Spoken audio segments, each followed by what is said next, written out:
Section 7. Why Everything Spins. Angular Momentum from Planets to Galaxies. Chapter 1. The universe doesn't prefer stillness.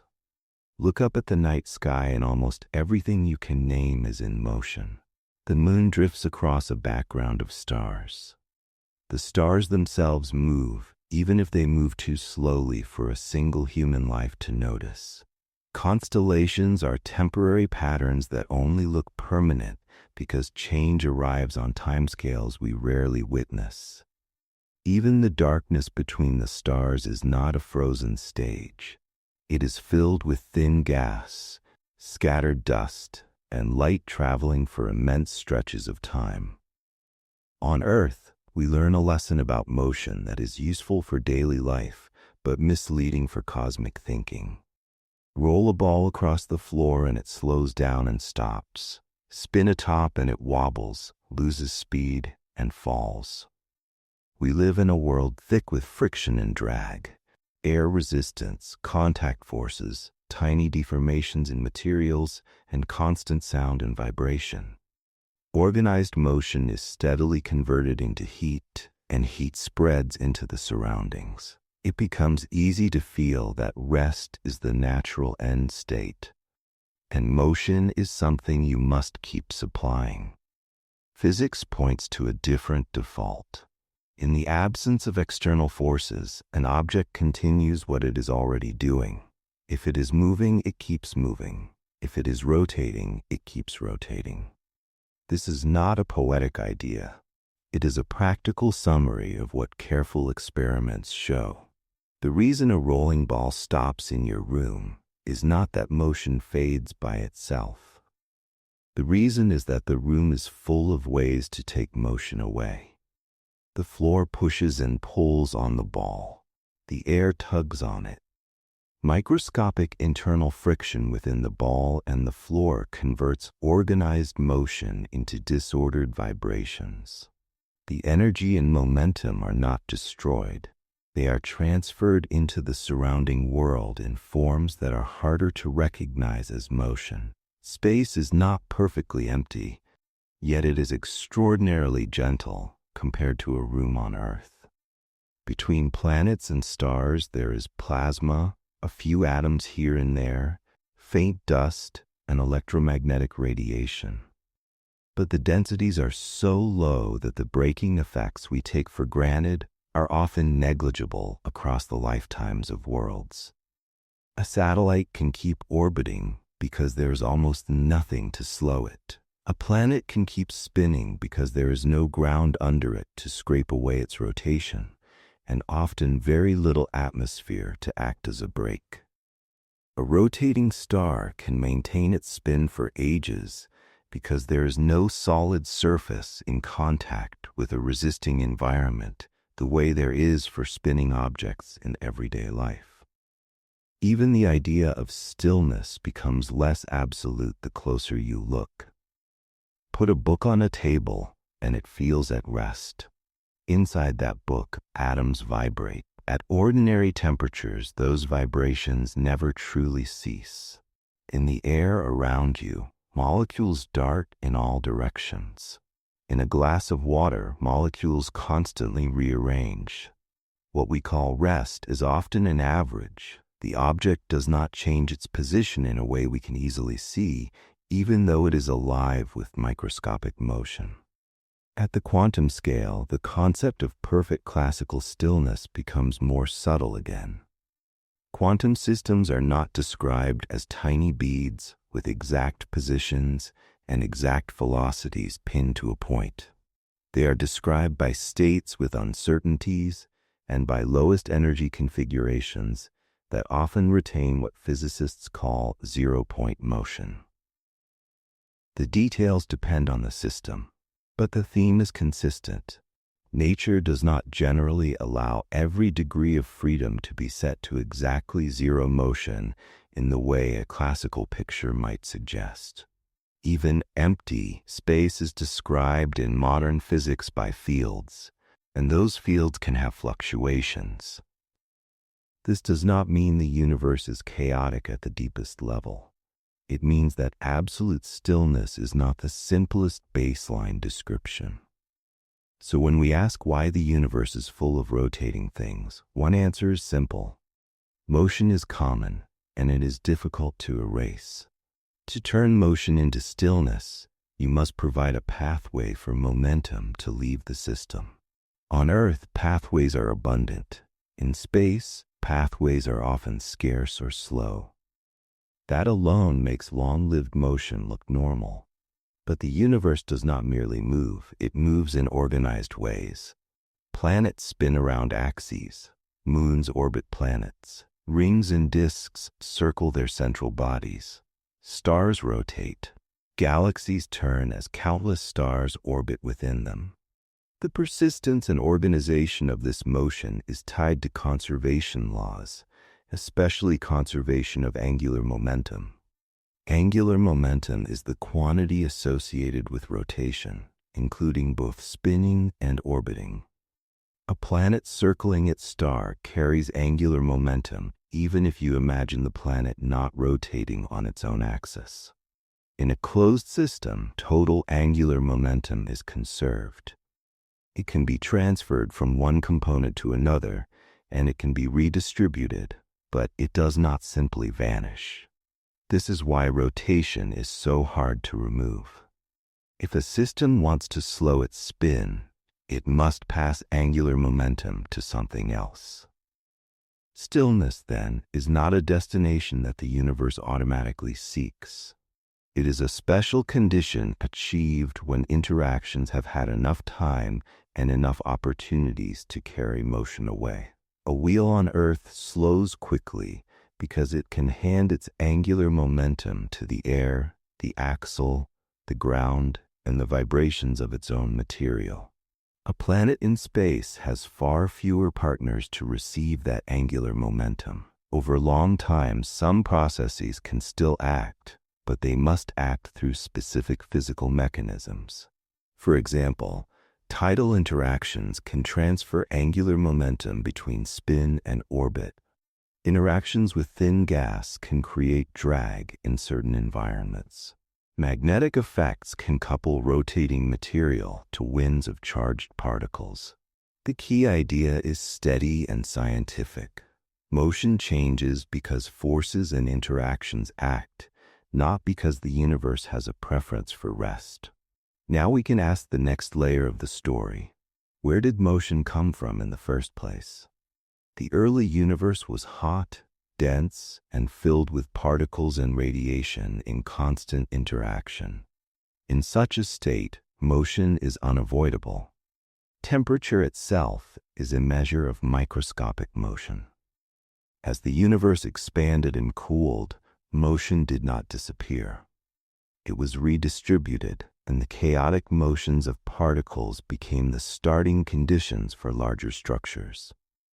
Astronomical observations, together with physical theory tested in laboratories, support a picture in which small, early irregularities grow into the large-scale structure we see today. As gravity amplified tiny differences in density, matter flowed toward regions that were slightly denser. It is tempting to imagine that this inflow would be perfectly straight, like arrows pointing inward. In reality, perfect alignment is almost impossible. Material comes from every direction, and it arrives with slight sideways components and random deviations. Gravity does not erase those sideways components. Instead, gravity bends trajectories. A small sideways drift becomes a curve, and a curve can become an orbit. As matter streams inward, those small sideways motions are not just preserved, they become more important because collapse concentrates them. Picture a large cloud of gas beginning to collapse to form a star. No real cloud is perfectly smooth.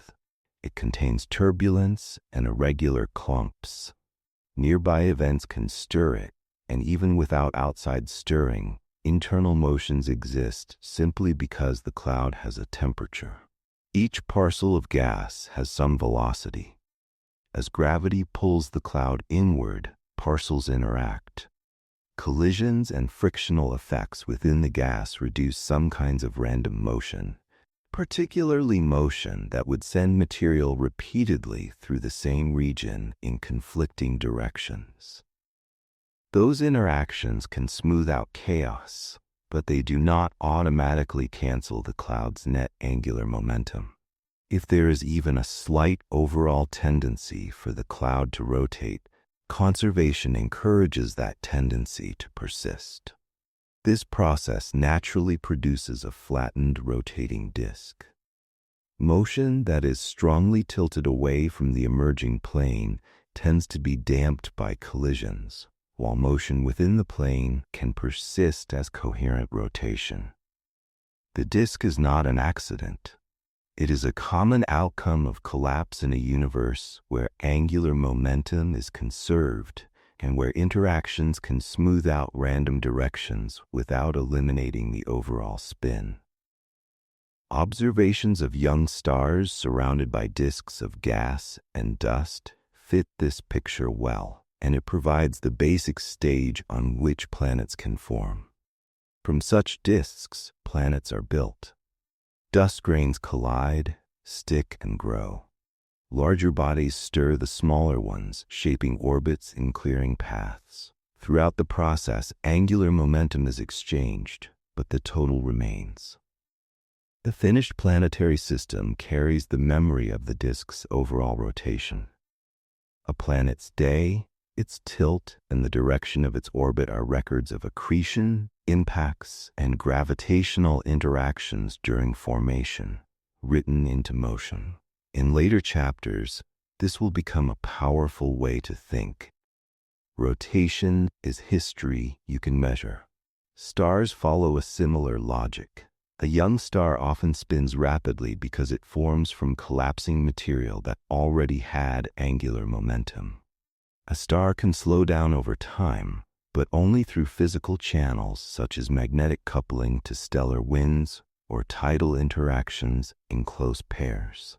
Even when a star slows, the angular momentum does not vanish. It is carried away into the surrounding space or passed into orbital motion. Again, the universe is not choosing stillness. It is following rules that constrain how motion can change. On larger scales, galaxies also gain spin as they grow. Neighboring structures tug on forming systems, producing gravitational torques that give them net angular momentum. Gas falling inward tends to settle into rotating structures, and mergers can reshape rotation without erasing the need to account for it. The details become richer and more complex, but the foundational idea remains. Motion is inherited, conserved, and organized by gravity. All of this helps explain why the cosmos can be dynamic and stable at the same time. Rotation and orbit provide support against direct collapse. They spread material into disks, delay infall, and create long-lived environments where structure can persist. The universe is not built from still objects that occasionally start moving. It is built from moving matter that sometimes finds stable patterns. For this first chapter, let the central idea settle in the simplest form. Motion is common. Stillness is a special case, usually created by friction, drag, and time. In the wide, thin spaces of the universe, motion survives. When gravity gathers matter, that surviving motion becomes organized into rotation and orbit. Spin is one of the ways the universe remembers its beginnings. And tonight, you can let that be reassuring. The turning above you is not hurried. It is patient and lawful, like a slow clock that never needs to be wound. Let your thoughts slow with it and allow the day to unwind until your mind feels as quiet as the space between the stars. Chapter 2, The First Push, Tiny Asymmetries After the Big Bang. Long before there were planets with day and night, or stars with rotating surfaces, the universe was already a place where perfect symmetry could not hold. This chapter is about that first, quiet departure from perfection. Not a dramatic shove, cosmic hand turning a wheel, but something more subtle. Tiny differences, seeded early, carried forward, and patiently amplified.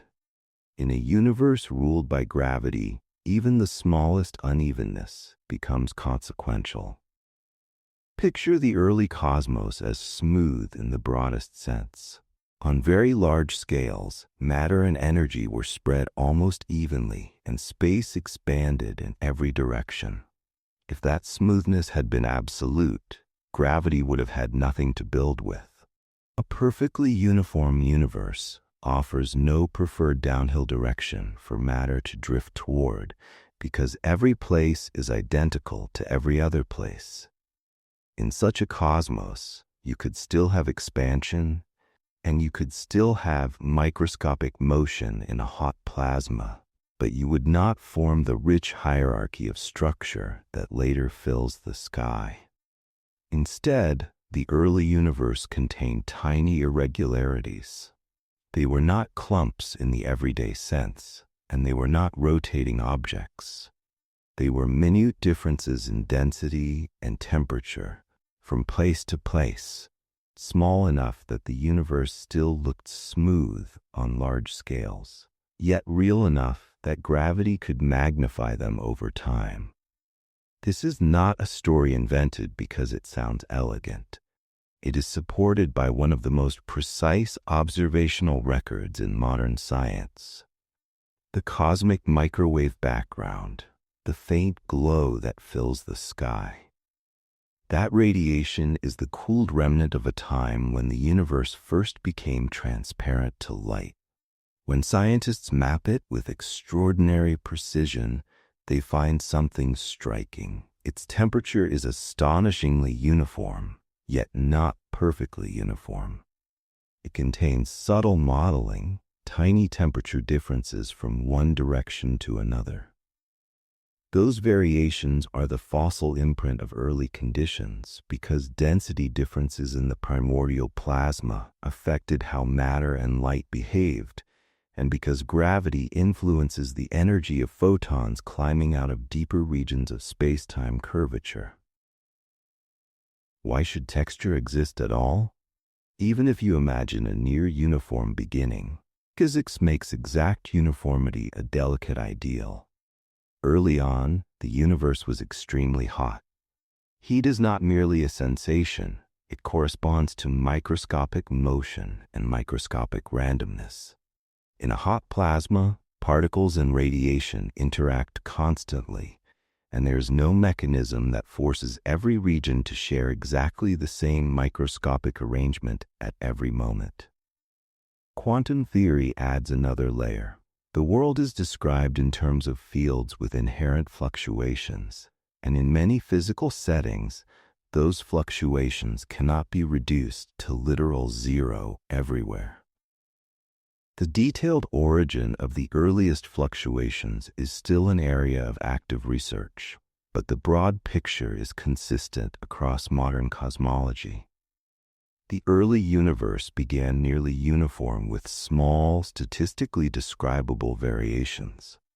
As space expanded and cooled, those variations were carried forward. By the time the universe became transparent, their imprint was written into the microwave background. That map is not just a pretty picture. It is a quantitative blueprint showing the pattern of tiny overdensities and underdensities from which later structure would grow. Once you have tiny density differences, gravity provides the amplification. Gravity does not need a large head start. It is slow but persistent. A region that is slightly denser attracts surrounding matter a little more strongly than its neighbors. As matter drifts inward, the region becomes denser, and its pull strengthens. Growth competes with expansion, and it takes time, but the feedback is relentless. The universe can begin with a whisper of unevenness and, over immense durations, turn it into a landscape of wells and ridges. Early on, Ordinary matter could not simply fall into every gravitational well. The universe began as a plasma, where electrons and atomic nuclei were separated, and photons scattered off charged particles constantly. Light and matter were tightly coupled, almost like a single fluid. When gravity tried to compress this fluid, radiation pressure resisted, and compression launched waves rather than immediate collapse. Those waves left a lasting imprint. In the later universe, we can detect their legacy as a characteristic pattern in the way galaxies and matter are distributed, a kind of memory of early acoustic behavior in the primordial plasma. As the universe expanded and cooled, it crossed a threshold where electrons could combine with nuclei to form neutral atoms. When that happened, photons had far fewer free charges to scatter from, and the universe became transparent. The photons released at that moment have been traveling ever since, gradually cooling with expansion until they reach us as the microwave background. From then onward, ordinary matter could fall more freely under gravity because radiation pressure no longer held it tightly to the photon bath. At that stage, the universe still did not contain spinning worlds.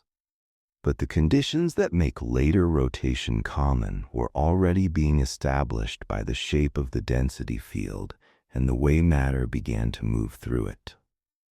A perfectly symmetric collapse would require each overdense region to be isolated and perfectly spherical, and it would require infall to arrive from all directions in exactly balanced fashion. Nature does not arrange itself that way. Overdensities overlap.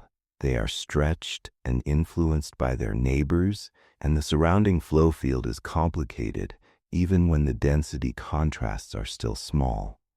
As matter began to respond to the growing landscape, it did not stream inward along perfectly straight lines. Material often approached with a sideways component, because the gravitational pull was not perfectly centered and incoming streams were not perfectly aligned. Sideways components bend infall into curved paths and generate shear, meaning adjacent streams moving in different directions or at different speeds. Shear is a recipe for complex flow. It can stretch gas, stir it, and set up patterns that are the ancestors of later orbiting and turning, even before anything resembles a settled disk. As structures grew, gas flows became more intense. Converging streams produced shocks, abrupt transitions where directed motion was converted into heat. Heated gas behaves differently from cold gas. It can resist further collapse for a time, and it can develop turbulence, a cascade of eddies across many scales. Turbulence is not merely disorder. It is a physical process that transports momentum, mixes material, and redistributes motion through a fluid. In the early phases of structure formation, turbulence helps determine how gas fragments, how it cools, and how it settles into the deeper wells that gravity continues to carve. Dark matter deepens this story. While ordinary matter was coupled to radiation early on, dark matter could begin clumping earlier because it does not interact with light in the same way. It still responds to gravity, and it can form extended halos that grow by accretion and mergers. These halos act like invisible basins. When ordinary matter later becomes free to fall, it falls into wells shaped largely by dark matter. Because the wells are not perfect spheres, and because they are fed by filamentary flows, the infall is naturally asymmetric. An asymmetric infall is exactly the kind of situation that makes later turning hard to avoid. If you step back far enough, the universe's large-scale structure resembles a web. Observational surveys show filaments of galaxies and gas, sheets of matter, dense nodes where clusters form, and vast voids where matter is sparse. This cosmic web is the grown-up version of the early fluctuations. It is what you expect when small initial density differences are amplified by gravity over a very long time in an expanding universe. Within this web, matter streams along filaments into nodes.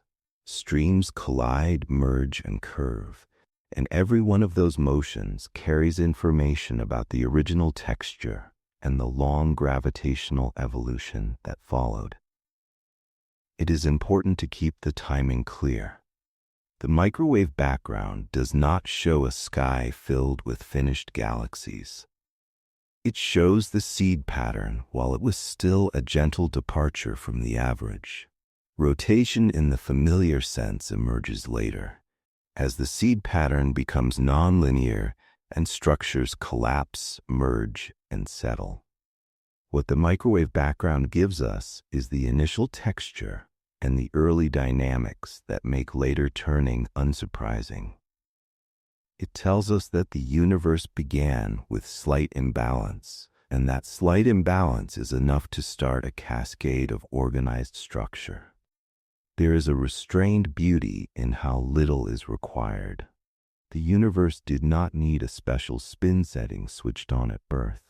It needed only that the initial state not be perfectly smooth, and that the laws governing matter, radiation, and gravity remain consistent as the cosmos expanded and cooled. From that, complexity follows. Offsets appear, flows curve. Matter gathers into wells that are never perfectly symmetric. Later, when gas cools and begins to settle into long-lived structures, those early asymmetries become part of the reason turning and orbiting show up so naturally.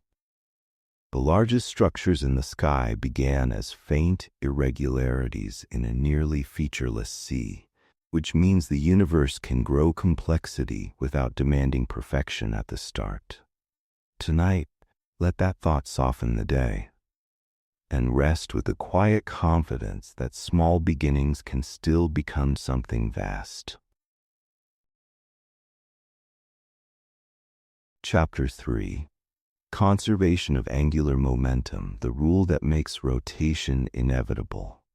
If you want one principle that quietly explains why rotation shows up again and again in the universe, it is conservation of angular momentum. It is not a mystical force that makes things spin. It is a bookkeeping rule built into the structure of physics, the same kind of rule as conservation of energy or conservation of linear momentum. When a system is isolated from outside twisting influences, its total angular momentum does not change. It can move from one part of the system to another, it can shift between different forms of motion, but it cannot simply disappear. That single fact turns rotation from a curiosity into an expectation. To understand why, it helps to separate two ideas that look similar but behave differently. One is spin, like a planet turning around its own axis. The other is orbital motion, like a planet traveling around a star. Both are forms of angular momentum. The details differ, but the logic is the same. A rotating pattern of motion tends to persist unless something applies a net torque, meaning a net twisting influence, to change it. In space, where friction is weak and where objects can remain dynamically isolated for long times, this persistence becomes a dominant theme. In everyday life, you constantly see angular momentum being redirected rather than destroyed.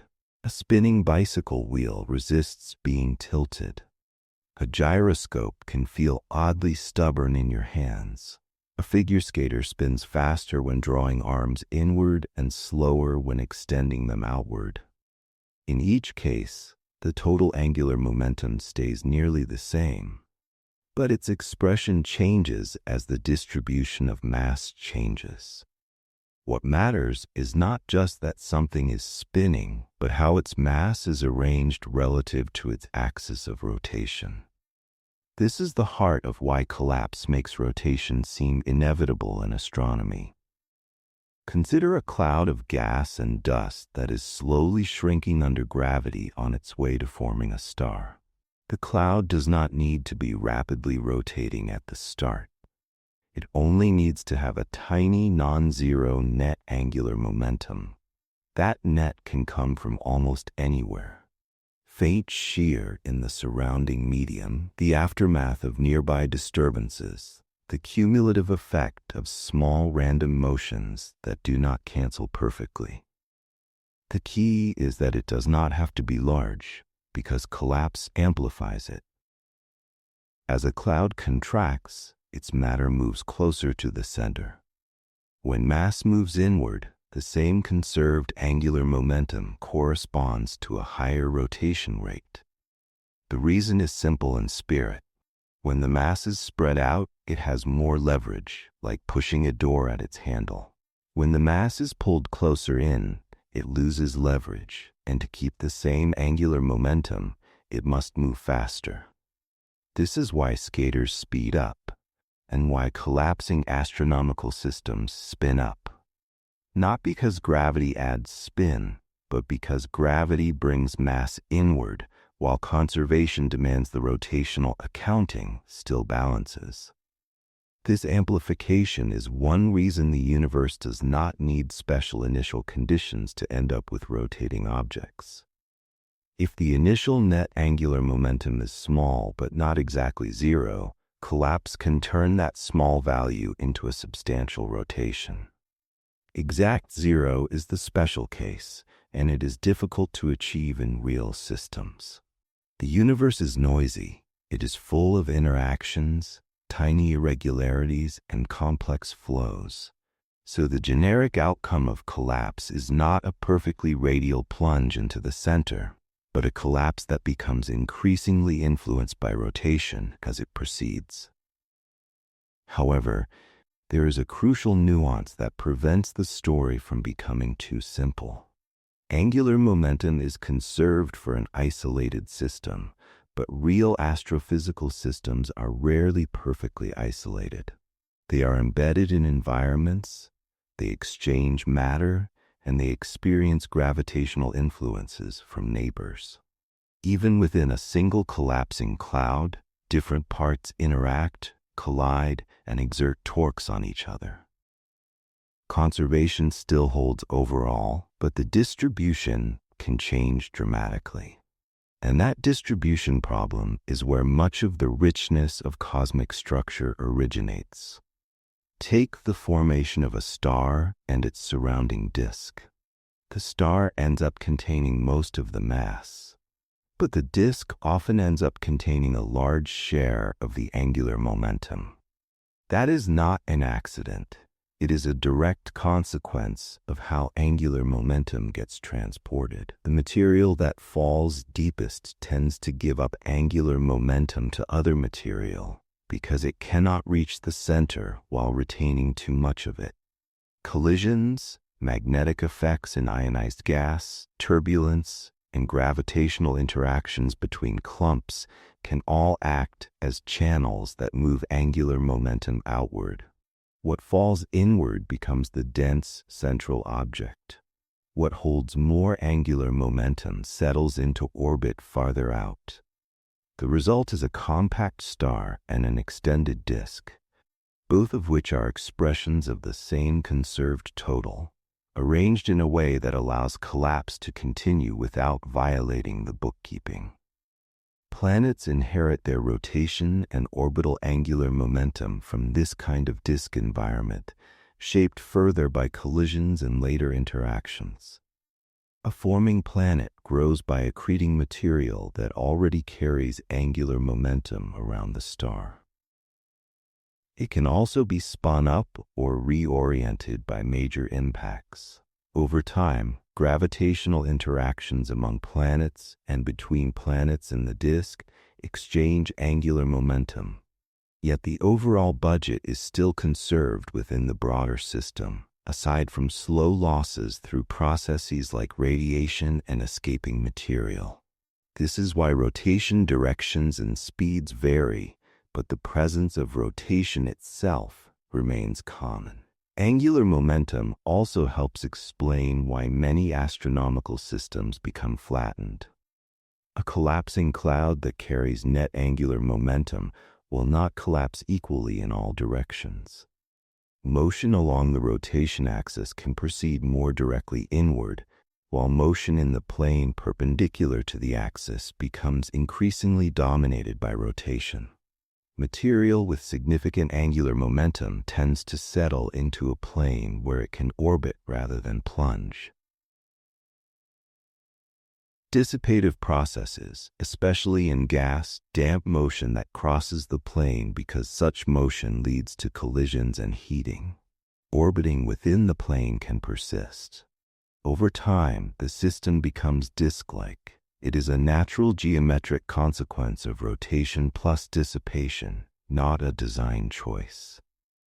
Now zoom out to scales larger than single star systems. Galaxies rotate, and their rotation is tied to angular momentum acquired during formation and growth. The modern picture of galaxy formation includes gravitational torques from nearby structures as protogalactic regions grow within the cosmic web. As matter streams into forming halos, it does not arrive symmetrically. The asymmetry produces net angular momentum. As collapse continues, the angular momentum shapes the orbits of stars and gas. Gas, being dissipative, can settle into a relatively thin rotating disk, while stars, once formed, behave more like collisionless particles and can populate thicker structures. Mergers can transform rotation into random motion, producing more spheroidal systems, but even then the angular momentum is not destroyed. It is redistributed among the combined orbits and sometimes transferred outward through tidal tails or expelled gas. There is also an important observational reality that anchors this discussion. Astronomers can measure rotation in many ways. In galaxies, they measure how spectral lines are Doppler shifted across different regions, revealing systematic motion toward and away from us as parts of the galaxy rotate. In stars, they infer rotation from star spot patterns, spectral line broadening, and periodic brightness changes. In planets, rotation can be measured directly through surface features or through radio emissions and magnetic field behavior. Across these very different contexts, the same principle helps explain why rotation persists and why it often becomes stronger during contraction. If conservation makes rotation persistent, what makes rotation change? The answer is torque. To change angular momentum, you need a net torque, and torque requires an interaction that is not perfectly balanced. This is why, in the universe, angular momentum often migrates rather than evaporates. Tidal forces between close bodies exchange angular momentum between spin and orbit. Magnetic braking in stars uses magnetic fields to couple the star's rotation to an outflowing wind of charged particles, carrying angular momentum away. Gravitational interactions between planets can shift angular momentum between orbits. Collisions can transfer angular momentum from one body to another or eject it in debris. The universe is full of these exchanges, but they are exchanges. The ledger still balances. This perspective also clarifies why stillness is not the universal endpoint. In many settings, there is simply no efficient sink for angular momentum. A planet in deep space cannot easily hand its spin to something else. A star can lose some angular momentum through winds, but it will not become perfectly non-rotating in any practical time frame unless the process is exceptionally strong.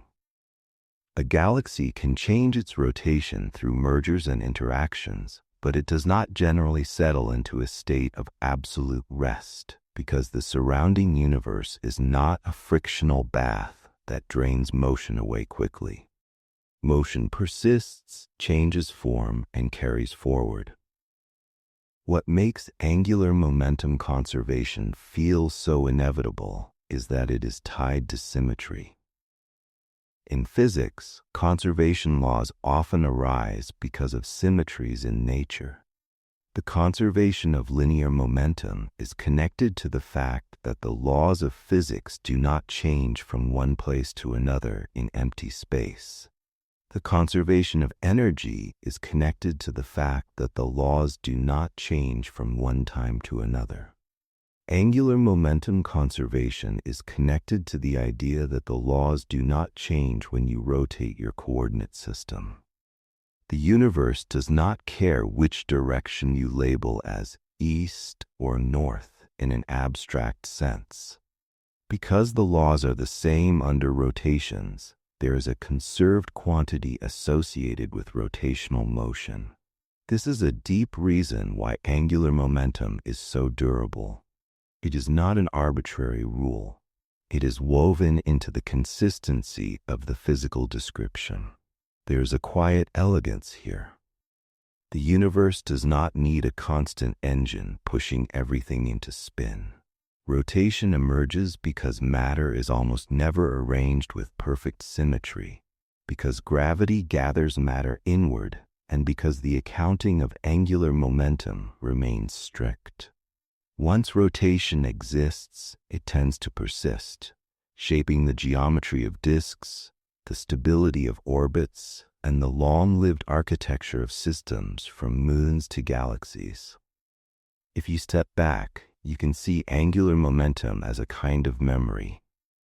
It is not memory in the biological sense, but a conserved trace of past motions and past asymmetries. A planet's day is partly a fossil of accretion and collisions. A star's spin rate reflects birth conditions and the slow work of winds and magnetic fields. A galaxy's rotation reflects ancient flows of matter and long-past encounters. Rotation is history that does not completely fade. And if that thought lands gently, it can also feel strangely comforting. You are living inside a universe that keeps careful track, where even the smallest twist is not lost, but carried forward and transformed. In that steadiness, there is room to let your own day loosen its grip, to feel how small tensions can unwind, and to rest within the quiet reliability of nature's rules. Chapter 4. Gravity turns falling into spinning. Gravity has a simple reputation. It pulls. It makes things fall inward. It gathers matter into denser and denser places. If you only watch gravity in a quiet room, that reputation feels complete. A dropped object moves toward the floor, a thrown object curves back down, and everything seems to prefer the straight path toward a center. But the universe is not a quiet room, and gravity is not only a force of inward collapse. Gravity is also a sculptor of paths. Give a piece of matter even a small sideways motion, and gravity does not erase it. Gravity bends it. A fall becomes a curve becomes a loop, and a loop can become a stable orbit. In that way, gravity turns falling into spinning, not by injecting rotation from nowhere, but by converting the geometry of motion into a persistent, turning pattern. The key is that in space, falling rarely means falling straight down. Down is a local idea. In the cosmos, there is often a center of attraction, but there is not a single preferred direction that all matter must follow. The clump of gas moving toward a forming star is not a stone dropped from rest. It is already moving through a cloud, already part of a flow shaped by nearby structures, turbulence, and earlier gravitational tugs. If the incoming motion is not perfectly aimed at the center, then the path misses the exact middle. That miss is enough. The object does not hit the center. Instead, it swings around it. This is the origin of the orbit in its most elementary sense. In a simple two-body picture, a small object approaching a massive body with a non-zero sideways component will be deflected. If the object arrives slowly enough, gravity can bend its path into a closed loop. If it arrives faster, gravity can still bend the path, but the object may fly past, continuing outward on a different trajectory. Either way, the crucial point remains. Gravity converts an initial sideways drift into a curved motion around a center. A near miss becomes a turn. When you scale this up from one object to many, the effect becomes structural. Imagine a broad region of gas and dust that is beginning to gather. The gas does not fall in as a neat spherical shell. It streams along filaments, it arrives in clumps, and different streams approach from different directions. Each stream carries its own momentum, and the flows do not cancel perfectly. Where they converge, the combined motion often contains shear, meaning neighboring layers that slide past one another. Shear is the beginning of spin in a fluid sense. It is not yet a clean rotation around a single axis, but it is already a pattern where falling and turning are inseparable. As material continues to move inward, gravitational focusing makes the turning more pronounced. Gravity pulls trajectories toward the center, increasing the chance of interaction, collision, or close passage. In a gas, close passage is not just a geometric event. It means compression and heating. Collisions between streams create shocks that remove some of the chaotic head-on motion while leaving sideways motion comparatively intact. The gas loses energy through radiation, but it cannot as easily lose its sideways momentum without a torque. So as energy dissipates, the gas becomes more bound, yet its rotational character becomes more obvious. This is a subtle but crucial point. Dissipation helps matter settle, and gravity guides it inward, but the remaining sideways motion naturally organizes into orbiting flow. This is one reason disks appear so often in astronomy. A disk is not merely a flat shape, it is a dynamical solution. It allows matter to stay close to a central object without falling straight in. The disk is a compromise between gravity's inward pull and the sideways motion matter already has. In a disk, gravity constantly tries to pull material inward, while orbital motion constantly tries to carry it past the center. The result is a stable turning pattern that can persist for long periods. Even when the infalling matter is not gas but a collection of many objects, gravity still tends to convert falls into turns. Consider a swarm of solid bodies moving through a region where a central mass is growing. Each body has its own approach direction and speed. Few will be perfectly aimed at the center. Most will pass by with some offset. Gravity bends those paths into arcs. In a system with many bodies, repeated interactions can redistribute energy and momentum so that some bodies become more tightly bound while others are flung outward. Over time, the population can develop a characteristic sense of orbiting motion around the dominant mass, simply because the orbits that survive are those compatible with the system's momentum budget and gravitational landscape. There is also a more collective way gravity produces spin, torque from uneven mass distributions. In an idealized, perfectly spherical mass distribution, gravity pulls directly inward toward the center. In reality, matter is clumpy and asymmetric. When a forming structure is not perfectly spherical, different parts of it pull on one another at slightly different angles. That produces internal torques, which can shift angular momentum from one region to another.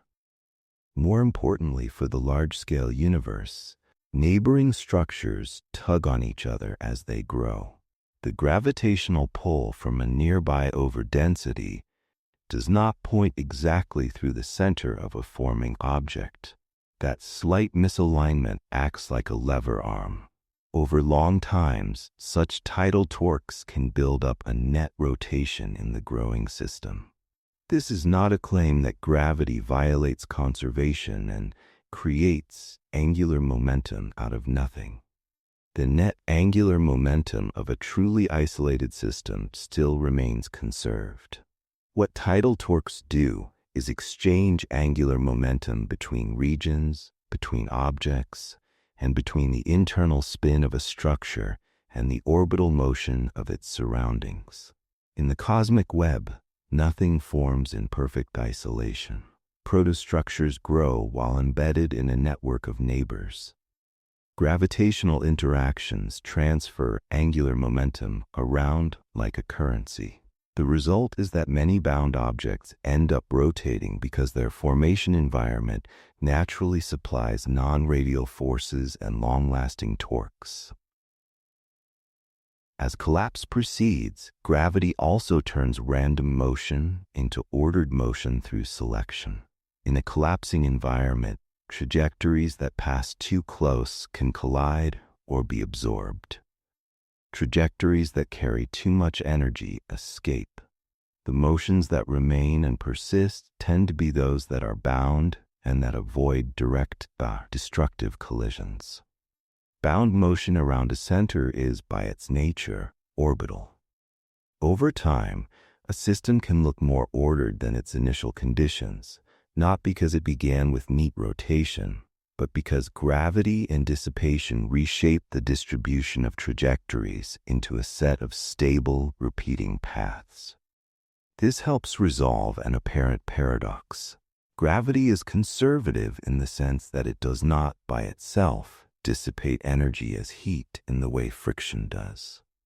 Yet gravitational systems can still relax into stable configurations. The relaxation occurs because gravitational interactions in many body systems redistribute energy and momentum. Some particles gain energy and move outward. Others lose energy and sink inward. In gas, shocks and radiation provide additional routes for energy loss, allowing the system to become more tightly bound. Throughout this process, the sideways components of motion are not wiped out. They become the foundation of the rotating, orbiting structure that emerges. You can see this logic in the birth environment of stars. A star forms inside a cloud that is already in motion, often stirred by earlier generations of stellar activity.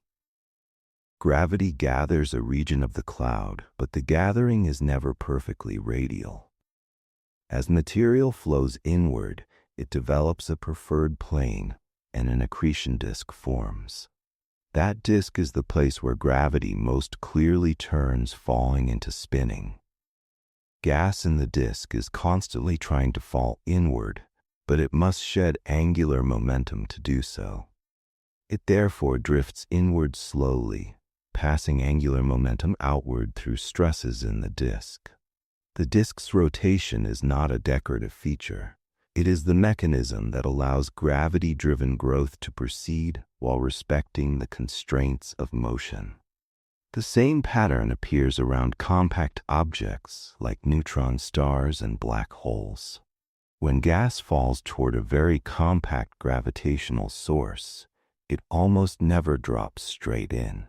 It arrives with some sideways motion, then spirals inward through a disk. As it spirals, it heats dramatically because gravitational potential energy is converted into thermal energy in the flow. The disk can radiate intensely, making some of the brightest objects in the universe. Once again, the turning is not optional.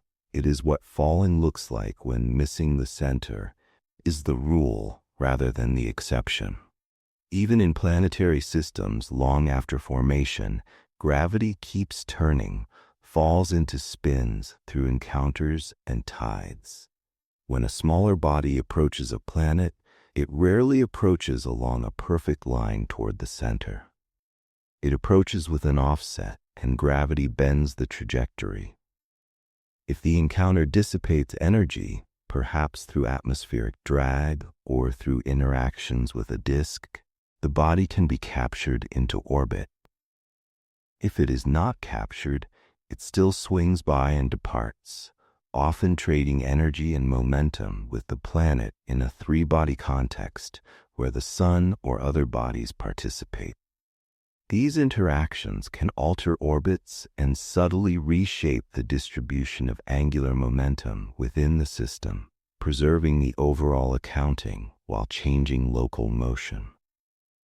At the scale of galaxies, the same theme repeats in grander form. Matter streams along filaments into the deepening wells of dark matter halos. The streams are not perfectly aligned, so infall carries a sideways component. Neighboring halos exert tidal pulls, twisting the infalling flows. Over cosmic time, the assembled galaxy inherits a net spin and a characteristic orbital architecture for its stars and gas. If the galaxy is gas-rich and relatively undisturbed, the gas can settle into a rotating disk. If the galaxy suffers major mergers, the ordered rotation can be transformed into a more random motion of stars. Yet even then, the combined system still carries angular momentum, now expressed in the orbits of many stars rather than in a single thin disk. So gravity does not merely pull matter inward, it bends trajectories into arcs. It favors orbits when there is any sideways motion at all. It organizes flows into rotating structures when dissipation removes energy but leaves the momentum constraints intact. It enables torques through asymmetry and environment, exchanging angular momentum among neighbors. In a universe where perfect alignment is rare, gravity makes turning a natural outcome of falling. This chapter also sets up an important emotional contrast that can be soothing when you let it settle. The universe is not a place where everything must crash into everything else. Gravity could have made a cosmos of constant impacts and quick endings. Instead, gravity also makes stable motion possible. Orbits are a kind of peace treaty between motion and attraction, a way to remain close without being consumed, and there is a quiet reflection hidden in that. Much of what exists in the universe does not survive by resisting gravity, but by moving with it in a balanced way. For a moment, you are part of that same universe of curved paths and steady turning, and it is enough to let the day's sharp edges soften, knowing that even falling can become a kind of gentle orbit. Chapter 5. From Clouds to Disks: Why Planets Form in Spinning Pancakes. A planet begins long before it has a surface, an atmosphere, or a name. It begins as a faint preference in a cold, sparse cloud, a slight tendency for the cloud to turn as gravity gathers it. That preference does not look like a disk at first. It looks like disorder, like turbulence, like drifting gas and dust with no obvious plan. Yet again and again, nature guides that drifting material into one of the most recognizable shapes in astronomy, a rotating, flattened disk. Planets form inside these disks, not because disks are fashionable, but because disks are what gravity and angular momentum produce when matter is allowed to cool, collide, and settle. The clouds that give birth to stars and planets are molecular clouds, enormous regions of interstellar gas, cold enough for molecules to survive. They are not perfectly still. They contain internal turbulence and motions stirred by nearby stellar winds, shock waves from supernovae, and the slow shearing of the galaxy itself. These clouds are also threaded by magnetic fields. The fields are typically weak in a human sense, yet important because the gas is partly ionized. Charged particles feel magnetic forces, and because charged particles collide with neutral ones, magnetic effects can influence the bulk flow of the cloud. Star formation begins when a region of the cloud becomes gravitationally unstable. Cooling matters because gravity gathers material, which raises pressure and temperature, and the cloud must be able to radiate heat away in order to keep collapsing. In cold molecular clouds, energy can be radiated through molecular line emission and through dust grains that absorb energy and re-radiate it.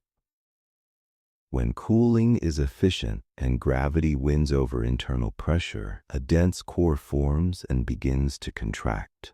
At this stage, the core is still far larger than any planetary system. It may look roughly round in a crude picture, but it is never perfectly spherical or perfectly uniform. It has clumps, filaments, and velocity gradients.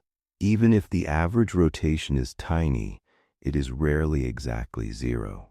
In a realistic environment, flows do not cancel with mathematical precision. When gravity compresses the core, that small net angular momentum becomes increasingly important. As the core shrinks, the same angular momentum corresponds to a higher rotation rate, and the collapse begins to change character. The center wants to become denser, but rotation provides a kind of sideways support.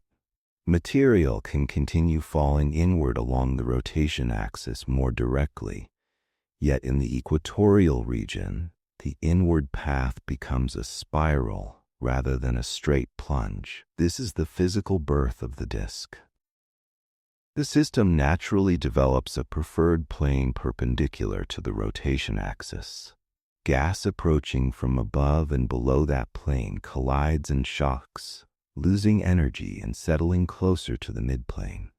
Motions that cross the plane are damped because they lead to collisions and heating. Motions within the plane can persist as orbiting flow. Over time, the collapsing envelope feeds material into a flattened structure that rotates around the central concentration. What begins as a thick, messy, rotating flow becomes, under the combined effects of gravity and dissipation, a disk. The central concentration grows into a protostar. It is not yet a stable star in the familiar sense. It is a hot, dense object, powered mainly by gravitational contraction. Around it, the disk holds gas and dust. Observations strongly support this picture. Astronomers routinely detect disks around young stellar objects, and with modern instruments, they can even see striking ring-like and gap-like structures in some disks, signs that planets may already be shaping the material while the star is still young. The disks are not theoretical decorations. They are the expected outcome of collapse under angular momentum conservation, and they are observed throughout star-forming regions in our galaxy. The disk is not a static plate. It is a living flow. Gas in the disk orbits the protostar, but the orbit is not perfectly stable for every parcel. Friction-like processes inside the disk, including turbulence and magnetic effects, act as stresses that transport angular momentum outward. This transport allows gas to drift inward, feeding the growing protostar. Without such transport, much of the gas would remain stuck in orbit, unable to fall further. So the disk's rotation does not merely enable planets.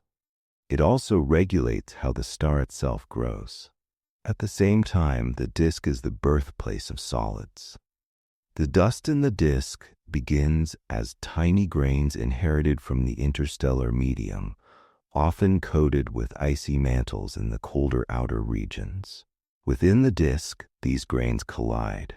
Sometimes they bounce, sometimes they fragment, but often they stick, especially when coated in ice or when collisions are gentle. Through repeated collisions and sticking, grains grow into pebbles and then into larger aggregates. This early growth is influenced by the disk's gas because the gas drags on solids. That drag can cause solids to drift inward, and it can also cause particles of certain sizes to concentrate in specific regions, especially near pressure bumps where the gas flow changes. This interaction between gas and dust is one reason disks are such fertile places for planet formation.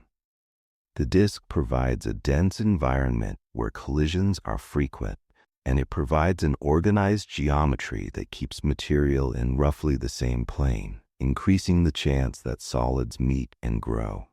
In a spherical cloud, particles would have far more ways to miss each other. In a disk, paths are constrained. Orbits are crowded into a flatter layer. Growth becomes more likely. As solids grow, gravity begins to matter in a new way. Small grains are dominated by collisions and gas drag. Larger bodies begin to attract each other gravitationally.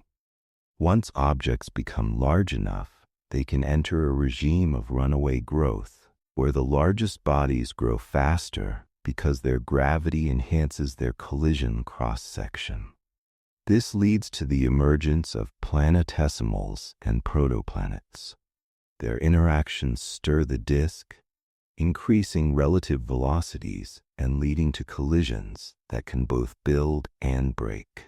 The final outcome depends on many competing processes: growth, fragmentation, migration, and the clearing of gas. A crucial feature of the disk is that it is not uniform in temperature.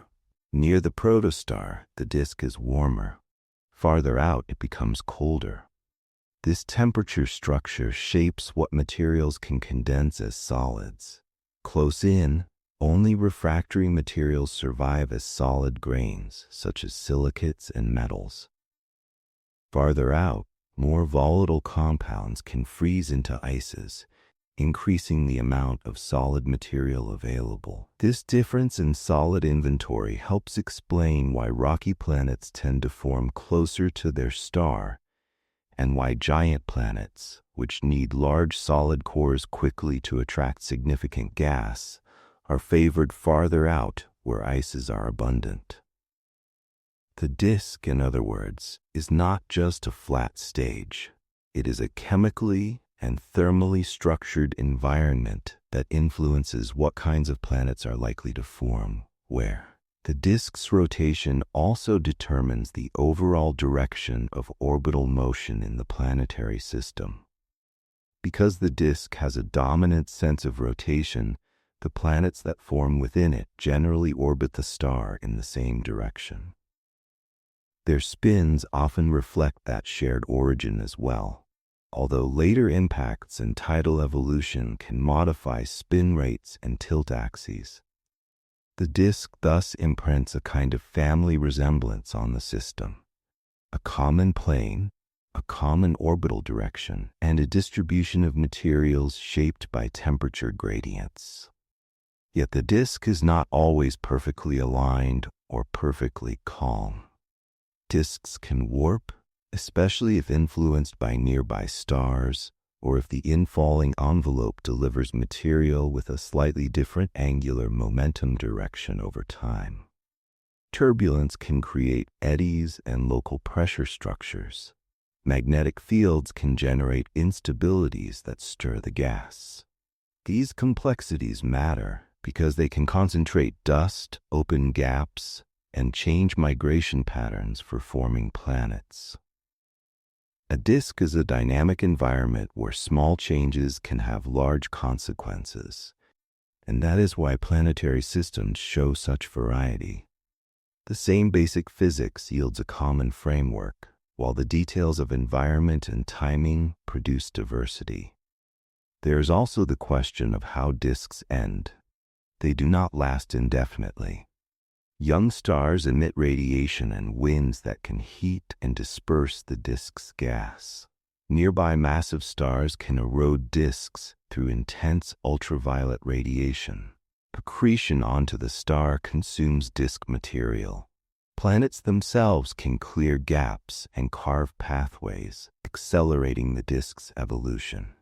Over time, the gas component diminishes, leaving behind a debris disk of dust and leftover bodies, and eventually even that thins out.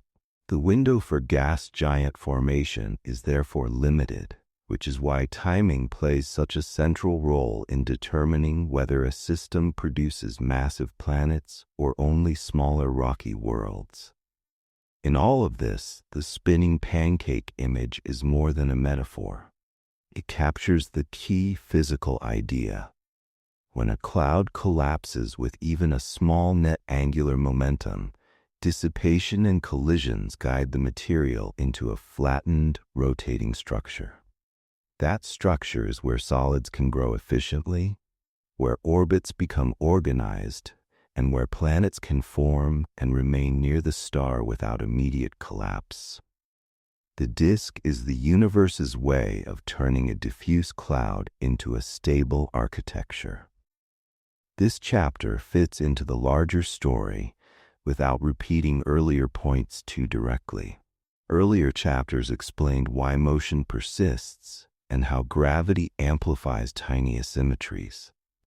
Here the focus is narrower and more intimate. The specific pathway from a molecular cloud to a protostar plus a disk, and why the disk's physics makes it the natural cradle of planets.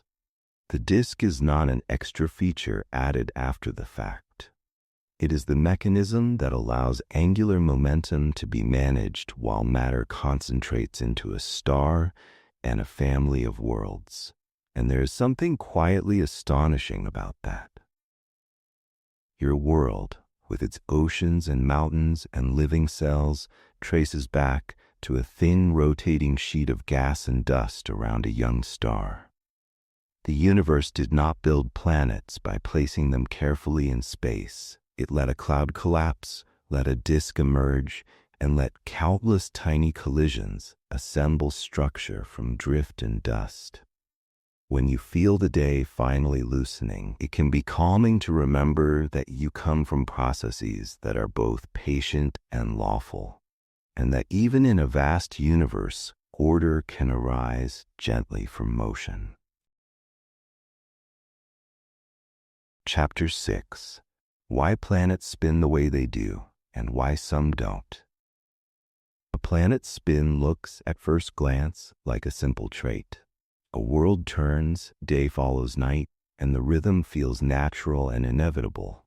But when you compare planets, even within our own solar system, that simplicity breaks apart. Some worlds rotate quickly, some slowly, some tilt gently, some lie almost on their side, some spin in the same general direction as their orbit, while a few rotate in the opposite sense. And some bodies, especially many moons, seem to barely spin at all in the everyday meaning, because they always show the same face to the world they orbit. These differences are not random decoration. They are the fingerprints of formation, impacts, internal physics, and long gravitational negotiations over time.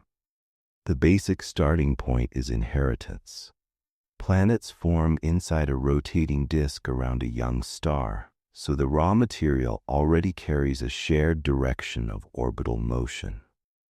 As dust grows into pebbles, and pebbles gather into larger bodies, every collision and merger carries angular momentum. Even if the early bodies collide in all sorts of angles and speeds, the disk's overall rotation biases the average outcome. The growing planet tends to receive more push in the disk's dominant direction than against it. That is why, in broad terms, many planets end up rotating in the same sense as their orbital motion around the star. But the moment you move beyond the broad terms, the story becomes wonderfully complicated because the spin of an individual planet is exquisitely sensitive to chance. Spin is built from vector addition, meaning direction matters. A single large impact can contribute more angular momentum than countless small ones, and it can add that angular momentum at an angle that tilts the planet's axis or even reverses its rotation. Early planetary systems are crowded, energetic places. Bodies collide, merge, scatter, and sometimes eject one another. In such a setting, a planet's final spin can be thought of as a historical summary, the cumulative result of many small collisions, plus a few decisive events that may dominate the outcome. This is especially clear when you think about axial tilt. If a planet grew only through perfectly aligned accretion in a perfectly stable disk, you might expect most axes to be nearly perpendicular to the orbital plane. Real systems are not that tidy. Collisions arrive with offsets. Protoplanets can be perturbed by neighbors. The disk itself can be stirred. The result is that planets often end up tilted. A modest tilt can arise from the natural messiness of accretion, but extreme tilts strongly suggest that late, large impacts or gravitational interactions played a major role. Earth is a useful example because its present spin feels comfortable and familiar, yet its history was likely violent. One leading explanation for the Moon's origin is a giant impact early in Earth's history, an event that would have strongly affected Earth's rotation and tilt. The details of that event are still studied, but the general message is robust. Big impacts can reshape spin. They can change the length of the day, tip the axis, and redistribute angular momentum into orbiting debris that can later assemble into moons. A planet's spin is not only inherited, it is edited. Now consider why some planets rotate much more slowly than you might expect. Slow rotation often reflects a long process of tidal breaking. Tides are not only about oceans. Any extended body in a gravitational field experiences differential pull. The near side is tugged slightly more strongly than the far side. That differential pull stretches the body, creating tidal bulges. If the bulges are perfectly aligned with the line between the two bodies, there is no net torque. But real materials are not perfectly elastic and instantaneous. Friction inside the planet and the motion of oceans or atmosphere if present causes the bulge to lag or lead slightly. Gravity then pulls on that misaligned bulge, transferring angular momentum between spin and orbit. Over long times, this can slow a planet's rotation and alter the orbit of the partner body. This is why many moons are tidally locked. They rotate once per orbit, always keeping the same hemisphere facing the planet. In everyday language, it can feel like the moon stopped spinning, but that is not quite right. It still rotates. It just rotates at a rate synchronized with its orbit. The reason this configuration is common is that it is a stable end state of tidal evolution for many systems. Once synchrony is reached, the tidal torque largely vanishes, and the configuration can persist for immense times. Tides can also influence planets, especially those close to their stars. In many exoplanet systems, planets orbit very near their stars, and tidal forces can be intense. Such planets are expected to evolve towards synchronous rotation, where one side faces the star more often, though the details can be modified by atmospheric dynamics, orbital eccentricity, and the planet's internal structure. In our own solar system, Mercury provides a subtle variation. It is not tidally locked in the simplest one-to-one way, but it is caught in a spin-orbit resonance that reflects the combined influence of tides and its slightly elongated orbit. This reminds us that tides do not always produce the same outcome. They produce the stable outcome allowed by the system's parameters and history. So why do some planets rotate backward against the general direction of orbital motion? Retrograde rotation is one of the clearest signs that spin is not merely inherited from the disk. Venus is the famous case. It rotates slowly and in the opposite direction compared to most planets. The leading scientific picture is that Venus's present rotation is the outcome of a complex evolution rather than a single simple cause.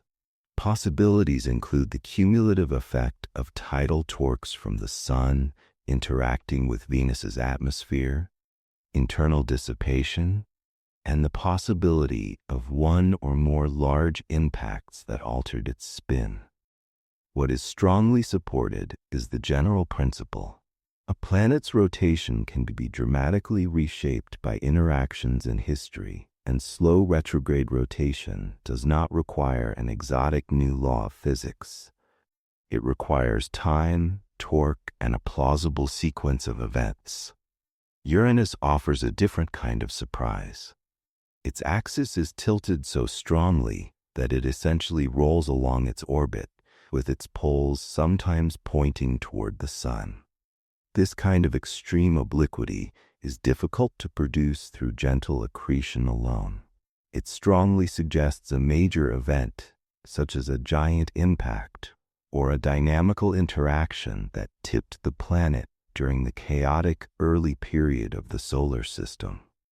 Whatever the precise history, the lesson stands. Spin axes can be dramatically reoriented, and the orientation is a sensitive record of formative violence. Mars illustrates yet another layer, the instability of axial orientation over time. A planet's spin axis can precess, slowly tracing a circle in space like a wobbling top. The gravitational pulls of other bodies can influence this precession. On Earth, the presence of a large moon helps stabilize our obliquity, reducing the chaotic variation that might otherwise occur. Mars, with smaller moons, experiences larger variations in its axial tilt over long times, which likely affects its climate history. This shows that spin is not only a number like day length. It is a dynamical state that can evolve under gravitational influence.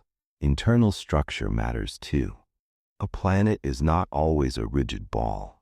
It can have a liquid core, a solid mantle, oceans, and an atmosphere.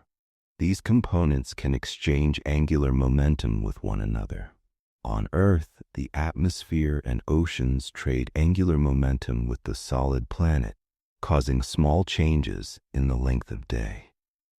Over geological times, tidal friction in the oceans has slowed Earth's rotation. In other words, even without dramatic external events, a planet's spin can evolve because of internal dissipation and the coupling between layers. The distribution of mass inside a planet also affects how it responds to torques. A planet with a significant equatorial bulge, created by rapid rotation, has a different gravitational field than a more spherical planet.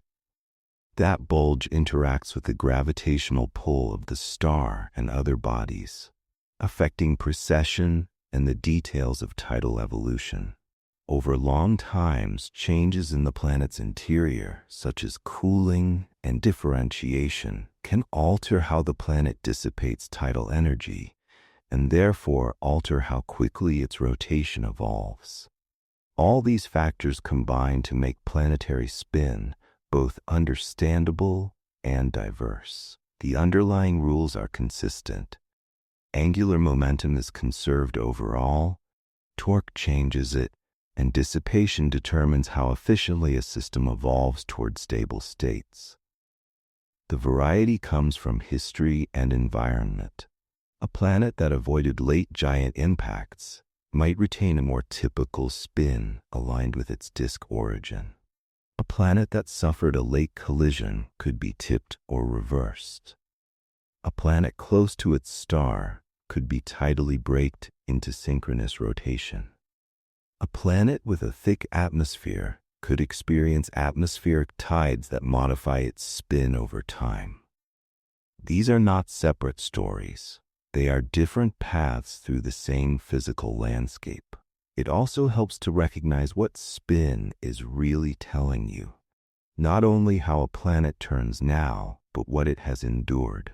Rotation rates, axial tilts, and resonances are like geological strata, except written in motion. They preserve the consequences of ancient events long after surfaces have been resurfaced and atmospheres have changed. A planet can erase its craters with lava, bury its past under sediment, and recycle its crust, but its spin can still carry traces of formative impacts and tidal histories. And there is a deeper calm in that perspective. A planet's day is not just a clock. It is a story. The length of a sunrise, the angle of seasons, the stability of climate rhythms, even the possibility of long-term habitability can be linked to the slow, lawful evolution of rotation. The universe does not hand out identical worlds. It lets worlds form, collide, settle, and gradually negotiate with gravity until each one finds its own rhythm. For a moment, that can make your own rhythm feel less fragile.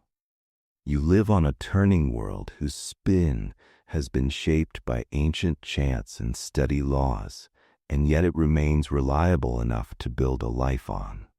When the day feels heavy, it can be grounding to remember that you are held by a motion older than memory, a quiet turning that continues whether or not you think about it, carrying you forward into rest. Chapter 7. Tides. The universe's slow brake pedal. If gravity is the reason motion becomes organized, tides are one of the main reasons that motion changes pace. Tides are not dramatic in the way collisions are dramatic. They do not usually arrive as a single event you can point to. They are patient. They work in small increments, cycle after cycle, year after year, quietly turning mechanical energy into heat and quietly transferring angular momentum from one kind of motion to another. In that sense, tides are the universe's slow brake pedal, a mechanism that reshapes rotation and orbits without needing explosions, impacts, or sudden catastrophes.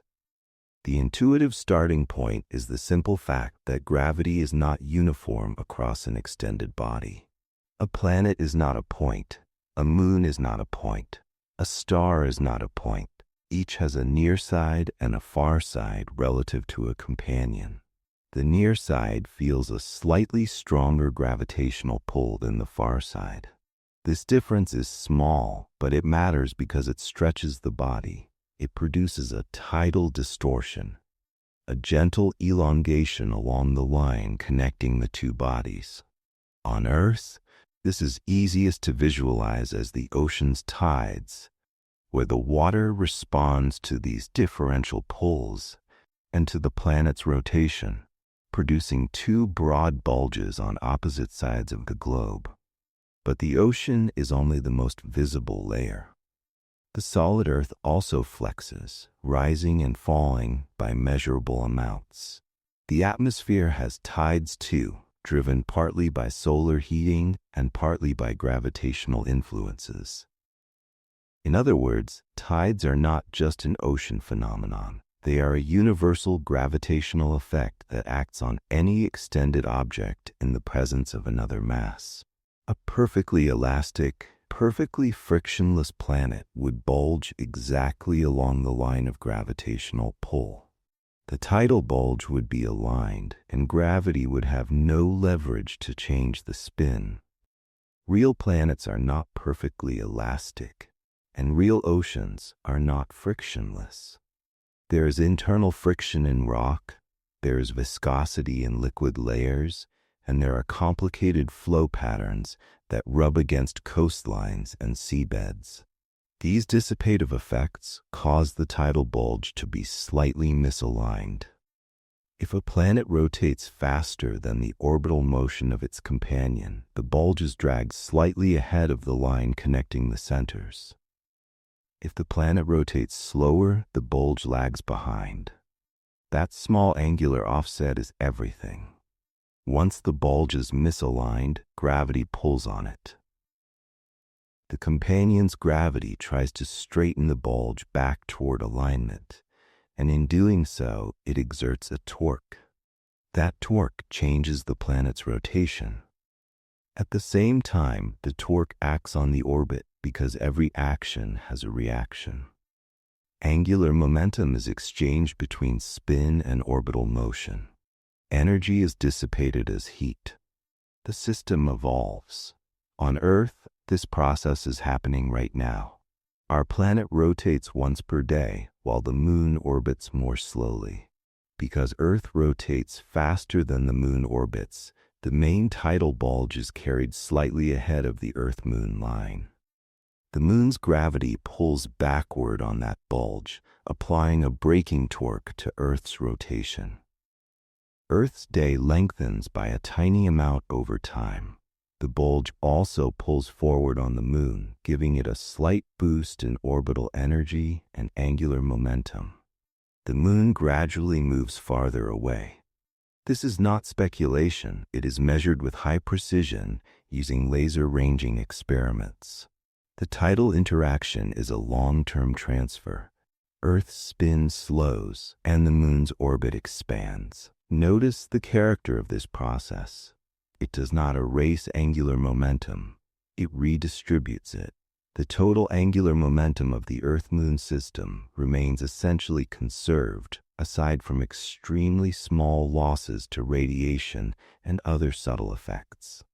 What tides do is move angular momentum from the spin of the primary body into the orbit of the companion, while converting some mechanical energy into heat. That heat is not wasted in a cosmic sense. It becomes part of the thermal life of the bodies involved. In some worlds, tidal heating is so strong that it becomes a primary energy source. This is where tides become more than a brake pedal. They can also be an engine, in the sense that they can maintain internal activity. The most famous example in our solar system is the volcanic moon Io, which orbits Jupiter.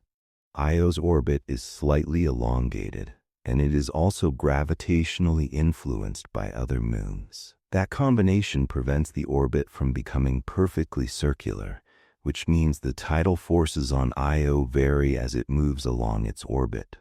Io is flexed repeatedly.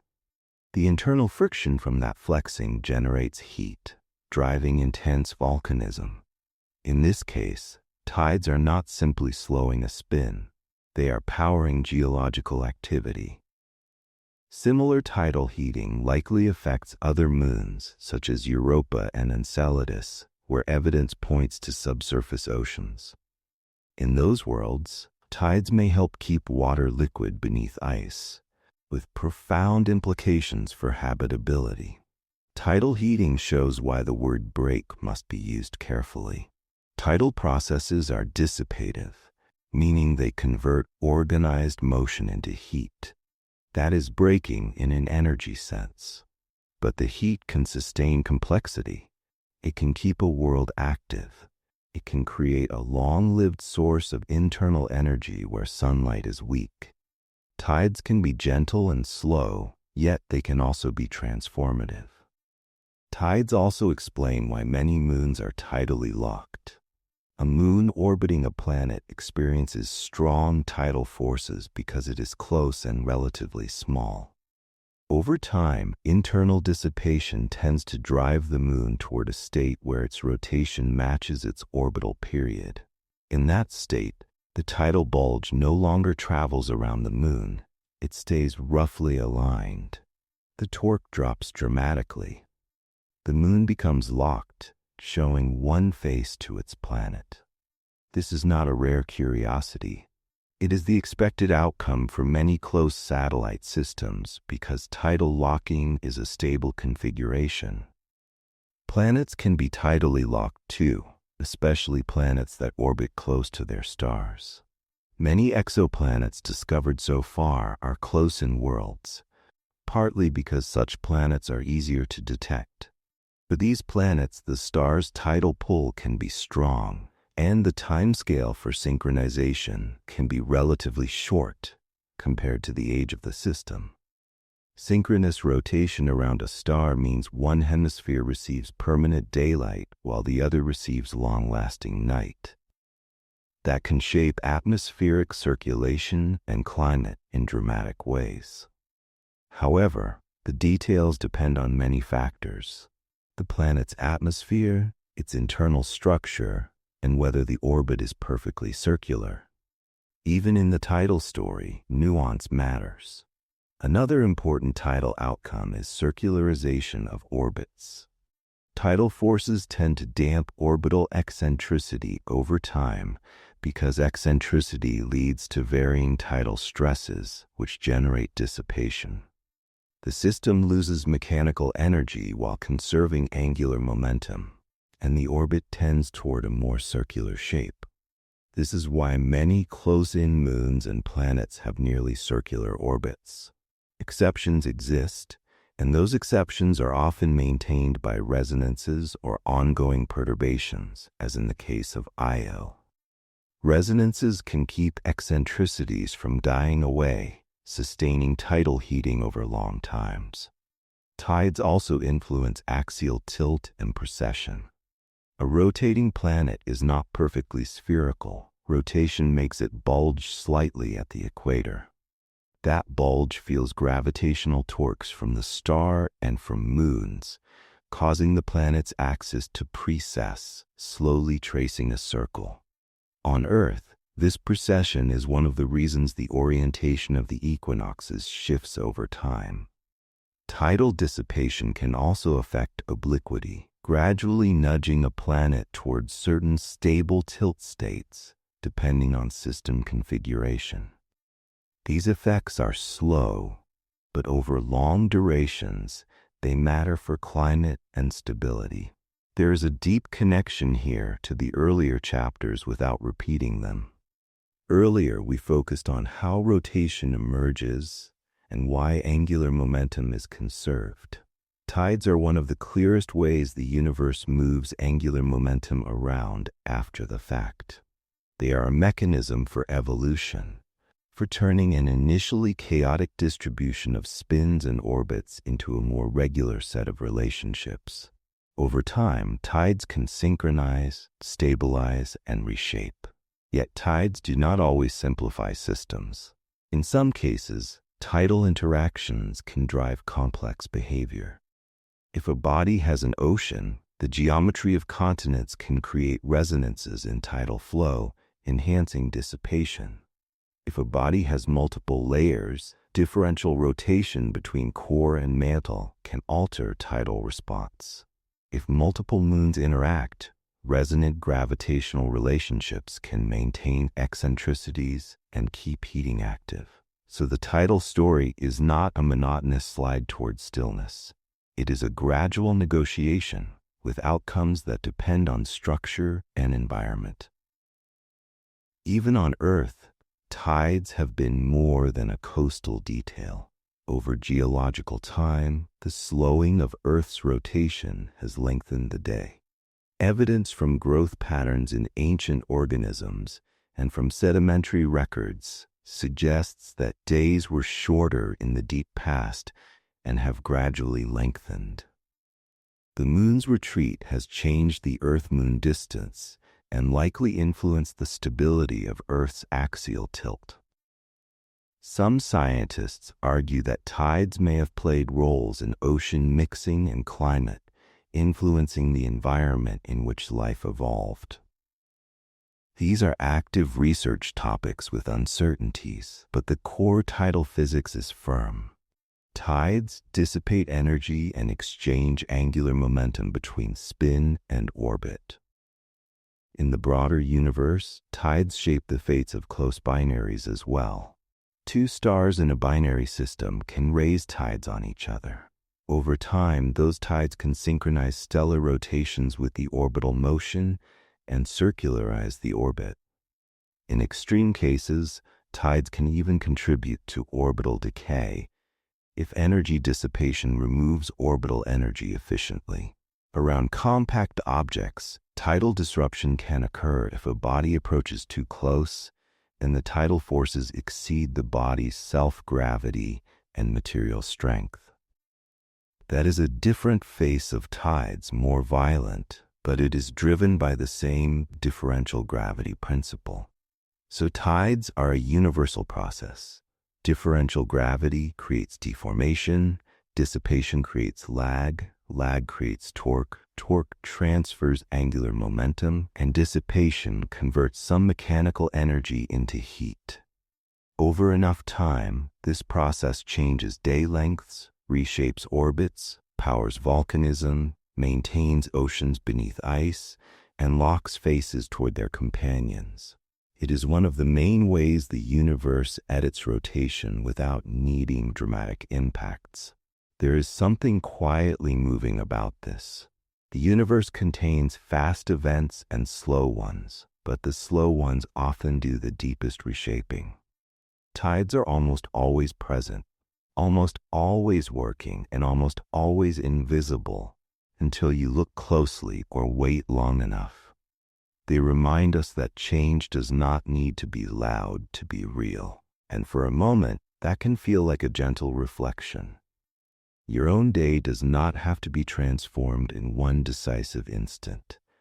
It can soften through small, steady releases, like a tide that returns again and again. You are part of a universe where even immense motions are guided into calmer patterns over time, and you can let that patience carry you toward rest. Chapter 8. Stars spin too, from birth speed to magnetic braking. Stars are often spoken of as if they were simple, steady lamps. In reality, they are dynamic fluid spheres, and rotation is part of their most basic identity. A star is born from a collapsing cloud that almost never arrives without a little twist. As the protostar contracts, that twist is amplified, and young stars commonly rotate far faster than the mature stars we see in calm middle age. Yet many stars do not keep that youthful speed. Over time, a different set of processes takes over, and the star's rotation can slow. The most important of these processes is magnetic braking, a slow drain of angular momentum carried away by magnetized stellar winds. In this chapter, the story is not only that stars spin, but that stars learn to change their spin through physics written into plasma and fields. The beginning of a star's rotation is a matter of inheritance and collapse. When a dense region of a molecular cloud contracts under gravity, it carries whatever net angular momentum it has. As the material falls inward, the same angular momentum must be expressed at smaller and smaller radii, so the rotation rate increases. The newborn protostar can therefore spin rapidly. In the earliest phases, much of the mass still arrives through a surrounding disk, and that disk is itself rotating. Accretion transfers not only mass, but also angular momentum. If the star simply swallowed everything without limit, it could be spun up to extreme rotation, approaching a point where centrifugal effects would significantly oppose gravity at the equator. Nature rarely allows that to happen, because angular momentum is not only inherited, it is regulated. One reason it is regulated is that young stars are not isolated balls of gas. They are coupled to their disks and their environments. The region near a young star is often threaded by magnetic fields. Those fields can link the star to the inner disk, allowing torques to act between them. In simple terms, the magnetic field can behave like a set of invisible ropes anchored in the rotating star and interacting with the disk. This coupling can either spin the star up or spin it down depending on the relative rotation rates of star and disk at different radii. The details are still actively studied, but the overall outcome is clear. Star-disk interactions can moderate rotation during early evolution, preventing many young stars from reaching the most extreme spin rates that pure collapse and accretion might otherwise produce. Rotation in a star is also not necessarily rigid. A star is a fluid, and different latitudes and depths can rotate at different speeds. Our Sun demonstrates this vividly. The equator rotates faster than the poles, a phenomenon called differential rotation. This is not a minor detail. Differential rotation is one of the essential ingredients for generating magnetic fields through dynamo action. In the Sun, hot plasma rises and cool plasma sinks, creating convection. Convection combined with rotation organizes flows, and those flows can amplify and maintain magnetic fields. The fields are not static. They evolve, twist, reconnect, and produce the cycles of activity observed as sunspots, flares, and changes in the solar magnetic pattern over time. In many stars, especially cool stars with convective outer layers, the magnetic dynamo and rotation are tightly linked. Faster rotation generally strengthens magnetic activity, and stronger magnetic activity generally increases the effectiveness of angular momentum loss through winds. That creates a feedback loop that helps stars slow down as they age. The mechanism works like this. A star launches a wind of particles, mainly protons and electrons, flowing outward through space. If the star had no magnetic field, the wind would still carry away mass, but it would not carry away angular momentum very efficiently. With a magnetic field, the story changes. The wind is electrically charged, and charged particles are guided by magnetic fields.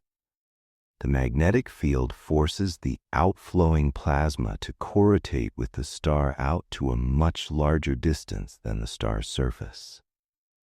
That extended lever arm means the wind can carry away far more angular momentum than it could otherwise. The star experiences a braking torque as a result. This is magnetic braking. The star's rotation slows because the magnetized wind acts like a long handle through which angular momentum is extracted. The star is not losing angular momentum in the sense of braking conservation. It is transferring angular momentum from its rotation to the outflowing plasma, which then carries it away into interstellar space. The total angular momentum of the broader system is conserved, but the star itself spins down. Observations support this picture strongly. In star clusters, where many stars formed at roughly the same time, astronomers can measure rotation periods through periodic brightness changes caused by star spots rotating in and out of view. These measurements show that young stars tend to rotate faster, with a wide range of rotation rates, while older stars in the same mass range tend to rotate more slowly, and the spread narrows. The existence of a systematic slowdown with age is one of the key empirical pillars behind the magnetic braking model.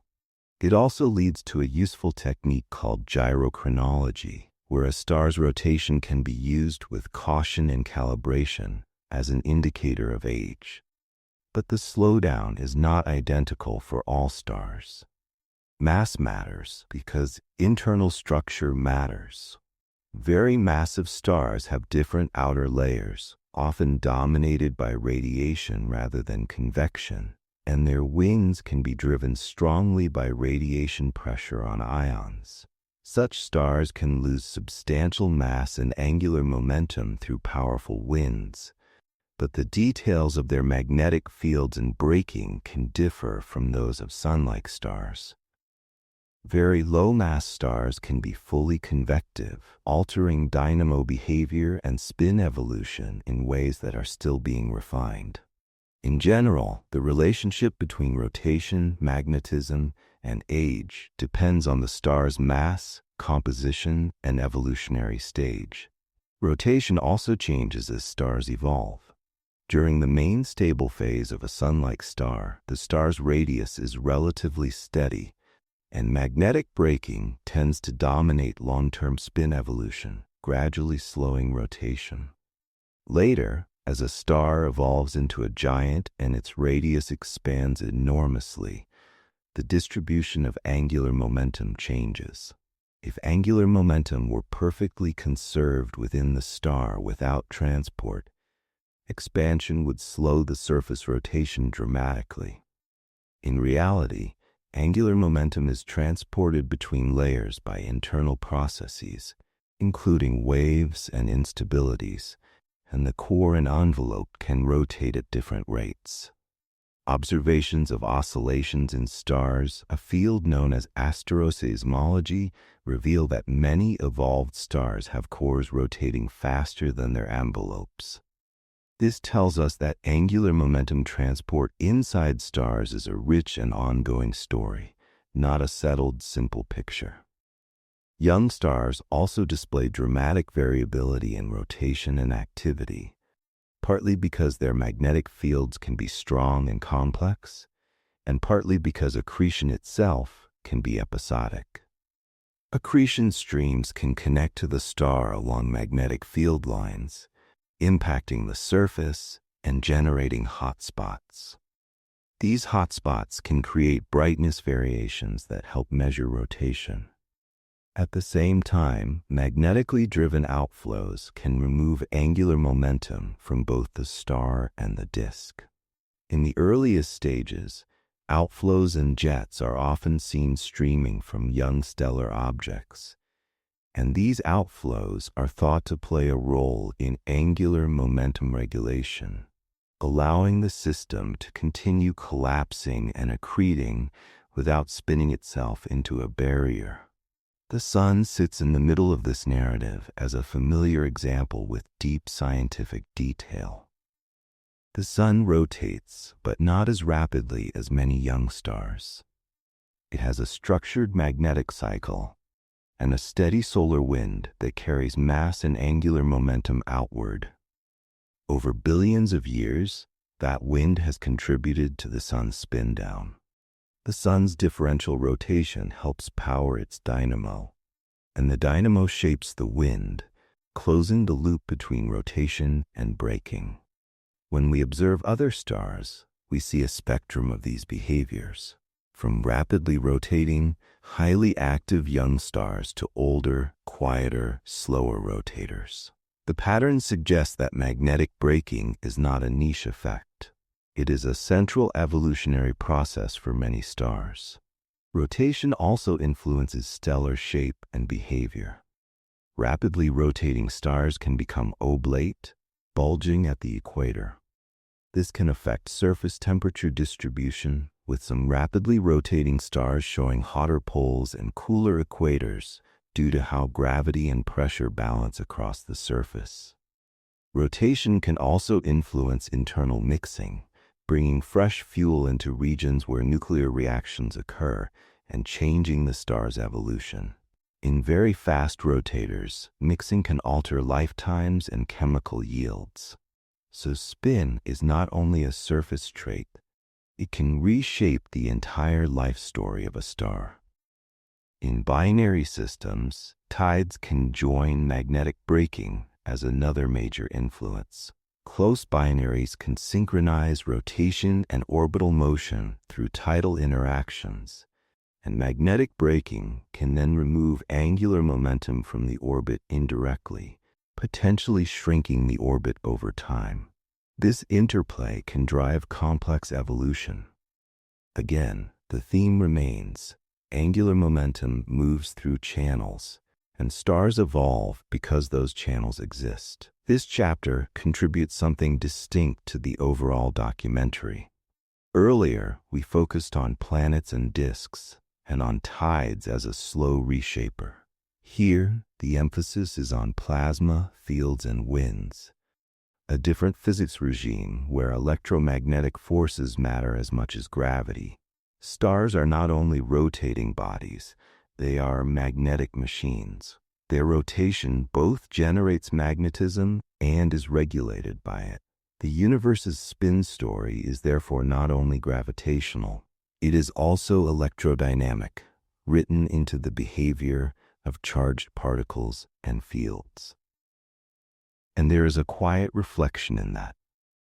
A star can begin its life spinning fast, restless and bright with activity, then gradually learn a calmer pace as it gives its angular momentum to the space around it. It is a reminder that change can be lawful and gentle, and that time can shape motion without violence. Tonight, if your mind feels like it has been spinning too quickly, you can borrow that lesson. Let the wind carry some of it away, and allow your thoughts to slow into a steadier, softer orbit. Chapter 9. Galaxies and Dark Matter, Rotation on the Largest Scales. When you first learn that galaxies rotate, it can feel like a surprising exaggeration. A galaxy is not a solid object. It is a vast population of stars, gas, dust, and invisible mass, spread across distances so large that light itself takes immense time to cross them.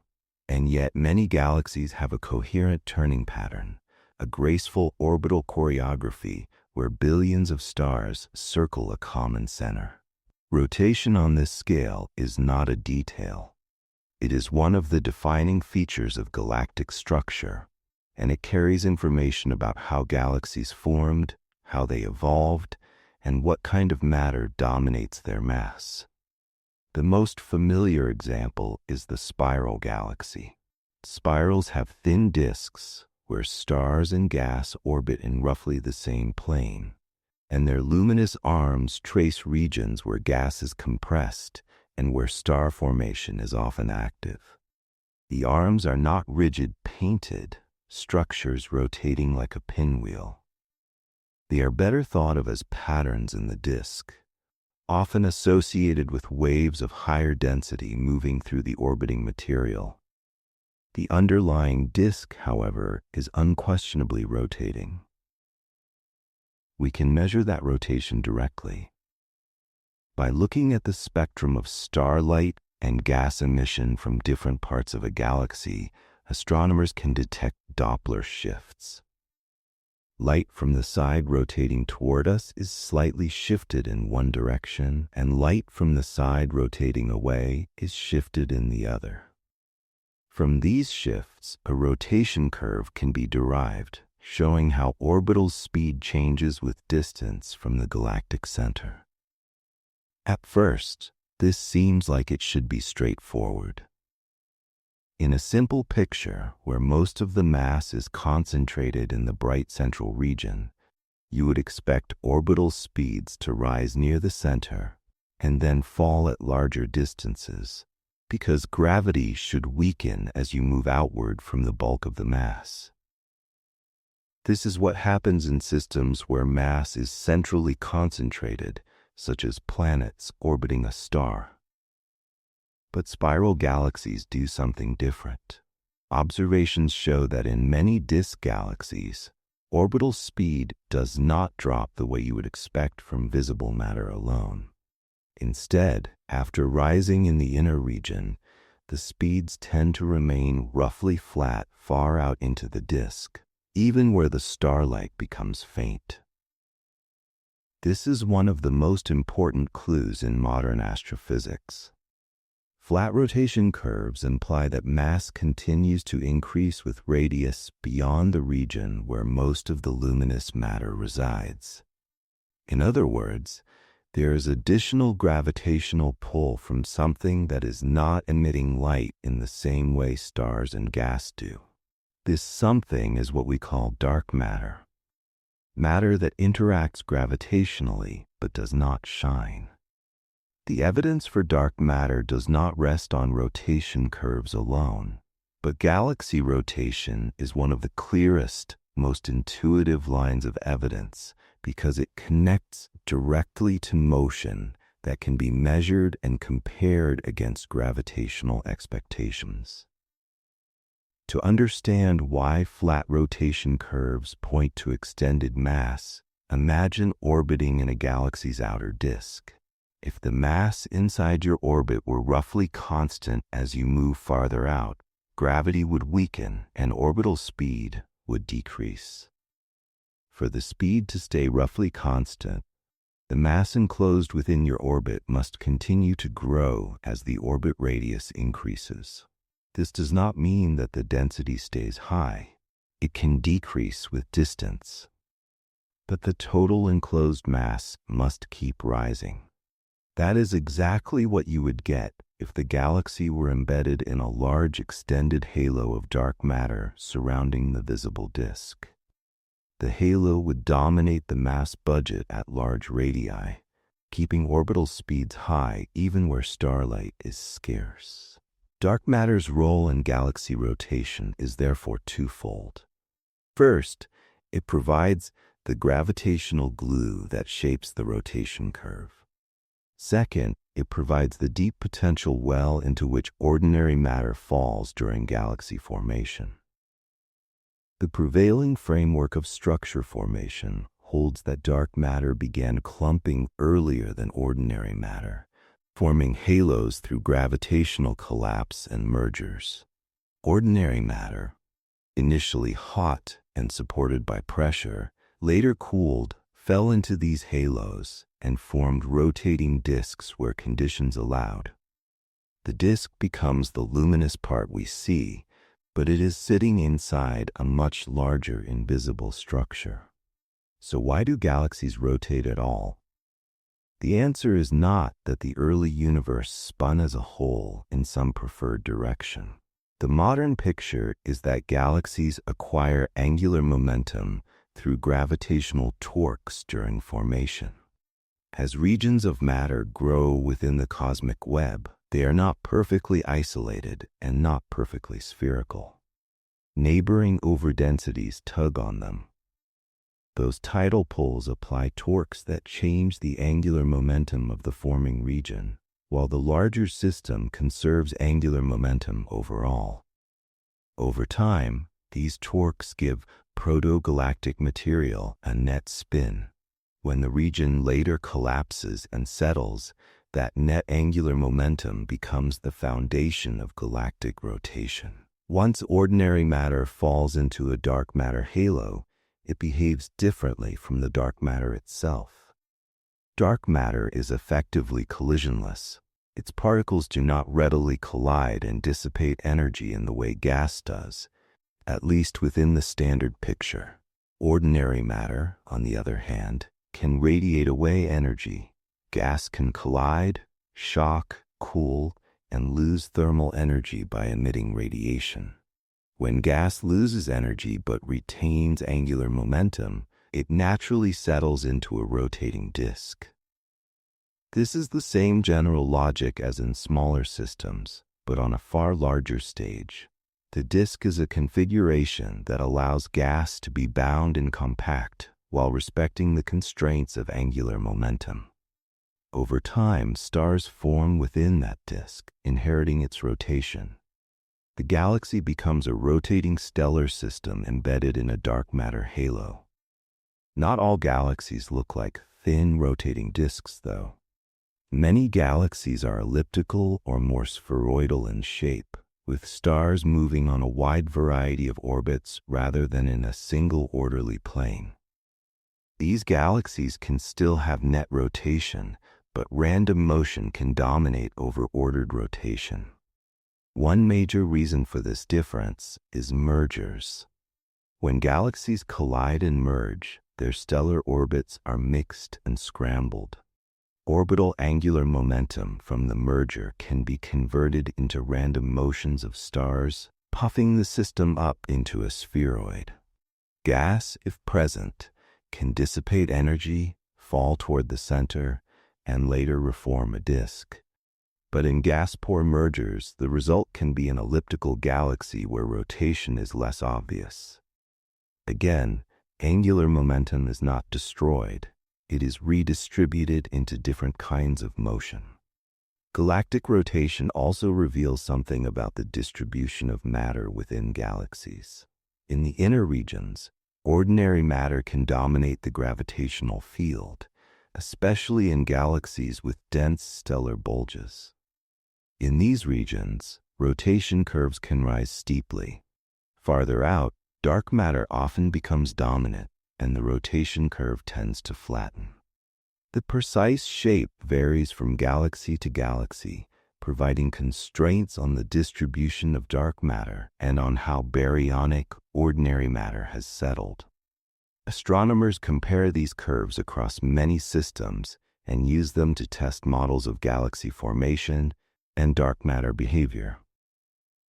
The evidence for dark matter extends beyond rotation curves. Galaxy clusters show mass discrepancies through the motions of galaxies within them. Gravitational lensing, where mass bends light from background sources, reveals additional mass beyond what is seen in luminous matter. The cosmic microwave background and the large-scale structure of the universe also support a cosmos where most matter is non-luminous. Rotation curves fit into this broader picture as a clear dynamical signature. Stars and gas move as if an invisible halo surrounds them. At the same time, the interpretation of rotation curves has inspired alternative ideas. Some researchers have explored modifications to gravity at very low accelerations to explain galaxy rotation without invoking dark matter. These ideas can reproduce certain galactic scaling relations in some cases, and they remain an active area of debate and testing. However, the broader body of evidence across cosmic scales, including lensing and cosmological observations, is widely interpreted as strongly favoring dark matter. This is a living scientific story, and the important point for this chapter is careful. Galaxy rotation provides a powerful constraint, and any successful explanation must match the observed dynamics across a wide range of systems. Rotation on galactic scales also creates some of the most visually striking structures in the universe. Spiral arms, bars, rings, and warps are all connected to how a rotating disk responds to gravity, to instabilities, and to interactions. A rotating disk can form a bar, an elongated structure that redistributes angular momentum within the galaxy and channels gas inward, often fueling central star formation or feeding a central black hole.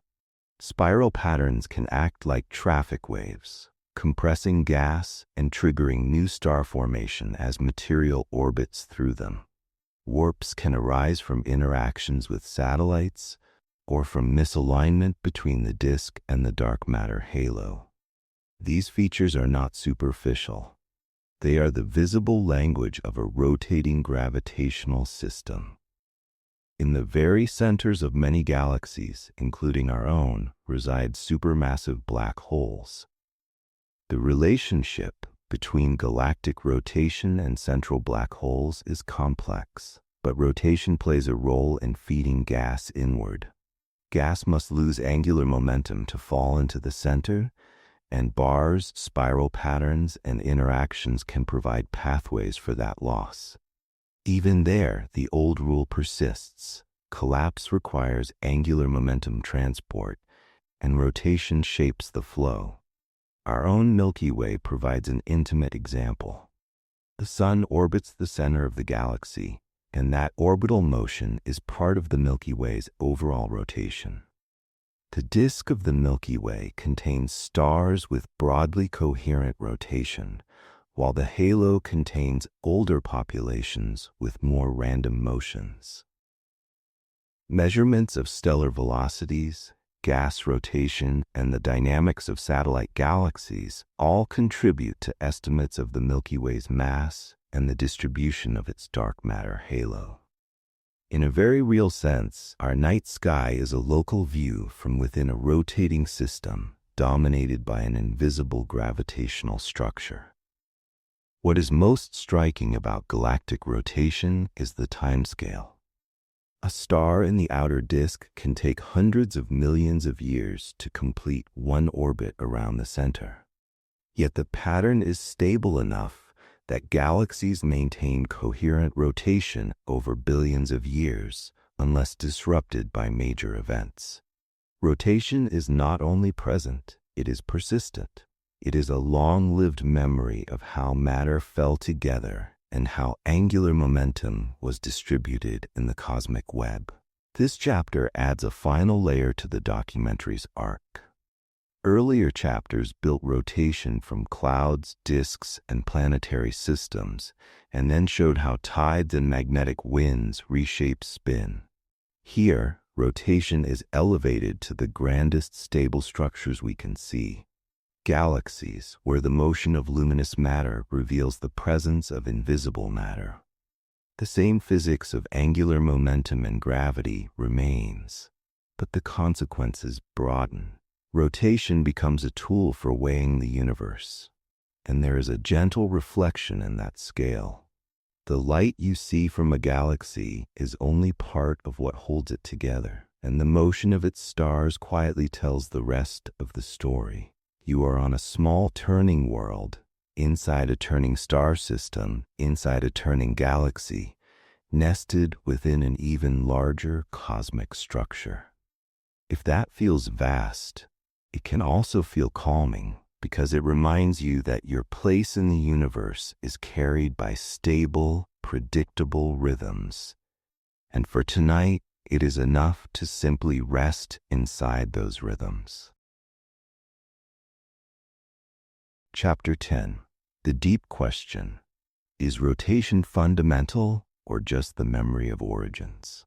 After following rotation from clouds to disks, from tides to stellar winds, and from galaxies to dark matter halos, a quiet question remains. Is the universe a spinning place in some fundamental sense, as if rotation were built into reality itself? Or is rotation simply what you get when you combine gravity, imperfect symmetry and time, a persistent memory of origins that survives because angular momentum is conserved and because the universe offers few quick ways to erase it? To approach that question scientifically, it helps to separate two meanings of fundamental. One meaning is global. Does the universe as a whole rotate in a way that would define a preferred direction or an overall cosmic spin? The other meaning is local. Is rotation unavoidable in bound structures because of deep principles such as symmetry and conservation, regardless of whether the universe has any global spin? These meanings sound similar, but they lead to very different kinds of evidence and very different conclusions. Start with the global question because it is the more dramatic one. If the universe rotated as a whole, it might leave detectable signatures. Rotation could distort the pattern of the cosmic microwave background, imprinting a preferred axis or a swirl-like anisotropy beyond what is expected from ordinary density fluctuations. Rotation could also influence the distribution of large-scale structures, creating correlations in galaxy orientations or in the handedness of spiral patterns across the sky. In principle, a globally rotating space-time might even produce subtle effects in the propagation of light and in the polarization patterns of the cosmic background. What do observations say? The broad result of modern cosmology is that on the largest scales, the universe looks remarkably isotropic and homogeneous. That does not mean it is perfectly uniform, but it means there is no strong evidence that space has a built-in preferred direction in the way a globally rotating universe would tend to produce. The microwave background is extremely uniform with tiny variations, and the statistical properties of those variations are consistent with a universe that does not have a large global rotation. Researchers have searched for specific kinds of anisotropy that would indicate cosmic rotation or vorticity on the largest scales, and the constraints are tight. If there is any global rotation, it must be extremely small compared with the expansion rate, and far too small to be the direct cause of the common rotation we see in planets, stars, and galaxies. This is an important scientific point to hold gently but firmly. The universe does not need to be globally rotating for local structures to rotate. The everyday rotation we observe is not evidence of a cosmic whirlpool turning everything in the same direction. In fact, one of the notable features of the cosmos is that rotation directions are mixed. Planets and stars in a given system often share a common sense of rotation because they formed from the same disk. But across the sky, galaxies have different orientations and different apparent handedness. Any global rotation would have to be subtle enough not to dominate these local histories, and the best current evidence suggests it is, at most, a tiny effect. So if rotation is not a global imposed feature, why does it feel so universal? Here the second meaning of fundamental becomes more relevant. Rotation may be fundamental in the sense that it is a generic expected outcome of how matter evolves under the laws we know. The universe began with small irregularities rather than perfect symmetry. Gravity amplified those irregularities and gathered matter into bound systems. In that process, even slight sideways motions and slight asymmetries were preserved and often amplified. Angular momentum conservation, rooted in the rotational symmetry of physical laws, made those sideways motions difficult to erase. As matter cooled and dissipated energy, it settled into rotating configurations. The result is that rotation appears everywhere, not because it was commanded, but because it is the natural surviving pattern of motion in a universe that builds structure. In this view, rotation is memory. It is a record of how matter flowed, merged, and settled. The memory language is not poetic exaggeration. It is a statement about conserved quantities. When a system forms, it inherits angular momentum from its environment. As it evolves, that angular momentum is redistributed by torques, tides, magnetic winds, and interactions. But unless it is transferred away, it remains. A planet's day length and tilt carry information about impacts and tidal history. A star's spin carries information about its birth environment and its long magnetic braking. A galaxy's rotation carries information about tidal torques in the cosmic web and about mergers that shaped its structure. Rotation persists precisely because it is constrained by conservation and because the mechanisms that remove it often work slowly. There is another layer to the fundamental idea, one that lives deeper in the laws of physics. Conservation of angular momentum is tied to the symmetry of space under rotations. If the laws of physics are the same after you rotate your coordinate system, there exists a conserved quantity associated with rotational motion. This connection is not a convenient coincidence. It is part of the conceptual backbone of modern physics. The universe does not prefer rotation in an emotional sense, but the universe is built with a symmetry that guarantees angular momentum is a meaningful, conserved property in isolated systems.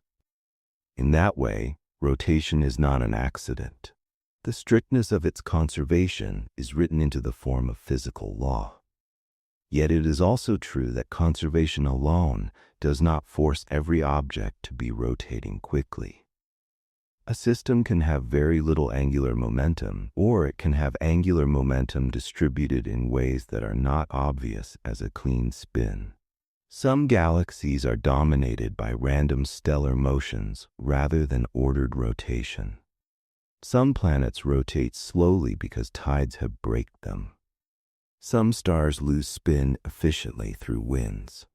In these cases, angular momentum has not vanished. It has been moved into orbits, into ejected material, or into the surrounding environment. That reinforces the memory idea. What changes is where the angular momentum resides and how visible it is. So the deep question becomes sharper. If rotation is memory, what determines the initial twist that memory preserves? Here we reach the boundary between well-established conclusions and areas of ongoing research. We have strong evidence that the early universe contained tiny density and temperature variations. We have strong evidence that gravitational interactions and tidal torques can generate angular momentum in forming structures. But the precise distribution of angular momentum across scales and the detailed pathways by which it is acquired and transported during formation remain active topics. Simulations of cosmic structure formation show how halos acquire spin through mergers and tidal torques, and observations constrain those models, but the story is still being refined. In addition, the universe includes phenomena where rotation and space-time geometry are intertwined in a more direct way. General relativity predicts that a rotating mass drags space-time around with it, an effect often called frame dragging. This is not a metaphor. It is a real prediction tested near Earth and strongly relevant near compact objects like rapidly spinning neutron stars and black holes.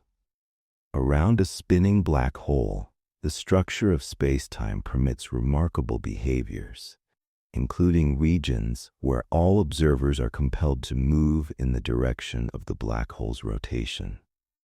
In these environments, rotation is not just motion through space, it is connected to the geometry of space-time itself. This does not imply a globally rotating universe, but it does show that rotation has deep physical meaning beyond the Newtonian intuition of a spinning ball. Black holes also bring the memory idea into sharp focus. A black hole can be described, in part, by its mass and its angular momentum. The spin of a black hole is a record of how it formed, whether it grew mainly through steady accretion from a disk, whether it merged with other black holes, and what angular momentum those processes carried. Astronomers can infer black hole spins through observations of accretion disks and high-energy emissions. In a sense, even the darkest objects in the universe carry an imprint of rotation as a conserved trait. And yet, despite all these profound connections, the simplest answer remains the most scientifically honest. Rotation is not a mysterious fundamental push added to reality. It is what you should expect when you combine a universe that is not perfectly symmetrical with laws that conserve angular momentum and with gravity that gathers matter into bound systems. Rotation is common because perfect cancellation is rare, because collapse amplifies small twists, and because the universe has limited mechanisms for erasing angular momentum quickly. That conclusion also helps clarify what the universe does prefer, if we are allowed that language at all. The universe prefers consistency. It prefers the symmetry of laws that do not care how you orient your experiment. It prefers conservation rules that keep accounts honest. Within those constraints, history matters. The universe does not need to start with a big cosmic spin. It only needs to start with slight irregularity, and then it lets time do the amplification. There is a final subtlety worth holding. because it guards against oversimplification. Rotation is not only a memory of beginnings, it is also a living participant in ongoing evolution. Rotation stabilizes disks, shapes star formation, channels gas, and influences magnetic activity. It sets the stage for tides to act, for winds to carry momentum, and for mergers to redistribute motion. So rotation is both consequence and cause. It arises from initial conditions and laws, and once present, it shapes what can happen next. In that sense, rotation becomes part of the universe's self-consistent unfolding, not a separate ingredient, but a feedback in the story of structure. If you step back from the details, the deep question resolves into something quietly beautiful. The universe does not need to be spinning as a whole to be full of spinning things. It needs only that nothing begins perfectly, and that the laws do not allow the little twists to be erased without a trace. Rotation is the universe keeping its receipts, and for a moment that can feel like a gentle comfort. Your own life is full of motions and changes that feel chaotic up close, but the universe shows that small beginnings can persist into stable rhythms. You are here inside a cosmos that remembers, and tonight you can let that steadiness hold you. As your thoughts slow and your day settles into quiet.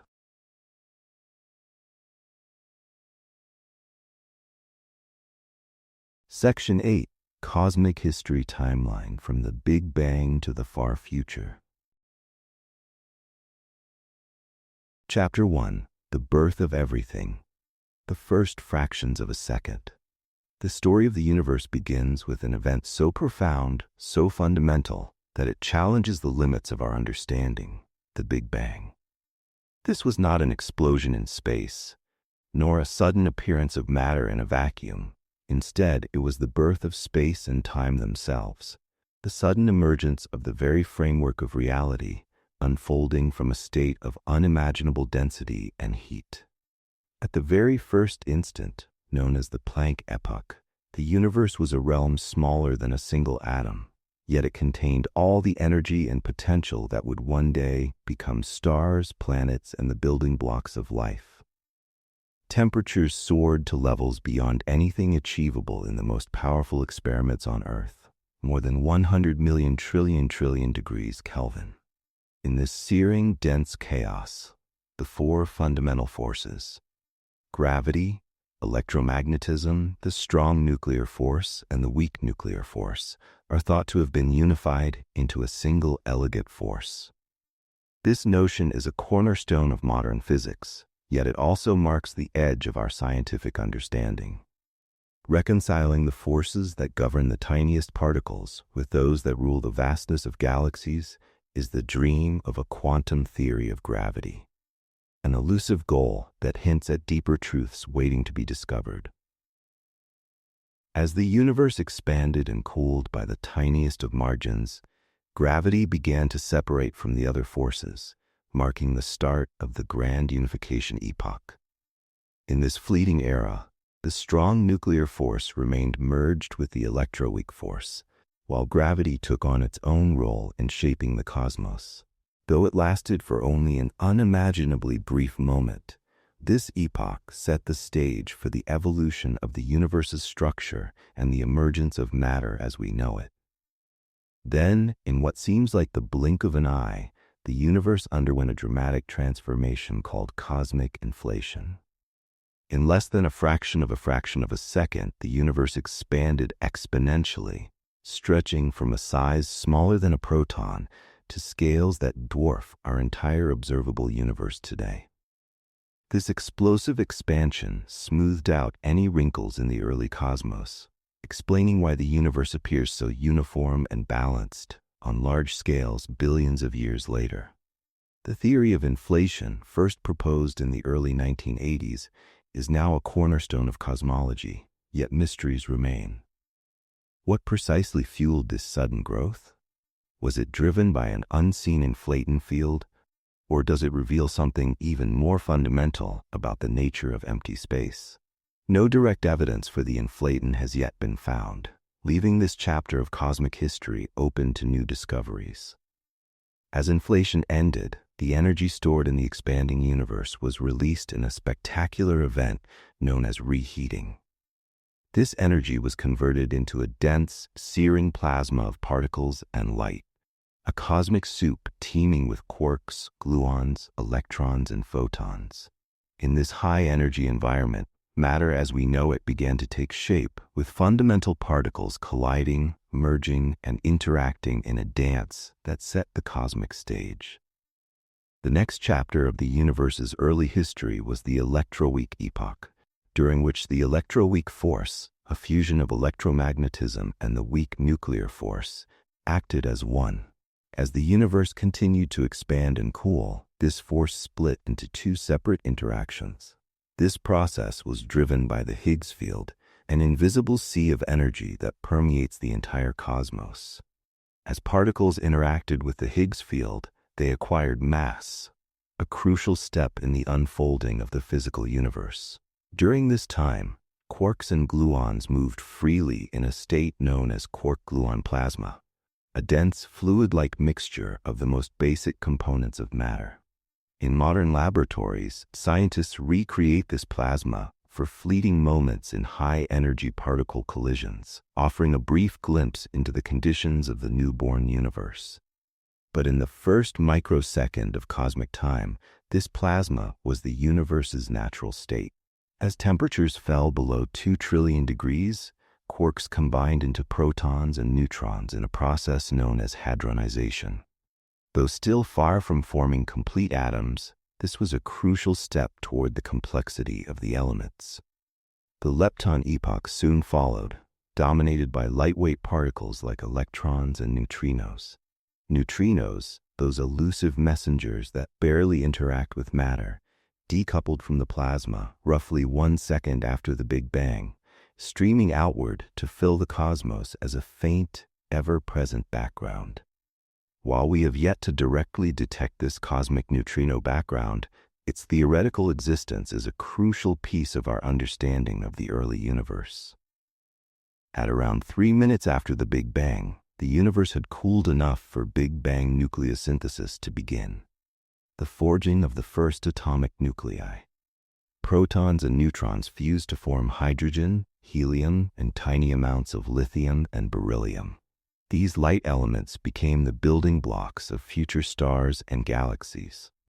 The proportions of these primordial elements remain visible in the oldest stars and in the delicate glow of ancient gas clouds, offering a cosmic fingerprint of the universe's fiery birth. For hundreds of thousands of years after this, the universe was still a seething sea of light and charged particles. Photons, the particles of light, couldn't travel far without constantly colliding with free electrons, making the cosmos a bright but opaque fog. This period of photon scattering defined the early universe, creating a cosmic echo chamber of energy. It wasn't until the temperature dropped to around 3,000 degrees, nearly 380,000 years after the Big Bang, that the universe entered a new era known as recombination. Electrons and protons combined to form neutral atoms, allowing light to travel freely through space for the first time. This light is the cosmic microwave background radiation, a faint afterglow that still fills the universe and carries with it the imprints of those early moments. It's a snapshot of the cosmos when it was still in its infancy, revealing tiny ripples in density that would eventually grow into galaxies, stars, and planets.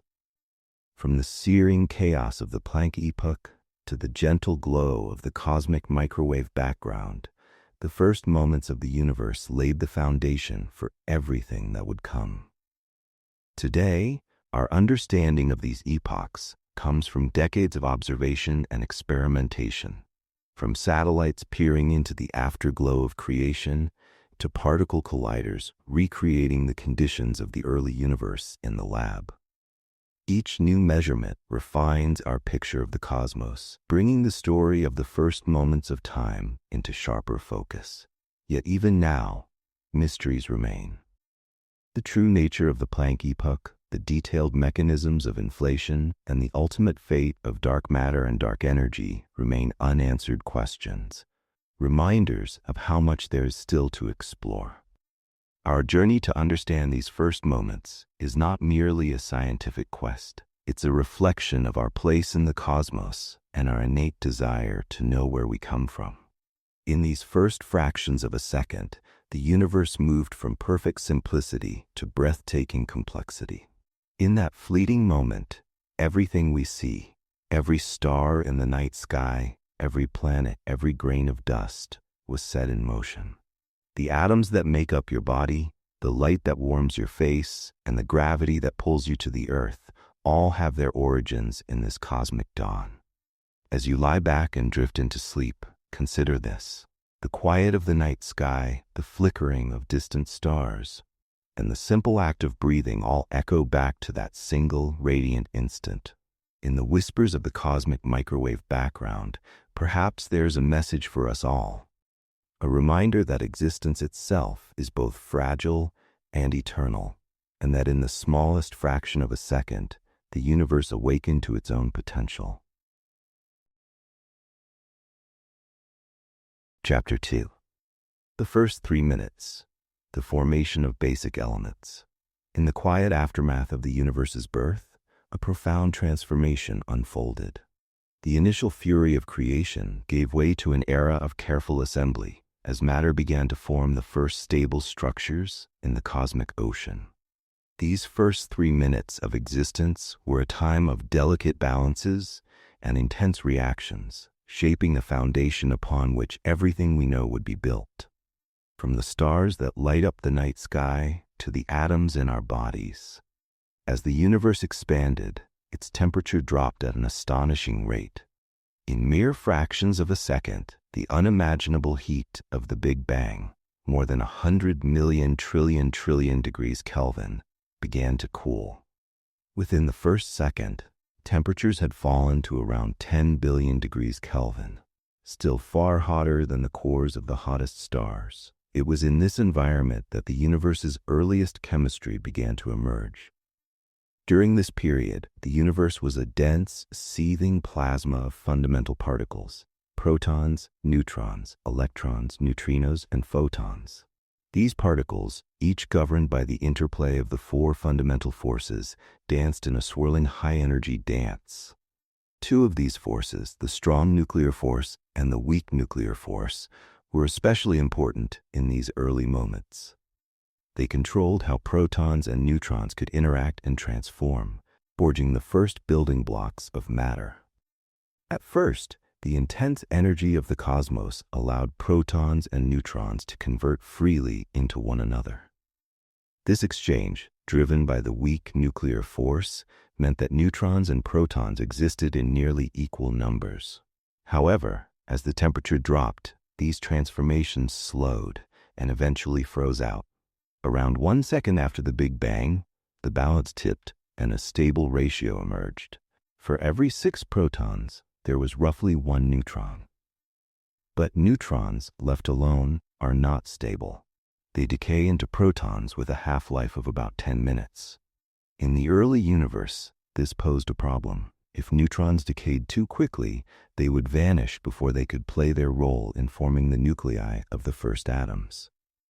The universe had to move fast, using those neutrons while it still could.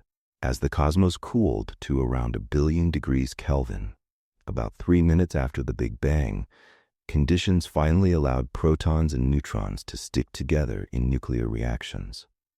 These first fusions formed deuterium, an isotope of hydrogen made of 1 proton and 1 neutron. Deuterium is delicate, easily torn apart by energetic photons, so for a brief time it was in a precarious balance. But as the universe expanded and cooled, the density of destructive photons decreased, and deuterium could finally survive. The formation of deuterium was the gateway to creating more complex nuclei. Quickly, deuterium nuclei began to fuse into helium-3, helium-4, and trace amounts of lithium-7 and beryllium-7. Helium-4, with its 2 protons and 2 neutrons, was especially stable and became the second most abundant element in the cosmos. The result of these reactions was a primordial mixture, about 75% hydrogen, 25% helium-4 by mass, and tiny fractions of these heavier elements. These first few minutes of nucleosynthesis created the raw materials that would later give rise to stars, galaxies, and planets. The hydrogen formed during this time would become the primary fuel for stars, while helium would play a crucial role in stellar evolution and the formation of heavier elements deep within stars' cores. One of the triumphs of modern cosmology is the remarkable agreement between the theoretical predictions of Big Bang nucleosynthesis and the observed abundances of these light elements. Astronomers have measured the proportions of hydrogen and helium in the oldest stars and in the diffuse gas clouds between galaxies. These observations align beautifully with the predictions of the Big Bang model, providing strong evidence that the universe did indeed pass through this fiery creative phase. However, there are puzzles that linger in this otherwise harmonious picture. The most famous of these is the cosmological lithium problem. The amount of lithium-7 observed in the oldest stars is significantly lower than what theory predicts. This discrepancy has puzzled scientists for decades. Some suspect that new physics, perhaps involving exotic particles or unknown interactions, could be at play. Others propose that processes within the stars themselves might have depleted their lithium over time, erasing the primordial signature. So far, the answer remains a tantalizing mystery. Beyond lithium, other questions remain about the conditions in the early universe.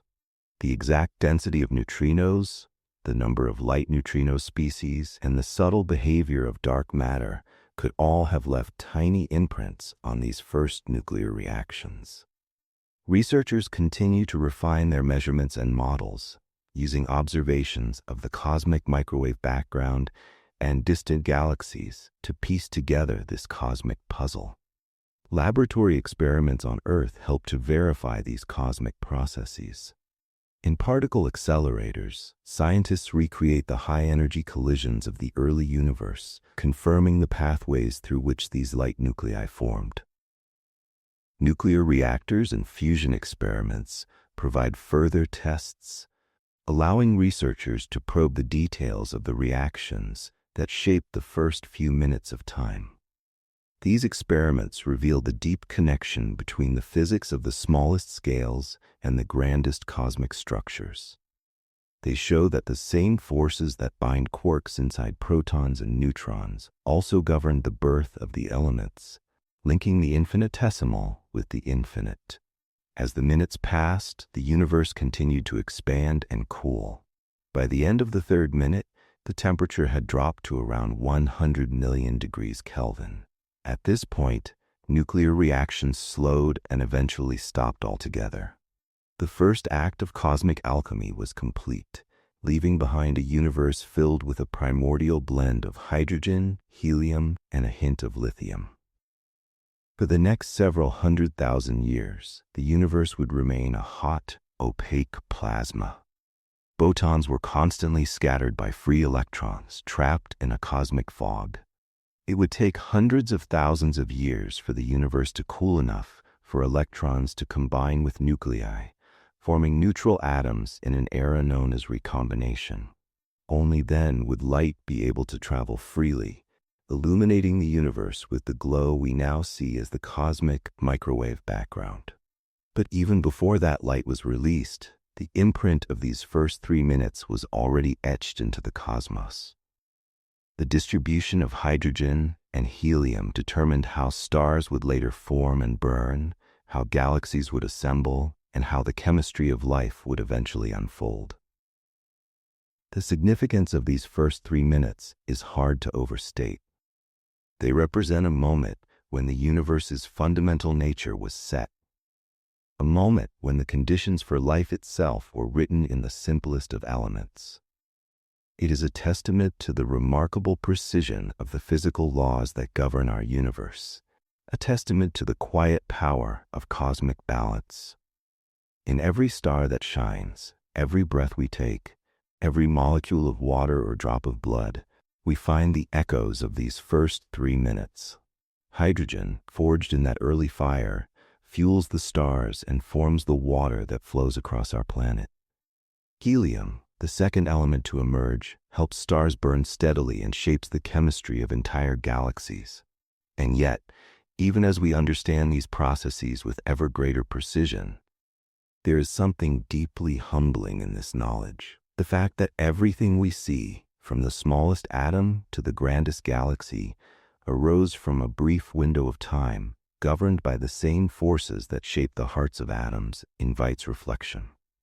In the quiet spaces of the night sky, in the shimmering hydrogen clouds, and the flickering glow of distant galaxies, we see the signature of these first minutes of cosmic time. It is a reminder that the universe, in all its vastness, was once contained in a moment of breathtaking simplicity and balance. Perhaps as you drift into sleep, you can imagine those first 3 minutes playing out in the dark, the universe cooling, the protons and neutrons finding one another, and the quiet emergence of the elements that would one day light up the sky. And perhaps, in the stillness of your thoughts, you will feel the gentle echo of that cosmic dawn. A soft whisper of the universe's first breath, thrilling, and a reminder that from the simplest of beginnings, the greatest wonders can arise. Chapter 3. The Dark Ages, a Universe Without Stars. After the searing brilliance of the Big Bang and the forging of the first atomic nuclei, the universe entered a period of profound darkness. This was the Cosmic Dark Ages, an era that spanned from roughly 380,000 years after the birth of time and space until the formation of the first stars and galaxies, hundreds of millions of years later. In this long, silent night, the universe was a vast and lonely sea of hydrogen and helium, waiting for the first glimmers of starlight to bring illumination to the void. The Cosmic Dark Ages began when the universe cooled enough for protons and electrons to combine, forming neutral hydrogen atoms in a process called recombination. Before this moment, light could not travel freely, endlessly scattered by the dense soup of charged particles. But with recombination, the universe became transparent for the first time. The ancient photons released in this era still fill the cosmos today as the cosmic microwave background radiation, a faint glow that tells the story of a universe just emerging from its fiery birth. Despite this newfound transparency, the universe had no new sources of light. There were no stars to shine, no galaxies to pierce the darkness. The hydrogen and helium gas that filled the cosmos expanded and cooled, drifting in silence. This gas was almost perfectly uniform, but subtle ripples in its density, tiny variations seeded by quantum fluctuations in the very earliest moments of the cosmos, remained as faint fingerprints on this vast canvas. In this darkness, gravity began its patient work. The slight overdensities in the hydrogen and helium gas, though minuscule, had a gravitational pull that grew over time. Over millions of years, these regions slowly gathered more matter, deepening their gravitational wells. This quiet accumulation marked the first steps in the formation of the cosmic web, the vast, interconnected structure of filaments and voids that would one day cradle galaxies and clusters. A silent but crucial participant in this gathering was dark matter. Unlike ordinary matter, dark matter does not interact with light, but it makes up about 5 times more matter than the atoms that make up stars, planets, and people. It formed vast, invisible halos, the skeleton of the cosmos, within which normal matter collected. These halos of dark matter provided the gravitational scaffolding that shaped the growth of the universe during the Dark Ages. Even though dark matter remains one of the great mysteries of modern physics, its influence during this time is clear. The dark matter halos gathered ordinary hydrogen and helium gas, pulling it inward with their gravitational embrace. In these dark matter wells, the first structures of the universe were beginning to take shape. The gas within these halos began to cool and settle, but cooling was a slow process. In modern galaxies, heavy elements like carbon, oxygen, and nitrogen help gas clouds radiate away heat. In the early universe, these elements did not yet exist. Only hydrogen and helium filled the darkness. Without the efficient cooling provided by heavier elements, the gas clouds in the dark ages could not fragment and collapse as easily. This meant the process of forming the first stars would take hundreds of millions of years. As gravity slowly gathered gas into these growing halos, the universe was alive with motion, even if no light yet shone. The temperature of the gas continued to drop, and in the densest regions, gravity finally won out over pressure. The hydrogen gas began to collapse under its own weight, compressing and heating as it fell inward. In these cradles of darkness, the first stars were born. These first stars, known as population 3 stars, were unlike any that exist today. Formed from pure hydrogen and helium, they were massive, some hundreds of times more massive than the Sun, and burned at incredible temperatures. Without heavier elements to help them cool, the gas clouds that formed these stars produced giants that lived fast and died young, their lives lasting only a few million years. The light of these first stars ended the cosmic dark ages. Their intense ultraviolet radiation began to reionize the hydrogen that filled the universe, breaking apart the neutral atoms and creating vast bubbles of ionized gas. This epoch of reionization transformed the universe from a cold darkness into a glowing expanse of light and energy.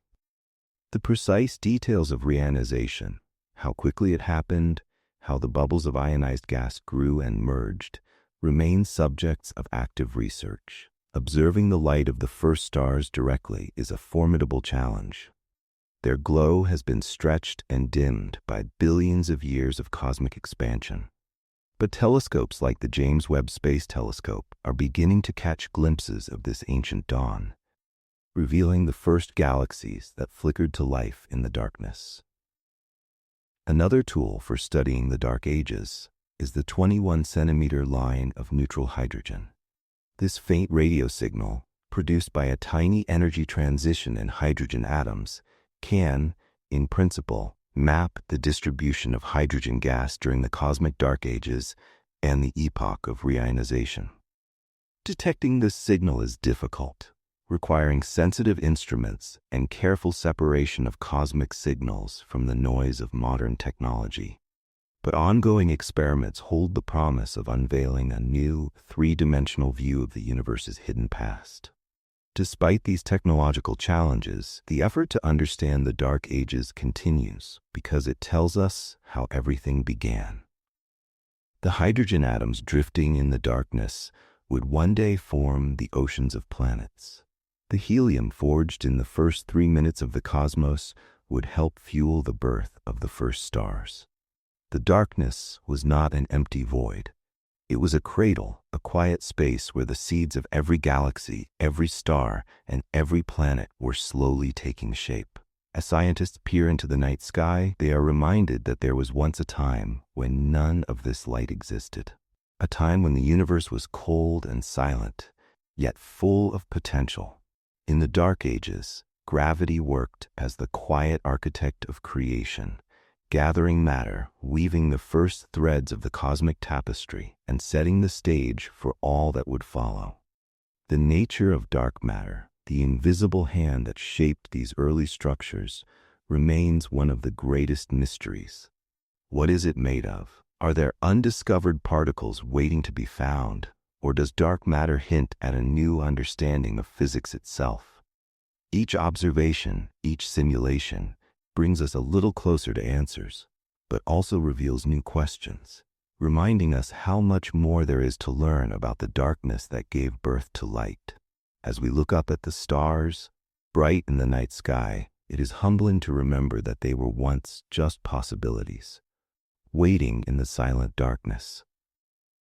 The story of the Dark Ages is a testament to the quiet power of gravity, to the slow and patient gathering of matter in the darkness. In this silence, the universe wrote the first chapters of the story of light, of galaxies, of life itself. And in this story, there is a quiet reflection for us as well, that even in the darkest times, when no light seems to shine, the seeds of creation are already gathering. In the quiet spaces where nothing appears to move, the slow work of creation is always underway. Perhaps, as you drift off to sleep tonight, you will remember that the stars themselves were once just whispers in the darkness, and that in the stillness the universe was becoming itself, one gentle moment at a time. Chapter 4. The First Light. Formation of Stars and Galaxies. After the silence of the cosmic dark ages, the universe began to shimmer with the first light.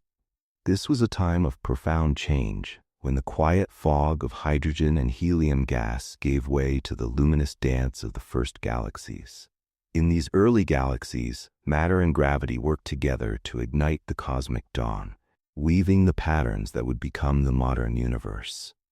The formation of the first galaxies did not happen in isolation. Rather, it was part of a vast cosmic ballet, a complex interplay between dark matter, cooling gas, and the gentle but insistent pull of gravity.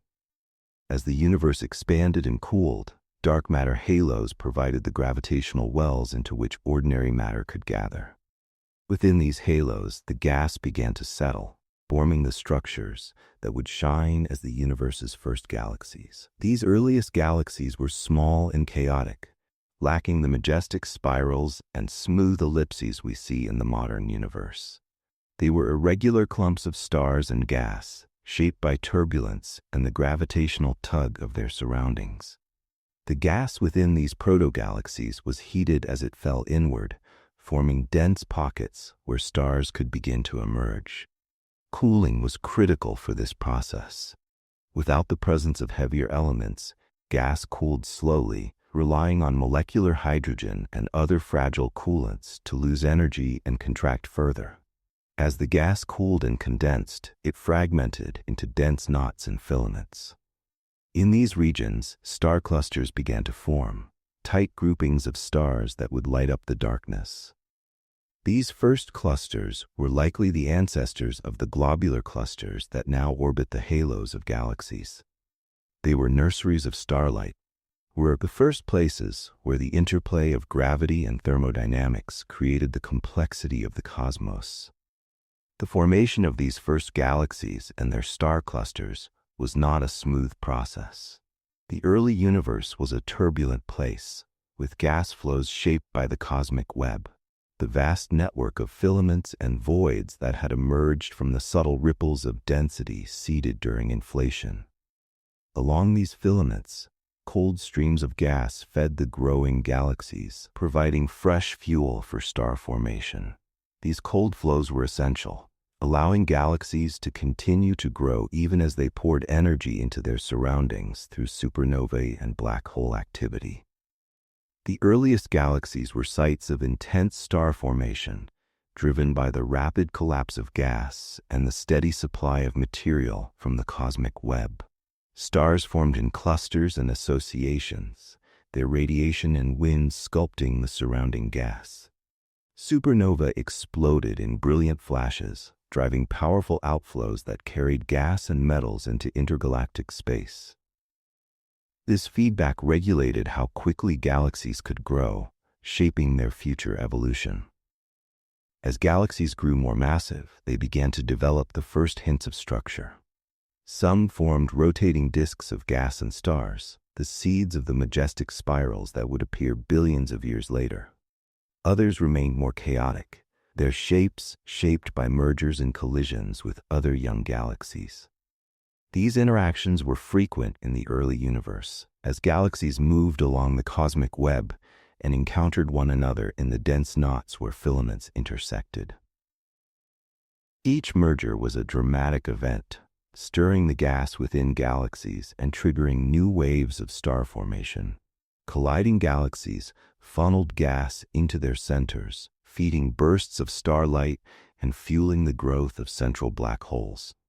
These early black holes, some of which would grow into the supermassive giants that anchor galaxies today, played an important role in regulating galaxy growth.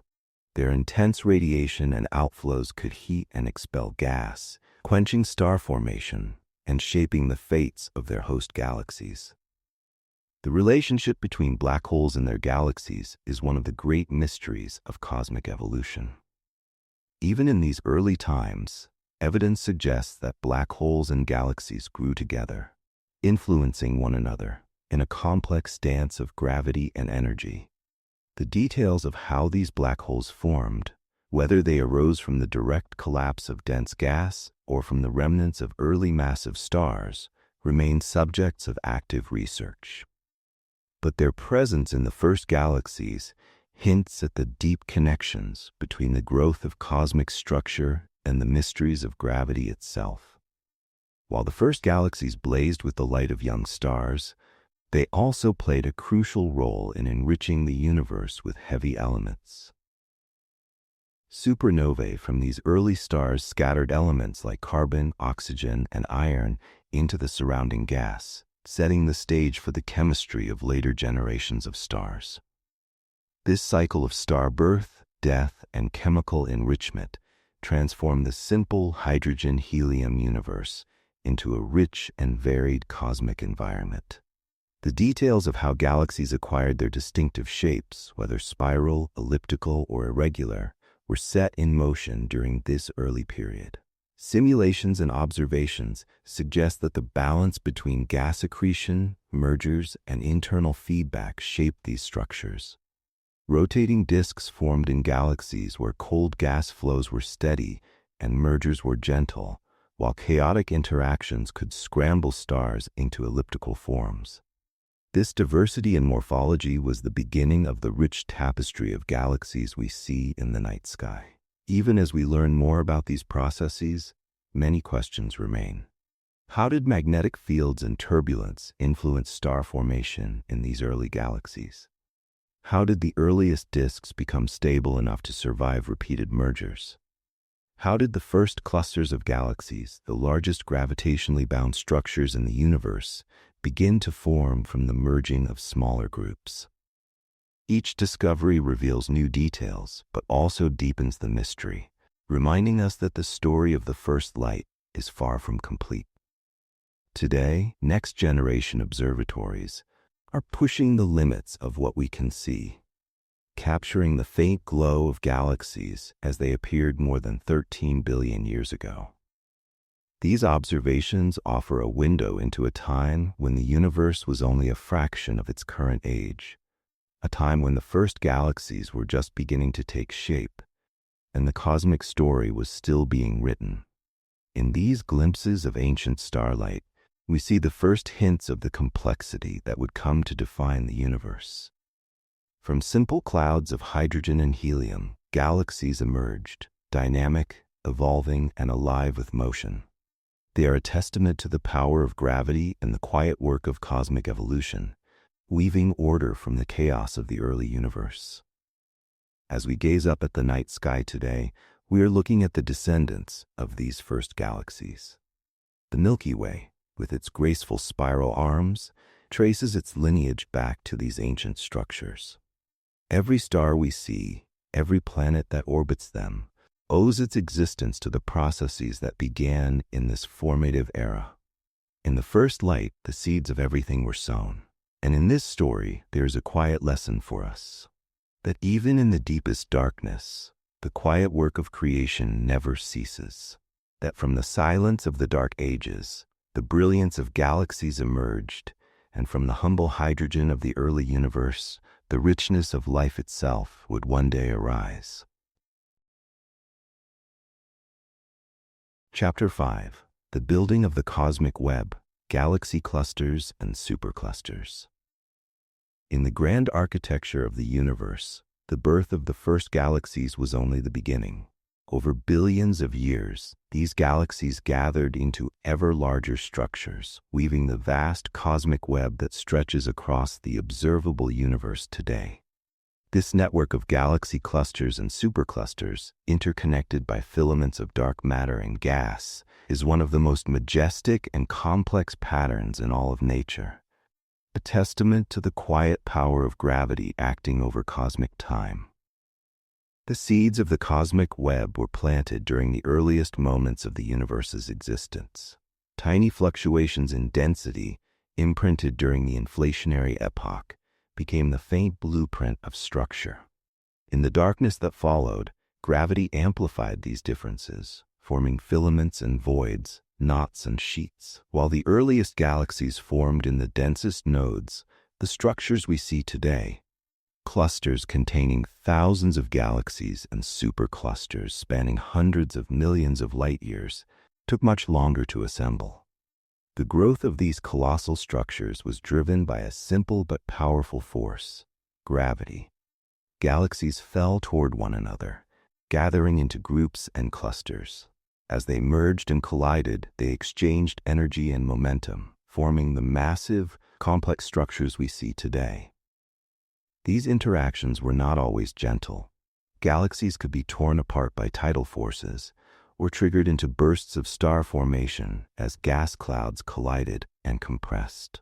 Clusters of galaxies, the largest gravitationally bound structures in the universe, are held together by the combined gravity of dark matter, galaxies, and hot gas. The dark matter forms a deep potential well, pulling in galaxies and heating the gas to temperatures of tens of millions of degrees. This hot gas fills the spaces between galaxies, glowing in X-rays and revealing the otherwise invisible scaffolding of the cluster. Superclusters, even larger and more sprawling, are not gravitationally bound in the same way. They are vast regions where the cosmic web's filaments converge, creating structures that stretch across hundreds of millions of light years.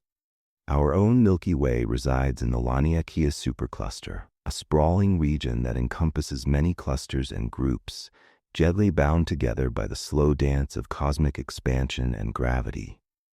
The formation of these structures ongoing. Galaxies within clusters orbit the cluster's center of mass, interacting and merging over time. Clusters themselves can merge in spectacular collisions, releasing enormous amounts of energy and reshaping the distribution of hot gas and dark matter. These cluster mergers are among the most energetic events in the universe since the Big Bang, driving shock waves through the hot plasma and lighting up the cosmos in X-rays. Despite the progress in mapping and understanding these vast structures, many details remain uncertain. How exactly do magnetic fields influence the evolution of clusters?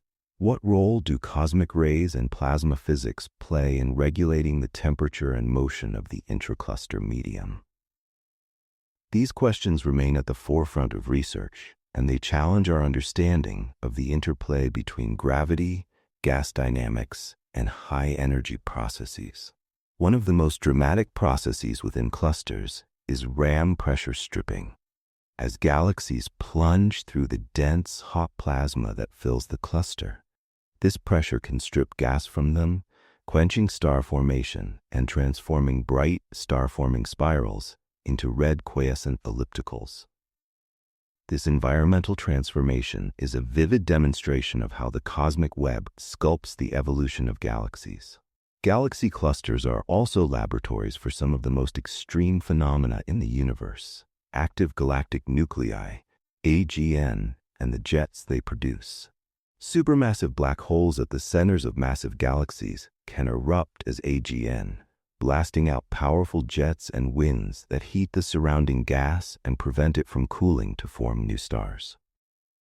This feedback loop, where black holes regulate star formation and gas cooling, is a crucial part of the cosmic web's evolution, and it has been observed in clusters near and far.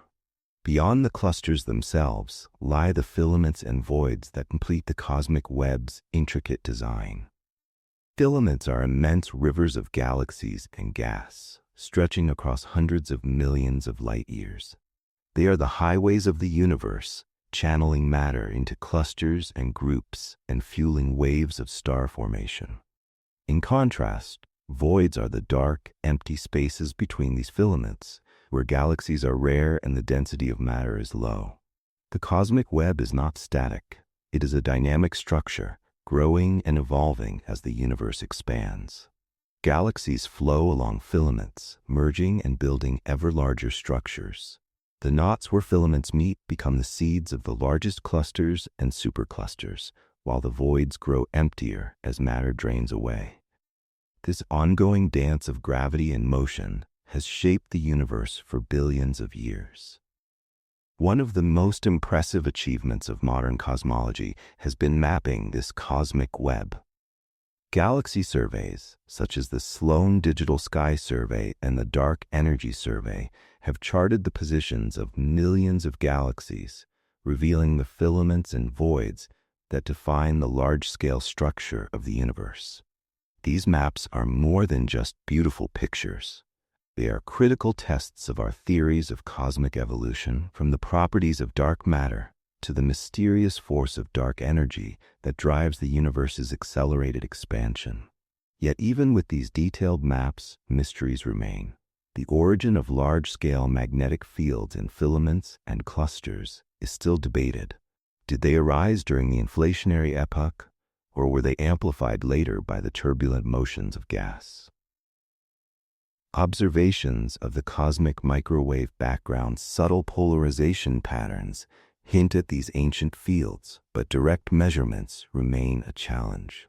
Similarly, the cosmic web's twisting, swirling motions, seen in simulations and hinted at in the alignment of galaxy spins, raise questions about how angular momentum is transferred and distributed across cosmic scales. These swirling patterns, though subtle, tell a story of cosmic turbulence that is still being unraveled. In the spaces between galaxies, the cosmic web whispers the story of creation. It reminds us that the universe is not a static place, but a living, evolving tapestry. From the smallest galaxies to the grandest superclusters, everything is connected, bound together by the quiet pull of gravity and the relentless expansion of space. As we gaze out at this grand structure, it is easy to feel small. The scale of the cosmic web dwarfs anything we can comprehend, a lattice of galaxies and gas that stretches beyond the horizon of what we can see. Yet in this vastness, there is a quiet lesson, that the same forces that shaped the cosmic web also shaped the atoms in our bodies, the light in our sky, and the thoughts that flicker in our minds. Perhaps as drift into sleep, you will remember that the universe's greatest structures began as tiny ripples in the darkness, that the grandest patterns of the cosmos grew from the same quiet forces that shape everything, from galaxies to dreams. In the cosmic web, we see the story of creation itself, written across the stars and the silence between them. Chapter 6. The Era of Stars and Planets, a universe teeming with possibilities. As the universe emerged from the darkness of the cosmic dawn, it entered an era of breathtaking complexity and quiet potential. The first galaxies had formed, lighting up the night with the glow of young stars. But in this new chapter of cosmic evolution, something even more remarkable began to unfold. The creation of worlds. The era of stars and planets had begun, an age in which gravity, chemistry, and time would conspire to build the scaffolding for life itself. The birthplaces of stars are found in the cold, dense clouds of gas and dust, known as giant molecular clouds. These vast structures span hundreds of light years and contain enough material to form thousands of stars. In the quiet recesses of these clouds, gravity pulls matter into clumps that grow denser and hotter, eventually igniting nuclear fusion in their cores. Each newborn star emerges in a swirling disk of gas and dust, a circumstellar nursery where planets will take shape. In the modern universe, star formation is not an isolated process. It is shaped by the environment of galaxies, by the streams of cold gas that flow along cosmic filaments, and by the echoes of ancient supernovae that sweep through interstellar space. In the graceful arms of spiral galaxies, waves of density compress gas into clouds, triggering bursts of starbirth. In dwarf galaxies, star formation can be erratic and explosive, driven by tidal forces and the gravitational pull of nearby giants. Once stars form, their light and winds begin to sculpt the galaxies around them. Massive stars emit fierce radiation and launch powerful outflows that can trigger or quench further star formation. Supernova, the final acts of massive stars, enrich the interstellar medium with heavy elements, the oxygen we breathe, the calcium in our bones, the iron in our blood. These elements are the raw material for planets and life, created in the brief, brilliant lives of stars. Around young stars, disks of gas and dust become the birthplaces of planetary systems. In these disks, dust grains collide and stick together, forming pebbles and then planetesimals, the building blocks of planets. Over millions of years, gravity gathers these planetesimals into larger bodies, some growing into gas giants, others remaining as rocky worlds. This process, known as planetary accretion, is guided by complex interactions of gravity, turbulence, and magnetic fields. One of the greatest surprises of modern astronomy is the diversity of planetary systems. Observations of exoplanets have revealed worlds stranger than any we imagined. Hot Jupiters orbiting perilously close to their stars, super-Earths with thick atmospheres, and planets circling dim red dwarfs. Some systems are tightly packed with multiple planets in resonant orbits, while others appear to have been shaped by violent migrations and collisions. These discoveries have forced astronomers to revise theories of planet formation and evolution. The inward migration of giant planets, for example, can disrupt the orbits of smaller rocky worlds, reshaping the architecture of entire systems. How common are these migrations? How do disks of gas and dust evolve and dissipate over time? These questions remain active areas of research, blending the insights of observations, simulations, and laboratory experiments. Closer to home, our own solar system offers a window into the processes that shape planetary systems. The arrangement of the planets, the gaps of the asteroid belt, and the icy bodies of the Kuiper belt all hold clues to the early history of the Sun's disk. Jupiter and Saturn, the giant planets of our solar system, played a central role in sculpting the orbits of the smaller worlds and in delivering water and organics to the young Earth. Yet many mysteries remain. How did Earth acquire its water? Did it come from icy comets or water-rich asteroids that rained down in the solar system's youth? How did Jupiter and Saturn migrate in the swirling disk of the young Sun? And how did their wanderings shape the fates of the inner planets? These puzzles are the subject of ongoing exploration, with missions to asteroids and comets seeking to uncover the hidden history of our cosmic neighborhood. Beyond the formation of stars and planets, the era of cosmic complexity also saw the emergence of rich chemical environments. In the cold darkness of interstellar clouds, complex molecules form: methanol, formaldehyde, even amino acids. These molecules are the precursors of life, and they are found not only in star-forming regions but also in the icy shells of comets and the atmospheres of giant planets. The chemistry of life seems to be woven into the fabric of the cosmos. One of the most profound frontiers of modern astronomy is the search for life beyond Earth. The discovery of exoplanets in the habitable zones of their stars, regions where liquid water can exist, has opened the possibility that life may be common in the galaxy. But the search for life is also a search for our own place in the cosmos.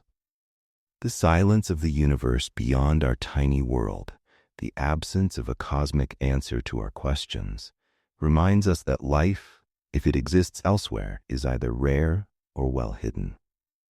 Are we alone, or are we one voice in a quiet chorus of cosmic life? This question touches not only on biology and chemistry, but on philosophy and wonder. As stars age, they evolve in ways that continue to shape their environments. Low-mass stars like the Sun live for billions of years, providing steady warmth to the planets that circle them. Red giants, swollen and luminous, cast off their outer layers to create nebulae of gas and dust, the raw material for new generations of stars. Massive stars, in their brief and brilliant lives, end as supernovae, seeding the galaxy with heavy elements and driving shock waves that trigger the birth of new stars. The era of stars and planets is not just a chapter in cosmic history. It is an era that continues to this day. In distant galaxies, stars are still forming, and planets are still coalescing from the swirling disks of gas and dust. In the quiet outskirts of the Milky Way, cold clouds of gas drift through the dark, waiting for the gentle pull of gravity to ignite new generations of suns. Everywhere, the universe is alive with possibility. This chapter of cosmic evolution is also a chapter of potential for life. In the warm seas of distant ocean worlds, in the clouds of alien skies, the chemistry of life may be taking root. We do not yet know how common life is in the universe, but that the processes that created the elements of life, the forging of carbon and oxygen, the chemistry of water and rock, are universal. As we look up at the stars, we are seeing not only points of light, but also the long history of cosmic creativity. Each star is a crucible of possibility, each planet a potential world where life might emerge. The journey from hydrogen atoms in the early universe to the complexity of life is long and winding, shaped by gravity, chemistry, and time.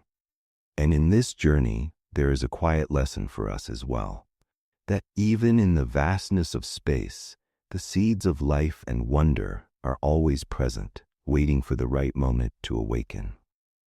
In the gentle glow of starlight, in the quiet orbits of distant planets, the universe became a place where complexity and consciousness could arise.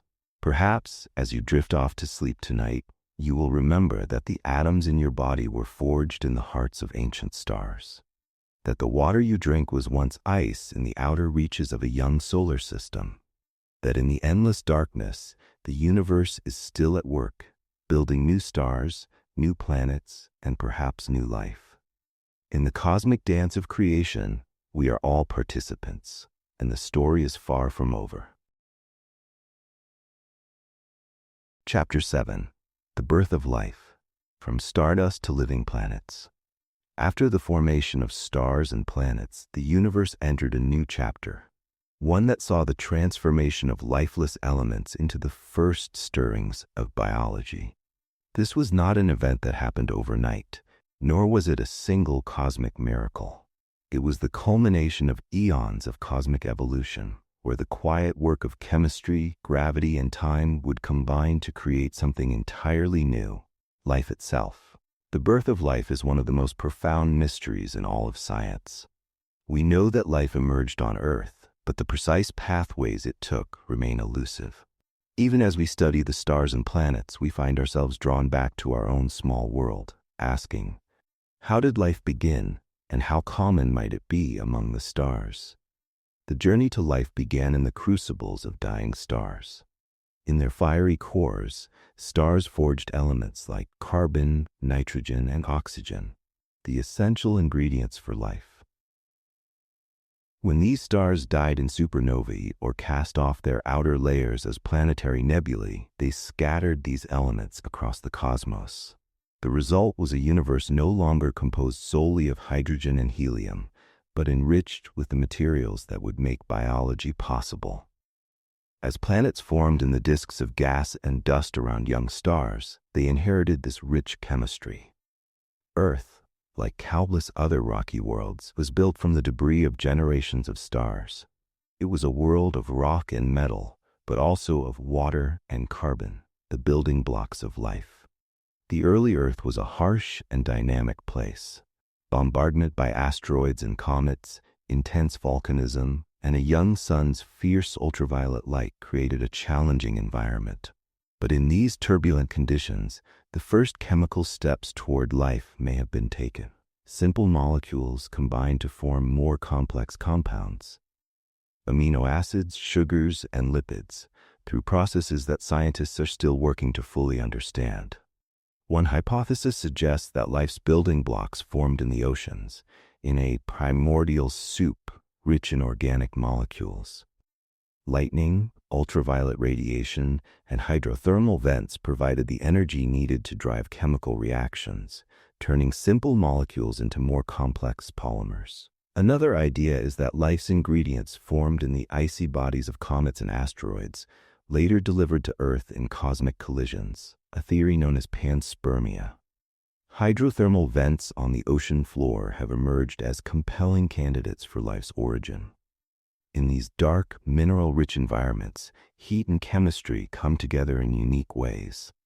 Here, tiny pores in rocks act as natural reactors, concentrating molecules and fostering reactions that could have assembled the first self-replicating systems. The discovery of extremophiles, life forms that thrive in these harsh environments today, lends credence to this idea, suggesting that life may have found its foothold in the deep sea.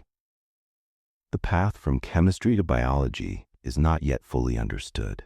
How did simple molecules assemble into the first self-replicating structures? What early forms of metabolism sustain them? These questions remain at the cutting edge of research.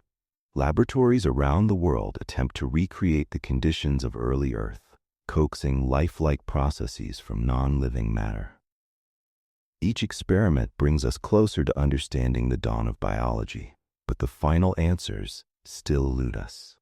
While the exact mechanisms remain uncertain, the essential requirements for life are clear: a source of energy, a supply of organic molecules, and a solvent like water to facilitate reactions. Water's unique properties, its ability to dissolve a wide range of substances, its role in stabilizing complex molecules, make it a near-perfect cradle for life. It is no coincidence that we search for water wherever we search for life. Life's earliest forms were likely simple and fragile, microscopic cells with rudimentary metabolisms.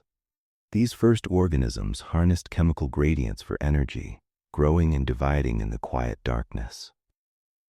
Over time, evolution, the blind sculptor of complexity, refined these early cells, giving rise to new forms and strategies.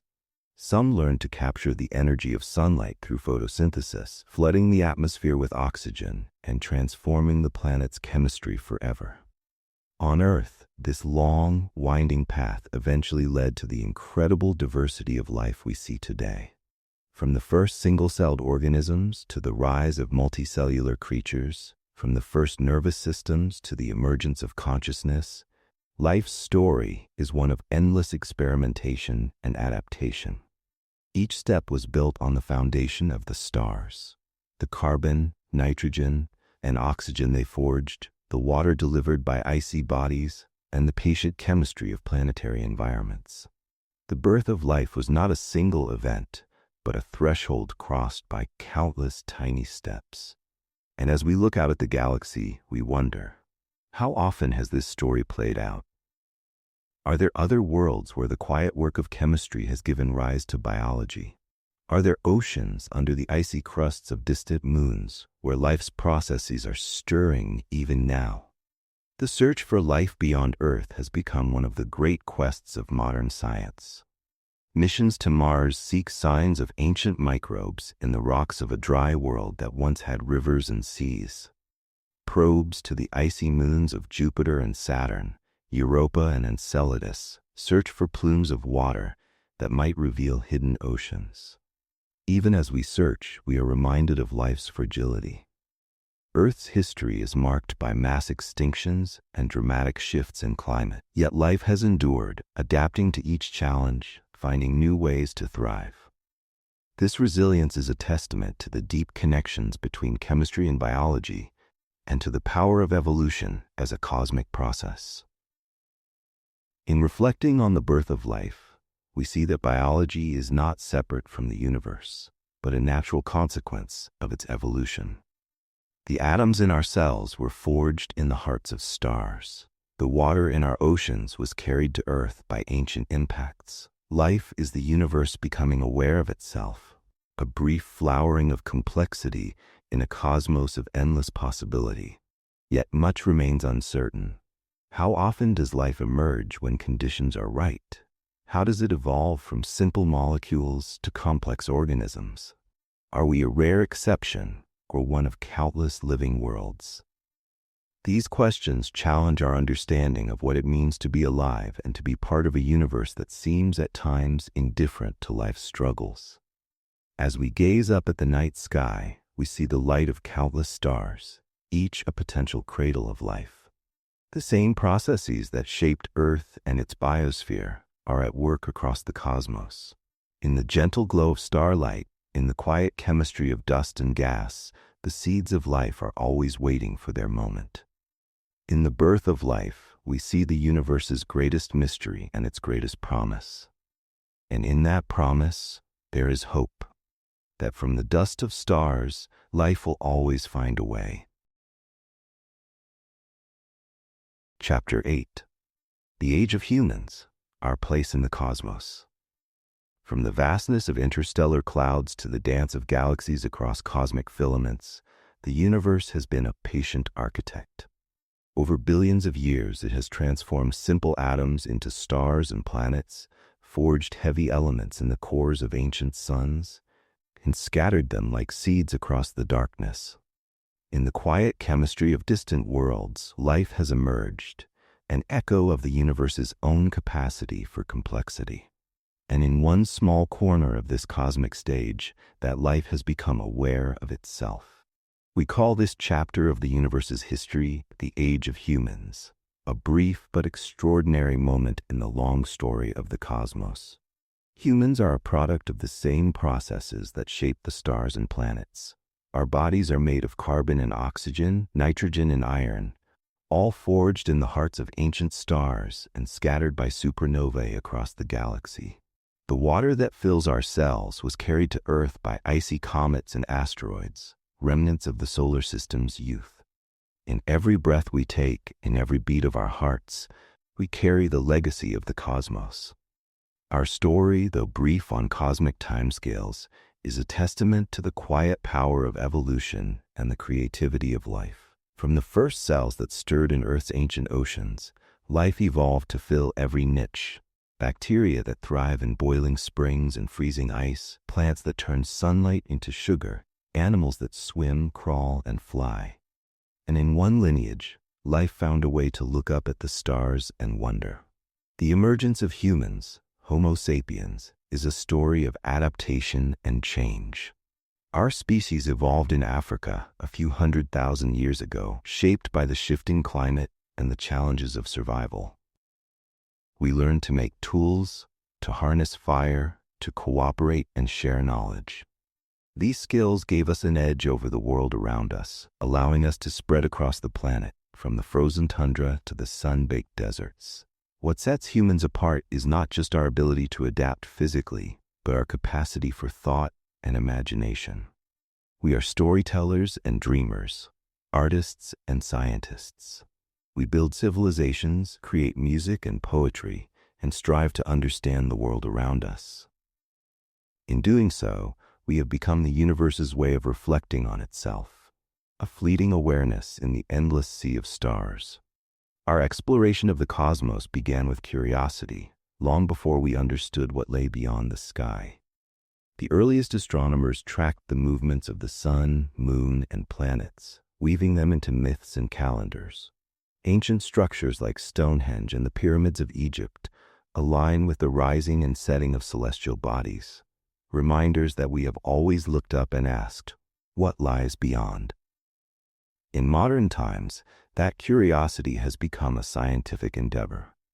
Telescopes and satellites have expanded our vision, revealing galaxies billions of light years away and the faint afterglow of the Big Bang itself. We have sent probes to the outer planets and landers to the surfaces of distant worlds, each mission a testament to our determination to understand our place in the cosmos. The study of astronomy is more than just a search for distant worlds. It is a search for ourselves. The cosmic microwave background tells us that we live in an expanding universe. Born in a fiery moment nearly 14 billion years ago, the discovery of exoplanets, thousands of distant worlds orbiting other suns, reminds us that our solar system is just one among countless others. Each new observation challenges us to think bigger, to see ourselves as part of a much larger story. Yet for all our progress, many mysteries remain. What is the true nature of dark matter, the invisible substance that shapes galaxies and clusters? What drives the accelerated expansion of the universe, the dark energy that fills the spaces between the stars? These questions push the boundaries of physics and cosmology, and their answers may forever change how we see ourselves. Closer to home, we grapple with our own impact on the world. Human civilization has reshaped Earth's climate, landscapes, and ecosystems. We have harnessed the power of atoms and the energy of the sun, built cities that shine like constellations from orbit, and sent our voices into space on golden records aboard the Voyager spacecraft. But we have also driven species to extinction and warmed the planet in ways that threaten our own future. This dual legacy of creation and destruction is part of what it means to be human. Our intelligence gives us the power to shape the world, but it also demands that we act with care and foresight. In the cosmic perspective, Earth is a fragile oasis, a pale blue dot in the vastness of space. It is the only known cradle of life, and our stewardship of it will determine whether the age of humans is a brief flash or a lasting chapter. Even as we look outward to the stars, we are reminded that our journey begins here, on this small world. The same curiosity that drives us to explore Mars and the moons of Jupiter also calls us to protect the forests, oceans, and skies of Earth. The challenges of climate change, resource depletion, and environmental degradation are not separate from the story of the cosmos. They are part of the same story of complexity and interdependence that has shaped galaxies and planets. In the search for life beyond Earth, we are also searching for echoes of ourselves. We wonder whether the processes that gave rise to life here, liquid water, carbon chemistry, the warmth of a stable star, have played out on other worlds. The discovery of extremophiles on Earth, organisms that thrive in boiling springs and acidic lakes, suggests that life is adaptable and tenacious. But whether it is common or rare in the universe is still unknown. Missions to Mars, Europa, Enceladus, and Titan are designed to answer this question, to probe the icy oceans and ancient riverbeds for signs of biology. Telescopes search for the faint signatures of water vapor and oxygen in exoplanet atmospheres, hoping to glimpse the distant breath of alien life. In these efforts, we see both the humility and the hope of our species, the recognition that we are part of a larger cosmic story, and the dream that we are not alone. As we ponder our place in this story, we are faced with a deeper question. What does it mean to be human in a universe that is so vast and ancient? We are small, fragile creatures, living on a single world in a cosmos of hundreds of billions of galaxies. And yet we are also the product of that cosmos, a way for the universe to know itself. The knowledge we have gained about our origins, from the Big Bang to the birth of stars, from the formation of planets to the emergence of life, does not diminish our place in the universe. It deepens it. We are not apart from the cosmos, but woven from the same threads of matter and energy that make up the stars. In this understanding, there is both awe and comfort, yet there is also a profound responsibility. In our brief moment of awareness, we have the power to shape not only our own destiny, but the future of life itself. We can choose to be caretakers of Earth, to explore the stars with respect and wonder, or to squander the precious gift of consciousness on conflict and destruction. The choice we make will echo across the ages. Atoms in your body were forged in ancient stars, that your breath carries the water of comets and the carbon of galaxies long gone. That in the quiet spaces of your mind, you hold the echoes of the universe's own story, a story of endless transformation and quiet possibility. In the age of humans, the universe has found a voice, and in that voice, there is the promise of wonder, the hope of connection, and the gentle reminder that even in the vastness of space, we are never truly alone. Chapter 9. The Universe Today, a Snapshot of the Cosmos. In the vast sweep of cosmic history, the present moment is but a fleeting blink. Yet even in this brief interval, the universe today stands as a testament to billions of years of cosmic evolution, a dynamic and intricate tapestry of galaxies, stars, planets, and the enigmatic forces that shape them. To look at the cosmos as it is now is to see the culmination of ancient processes and the quiet unfolding of new mysteries. The universe today is vast and expanding. Observations of distant galaxies show that space itself is stretching, a discovery that has reshaped our understanding of cosmic destiny. Galaxies are carried away from one another by this expansion, their light shifted toward the red end of the spectrum. This cosmological redshift is the fingerprint of a universe that began in a hot, dense state and has been growing ever since. But this expansion is not uniform everywhere. While galaxies in general recede from each other on large scales, the pull of gravity binds some of them together in clusters and superclusters. In these dense environments, galaxies dance in complex orbits, colliding and merging in cosmic slow motion.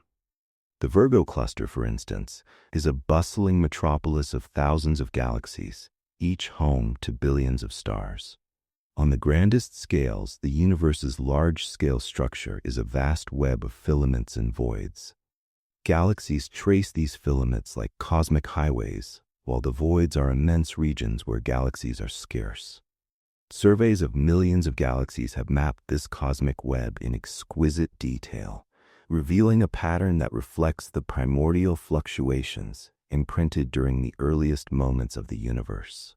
At the heart of many galaxies, including our own Milky Way, lie supermassive black holes, objects with masses millions or billions of times that of the Sun. These giants are not just passive anchors of their galaxies. They can blaze as quasars, outshining the combined light of billions of stars as they consume gas and dust. The precise relationship between these black holes and their host galaxies is still a topic of active research, but it is clear that they grow and evolve together. Closer to home, our own Milky Way galaxy is a barred spiral, its arms winding outward from a central bar of stars and gas. It is home to over 100 billion stars, vast clouds of gas where new stars are still forming, and ancient star clusters that remember the galaxy's earliest days. The Milky Way itself is not alone. It is part of the Local Group, a collection of more than 50 galaxies bound by gravity. Our nearest large neighbor, the Andromeda Galaxy, is on a slow collision course with the Milky Way, a dance that will play out over the next few billion years. Within galaxies, the cycle of stellar birth and death continues. In cold, dense clouds of molecular gas, new stars are born, while massive stars end their lives in supernova explosions that seed the galaxy with heavy elements. These processes shape the composition of future generations of stars and planets, linking the fates of entire solar systems to the life cycles of the galaxies themselves. The universe today is not static. Even as galaxies drift apart on cosmic scales, gravity knits them together locally, forming clusters and filaments that continue to evolve. The largest structures in the universe are still growing, as matter flows along the cosmic web into ever larger nodes of gravity. Simulations of this growth reveal a dynamic landscape where dark matter provides the scaffolding and gas, and stars trace its patterns. One area of active research in the modern universe is the role of magnetic fields. These invisible structures thread through galaxies and galaxy clusters, influencing the motion of charged particles and shaping the flows of gas. Observations of polarized light reveal the presence of magnetic fields stretching over thousands of light years, but their origins remain a mystery. Did they arise in the early universe, or are they generated and amplified by turbulent motions in the cosmic web? Understanding how these fields evolve and affect star formation is a key frontier in astrophysics. Another fascinating aspect of the universe today is the intergalactic medium, IGM, the tenuous gas that fills the spaces between galaxies. Although it is invisible to the naked eye, the IGM contains most of the ordinary matter in the universe. This diffuse gas is a reservoir for future star formation and a record of cosmic evolution, tracing the flows of matter along the filaments of the cosmic web. Instruments like the Keck Observatory and the Very Large Telescope study the absorption lines of distant quasars to probe the IGM's temperature, density, and chemical makeup. Closer to home, astronomers continue to map the motions of stars within the Milky Way to piece together its history.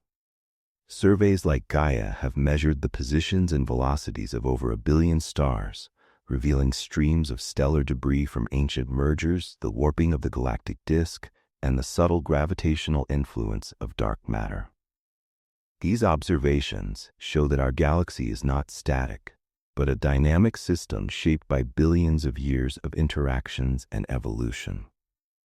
Our solar system, too, is a laboratory for understanding the processes that shape planetary systems. Missions like Juno at Jupiter and Cassini at Saturn have revealed the complex atmospheres, magnetic fields, and moons of these giant planets. The icy moons Europa and Enceladus, with their hidden oceans, hint at the possibility of life beyond Earth. In the Kuiper Belt, icy bodies like Arakoth preserve the primordial materials from the solar system's birth, offering a glimpse into its earliest moments. In the present cosmos, the cycle of creation and destruction continues. Massive stars explode in brilliant supernovae, seeding galaxies with the elements of life. New stars ignite in cold molecular clouds, their light joining the chorus of the night sky. Black holes collide in distant galaxies, sending ripples through space-time that observatories like LIGO and Virgo have only just begun to hear. Each of these events is a chapter in the unfolding story of the universe, a story that stretches across billions of light years and billions of years. As we gaze outward, we also look inward. Our place in the universe is both humble and profound. We are the product of 13.8 billion years of cosmic evolution, stardust woven into conscious form. In every breath we take, in every thought we share, we echo the long history of stars and galaxies that made our existence possible. In this present moment, the universe is alive with possibility. Stars are forming, galaxies are merging, and in the quiet darkness, new worlds are taking shape. The same processes that forged the first stars continue today, weaving new tapestries of light and matter across the endless night. And in this cosmic story, there is a lesson for us as well, that even in the vastness of space, the quiet forces of gravity and time work patiently, creating beauty and complexity from the simplest of beginnings. That in the light of distant galaxies and the cold of interstellar clouds, we see both the past and the promise of the future. Perhaps, as you drift off to sleep tonight, you will remember that the universe is still unfolding, that the same forces that shape the galaxies also shape the atoms in your body, the breath in your lungs, and the dreams in your mind. In the present cosmos, there is both mystery and meaning, and the story is far from over. Chapter 10. The Far Future, the Universe's Endless Journey.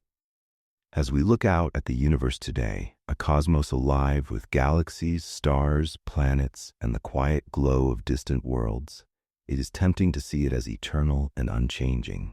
Yet even the grandest structures we observe are only chapters in a much longer story.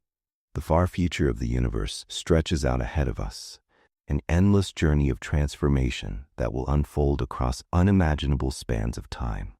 This chapter explores what science can tell us about that distant future and what mysteries remain. The expansion of the universe is the backdrop for everything to come. Today, galaxies are carried away from each other by this cosmic expansion, their light stretched into longer wavelengths. Observations suggest that this expansion is accelerating, driven by a mysterious force we call dark energy. If this acceleration continues, the universe will grow colder and emptier, its grand structures drifting ever farther apart. Over the next tens of billions of years, the stars themselves will change. Stars like the Sun, which have burned for billions of years, will exhaust the hydrogen in their cores and evolve into red giants. In this swollen phase, they will shed their outer layers into space, creating planetary nebulae and leaving behind dense remnants called white dwarfs. These white dwarfs, slowly cooling over trillions of years, will fade into darkness, becoming cold, dead embers in the galactic night. More massive stars will end their lives in dramatic supernova explosions, leaving behind neutron stars and black holes. These exotic remnants will persist long after the last stars have faded, holding on to the echoes of their former brilliance. In the cores of galaxies, supermassive black holes will continue to grow, consuming gas, dust, and even the occasional star that strays too close. In the cosmic near term, over the next few billion years, the dance of galaxies will continue. The Milky Way and the Andromeda Galaxy are on a slow collision course, destined to merge in a gravitational ballet that will last hundreds of millions of years. The result will be a new, larger galaxy, sometimes called Milkomeda, a sprawling elliptical that will bear little resemblance to the graceful spirals of today. As galaxies collide and merge, the rate of star formation will gradually decline. The fuel for new stars, cold molecular gas, will be consumed or ejected into intergalactic space. In the far future, galaxies will grow old and red, filled with long-lived, low-mass stars that burn dimly for trillions of years. The brilliant fireworks of young galaxies will be replaced by a quieter, slower rhythm, the slow fading of starlight. Trillions of years from now, even the longest-lived stars, tiny red dwarfs, will begin to die. These stars, which make up the majority of all stars today, can burn for up to 10 trillion years or more. When they finally exhaust their fuel, they will cool and fade, leaving behind only dark remnants, white dwarfs, neutron stars, and black holes. The fate of these remnants is another chapter in the universe's endless journey. White dwarfs will continue to cool, radiating their heat into the cold void of space. Over unimaginable timescales, longer than the current age of the universe by orders of magnitude, they will become black dwarfs, cold and dark, invisible against the cosmic night. Black holes, too, have a future shaped by a subtle process called Hawking radiation. Proposed by Stephen Hawking in the 1970s, this phenomenon suggests that black holes can slowly lose mass over time, emitting a faint glow of particles and energy. For stellar mass black holes, this process is vanishingly slow, far slower than the current age of the universe. Even the largest black holes will eventually evaporate, disappearing in a final flash of radiation. This vision of the universe's distant future, a cosmos filled with cold, dark remnants and faint whispers of radiation, is known as the heat death or big freeze. In this scenario, the universe approaches a state of maximum entropy, where no more work can be done and all structures have dissolved into a thin, cold soup of particles and energy. Yet this is only one possible future. The ultimate fate of the universe depends on the true nature of dark energy, which we still do not fully understand. If dark energy's strength changes over time, the future could be very different. In some theories, the expansion of the universe might eventually reverse, leading to a big crunch, a collapse of all matter back into a hot, dense state. In others, dark energy could grow stronger, tearing apart galaxies, stars, and even atoms in a big rip. Each scenario would bring a very different ending to the cosmic story. Another area of uncertainty is the possibility of proton decay. Some theories of particle physics predict that protons, the building blocks of atoms, are not truly eternal. If protons can decay, the matter that makes up stars and planets would eventually dissolve, leaving behind only radiation and ghostly relics like neutrinos. Experimental searches for proton decay have not yet found evidence for this process, but the question remains open, connecting the smallest scales of physics to the largest. Even in this far future, the quiet work of gravity and quantum processes may continue in unexpected ways. The evaporation of black holes, the decay of particles, and the slow stretching of space itself will play out over eons, reshaping the universe in ways we can only begin to imagine. Each of these processes carries with it a profound mystery, a reminder that the universe is not static, but ever-changing, even on timescales that dwarf the lifespan of galaxies. As we contemplate this distant future, we are reminded of the fleeting nature of everything we know. The stars that light our night sky, the galaxies that fill the heavens, even the atoms in our bodies, all are temporary, part of a cosmic cycle that began long before us and will continue long after. In the face of such vastness, our own lives seem small and brief, yet there is also a quiet beauty in this story. The same processes that will one day fade the stars also made it possible for us to exist, to look out at the cosmos, to wonder about its fate, and to find meaning in its patterns. We are the universe, for a brief moment, reflecting on itself. The far future of the cosmos is a canvas of uncertainty and possibility. It challenges us to think beyond the limits of human history and to see ourselves as part of something far larger. It invites us to ask questions that stretch across the ages. What does it mean to exist in a universe that will one day grow dark? What legacies can we leave that will echo beyond the span of human memory? Perhaps, as you drift into dreams, you will remember that the universe's journey is far from over. That in the quiet darkness where galaxies once shone and black holes wait to fade, the same forces that shaped the first stars continue to work, weaving new patterns of possibility. In the endless journey of the cosmos, there is both mystery and promise, and in that promise, a gentle reminder that we too are part of the universe's endless story.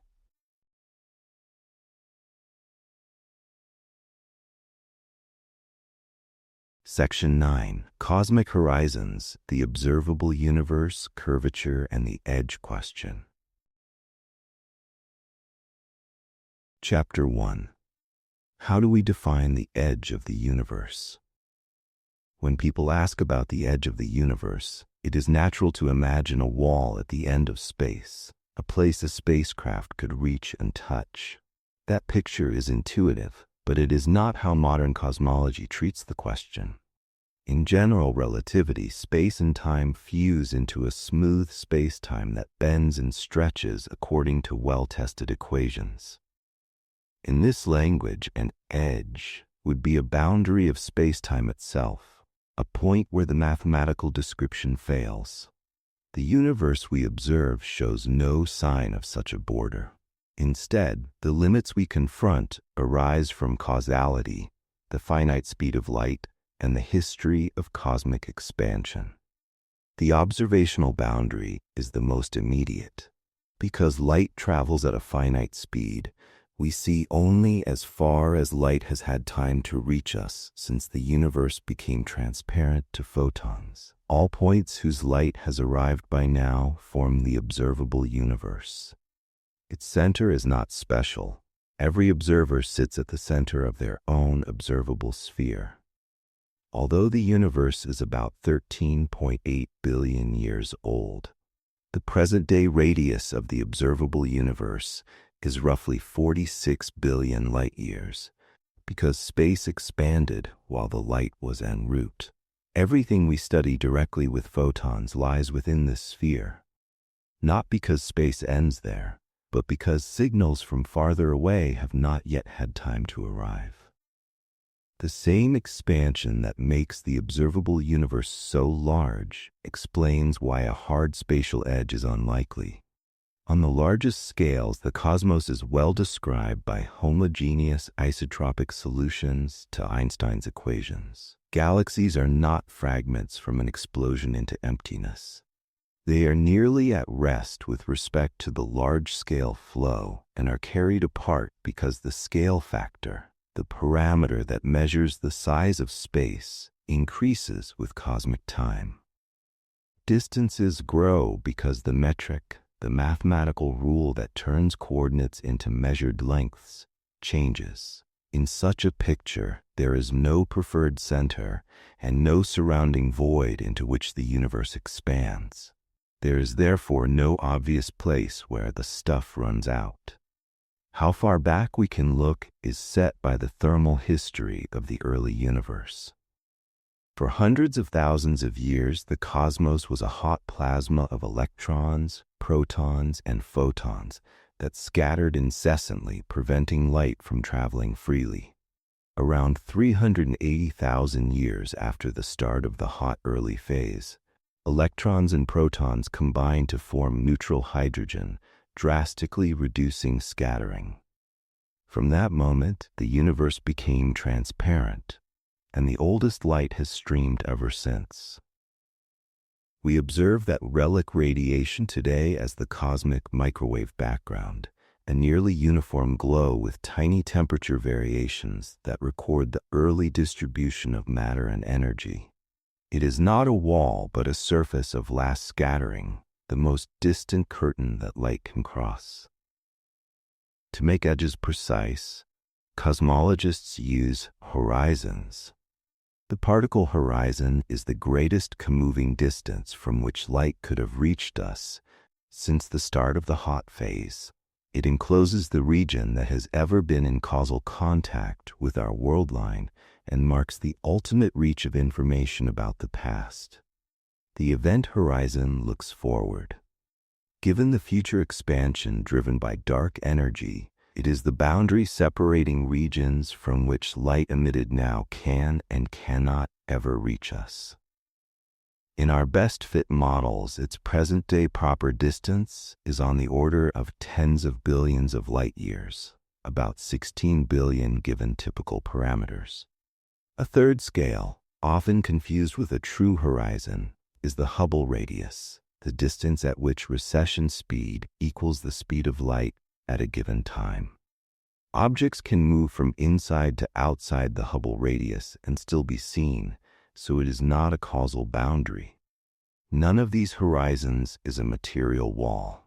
They are boundaries set by causality and by the expansion history. If we ask instead whether space itself has a border, an absolute place where space ends, the standard answer is no. General relativity allows spatial sections that are infinite in extent, in which case there is no edge to find. It also allows spaces that are finite yet unbounded. The classic analogy is the two-dimensional surface of a sphere. The area is finite, but there is no rim to fall off. A three-dimensional version of that idea would be a universe that is finite but without boundary. Locally, such spaces can look flat if their overall size is very large compared with the region we inhabit. Observations place tight constraints on geometry and possible closure. Measurements of the cosmic microwave background, the large-scale distribution of galaxies, and the baryon acoustic scale collectively indicate that spatial curvature on the largest observable scales is extremely small, consistent with zero within current uncertainties. This near flatness does not prove the universe is infinite. A sufficiently large finite space can look flat within our small region. Cosmologists have also searched the microwave background for signatures of a compact topology, such as matched circles that would appear if light had wrapped around a finite universe and reached us along different paths. No convincing pattern has turned up, which pushes any potential closure far beyond our observable patch. A different boundary concerns time rather than space. The name Big Bang can mislead if we imagine an explosion from a point into emptiness. In modern cosmology, the Big Bang is shorthand for the very early, hot, dense state of the entire universe. Classical theorems in general relativity show that, under broad conditions, cosmological spacetimes are geodesically incomplete to the past. Past-directed world lines cannot be extended indefinitely. Many models of inflation, a brief episode of extremely rapid expansion, are also past incomplete. What, if anything, lies beyond that boundary requires a quantum theory of gravity we do not yet have. Proposals range from a bounce from a prior contraction to scenarios in which time itself emerges from deeper degrees of freedom. Relativity also furnishes horizons tied to particular regions. A black hole's event horizon is the boundary of a region from which nothing can escape to the distant universe. It is not a solid membrane, and a freely falling observer crosses it without noticing anything singular locally, yet globally it marks a definitive limit to communication. These examples teach the broader lesson that edges in relativistic physics are causal boundaries, not places where the manifold ends. Cosmological horizons belong to the same family. The balloon analogy is often used to visualize expansion. Dots painted on the surface of an inflating balloon move apart as the surface stretches, and there is no preferred center within the surface. The analogy helps because it emphasizes that distances increase as the surface itself expands, not because the dots slide across it. But it can mislead if we imagine the balloon embedded in an external three-dimensional space and go searching for the edge of the rubber. In the real evidence of a surrounding space into which our three-dimensional space expands, for the two-dimensional beings living on the balloon, the surface is all there is. For us, the same is true of our three-dimensional space. Distance in cosmology comes in several flavors. Proper distance is the instantaneous separation between two co-moving points measured along a spatial slice at a given cosmic time. Co-moving distance factors out the overall expansion, so galaxies at rest with respect to the cosmic flow keep fixed coordinates. Light travel distance is the photon's flight time times the speed of light, which differs from the proper distance to the source when the photon arrives because the intervening space has stretched. Using the right definition avoids apparent paradoxes about edges where none exist. Causality also clarifies what can ever be influenced. We routinely observe light from galaxies whose present recession speeds exceed the speed of light. There is no conflict with relativity because recession speed is not motion through space. It arises from the expansion of space itself. Photons emitted when those galaxies were closer can surf the changing geometry toward us even while the galaxies continue to recede. By contrast, a galaxy that is now beyond the cosmological event horizon is forever outside our future light cone. No signal we send today will ever reach it. Inflation, if it occurred, offers a straightforward reason why we may never encounter a spatial rim. In many models, a small patch that was once causally connected is stretched to such enormous size that our entire observable universe occupies a minuscule portion of it. The mechanism explains the uniformity of the microwave background, the near-flat geometry, and the pattern of primordial fluctuations that seeded galaxies. Some speculative versions of inflation even suggest a multiverse, a vast mosaic of regions with differing local conditions. Whether or not that picture is realized in nature, the conservative implication is already striking. Beyond what we see, there is likely more of the same. Not a wall. With these pieces in place, we can answer the question carefully. If by edge we mean a spatial border where space ends, our best supported models provide none within or even remotely near the observable universe. Space may be infinite or it may be finite but unbounded. closing on itself at scales so large that current data cannot reveal the closure. If by edge we mean a limit to what we can see or influence, cosmology supplies quantitative boundaries, a particle horizon that demarcates the region ever in causal contact with us, and a future event horizon beyond which signals sent now will never arrive. The absence of a rim to the cosmos can feel disorienting because our senses were tuned for rooms and shorelines. Yet the scientific picture is more satisfying than a cliff at the end of everything. It provides a clear, testable way to discuss what can be known and what cannot, and it has already explained why the sky is uniform on the largest scales, why galaxies cluster as they do, and why some regions will slip forever beyond contact. If there is an edge worth contemplating, it is the moving horizon where evidence meets curiosity. New instruments continually push our observational limits outward. Infrared telescopes peer through dust to catch the first galaxies. Precision surveys map subtle patterns in the microwave background, and radio arrays will trace the neutral hydrogen of the cosmic dawn. Each advance widens what counts as within reach, even though the underlying causal horizons remain. And if we allow a brief reflection, it is this: living in a universe without a wall means there may be no balcony outside the story from which to view it whole. We carry our light with us. Each step forward does not shrink mystery. It enlarges the circle of illumination, and the dark beyond retreats, not because it ends, but because we have learned how to see a little farther. Chapter 2: The Observable Universe, Our Cosmic Bubble. The phrase observable universe carries a precise meaning in cosmology, yet it can sound deceptively simple.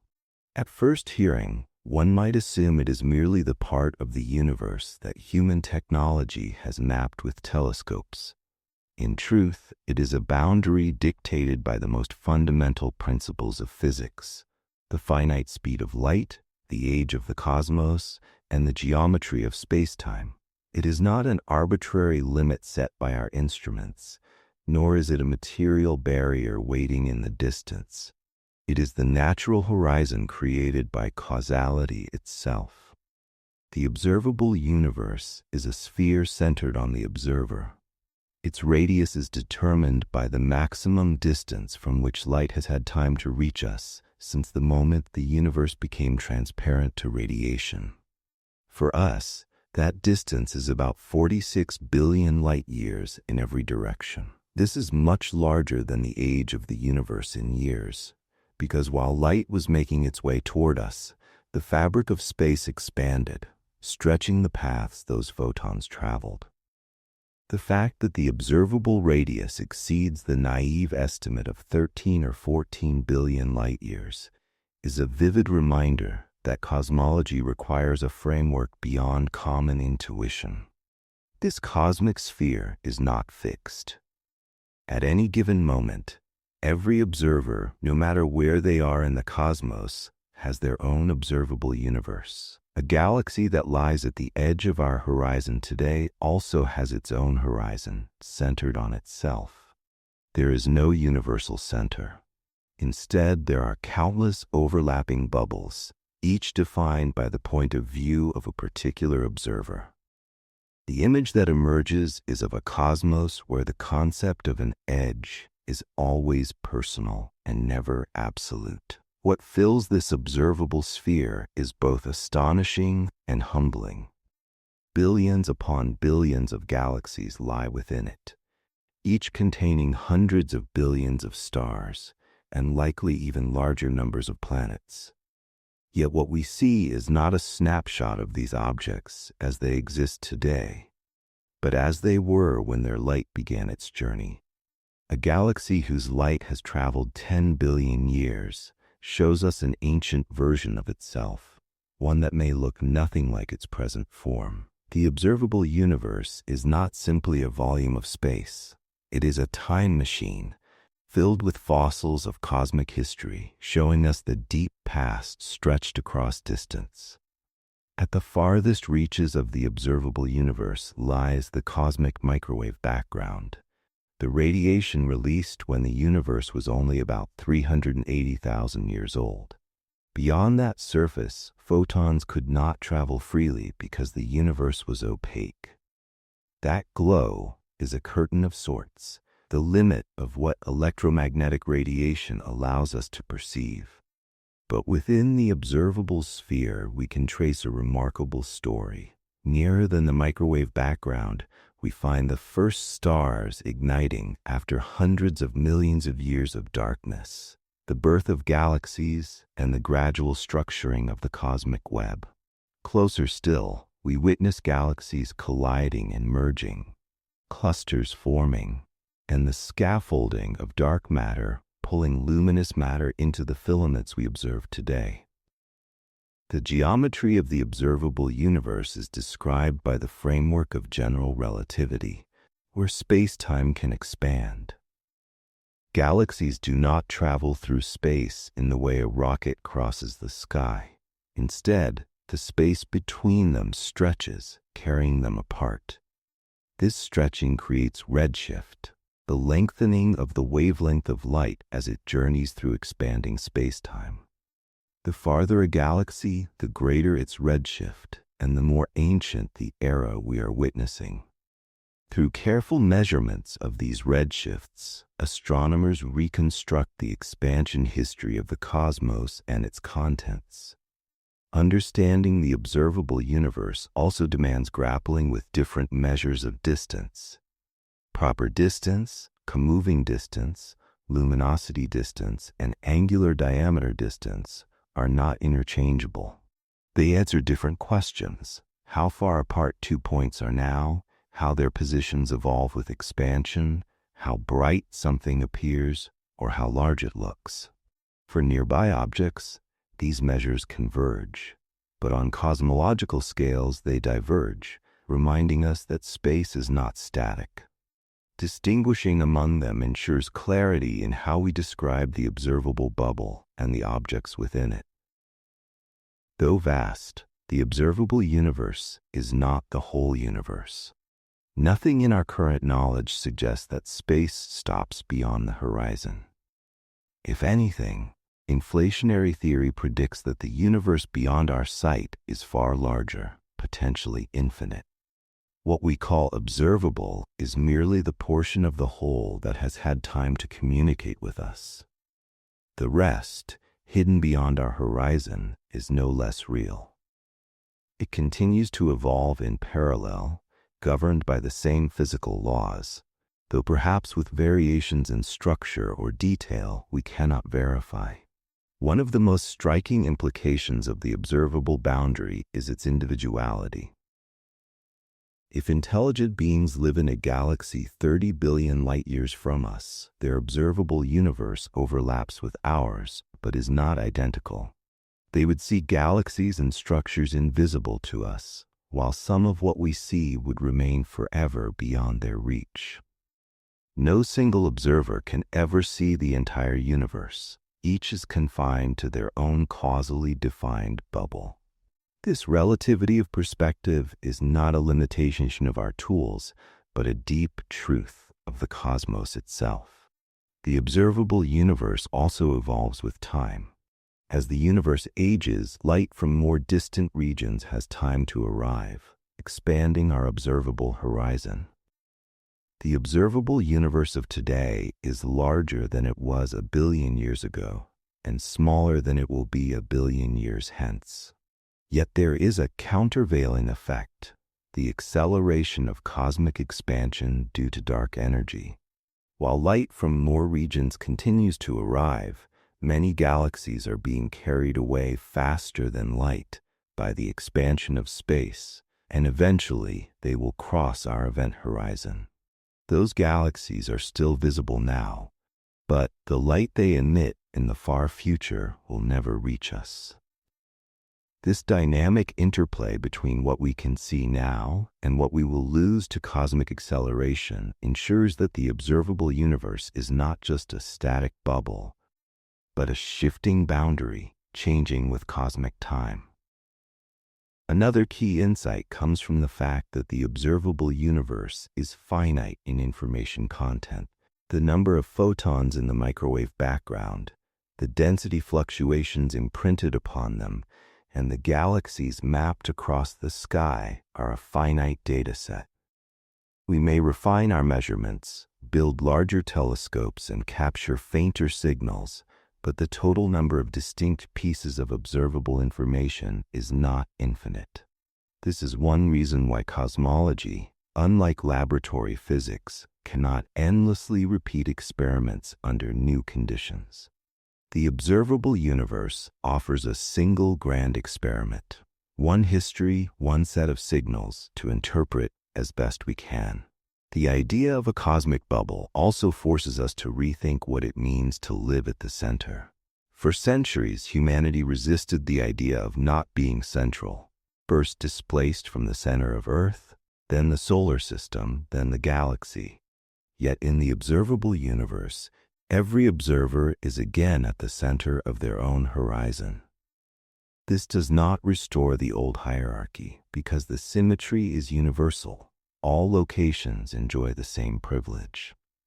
Being at the center of our observable bubble is not a mark of cosmic importance, but simply the geometry of causality. There are, however, limits to what we will ever know about the regions beyond our horizon. No matter how advanced technology becomes, no signal emitted now from galaxies beyond the event horizon can ever reach us. For those regions, their histories are sealed off from ours.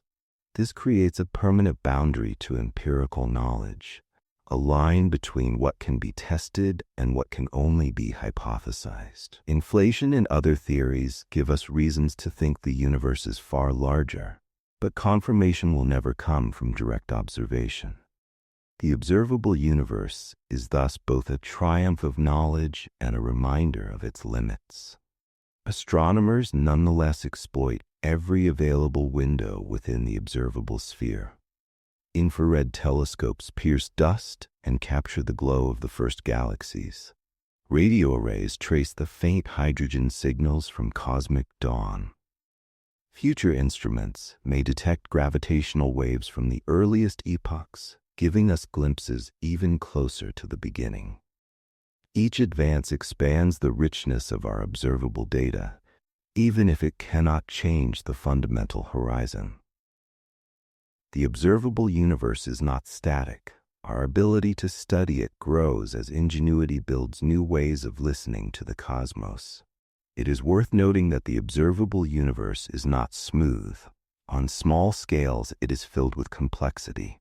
Stars, planets, dust, magnetic fields, black holes, and all the structures born of cosmic evolution. On the largest scales, it reveals patterns. Clusters of galaxies strung along filaments, vast cosmic voids spanning hundreds of millions of light years, and the overall homogeneity that arises when we zoom out far enough.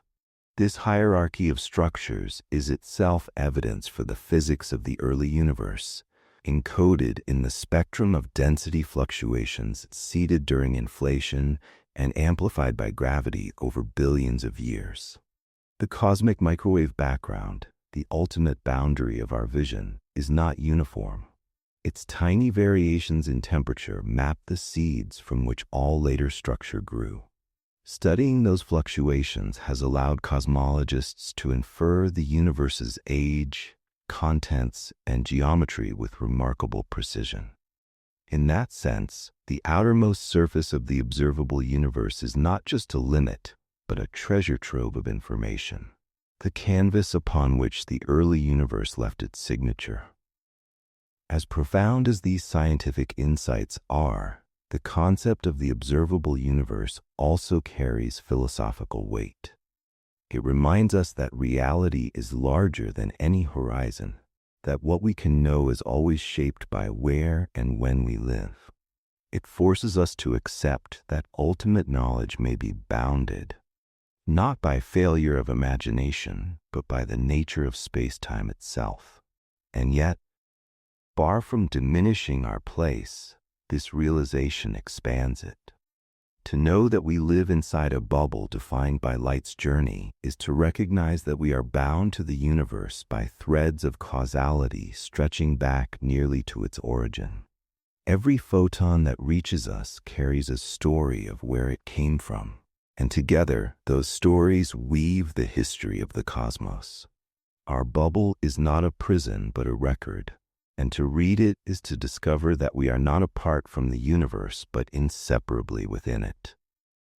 For just a moment of reflection, one might say, living inside such a bubble means that we will never see the whole, and yet within our limited horizon lies an immensity beyond measure.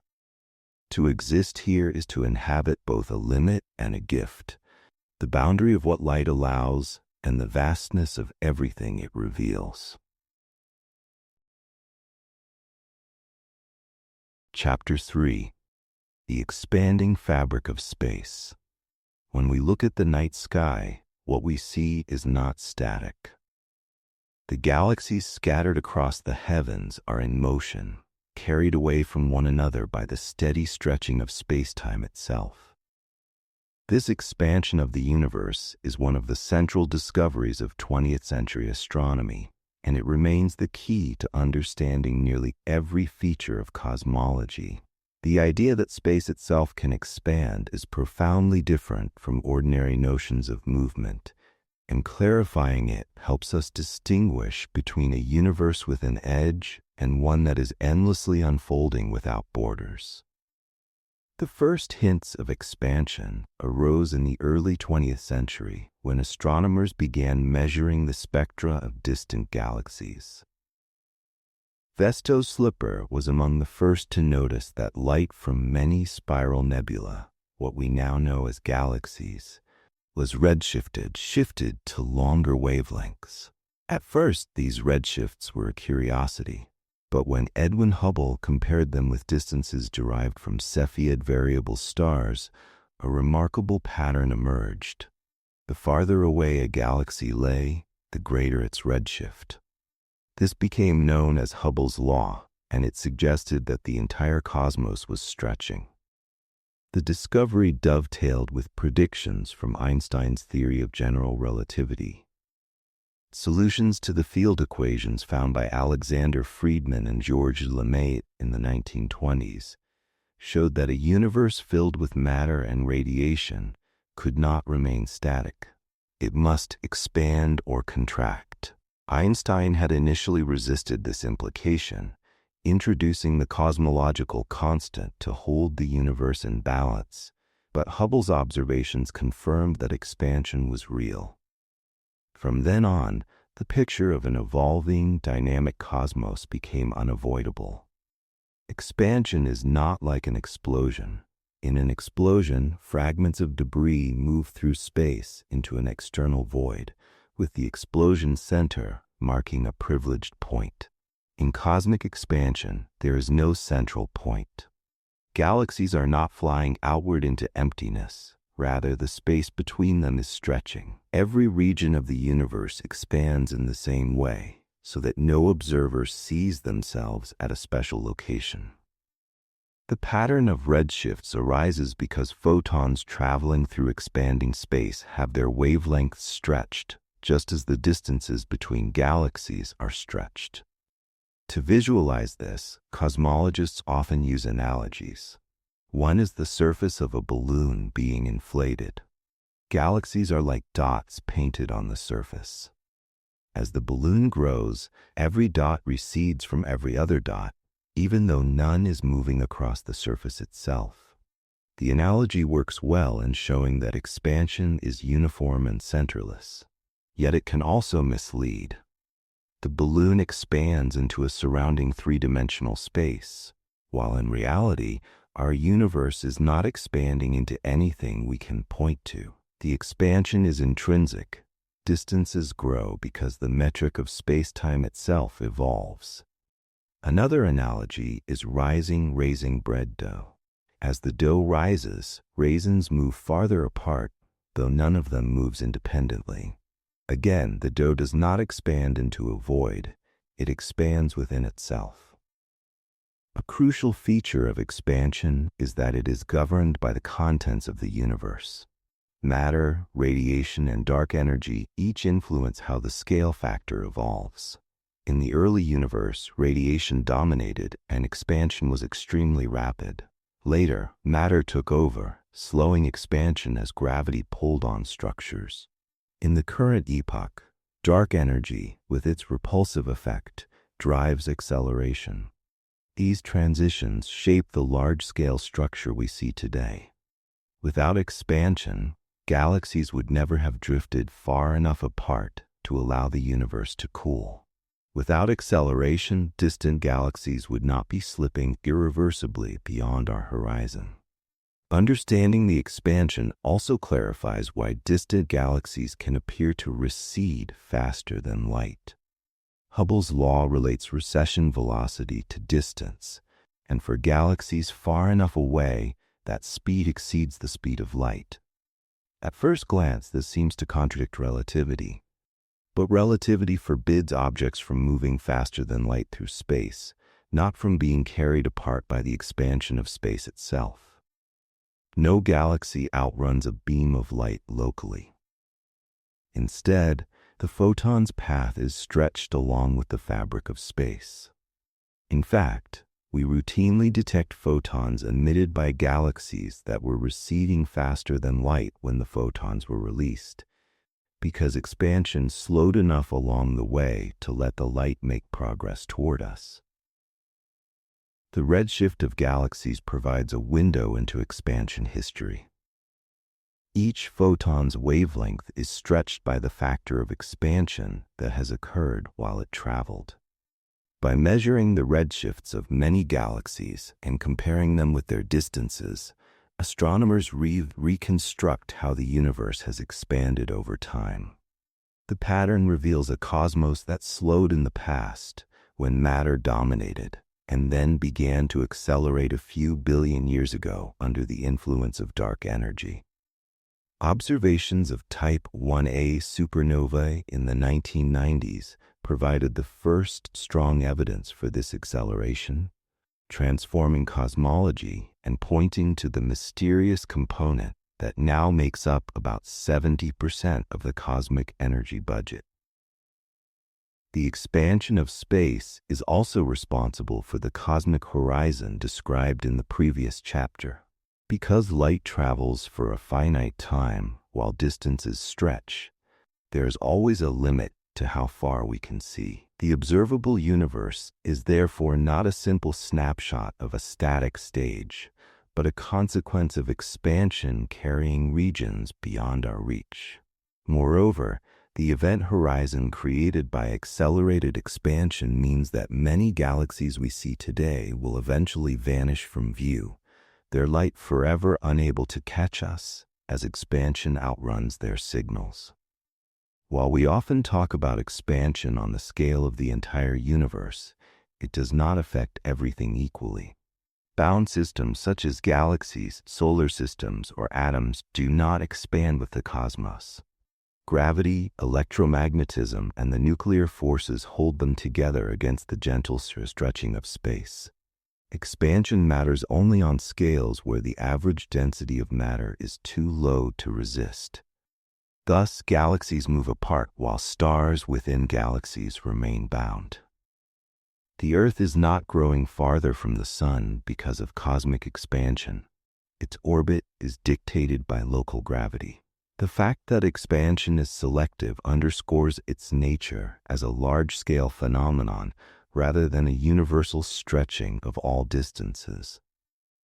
Cosmic microwave background radiation gives the clearest evidence for the expansion's history. The tiny temperature fluctuations across the sky match predictions of a universe that has expanded and cooled for nearly 14 billion years. Those fluctuations also record the sound waves in the early plasma, whose wavelengths were stretched by expansion. The positions of the peaks in the microwave background's power spectrum provide precise measures of the universe's geometry, composition, and rate of expansion. Without the framework of an expanding cosmos, the microwave background would be impossible to interpret. Another consequence of expansion is the concept of moving coordinates. To describe galaxies being carried apart by space, cosmologists use a coordinate system where moving positions remain fixed for objects at rest with the expansion. In this language, the scale factor tracks the growth of the universe, and physical distances are simply moving distances multiplied by the scale factor. This convention highlights that galaxies are not moving across coordinates, but are instead nearly stationary while the metric stretches. The discovery that expansion is accelerating raises profound questions about the fate of the universe. If dark energy remains constant, galaxies will continue to recede until only the nearest cluster remains visible to us. Over trillions of years, even that cluster may fragment under expansion. Stars will die, galaxies will fade, and the universe will head toward a state of isolation and cold emptiness.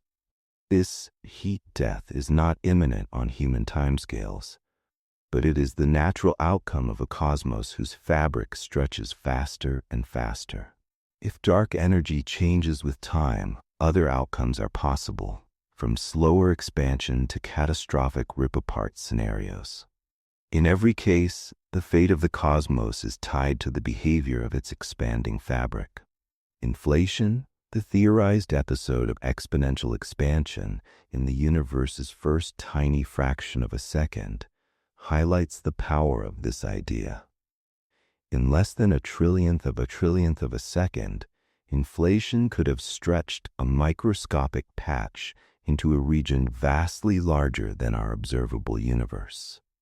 This solves puzzles such as why the universe is so uniform across vast distances, why it is nearly flat, and why there are no unwanted relics from early physics.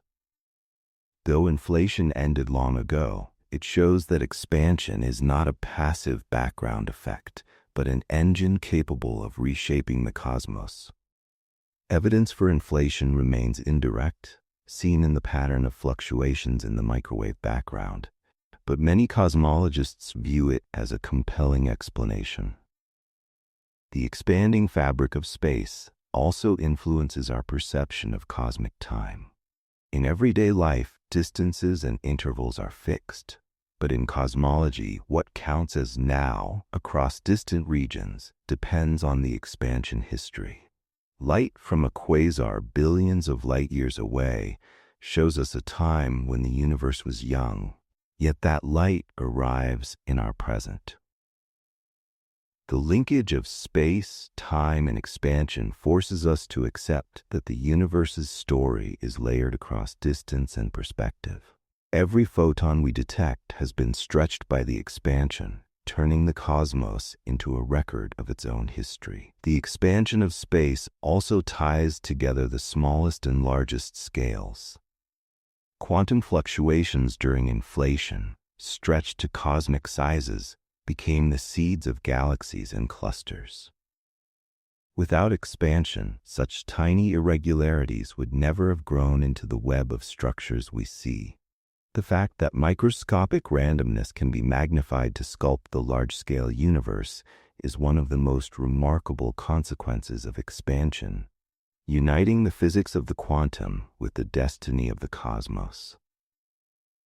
In teaching and popular writing, there's a temptation to picture expansion as something foreign or unnatural. Yet in physics, it is the default.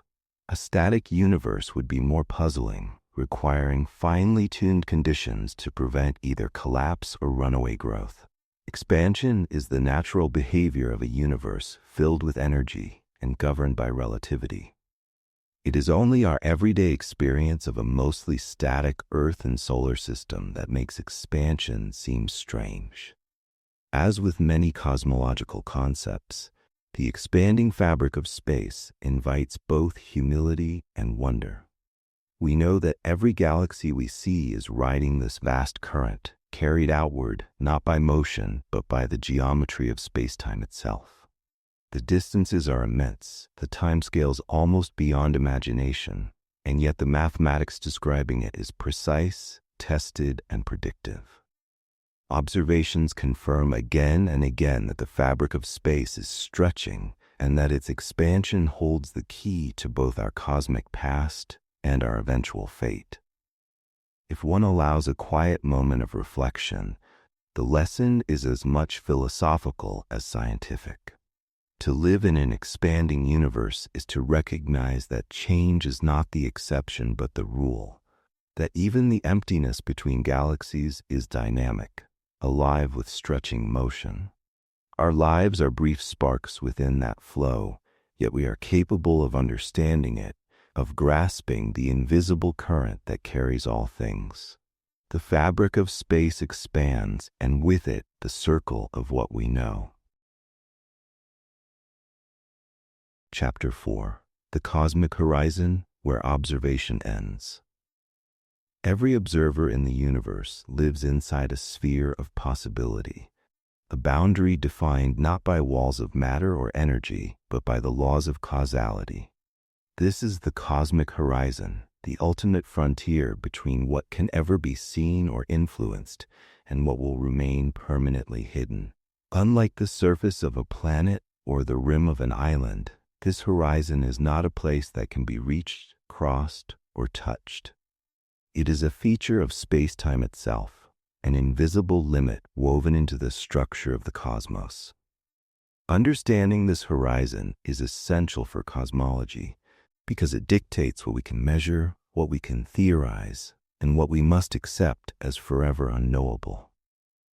The cosmic horizon emerges from the finite speed of light combined with the finite age of the universe.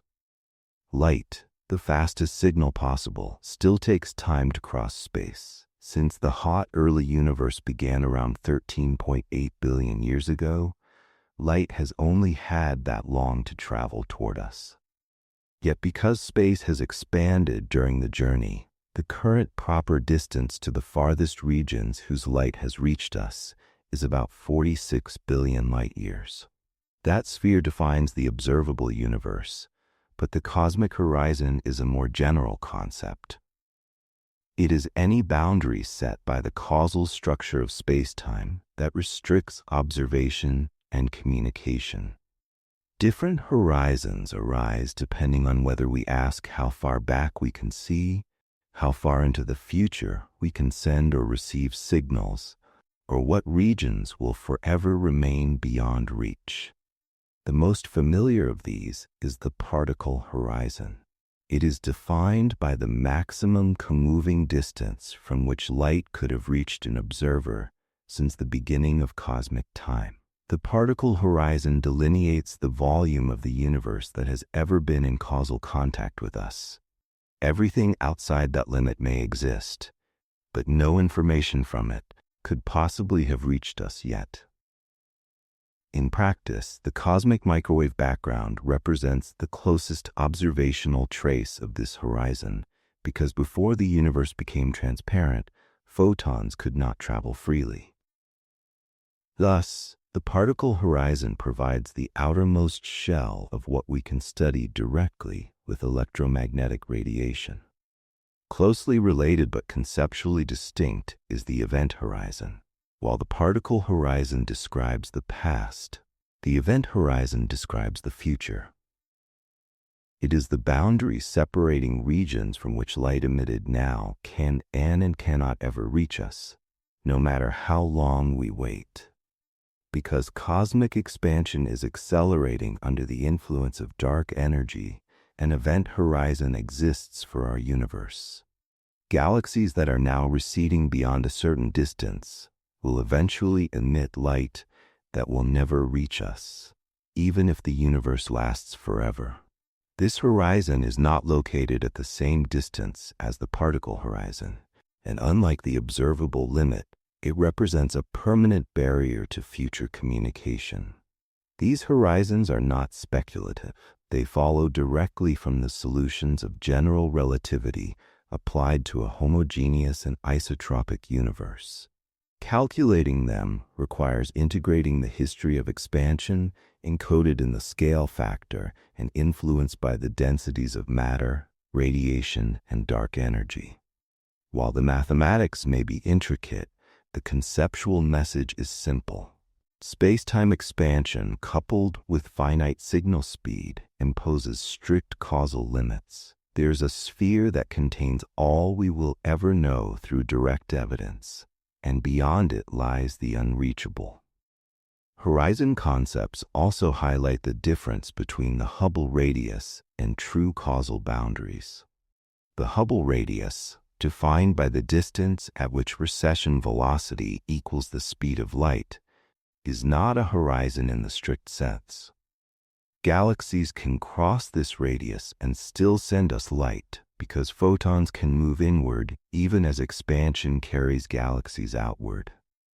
Confusing the Hubble radius with a causal horizon has led to misconceptions, but the distinction is clear.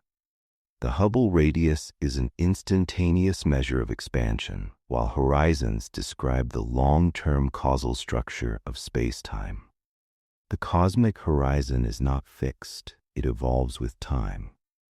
In the early universe, horizons were much smaller, and regions of space that today are far apart were once close enough to interact.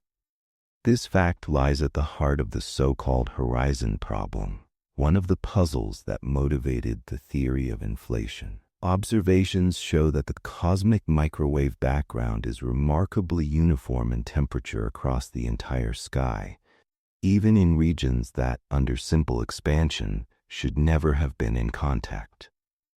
Inflation solves this by proposing a period of exponential expansion in the first fraction of a second, stretching a once small, causally connected patch to encompass the entire observable universe. In doing so, it explains why regions that appear causally disconnected today share the same initial conditions. In addition to electromagnetic signals, the cosmic horizon applies to other messengers. Neutrinos decoupled from matter much earlier than photons, so a cosmic neutrino background should exist with information from about 1 second after the Big Bang. Gravitational waves, which interact even more weakly, can travel freely from the earliest instants, potentially carrying information from times far closer to the origin than any other probe. If we one day detect this primordial gravitational wave background, our horizon for direct observation of the early universe will shift inward.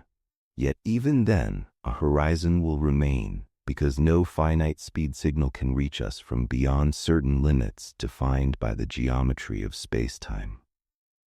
The notion of a cosmic horizon also shapes our expectations for the fate of the universe. If dark energy continues to drive acceleration, the event horizon will become an unyielding barrier. Over billions of years, more and more galaxies will slip across it, vanishing from our future sky. Their light will redshift to invisibility, and the observable universe will shrink in content even as it grows in size. In the far future, only the nearest group of galaxies gravitationally bound to our own will remain visible. To hypothetical astronomers living in that future, the cosmic horizon will give the illusion of a small, lonely universe, erasing evidence of the grand structures we see today. The horizon thus has both an empirical and a philosophical role. Empirically, it defines the limits of cosmology as an observational science. We cannot design an experiment to reach beyond it, no matter how advanced our technology. Philosophically, it reminds us that knowledge is shaped by position and time. Another observer in a distant galaxy has their own horizon, overlapping but not identical to ours.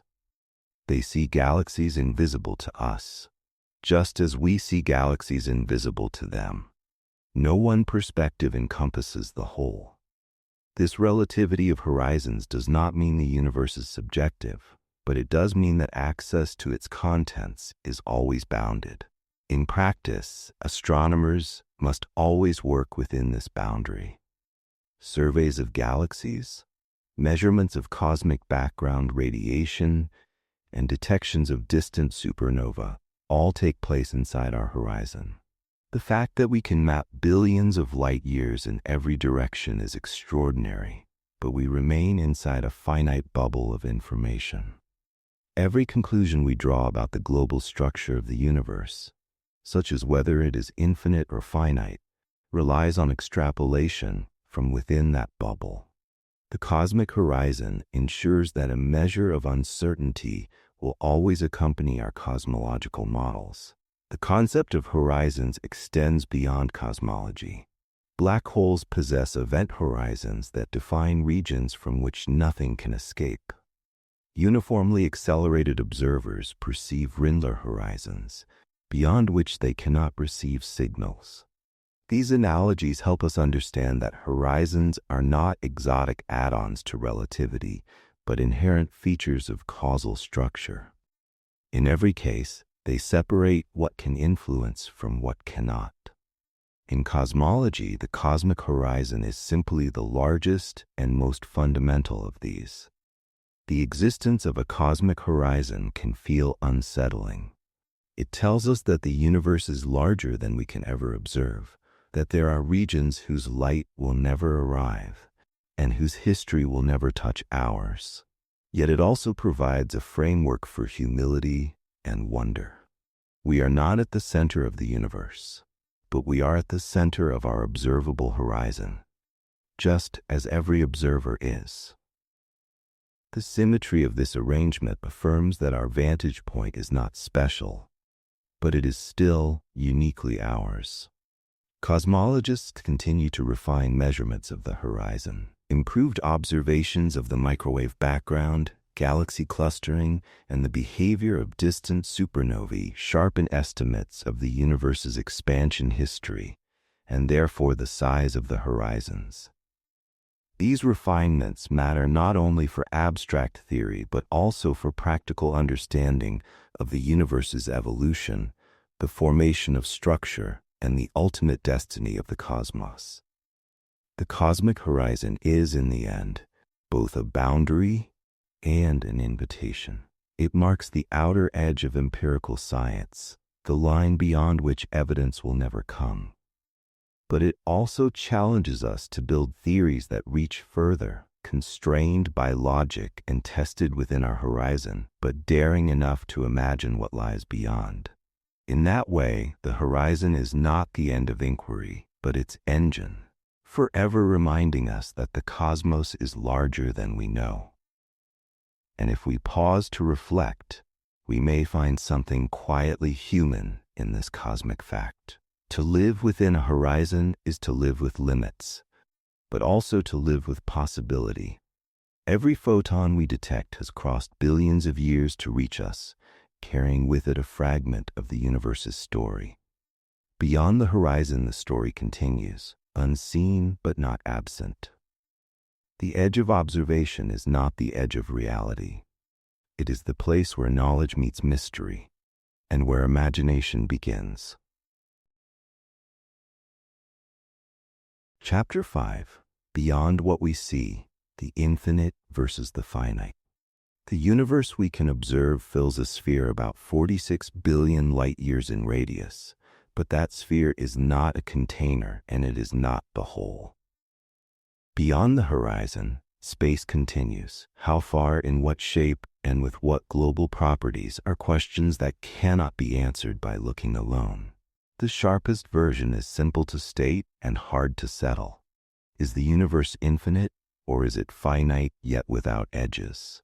The answer matters because it reframes what we think space is, what typical means in cosmology, and how we reason about chance, causality, and information on the grandest scales.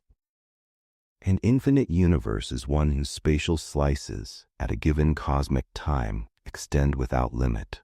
There is no largest distance, no boundary to reach, no place where space ends. If matter is statistically homogeneous and isotropic, then on sufficiently large scales, the same kinds of structures recur, even though the specific pattern is always different. Taken strictly, infinity has a startling implication. With only a finite number of local arrangements permitted by physics in any bounded region, those arrangements must recur somewhere, not once, but endlessly. In an infinite cosmos, the observable universe would be a tiny patch of a boundless expanse, and improbabilities are softened because everything that is not forbidden eventually appears. A finite universe, by contrast, need not possess an edge. Space can be finite in volume, yet unbounded if it closes on itself. The familiar analogy is Earth's surface, finite area, no rim. In 3 dimensions, there is a rich menagerie of compact manifolds with no boundary, from the simple 3 torus obtained by identifying opposite faces of a cube to more intricate spherical and hyperbolic spaces. In such a cosmos, a traveler who moved long enough in one direction would return to the starting point, although the required path length could be so large that no physical journey could achieve it. Finite but unbounded means there is no outer wall to hit. It does not mean small. Geometry offers the first empirical leverage. In homogeneous and isotropic models, the sign of spatial curvature is linked to the ratio between the mean energy density and a critical density set by the expansion rate. If that ratio equals 1, spatial sections are flat. Above 1, they are positively curved. Below 1, they are negatively curved. Measurements of the cosmic microwave background, baryon acoustic oscillations in the galaxy distribution, and wide-field galaxy clustering consistently indicate that on the largest scales we can probe, the spatial curvature is very close to 0. This does not prove infinity. A space can be so large and so nearly flat that no curvature is detectable within our horizon, yet still be globally finite. But the data do tell us that if space is finite, its characteristic scale must be far larger than the diameter of the observable universe. Topology addresses a different question, global connectedness rather than local curvature. A space can be locally indistinguishable from Euclidean 3 space, and still be finite if the large-scale identifications wrap space back on itself. In a multiply-connected universe, light can take different routes to the same destination, potentially producing repeated images of distant structures in different directions and at different redshifts. A particularly clear signature would be matched circles. In the microwave background, pairs of circular patterns with identical temperature and polarization fluctuations arising from the same physical region viewed along different geodesics. So far, no convincing topological signature has emerged. Precision microwave background maps have not revealed robust matched circles once foregrounds, instrument noise, and scanning systematics are accounted for. Likewise, deep redshift surveys have not identified indisputable ghost images of the same galaxy cluster at multiple positions on the sky. These null results do not rule out finitude. They push the minimum wraparound scale outward. If space is compact, the shortest closed path must be larger than roughly the diameter of the last scattering surface, and plausibly much larger. In practice, this means that if the universe is finite, its closure likely occurs on scales so vast that the observable patch gives no direct hint of it. Inflation, the hypothesized episode of accelerated expansion in the first instance of cosmic history, supplies a theoretical reason to expect an extremely large, perhaps effectively infinite cosmos. During inflation, a tiny, causally connected patch can be stretched by an enormous factor, flattening curvature and diluting pre-existing irregularities. Our entire observable region would then occupy a minuscule piece of a vastly larger domain. In many models, inflation is not a single global event, but a process that continues in some regions while ending in others, spawning a mosaic of pocket universes embedded in an inflating background. Some of those pockets may themselves be spatially infinite. Others may be finite but huge. Collectively, they render the notion of the size of the universe more subtle than a single number. Yet infinity is not a concept physics embraces lightly. If space is infinite and structure formation and quantum fluctuations proceed without bound, then everything that can occur consistent with the laws of physics occurs somewhere, and it occurs infinitely many times. That raises the measure problem. How to assign probabilities when every allowed outcome happens an infinite number of times? Different ways of cutting off or ordering an infinite ensemble give different weights to different classes of events, leading to incompatible predictions for what a typical observer should see. The difficulty is not merely philosophical. Without a principled measure, statements about likelihood lose operational meaning, and paradoxes such as the dominance of freak Boltzmann brain observers over ordinary observers can arise in some models unless carefully controlled. A finite universe sidesteps part of that tangle. If the total volume is finite and the number of independent degrees of freedom within a causal patch is bounded, observers formed by ordinary astrophysical processes may overwhelmingly outnumber observers arising from rare thermal or quantum fluctuations. Probabilities can then be defined by counting within a single compact space or within a finite causal diamond over finite time, avoiding some of the ambiguities that plague infinite ensembles. But finiteness brings its own puzzles. What fixes the global size and topology? Why should space close on itself in one way rather than another? If the compactification scale is astronomically large, what physical principle chooses it? Observations continue to sharpen the picture at the scales we can probe. Baryon acoustic oscillations imprint a characteristic comoving scale in the galaxy distribution, furnishing a standard ruler that, combined with supernova distances and the microwave background, tightly constrains geometry. Weak gravitational lensing maps the growth of structure in a way sensitive to both geometry and expansion history, providing cross-checks independent of distance indicators. Together, these methods favor near-flat spatial slices across a wide range of redshifts. As constraints tighten, the window for significant curvature or for small compactification radii narrows. But a truly global verdict remains out of reach because our observations are confined to one horizon volume. Spatial scale must also be distinguished from temporal duration. A universe can be spatially infinite at each moment, and yet have a finite past, as many inflationary spacetimes appear to be geodesically incomplete to the past under broad conditions. Conversely, a spatially finite universe can expand indefinitely into the future.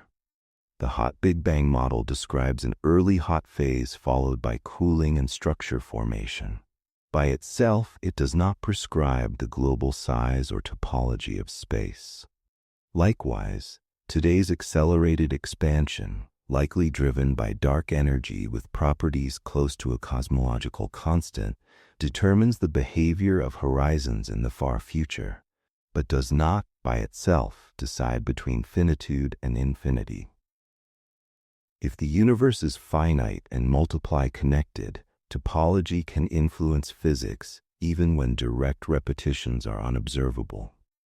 Quantum fields in compact spaces satisfy boundary conditions that can shift vacuum energies and subtly alter fluctuation spectra at the largest angles. Some specific compact manifolds suppress correlations on very large angular scales, an effect that has been discussed in connection with the low-power anomalies of the largest-scale microwave background multipoles. Those anomalies might be statistical flukes, the natural outcome of observing only one sky, or the result of foreground residuals and systematics. Still, the possibility that topology leaves a faint imprint encourages continued scrutiny of the largest scales with better polarization data, where systematics differ from those in temperature maps. The finite versus infinite question also touches the way we think about information in cosmology.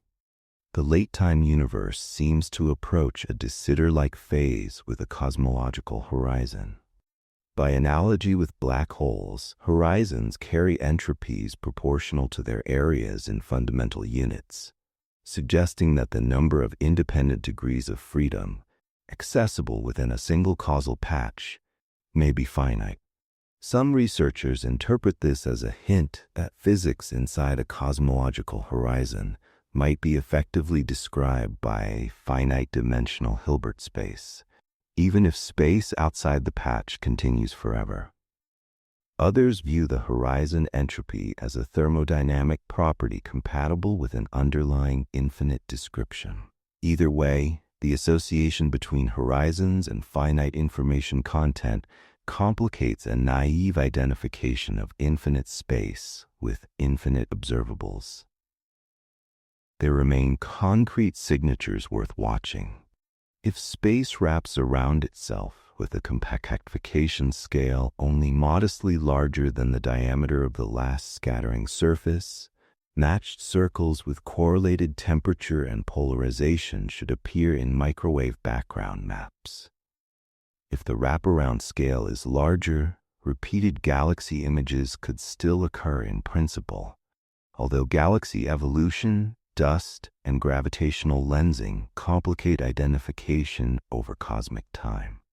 A compact topology might also induce slight anisotropies in the distribution of the largest voids and superclusters, or leave subtle fingerprints in the cross-correlations between microwave background features and large-scale structure.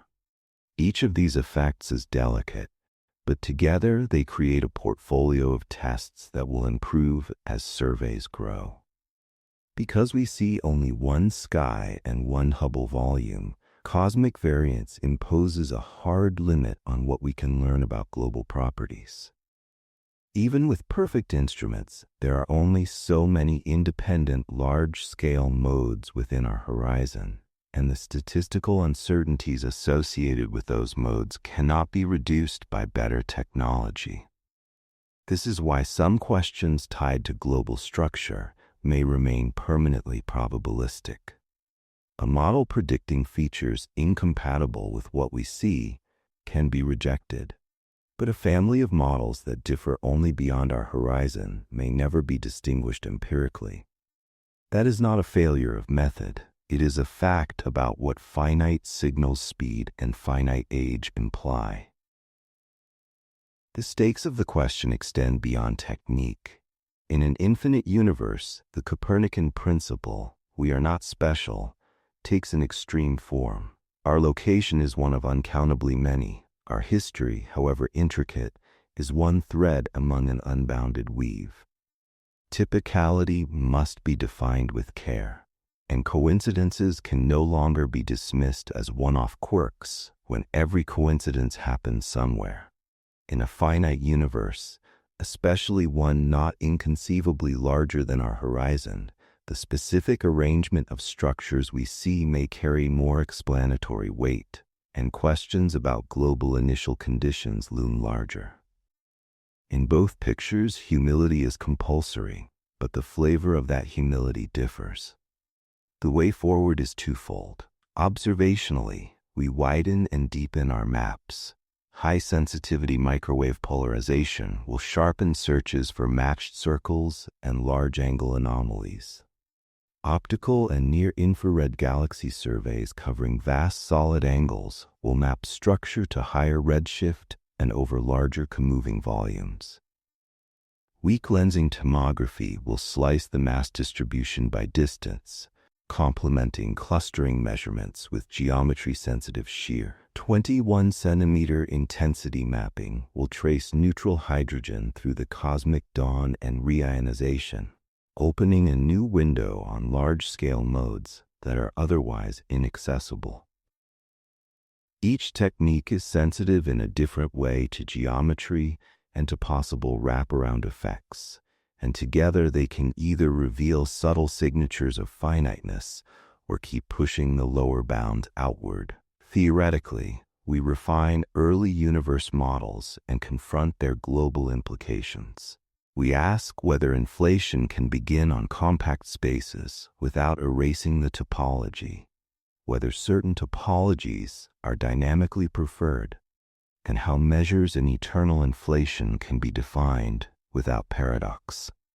We probe the connections between horizon entropy, holographic ideas, and the number of independent degrees of freedom inside a causal patch. We examine whether anomalies at the largest angular scales are telling us about physics beyond the simplest inflationary scenarios, or are reminders that a single realization of a random field will sometimes look odd. Progress here will not be a single decisive experiment, but a convergence of consistency checks, non-detections, and perhaps one or two decisive patterns. From a human vantage, the contrast between infinity and finitude has different emotional textures. Infinity suggests a boundless sea where every possible shore exists somewhere out of sight and where our harbor is neither privileged nor alone. Finitude suggests a completed world, a single totality with a describable size and shape in which every part belongs to one continuous whole. Both pictures are compatible with the evidence we possess. Both are vastly larger than anything in daily life. Both tell us that what we can see is only a fragment of what there is. And if we allow a brief moment of reflection, perhaps the most honest posture is appreciation. Whether the universe is endless or complete, the piece within our reach contains all the clues needed to explain how space expanded and cooled, how stars and galaxies formed, and how structure emerged from tiny ripples in the early plasma. Our horizon hides much, but it does not diminish meaning. The unknown beyond it is not emptiness. It is a reminder that reality exceeds any one perspective, and that science and imagination meet at the edge of what light can bring. Chapter 6. The Shape of the Universe. The question of the universe's shape is both mathematical and physical, both abstract and deeply tied to the way reality is structured. When cosmologists talk about the shape of the universe, they mean the large-scale geometry and topology of space, how lines and surfaces behave when extended indefinitely, how volumes grow with distance, and whether the whole is open, closed, or flat. This concept is not about the arrangement of galaxies or the visible distribution of matter, but about the fabric of space itself, the geometric framework within which all cosmic structures exist. Geometry in this sense is not decorative. It dictates the rules of motion, the propagation of light, and the fate of the universe's expansion. It determines whether parallel lines meet or diverge, whether space wraps back on itself or stretches outward forever. To know the universe's shape is to answer one of the deepest questions about existence: whether space is infinite, finite, or something stranger still. The foundation of our understanding lies in Einstein's general theory of relativity, which describes how matter and energy curve space-time. On local scales, the mass of a planet or star bends space-time so that orbits and trajectories follow curved paths. On cosmic scales, the combined density of matter, radiation, and dark energy determines the overall curvature of the universe. This curvature is described by the Robertson-Walker metric, a mathematical framework that assumes homogeneity and isotropy.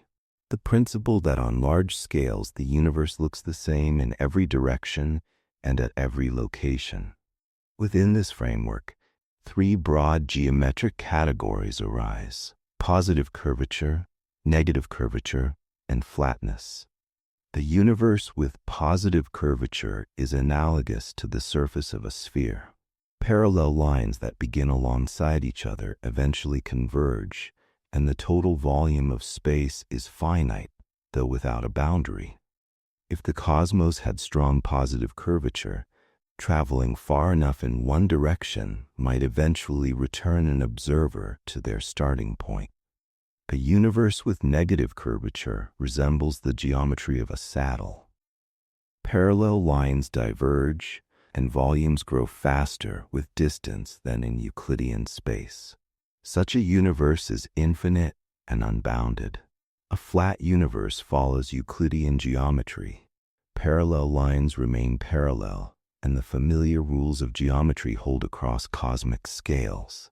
Flatness permits infinite extent, though it can also be compatible with finite but unbounded topologies if space loops back on itself. Observational cosmology seeks to determine which of these descriptions matches reality. The most powerful evidence comes from the cosmic microwave background radiation, the afterglow of the early universe released when matter and radiation decoupled nearly 14 billion years ago. The tiny fluctuations in this radiation, mapped with exquisite precision by satellites such as WMAP and Planck, act as rulers across the sky. Their angular scale is sensitive to the geometry of space, because light rays travel along curved paths. If the universe were strongly positively curved, fluctuations of a given size would appear larger on the sky. If negatively curved, they would appear smaller. The observed pattern matches almost perfectly with flat geometry, to within a fraction of a percent. This near flatness is one of the most striking features of the universe. Within observational uncertainty, curvature is consistent with zero.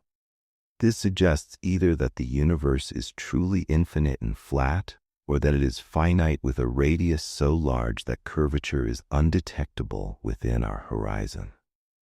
Inflationary cosmology provides an explanation. During inflation, a period of exponential expansion in the early universe, any initial curvature would have been stretched to near flatness, much as the surface of a balloon appears flat to an ant on a tiny patch. Inflation does not require the universe to be infinite, but it makes any detectable curvature unlikely. Yet shape is not defined by geometry alone. Topology, the global connectedness of space, adds complexity. Even if the universe is flat locally, it could have a finite multiply-connected topology. Imagine identifying opposite faces of a cube so that traveling through one side brings you back from the other. Such a three-torus would be finite but edgeless. More elaborate topologies are possible in 3 dimensions, including spaces with twists, reflections, and non-trivial connections. Each topology would imprint subtle patterns on the cosmic microwave background and on the distribution of galaxies, such as repeated circles or matched structures. Despite decades of searching, no clear evidence of such signatures has been found. This absence pushes any compact topology to scales larger than the observable universe. The search for the universe's shape also draws on large-scale surveys of galaxies and clusters. The distribution of matter on scales of hundreds of millions of light-years provides complementary constraints to the microwave background. Baryon acoustic oscillations, imprints of sound waves from the early universe, frozen into galaxy clustering, serve as standard rulers that test spatial curvature. These measurements confirm the flatness indicated by the microwave background with ever-increasing precision. Weak gravitational lensing, the subtle distortion of galaxy shapes by intervening matter, adds further information about geometry. Together, these tools paint a consistent picture. The observable universe is remarkably flat, homogeneous, and isotropic. Still, uncertainties remain.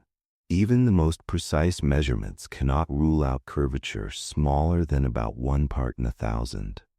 This leaves room for possibilities. The universe could be truly infinite, stretching endlessly without curvature. Or it could be a gigantic closed sphere, so vast that within our horizon it looks flat. The distinction matters profoundly, but may remain beyond our capacity to measure directly. The shape of the universe is not only about size and curvature, but also about destiny.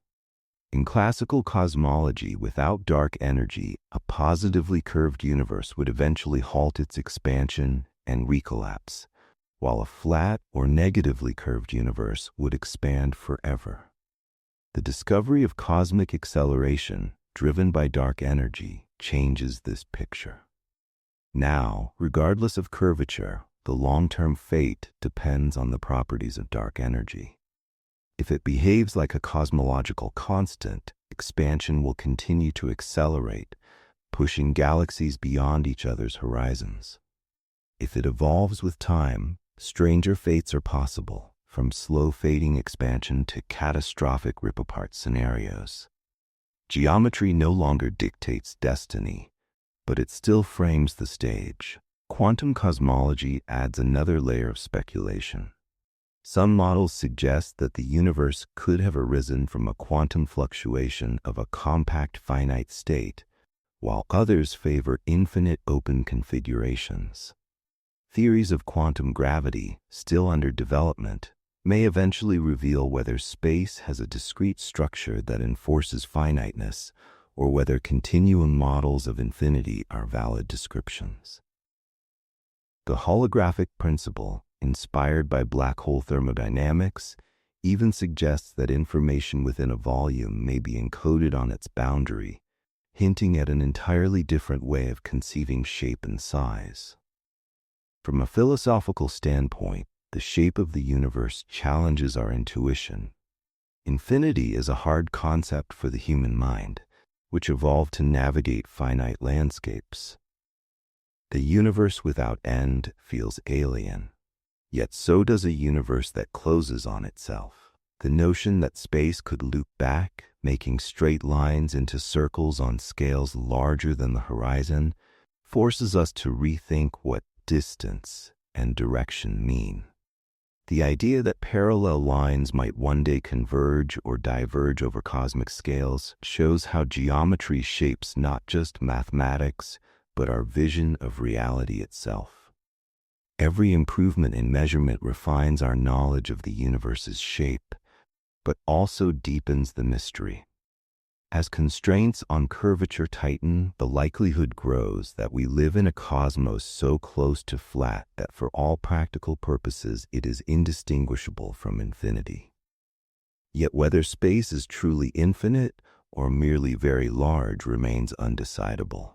No experiment can map beyond our horizon, and no signal can return from the unobservable. We are left to infer, model, and speculate, guided by evidence but bounded by causality. The shape of the universe is thus a reminder of both the power and the limits of science.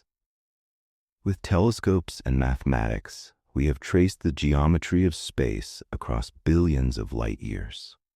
We can say with confidence that the observable cosmos is nearly flat, homogeneous, and isotropic.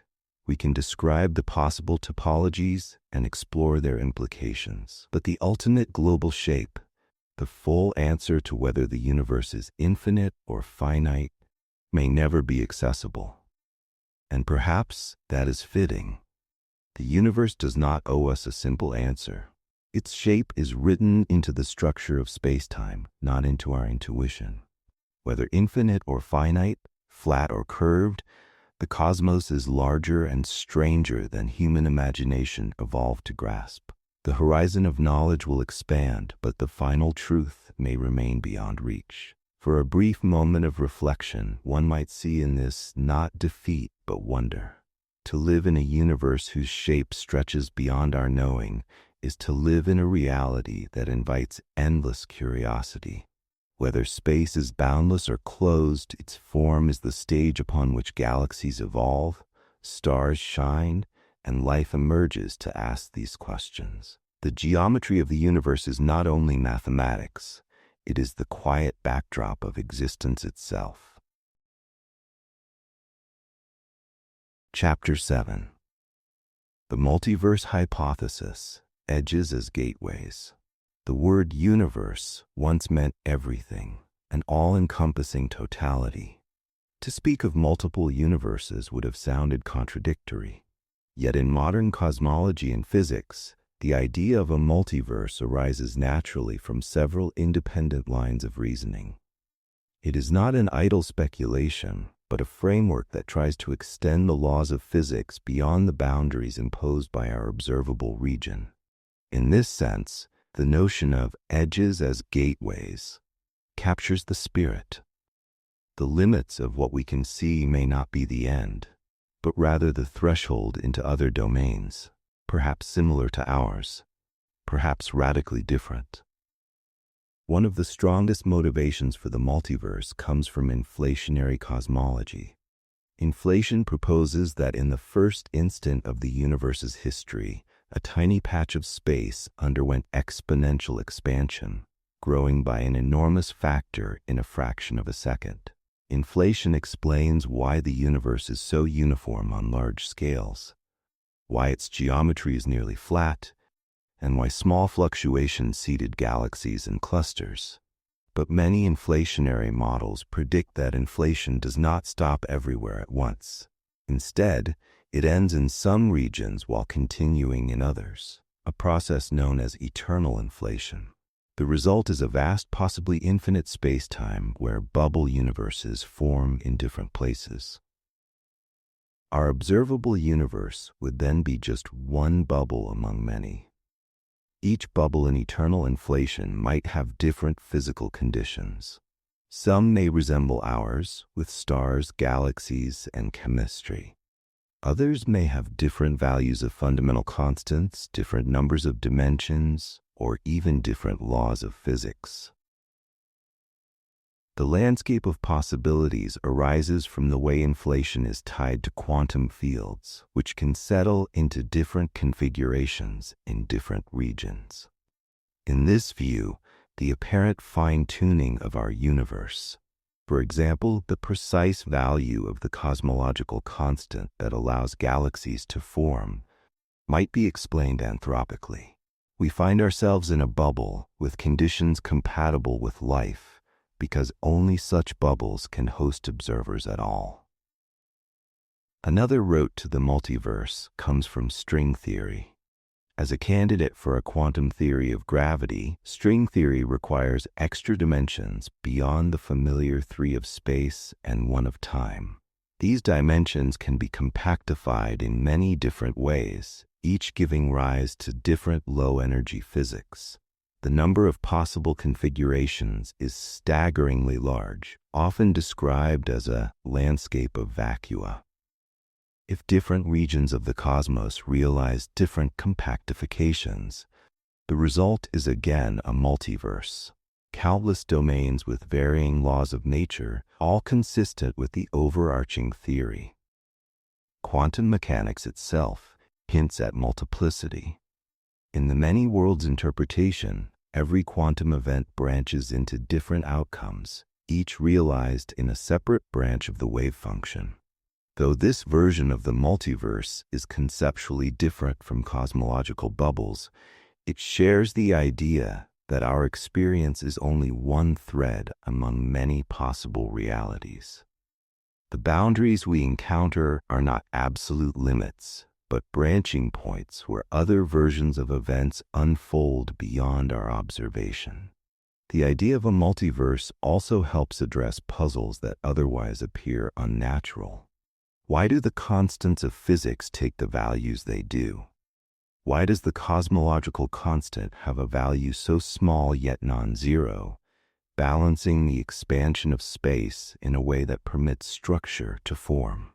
In a single universe picture, such values may seem implausible coincidences.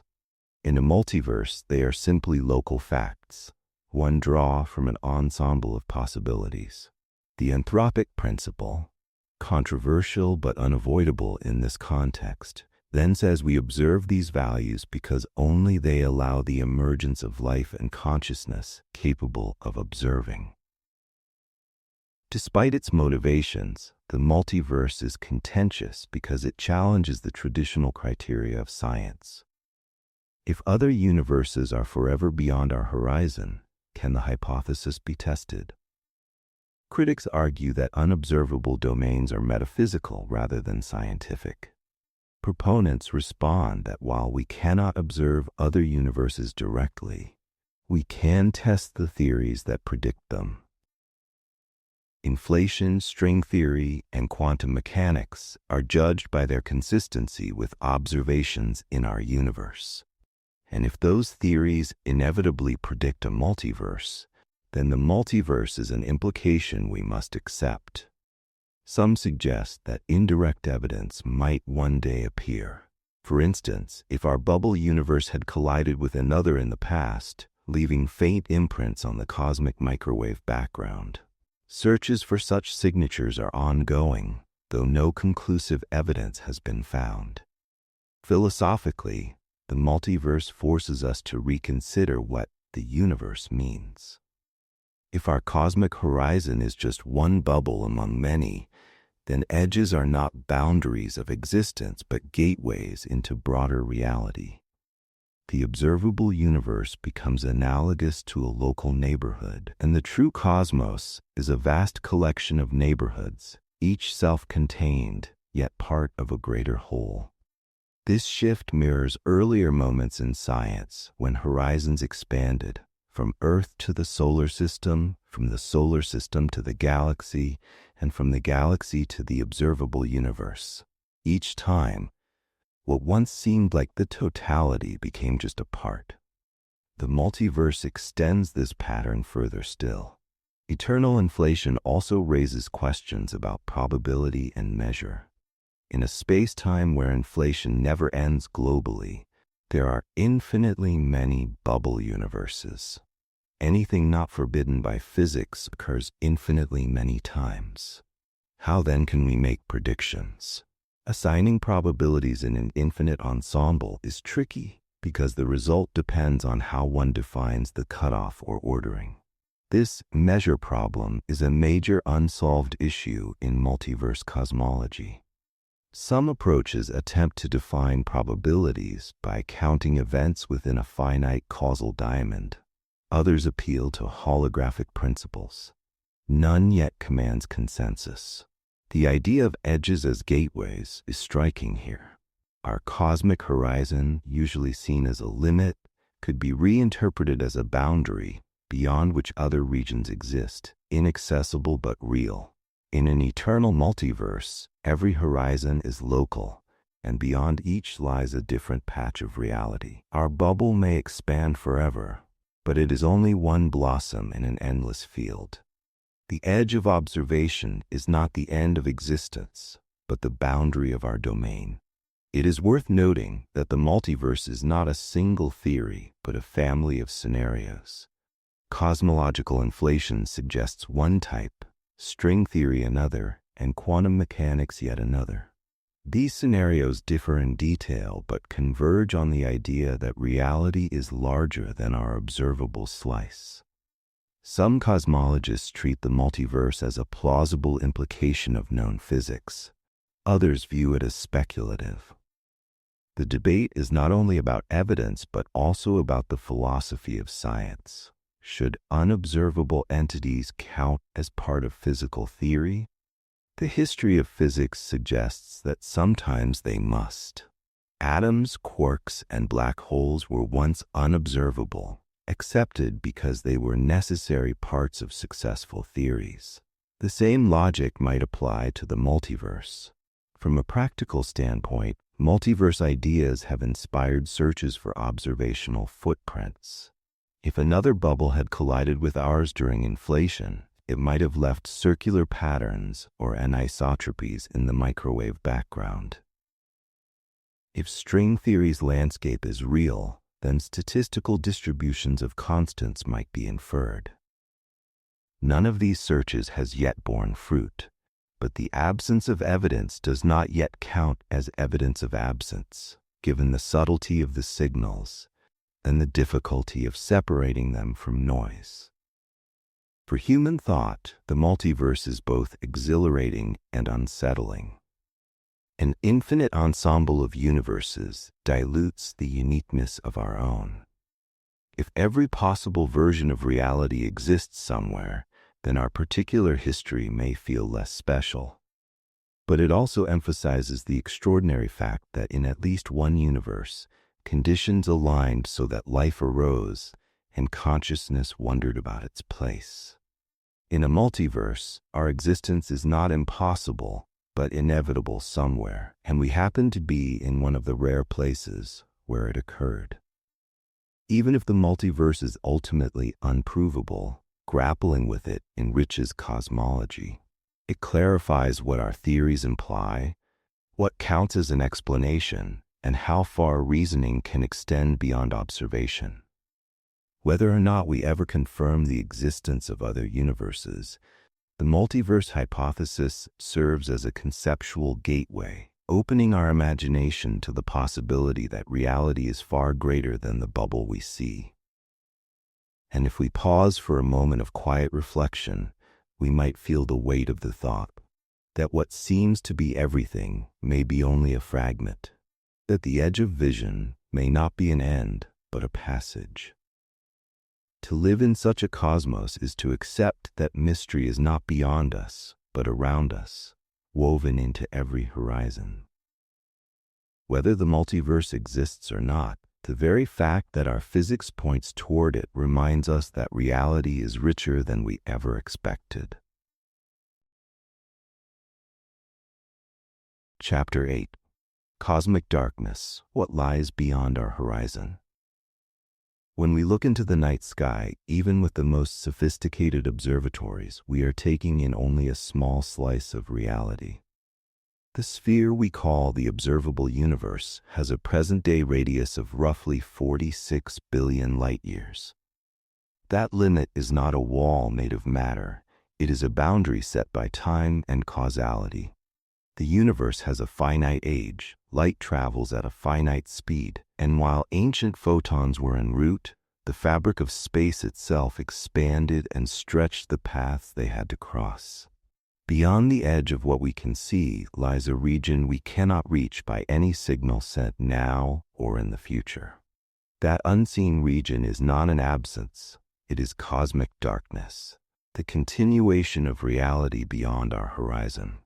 The most cautious expectation for what inhabits that darkness is continuity. Within our horizon, the cosmos looks statistically homogeneous and isotropic on very large scales. When galaxy positions are averaged over hundreds of millions of light-years, clumps and filaments give way to uniformity.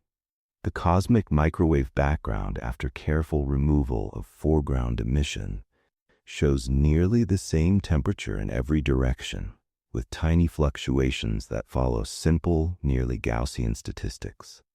These observations suggest that the physical laws and broad patterns that hold across our visible sky persist beyond it. If that is true, then the darkness beyond is filled with more of the same cosmic web. Long filaments of dark matter and gas, clusters bound by gravity, and voids that span tens of millions of light-years, all evolving under identical rules. Continuity, however, does not mean perfect identity.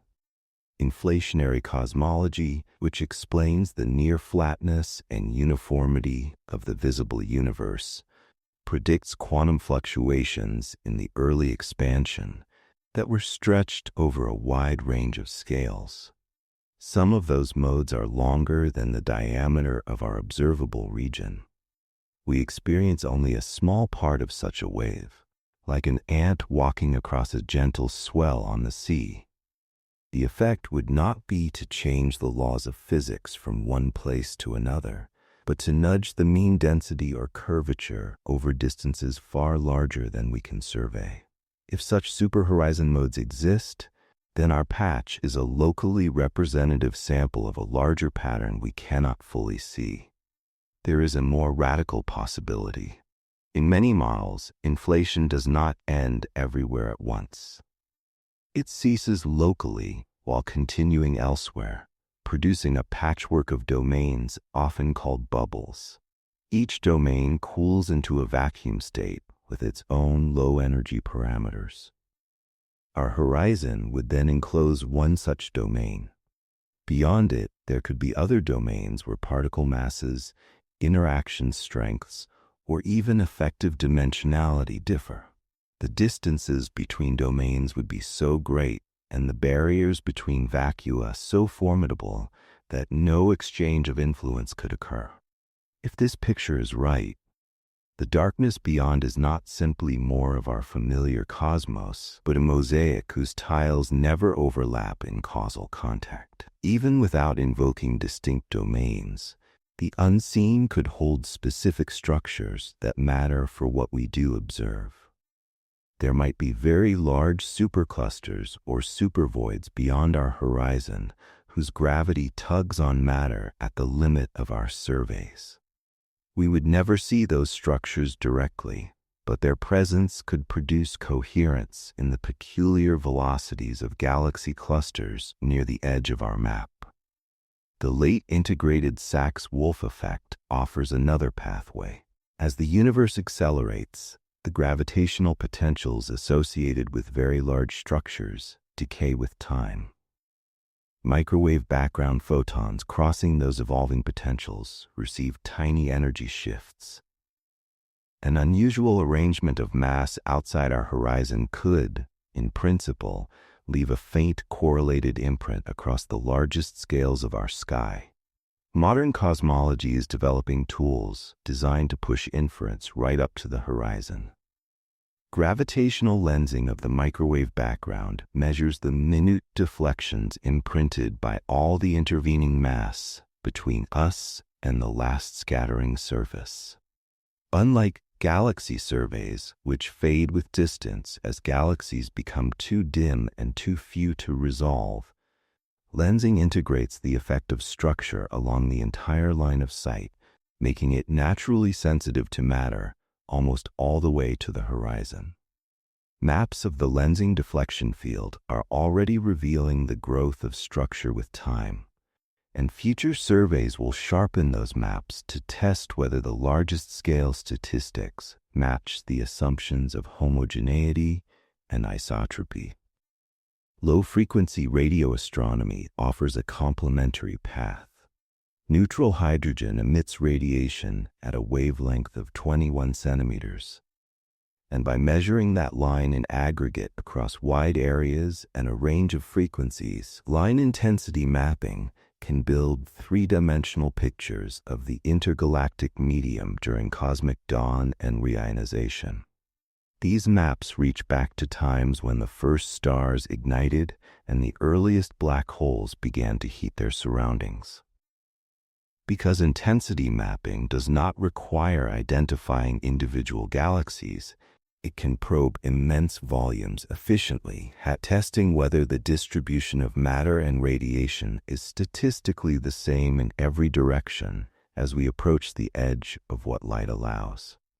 The time domain adds yet another window. The Sandage Lobe redshift drift experiment proposes to monitor tiny changes in cosmological redshifts over decades. The expected signal is minute, but in principle, it traces the expansion history directly, independent of the standard candles and rulers that currently anchor our measurements.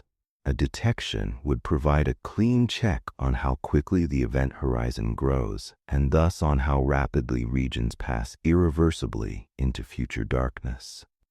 Standard sirens, gravitational wave measurements of merging compact objects with identified host galaxies, offer an independent distance scale. As those measurements accumulate at higher redshift, they will help verify whether the expansion history remains consistent across the deepest parts of our light cone. Other messengers carry their own reach and their own limitations. Ultra-high energy cosmic rays collide with photons of the microwave background and lose energy, which restricts how far they can travel before arriving at Earth. Very high-energy gamma rays are attenuated by the extragalactic background light, making the distant universe opaque at those energies. Neutrinos and gravitational waves travel far more freely, but bright sources are rare, and detectors are only now reaching the necessary sensitivity. Each channel therefore has an effective horizon set by interactions, source populations, and instrument capabilities. None of these horizons aligns with the cosmological one, but taken together, they help triangulate the distribution of matter and energy near the edge of visibility. Between galaxies lies a reservoir of information about the unseen. Most ordinary matter in the universe resides not in stars, but as thinly spread gas tracing the cosmic web. As light from distant quasars passes through that gas, it accumulates a forest of absorption features that encode density, temperature, and composition over billions of years. With enough background sources, tomographic reconstructions can build genuine three-dimensional maps of the web at redshifts where galaxies are challenging to catalog. Because such maps are sensitive to the longest wavelengths in the density field, they are valuable probes of possible superhorizon modes that our patch of sky only samples incompletely. All sky backgrounds add further leverage. The net glow from faint, unresolved galaxies in the infrared and in radio bands carries information about the abundance and clustering of sources at high redshift. Measuring the dipole and higher multipoles of those backgrounds and comparing them with the expectations from our motion through the cosmic rest frame provides stringent tests of global consistency. If the observed dipoles do not align with a purely kinematic origin, then a large-scale intrinsic anisotropy could be present, suggestive of structure on scales so large that only a small piece lies within view. Topology offers a different connection to the unseen. If space loops back on itself on scales not absurdly larger than the last scattering surface, the sky would contain repeated patterns as light from the same structures arrived along different paths. The clearest signature would be matched circles in the microwave background, pairs of rings with identical temperature or polarization patterns. No robust detections have emerged, which pushes any such wraparound to very large scales and implies that if space is compact, the shortest closed path is well beyond our horizon.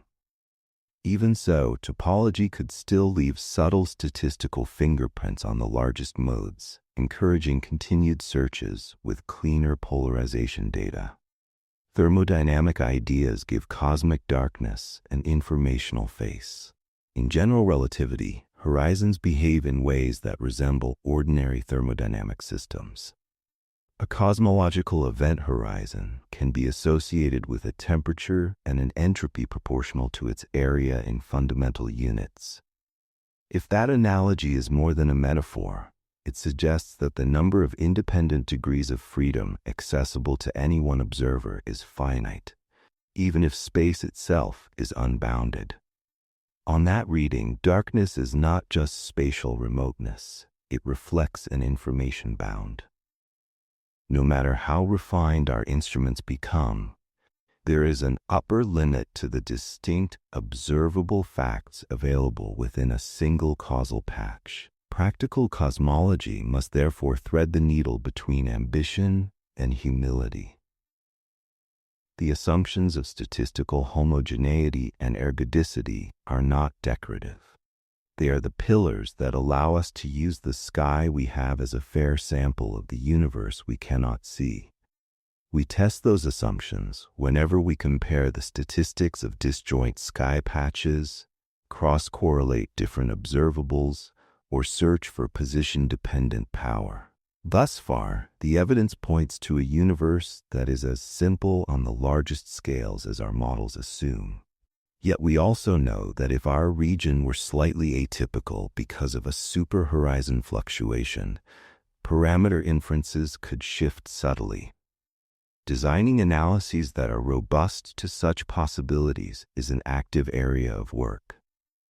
There is also a statistical floor that no instrument can cross. The largest angular scales on the sky contain only a few independent modes. We cannot create more of them by building bigger telescopes or integrating longer. This intrinsic limit is called cosmic variance. It means that some questions about the very largest scale pattern will never be answered with certainty. Debates about alignments of low-order multipoles, about hemispherical power asymmetries, or about a deficit of power on the largest scales live precisely in this regime where the data are sparse by the nature of the problem. The boundary with darkness is therefore not only causal, it is statistical. As the universe ages, cosmic darkness will change character. The microwave background will cool and redshift to wavelengths so long and with such small brightness that no finite technology could detect it. Galaxies not gravitationally bound to us will slip beyond the event horizon, their spectra stretched until they fade from view. The anchors that let us measure geometry and composition today will erode. In that remote era, astronomy will become parochial by necessity. The inhabitants of a far future galaxy group would see a small, seemingly isolated universe and might have few clues that their island once sat inside a vast web. To them, cosmic darkness will not lie only beyond the horizon. It will have swallowed almost everything we now study. Nothing in the argument for darkness implies that the unseen is arbitrary or lawless. The same equations that govern structure formation here apply there. Gravity draws matter together, photons redshift with expansion, and nuclear reactions build elements according to familiar pathways. Even if radically different domains exist somewhere in an inflationary multiverse, they are separated from us by distances and barriers that prevent any mixing. The edge of what we can know is therefore not a cliff where laws change abruptly, but a fog line beyond which details blur while the underlying grammar of nature carries on. Placed side by side, horizons, geometry, and expansion explain why cosmic darkness exists and how it evolves. The horizon is the causal boundary that marks what signals can reach us. Geometry dictates how lines, angles, and volumes behave as we sight toward that edge. Expansion, now accelerated by dark energy, determines whether the frontier between light and dark advances or retreats, and how quickly the inventory within it thins. Cosmic darkness is the honest name for the region assembled by these ingredients, real, structured, subject to the same rules, and yet permanently beyond our light cone.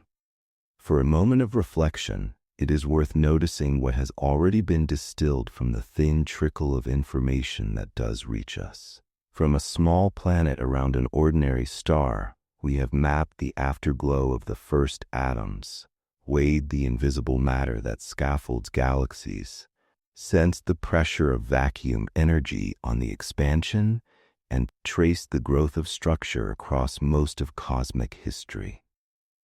We have done this while confined to one sky and one vantage point, and while most of the universe remains out of reach. That success is both a triumph and a lesson. It shows that careful reasoning and measurement can extract profound truths from limited views, and it reminds us that limits do not make knowledge trivial. They make it precious. And if one final quiet thought can stand, let it be this: the cosmos does not end where our sight ends. The night is deep, and most of it will remain unlit to us. Yet, within the small sphere of light that reaches Earth, there is already enough grandeur to last as long as curiosity endures. Beyond that sphere, the universe continues, indifferent to our vantage and generous with its stories to any world where light and time can be gathered.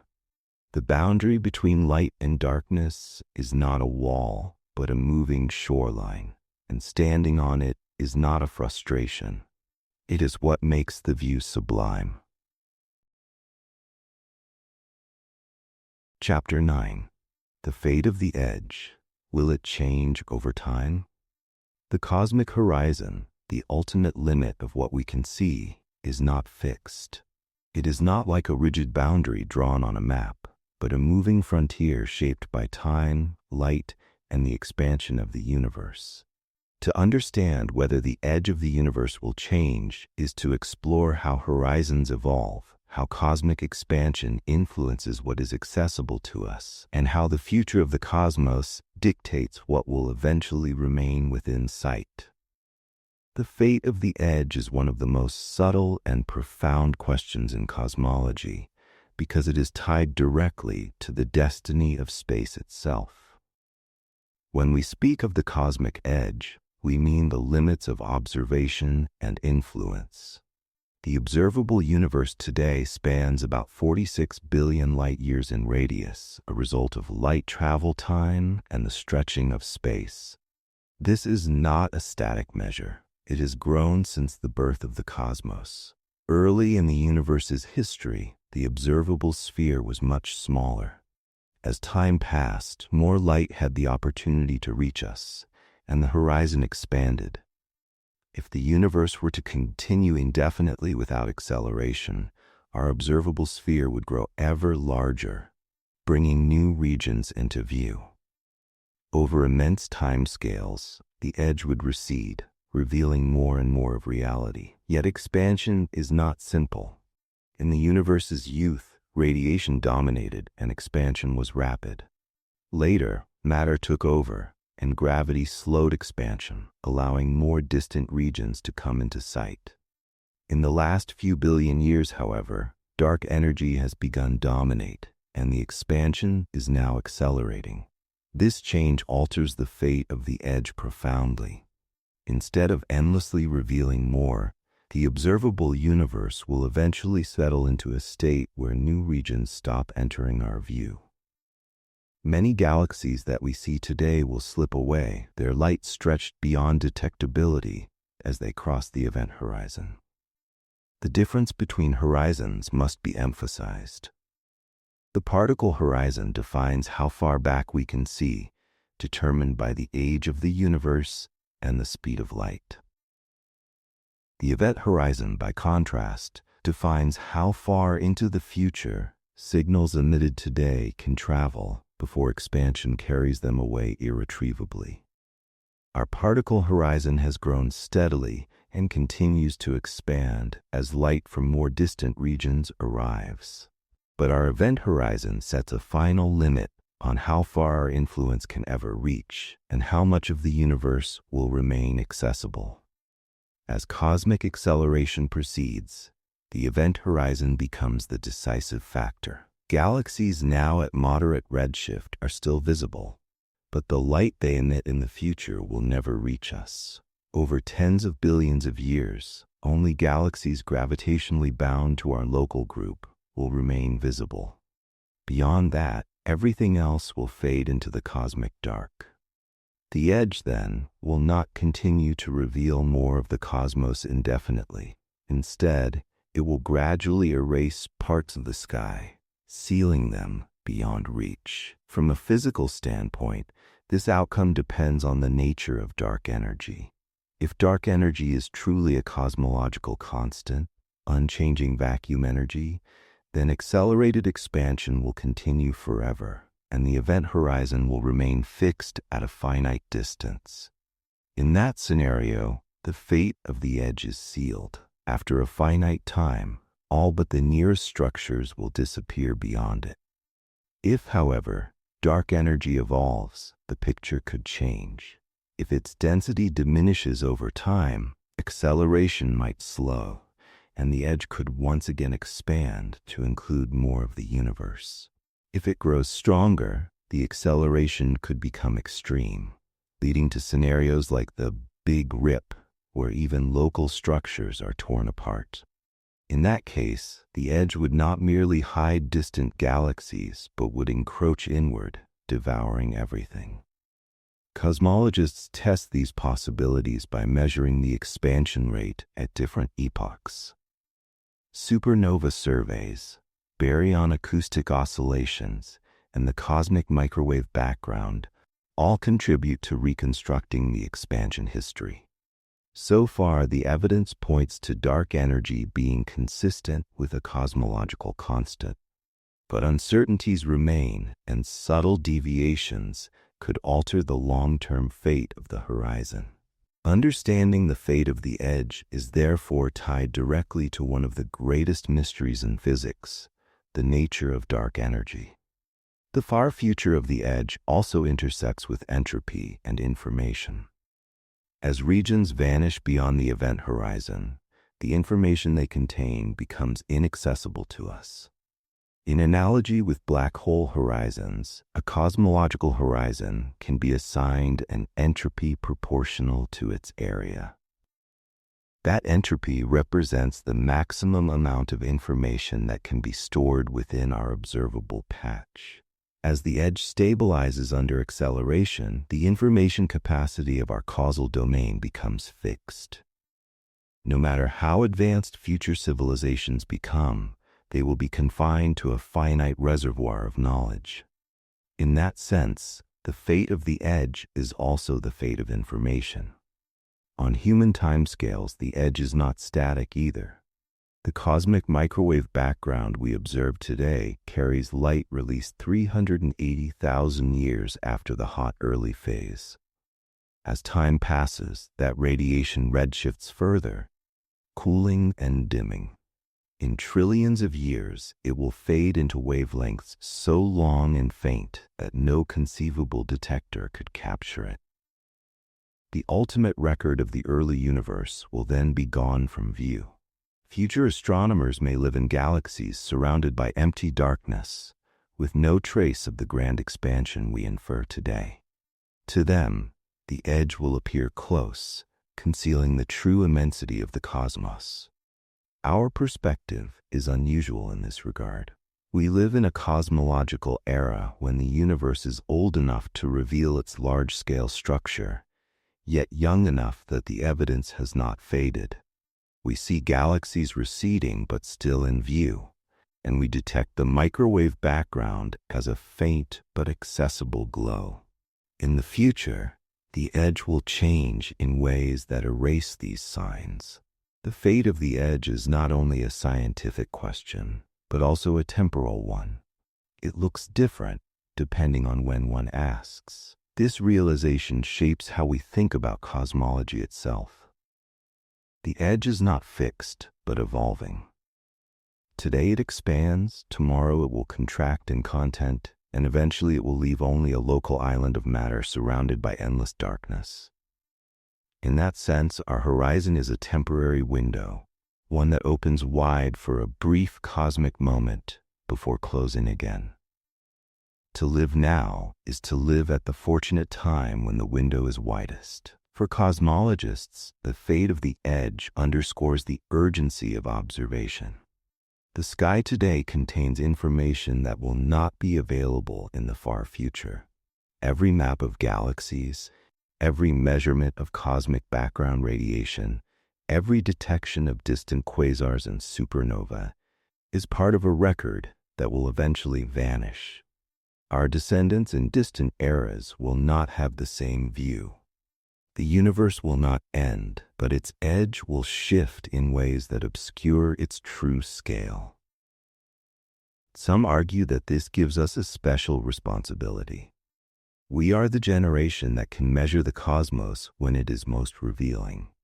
We can trace its structure across billions of light years, reconstruct its history from the first atoms to galaxies and stars, and glimpse the forces shaping its future.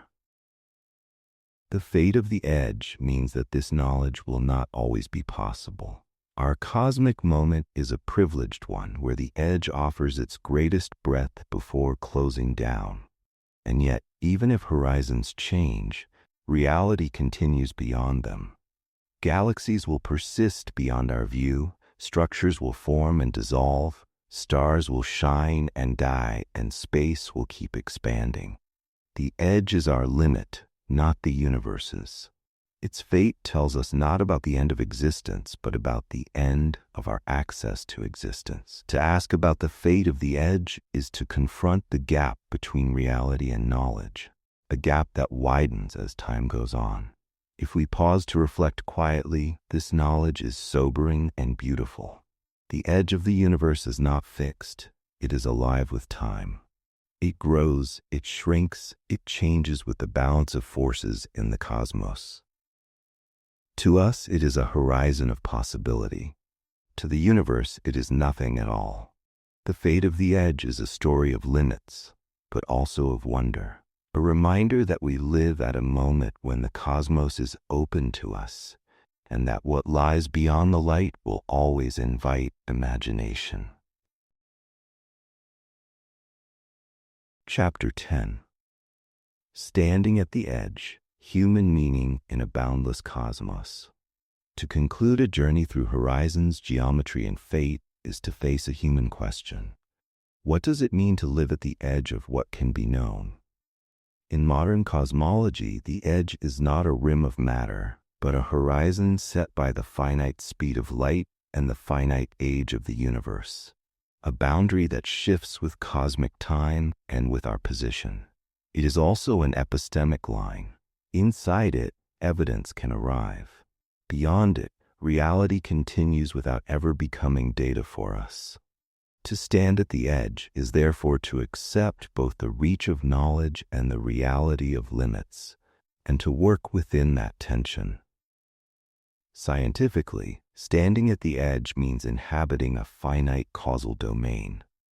The present-day radius of our observable sphere is about 46 billion light-years, because while photons were in flight, the fabric of space expanded, stretching the paths they took. Inside this sphere, independent lines of evidence interlock to form a coherent model. The spectrum and tiny anisotropies of the cosmic microwave background, the large-scale clustering of galaxies, the relative abundances of the light elements, the dynamics of clusters and rotation curves, strong and weak gravitational lensing, and the observed acceleration of expansion. The consilience of these facts is what gives cosmology its confidence. None of the ingredients alone would suffice. Together, they describe a universe that is nearly flat on large scales, dominated by dark matter and dark energy, and structured by the growth of tiny primordial fluctuations into the cosmic web. The horizon is a scientific boundary, but it is not an excuse for undisciplined speculation. Cosmology faces underdetermination in a principled sense. Distinct global models can agree on all observables within one Hubble volume. That is not a weakness of the field. It is a fact about causality. The way forward is not to insist on answers that cannot be obtained, but to refine the methods that decide among testable possibilities. We prefer models that fit diverse data with few adjustable parameters, that make predictions which survive independent checks, and that remain stable under reasonable changes in assumptions and analysis choices. Bayesian model comparison, cross-validation with orthogonal probes, blind analyses, and rigorous treatment of systematics are not bureaucratic hurdles. At the edge, they are the only routes to reliable knowledge. Our moment is unusual. The universe is old enough to have acquired rich structure, yet not so old that acceleration has erased the primary evidence. We can still detect the microwave background as a faint glow. We can still see galaxies near the reionization frontier.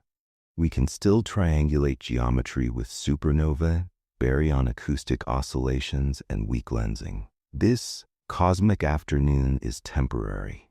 In the far future, freely streaming backgrounds will redshift beyond detectability, and unbound galaxies will slip beyond our event horizon.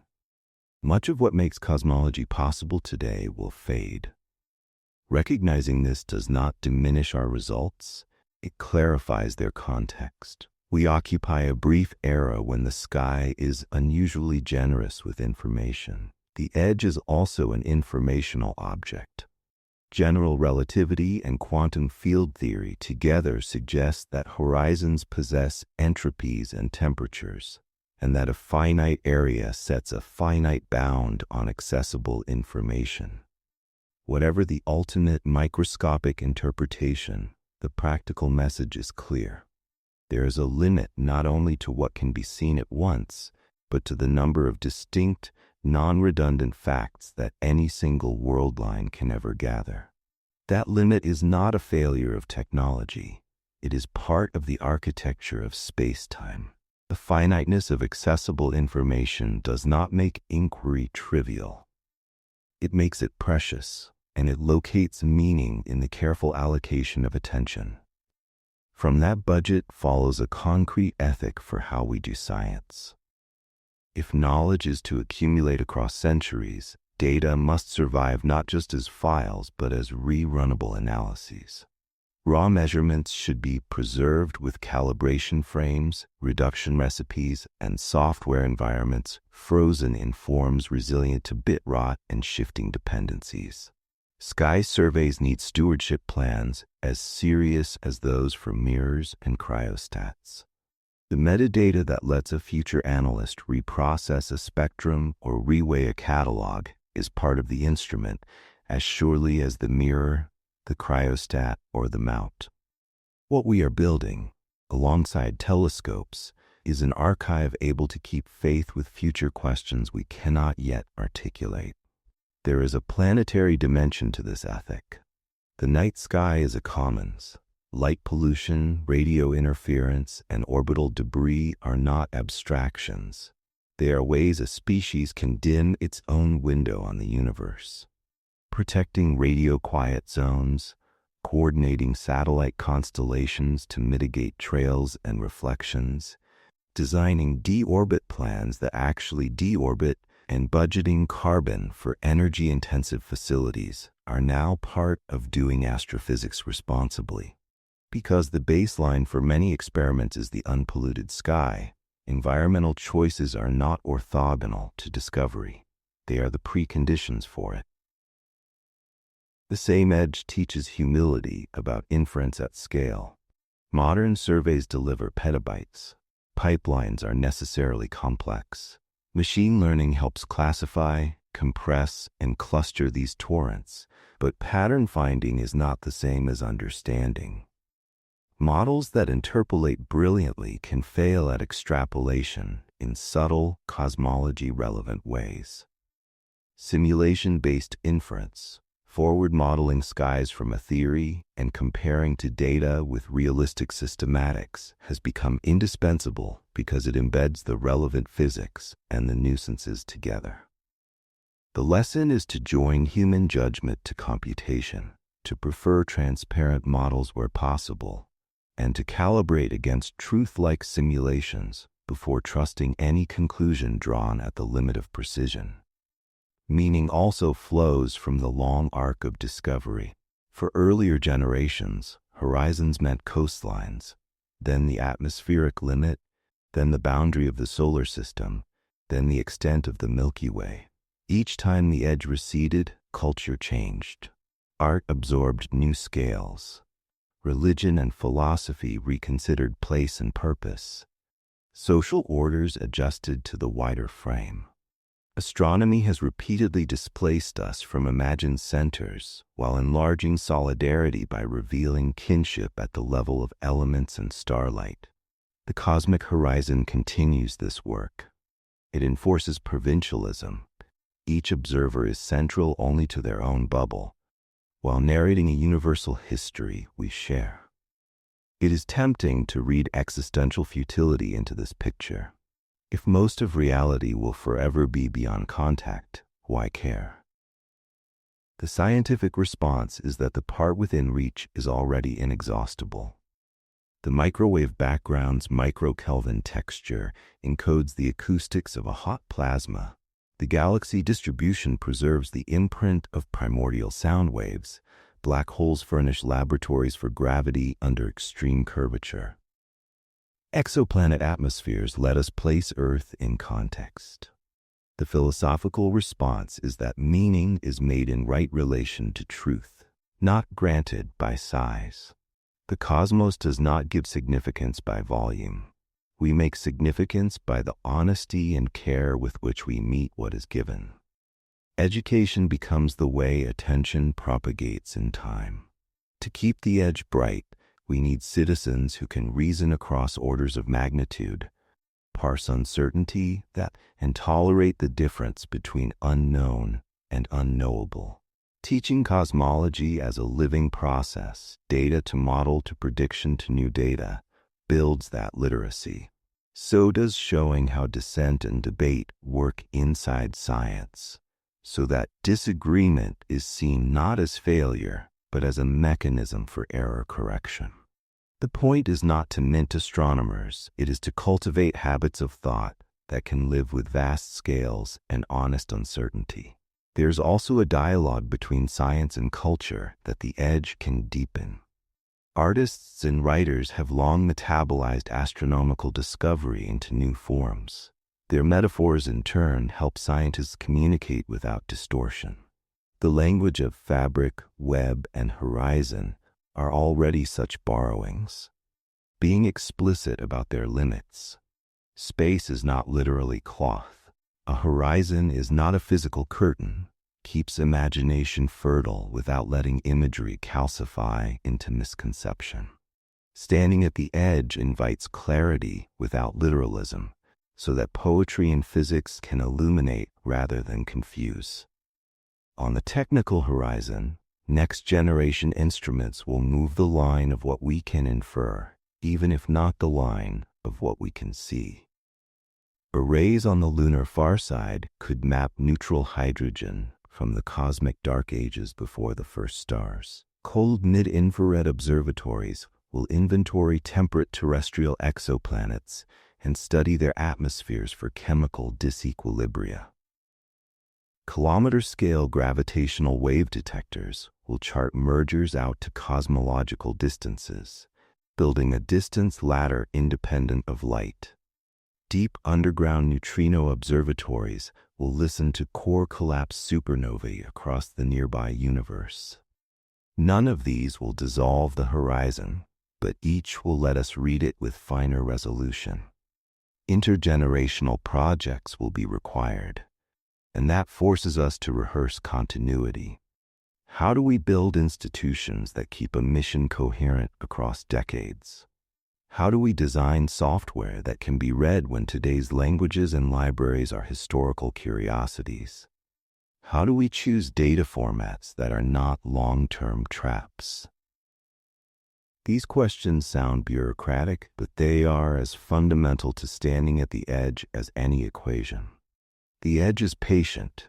We must be too. Another form of patience concerns typicality and anthropic reasoning. Earlier chapters noted the hazards, measures on infinite ensembles, and selection effects that masquerade as explanations. A practical stance is modest.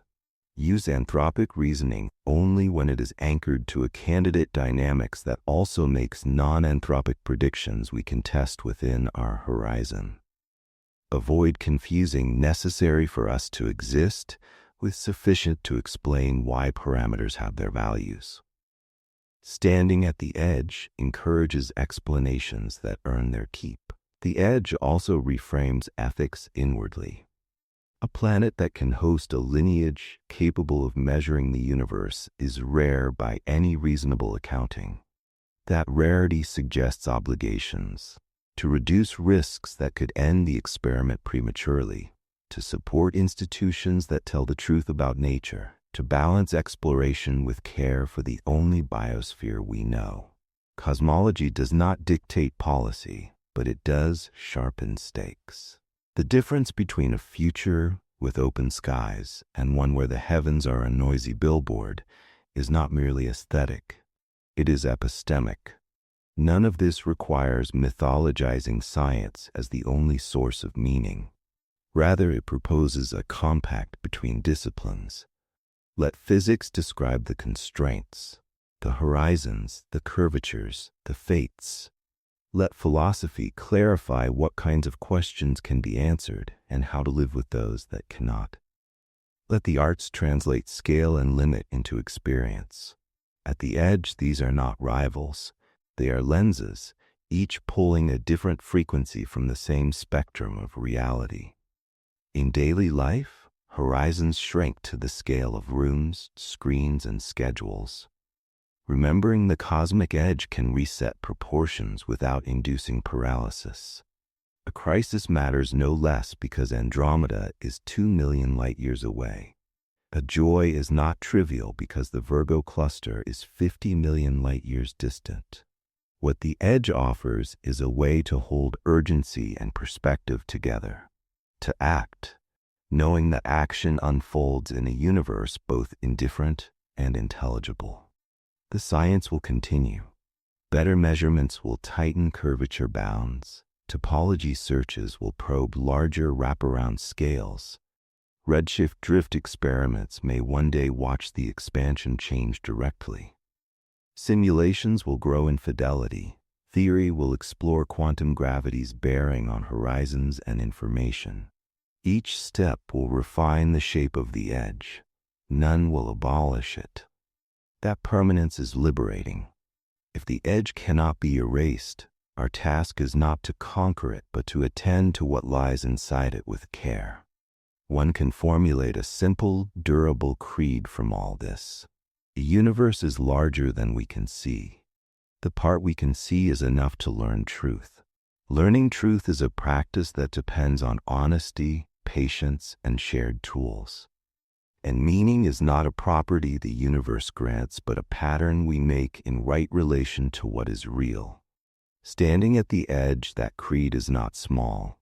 It is permission to proceed. And if we may allow just 2 quiet sentences for the heart. The horizon is not a wall, but a shoreline. We live where the light meets the dark, and the tide keeps coming in.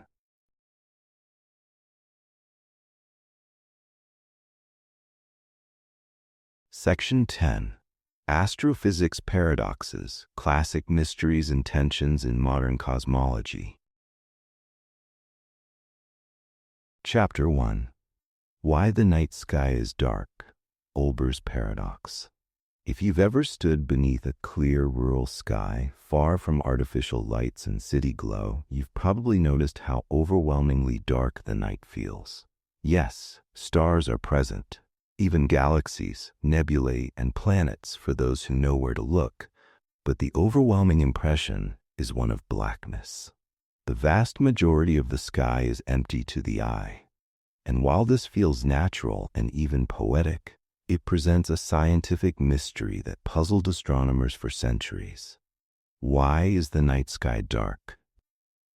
This question is the heart of what's known as Olber's Paradox, a deceptively simple problem that exposes deep truths about the structure and history of the cosmos. It's named after the German astronomer Heinrich Wilhelm Olbers, who formally described it in 1823. However, versions of the paradox had been recognized earlier. In the 17th century, Johannes Kepler raised a similar concern, suggesting that a truly infinite and eternal universe filled uniformly with stars should be filled with light. So much light, in fact, that the sky would be as bright as the surface of the sun in every direction. Let's examine why this idea seems reasonable at first glance. Imagine the universe as infinite and static, with stars distributed uniformly through all of space. Wherever you look, in any direction, your line of sight should eventually intersect the surface of a star, just as looking through a dense forest will eventually bring a tree trunk into view. And while the intensity of light decreases with distance due to the inverse square law, The number of stars in each concentric shell of space increases with the square of the radius. So the light received from each layer of stars, despite being farther away, should be roughly constant. Add up infinitely many layers of stars, and you'd expect a sky blazing with brilliance, not veiled in darkness. But the real night sky contradicts that expectation. It is mostly dark. Bright points of light are the exception, not the rule. This is the paradox. Under classical assumptions, the night sky shouldn't be dark, and yet it is. Early thinkers proposed several explanations, most of which turned out to be incomplete or incorrect. One of the most intuitive was the idea that dust and gas between stars block their light. But while interstellar material does absorb light, it doesn't provide a lasting solution. Any matter that absorbs light also heats up. Over long periods of time, that heated dust would re-radiate the energy as thermal emission. Eventually, the dust would glow just as brightly as the stars it obscures, and the night sky would again become luminous. This explanation violates the principle of thermodynamic equilibrium. Unless a mechanism constantly removes energy from the system, the darkness wouldn't last. Another idea involved non-uniform distribution of stars. Perhaps stars are not evenly spaced, and their density decreases at larger distances. But this doesn't help much in an infinite universe.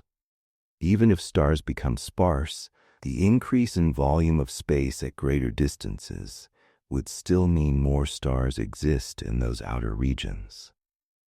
As you move farther out, you're looking through more space, and the total light received would still diverge toward infinity. Unless space itself is finite in volume, this alone doesn't solve the paradox. The resolution came only with the rise of modern cosmology in the 20th century, specifically with the understanding that the universe is not eternal, not static, and not infinite in what we can observe. First, the universe has a finite age. Based on observations of cosmic expansion, the Big Bang model tells us that the universe began approximately 13.8 billion years ago. This means we can only observe as far as light has had time to travel since that moment. The universe may be spatially infinite, but it is temporally bounded, and so is our observable region of it. Light takes time to travel. We cannot see objects whose light hasn't reached us yet. The limit of how far we can see defines the cosmic light horizon, roughly 46 billion light years in every direction, due to the stretching of space over time. Anything beyond this horizon is invisible, not because it isn't there, but because its photons have not had time to arrive. That instantly eliminates an infinite number of stars from our view. The sky is not filled with their light simply because that light is still in transit, possibly forever beyond our reach. But that's not the only reason for the darkness. The expansion of the universe introduces a second key effect, cosmological redshift. As space itself expands, it stretches the light traveling through it. This stretching increases the wavelength of the photons, reducing their energy. Light that was once visible can be shifted into the infrared, microwave, or even radio part of the spectrum. From our point of view, that light becomes too faint or too low in frequency to detect with the naked eye. This redshift is why the cosmic microwave background, CMB, exists. The CMB is the afterglow of the hot, dense early universe, released about 380,000 years after the Big Bang, when atoms first formed and space became transparent. Originally emitted in the visible and ultraviolet ranges, this radiation has been redshifted over billions of years into microwaves, now detectable only with special instruments. It is present everywhere in the sky, but not in a form we can see unaided. Additionally, As the universe expands, not only is the light from distant sources redshifted, but its intensity decreases due to dilution. The density of photons in expanding space drops. Distant galaxies contribute progressively less light, even before they're fully redshifted out of visibility. This makes the collective brightness of the universe far dimmer than what a static eternal model would predict. Another factor to consider is the limited lifespan of stars. Stars are not permanent fixtures. Their formation began a few 100 million years after the Big Bang, and even the most long-lived stars will eventually burn out. Many stars that formed early in cosmic history are now extinct. They no longer emit light, and their contribution to sky brightness has ceased. Stellar birth and death are ongoing processes, but they exist within cosmic limits. There are only so many stars at any given time, and they only shine for so long. Beyond this, observational astronomy confirms that even the combined light from all visible galaxies, observed through deep field images like those from the Hubble Space Telescope, contributes only a small fraction of the brightness needed to light up the sky. The Hubble Ultra Deep Field, one of the most sensitive images ever taken, captured thousands of galaxies in a tiny patch of sky. But the cumulative brightness of these galaxies, extrapolated across the entire sky, still accounts for only a faint glow, not anything close to a fully illuminated dome. And yet, the paradox continues to be useful, not because it's unresolved, but because it touches on so many critical aspects of cosmology. Solving it required abandoning the idea of a steady-state universe. It required introducing the concept of cosmic expansion, the finite age of the universe, the propagation limits of light, and the thermal history of space-time. It forced astronomers and physicists to think not just about what is visible, but about what is possible to be visible. The darkness of the night sky is, in a way, a direct confirmation of the Big Bang model. If the universe were infinite and unchanging, the sky would not be dark. The fact that it offers us a window into the origin, structure, and future of the cosmos. And yet, despite all that science has revealed, the emotional impact of the dark sky remains. You can understand the physics, trace the equations, and still feel the quiet awe of space pressing outward in every direction. The darkness isn't empty, it's just unreachable. It's a silence full of motion, a canvas shaped not only by the stars that shine, but by the ones too far, too old, or too stretched out to ever be seen again. When you look up, you're not just looking into space. You're looking into time, into a history written in light and a future hidden by distance. The darkness between the stars reminds us not just of how far we've come in understanding the universe, but how much remains beyond even the longest gaze. Chapter 2. The Uniformity of the Cosmos, the Horizon Problem. When we peer into the depths of the cosmos, we are met not by chaos, but by order. No matter where we look, the universe appears smooth and consistent. The arrangement of galaxies, the density of matter, and the temperature of background radiation all reflect a calm, large-scale uniformity that seems almost deliberate. This sameness is not just an aesthetic observation. It is something measurable, quantifiable, and deeply rooted in data. And yet, this very uniformity presents one of the most puzzling paradoxes in astrophysics. Why does the universe look so evenly spread out when distant regions should never have had time to agree on anything at all? This is the essence of what physicists call the horizon problem, and it becomes particularly stark when we examine the oldest light in the universe, the cosmic microwave background radiation. This faint glow, discovered by accident in the 1960s, comes from a time when the universe was just a few 100,000 years old. At that time, the cosmos had cooled enough for neutral atoms to form, allowing light to travel freely through space for the first time. That light, stretched and softened over billions of years by the expansion of the universe, still surrounds us today, forming a kind of all-sky thermal map of the early cosmos. When this radiation is measured with sensitive instruments, it reveals an astonishing fact. Its temperature is almost exactly the same in every direction. Even points on opposite sides of the sky, which are now separated by more than 90 billion light-years, differ in temperature by less than 1 part in 100,000. To scientists, this is more than surprising. It's suspicious, because according to standard Big Bang physics, those regions of the sky have never been in contact. There has never been enough time, even since the beginning of the universe, for light or any form of energy to travel from one side to the other. And if they've never communicated, how could they have reached the same temperature? How could they have agreed on their conditions? This contradiction, that disconnected parts of the universe appear thermally balanced, creates the horizon problem. In everyday physics, systems only come into equilibrium when they are able to interact. A cup of hot coffee cools because it exchanges heat with the surrounding air. Two distant systems without communication or energy transfer should evolve independently. And yet, cosmological observations say otherwise.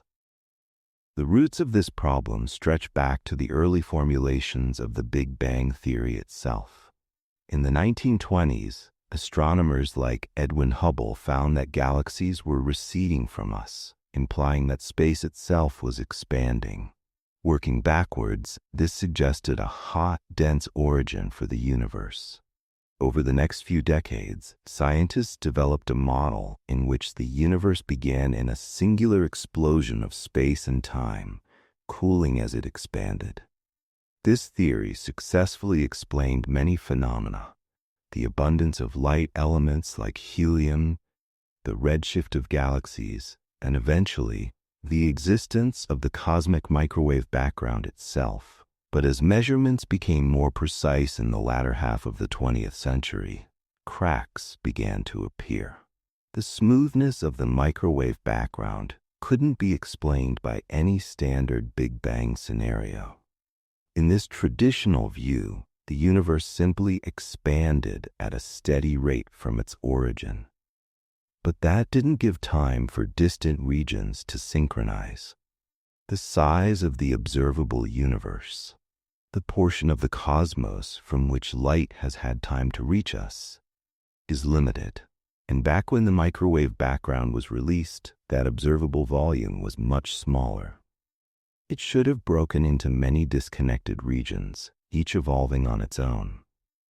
But it didn't. To fix this, cosmologists proposed a radical solution in the early 1980s: cosmic inflation.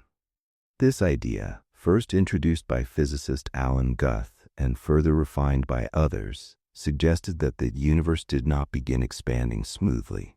Instead, in its earliest moments, a sliver of a second after its birth, space underwent an extraordinary burst of accelerated expansion. During this period, the size of the universe grew exponentially, blowing up from a tiny subatomic patch into something orders of magnitude larger. This sudden expansion, though brief, changed everything. Before inflation occurred, the universe was small enough that all parts could exchange energy freely. It was a single, causally connected domain. Everything was in contact, and thermal equilibrium was possible. But once inflation began, this small, smooth region was stretched far beyond its original scale. Areas that were once neighbors became separated by vast distances, far beyond each other's horizons.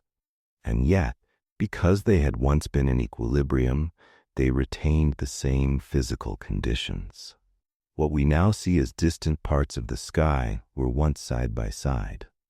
Inflation doesn't just resolve the horizon problem, it also explains several other cosmological puzzles.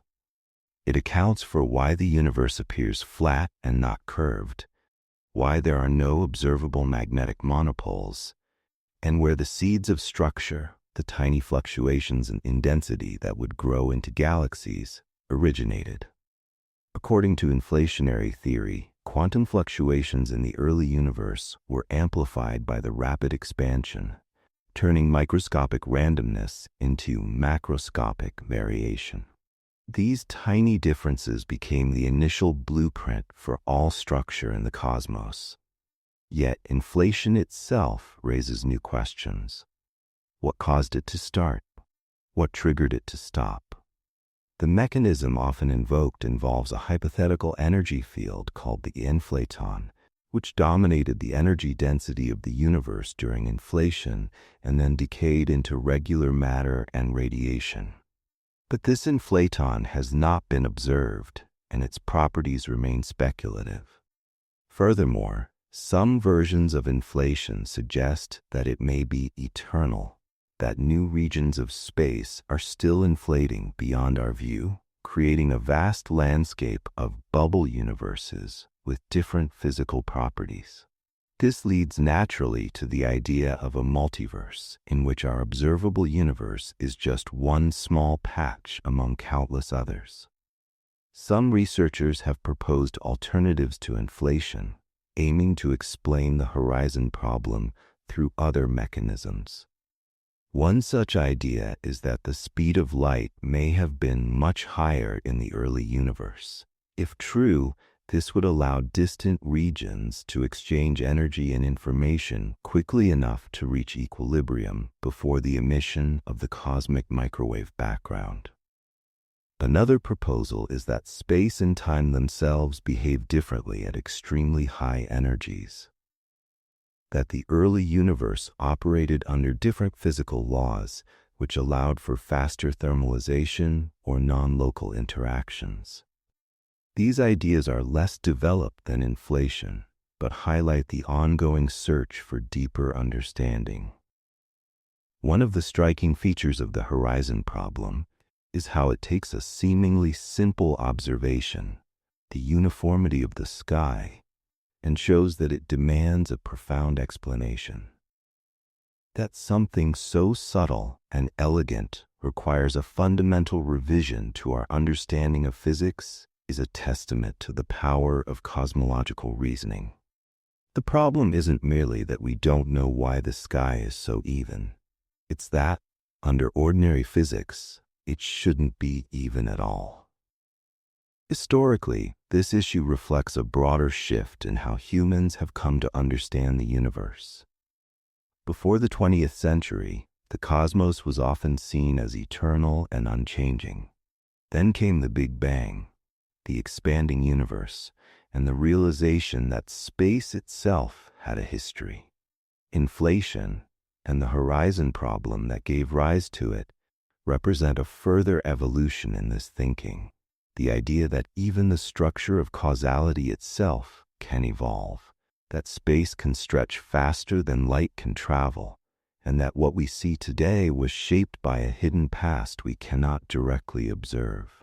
The horizon problem remains one of cosmology's most illuminating questions, not because we don't have answers, but because in answering it, we've discovered entirely new layers of reality. It pushed physics beyond the boundaries of classical intuition and forced us to consider events that took place in less than a blink of an eye, moments that determined the fate of galaxies, stars, and life itself. And as always, when we look up at the sky, it's hard not to feel something more than curiosity. That the entire observable universe may have once been a single, connected point, a place where everything touched everything else, carries with it a quiet resonance. We are surrounded by light from a time when the cosmos was young, still smoothing itself out, still finding its balance. And in that light, stretched thin by billions of years, we find a story of togetherness, expansion, and the strange simplicity that lies beneath the infinite. Chapter 3. The Perfect Balance of Space. The Flatness Problem. When we think of the universe, we might imagine it as an infinite stretch of stars and galaxies curving through the dark, or perhaps as a sphere expanding outward into some undefined beyond. But in physics, the shape of the universe is not just a matter of imagery or metaphor. It is a measurable property defined by the geometry of space-time itself. And remarkably, when cosmologists have attempted to measure the geometry of the cosmos, they have discovered something so finely tuned, so delicately balanced, that it challenges our very understanding of how the universe came to be. This brings us to what is known as the flatness problem, one of the key puzzles in modern cosmology. At its core, the flatness problem asks why the universe appears so geometrically flat, and why that flatness has persisted over billions of years. It is not a philosophical question. It is one that arises directly from Einstein's theory of general relativity, which tells us that the geometry of the universe depends on its overall energy content. In general relativity, space can have one of three possible curvatures: positive, negative, or flat. A universe with positive curvature resembles the surface of a sphere, closed and finite, with parallel lines eventually converging. A universe with negative curvature is like a saddle, open and infinite, with parallel lines diverging. And a flat universe has Euclidean geometry. Parallel lines stay parallel. Triangles have angles that sum to 180 degrees, and space neither curves inward nor outward. Which of these geometries our universe follows depends on its density, specifically, how the total energy density compares to a certain critical value. If the actual density is greater than this critical threshold, the universe curves positively. If it's less, the universe curves negatively. If the energy density is exactly equal to the critical value, the universe is flat. In the language of cosmology, this is described by the density parameter, denoted omega. When omega equals 1, the universe is perfectly flat. Measurements of the cosmic microwave background radiation and large-scale structure surveys have shown that our universe's omega is extremely close to 1. With any deviation too small to currently detect. In other words, space appears to be flat to within a tiny margin of error. The cosmos, on the largest scales, behaves as though its geometry is not curved at all. This observation is not controversial. It is backed by multiple independent lines of evidence. The question is why? The problem arises because flatness is unstable in the standard Big Bang model. If the universe started out with even the slightest curvature, just a tiny deviation from flatness, that deviation should have grown over time. In a decelerating universe, any small initial curvature becomes magnified. The analogy often used is balancing a pencil on its tip. In principle, it's possible. But in practice, the slightest nudge will send it falling. The same is true with the curvature of the universe. Unless omega was exactly 1 from the very beginning, the universe today should either be wildly curved or should have already collapsed long ago. The fact that omega is still so close to 1 means it must have started extraordinarily close to 1 in the first moments after the Big Bang. Just how precise are we talking? According to calculations in the early universe, say, within the first few seconds, omega would have needed to differ from 1 by no more than 1 part in 100 trillion. Any larger deviation would have led the universe to rapidly deviate from flatness. So the flatness problem is not just that the universe is flat now, but that it had to be so incredibly flat from the very beginning to still appear flat today. This seems like a huge coincidence, an unexplained fine-tuning of initial conditions. Why would the universe begin in such a delicately balanced state? The standard Big Bang theory by itself offers no mechanism to enforce this. It simply takes the flatness as a given, part of the initial conditions. But scientists are rarely content with unexplained precision. When a theory requires inputs that are so narrowly constrained, it raises suspicion. It suggests that something deeper is missing, some mechanism or principle that naturally sets the parameters instead of arbitrarily assuming them. This is where cosmic inflation, once again, enters the picture. Not as a solution to a single mystery, but as a broader explanatory framework. Inflation proposes that in the early universe, space expanded exponentially in an extremely short amount of time. This rapid expansion didn't just stretch out regions of space, it also flattened them. The effect of inflation on curvature is similar to the effect of zooming in on a curved surface. Imagine standing on a balloon. From a distance, its roundness is obvious. But if the balloon were suddenly expanded 1,000 times in size, your local patch would appear almost perfectly flat. The curvature would still exist globally, but within your observational range, it would be indistinguishable from flatness. Inflation, by massively enlarging the universe, smoothed out any original curvature, driving omega toward 1 regardless of where it started. This means that even if the universe began with a slightly curved geometry, inflation would have flattened it to extraordinary precision. It would explain why the universe looks flat today without requiring perfect initial conditions. Flatness becomes not a coincidence, but a consequence of early dynamics. Inflation turns the unstable pencil into a table, wide, stable, and resistant to tipping. It offers a natural explanation for what would otherwise appear to be an improbable fine-tuning.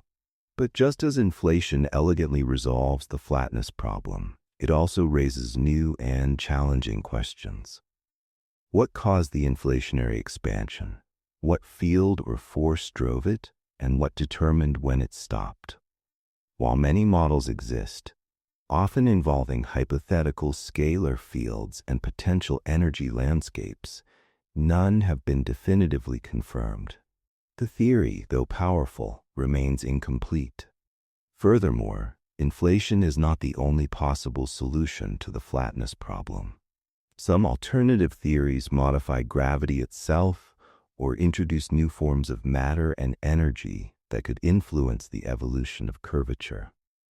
Others suggest that the geometry of the universe may emerge from deeper quantum principles, perhaps as a statistical average or a holographic projection of more fundamental dimensions.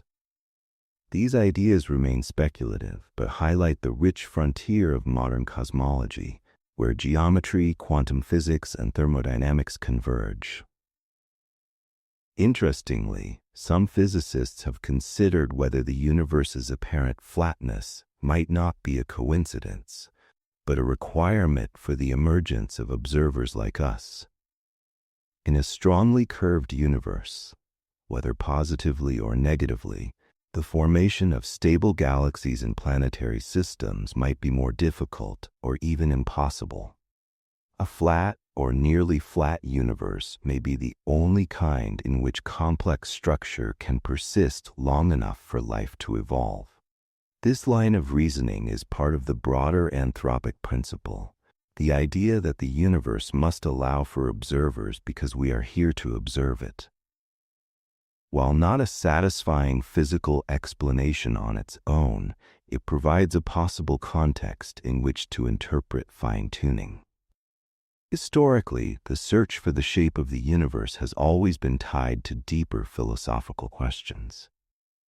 In ancient times, thinkers imagined the heavens as perfect spheres or infinite voids. As telescopes advanced, astronomers sought evidence for curvature in the arrangement of stars and galaxies. But it wasn't until the 20th century, with the advent of general relativity, that curvature became a physical quantity, tied directly to matter and energy. Today, the best data we have shows that the universe is flat to within a fraction of a percent. But even that measurement is limited by the size of our observable horizon. It is still possible that the universe is slightly curved on scales beyond what we can see. It might be open or closed in a way that only becomes evident at distances forever beyond our reach. In this sense, the flatness problem is not just about geometry, but about limits. The limits of observation, of inference, and of what it means to know the shape of something infinite. And so the question remains, is the flatness of the universe a fortunate accident, a relic of some deeper law, or the result of cosmic inflation? The data leans toward inflation, but the story is not yet finished.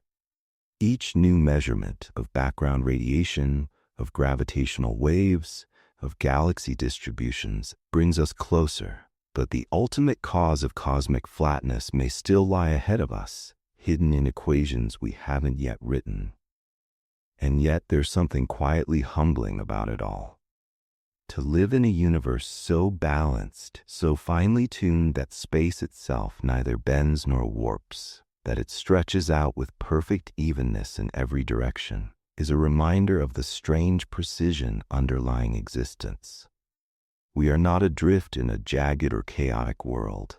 We are held by symmetry, by geometry, by a silent, invisible equilibrium that makes structure, time, and even thought possible.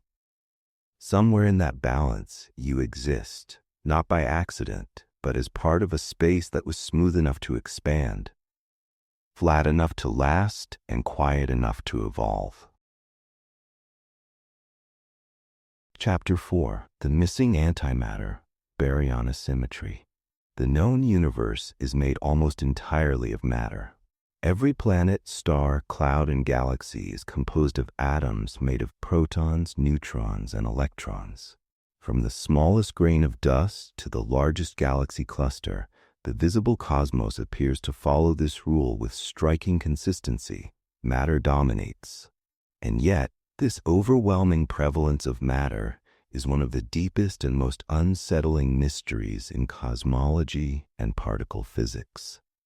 According to the most well-tested physical theories, matter should not dominate at all. The laws that govern particle interactions, including the behavior of energy, fields, and fundamental forces, suggest that the universe should have created equal amounts of matter and antimatter during its earliest moments. That is, for every proton, there should have been an antiproton, for every electron, a positron, and for every neutron, an antineutron. But this is clearly not what we observe. The antimatter is gone. What remains is a tiny excess of matter, just enough to build the entire visible universe, and a lingering question: where did all the antimatter go?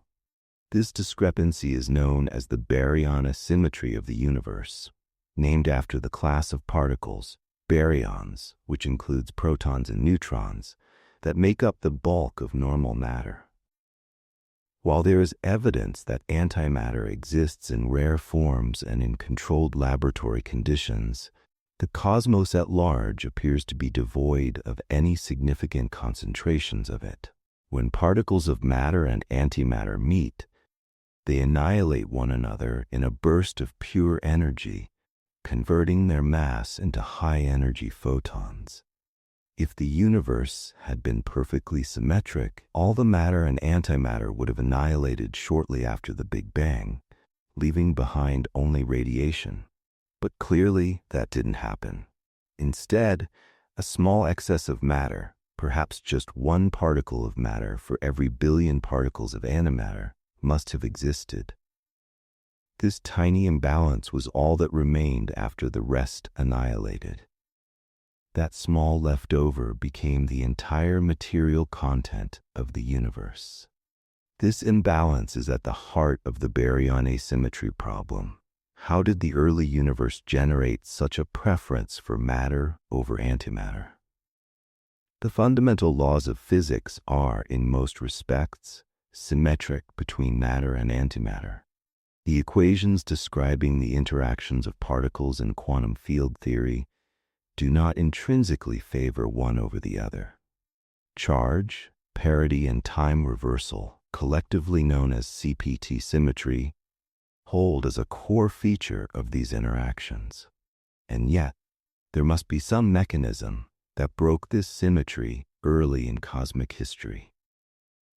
The idea that the symmetry between matter and antimatter must have been broken is not just philosophical. It has been given rigorous theoretical treatment. In the 1960s, the Russian physicist Andrei Sakharov proposed 3 conditions, now known as the Sakharov conditions, that are necessary to produce an excess of matter in the early universe. First, baryon number violation must occur, meaning that interactions must exist that can change the total number of baryons in the universe. Second, there must be a violation of C and CP symmetry, so that reactions produce more matter than antimatter. Third, the process must occur in a setting that is out of thermal equilibrium, which is essential because in equilibrium, detailed balance would undo any net baryon production. Each of these conditions is deeply rooted in particle physics, and their possible fulfillment has been explored in various theoretical models. One of the earliest and most studied frameworks is based on grand unified theories, or GUTs. These theories attempt to unify the strong, weak, and electromagnetic forces into a single framework, operating at extremely high energies. In many GUT models, interactions that violate baryon number naturally arise, allowing for processes in which baryons can be created or destroyed. Moreover, these theories often predict the existence of heavy particles, X and Y bosons, that can decay into both matter and antimatter, but in slightly unequal proportions if CP symmetry is violated. This decay asymmetry would, in principle, favor the production of matter over antimatter by a tiny amount.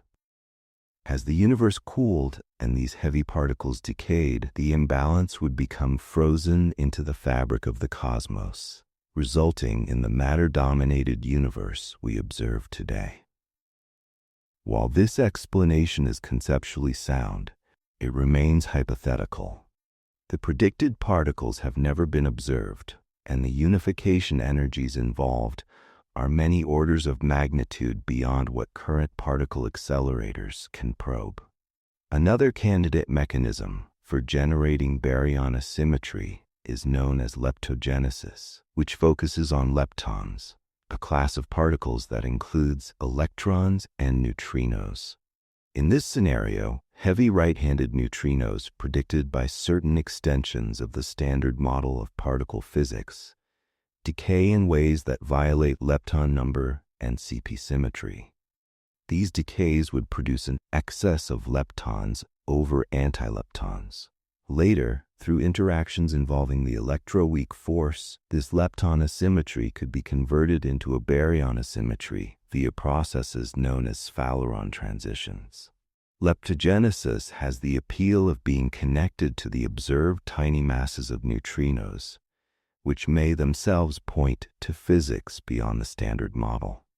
Despite the elegance of these ideas, they remain unconfirmed.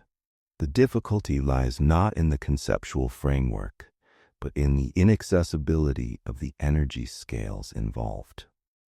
The processes that would have generated the matter-antimatter asymmetry occurred at energies that prevailed less than a trillionth of a second after the Big Bang. Our current experimental tools are powerful, the Large Hadron Collider being the most advanced, but they cannot yet reach the energy regimes where baryogenesis likely took place. And so, the problem remains open. Adding complexity to the mystery is the fact that we don't observe large regions of antimatter anywhere in the visible universe.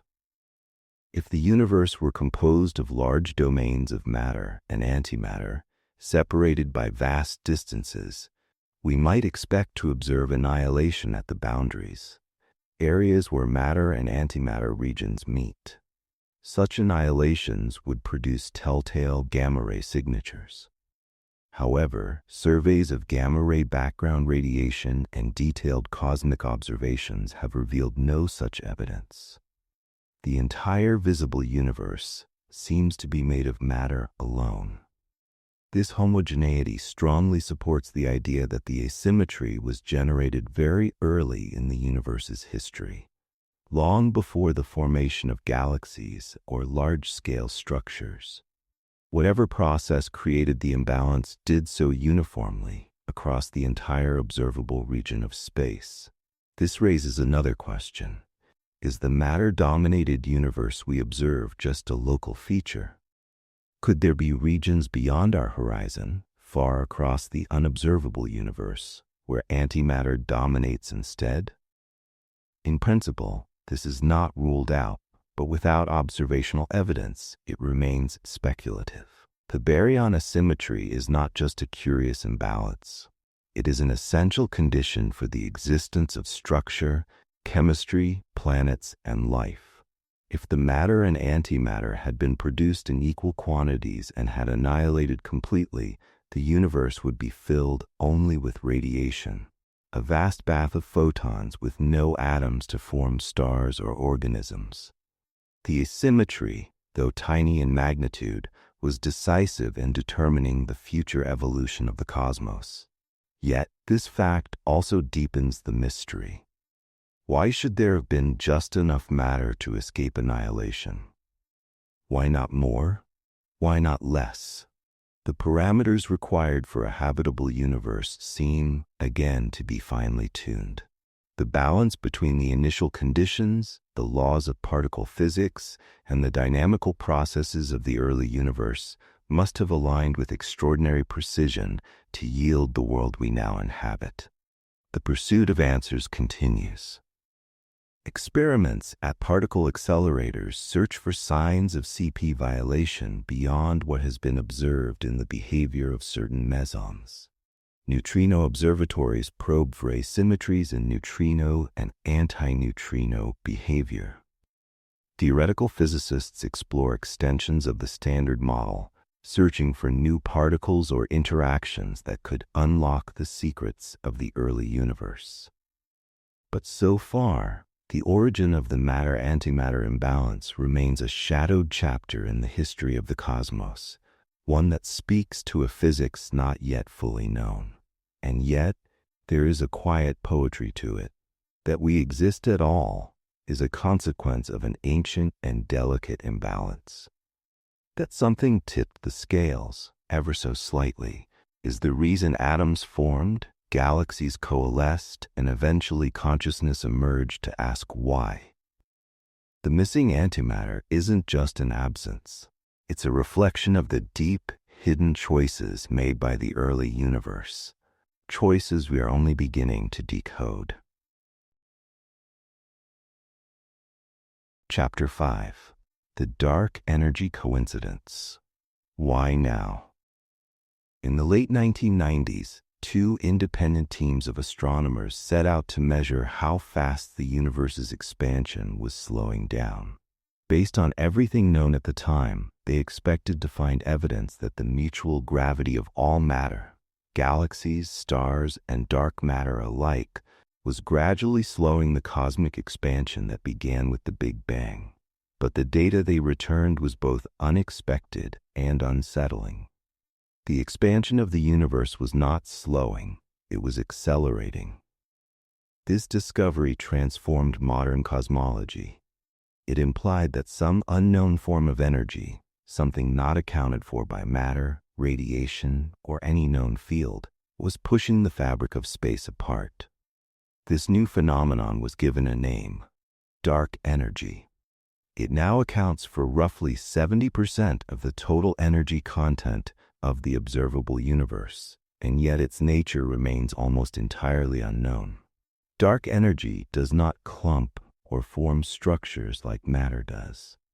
It does not seem to interact with light or other particles in any direct way. Its presence is known only through its effects on the geometry and dynamics of the universe. It causes the expansion of space itself to speed up over time, making galaxies recede from each other faster and faster as the cosmic clock ticks forward. At the heart of this phenomenon lies a deeper puzzle, known as the cosmic coincidence problem. It arises from a seemingly simple question. Why is dark energy becoming dominant now, of all times in the universe's history? Why does it start to influence the universe in the same epoch that observers like us have emerged to notice it? To understand this question, one must first recognize how the different components of the universe evolve over time. Matter, whether ordinary or dark, becomes less dense as the universe expands. Galaxies grow farther apart, and the average matter density decreases accordingly. Radiation, which also redshifts due to expansion, thins out even faster. But dark energy behaves differently. In the simplest models, its density remains constant. As space expands, the amount of dark energy per unit volume stays the same. Over time, this means that dark energy becomes more important simply because everything else becomes less important. In the early universe, radiation dominated. Later, as the universe cooled and expanded, matter took over. And only relatively recently, within the last few billion years, has dark energy emerged as the dominant factor shaping the universe's large-scale behavior. This is the crux of the coincidence. We live at the brief window in cosmic time when dark energy and matter have roughly equal influence. Not in the past, when dark energy was negligible, and not in the far future, when it will completely dominate. The strangeness of this timing is underscored by how narrow that window truly is. If we imagine the history of the universe as a timeline stretching from the Big Bang to the far future, the era in which dark energy becomes relevant spans only a sliver of cosmic time. This temporal alignment between our epoch of existence and the onset of accelerated expansion seems improbable. It raises the question, is it just a coincidence, or is there a deeper reason behind it? Several possibilities have been proposed to address this coincidence. The most straightforward is that it is a coincidence, a random alignment with no deeper significance. The anthropic argument supports this line of thinking. It suggests that we can only exist in a universe where conditions are suitable for complex structure and life. If dark energy had begun dominating too early, galaxies and stars might never have formed. If it arrived too late, it might have had little observable effect. The fact that we exist now, during the brief period when dark energy is becoming important, is not surprising if observers can only arise in such conditions. In other words, we observe the universe at this time because this is the only time observers like us could emerge. This reasoning is part of the broader anthropic principle, which has been invoked in various areas of cosmology to explain apparent fine-tuning. While the anthropic principle provides a logical consistency, many physicists find it unsatisfying because it does not offer a predictive mechanism. It merely states that we live in a universe compatible with our existence, which is true by definition, but offers little explanatory power. Another approach involves modifying the nature of dark energy itself. In the standard cosmological model, dark energy is modeled as a cosmological constant, a term originally introduced by Einstein to allow for a static universe. In this interpretation, dark energy has a fixed energy density that permeates space, unaffected by expansion or the presence of matter. But this model leads to yet another profound issue, the cosmological constant problem. Quantum field theory predicts that empty space should have an energy associated with it, the so-called vacuum energy. But when physicists calculate the expected value of this vacuum energy using known fields and particles, the result is catastrophically large, more than 100 orders of magnitude greater than what is observed. In contrast, the actual measured value of dark energy is extremely small but non-zero. This discrepancy between theory and observation is one of the largest in all of physics.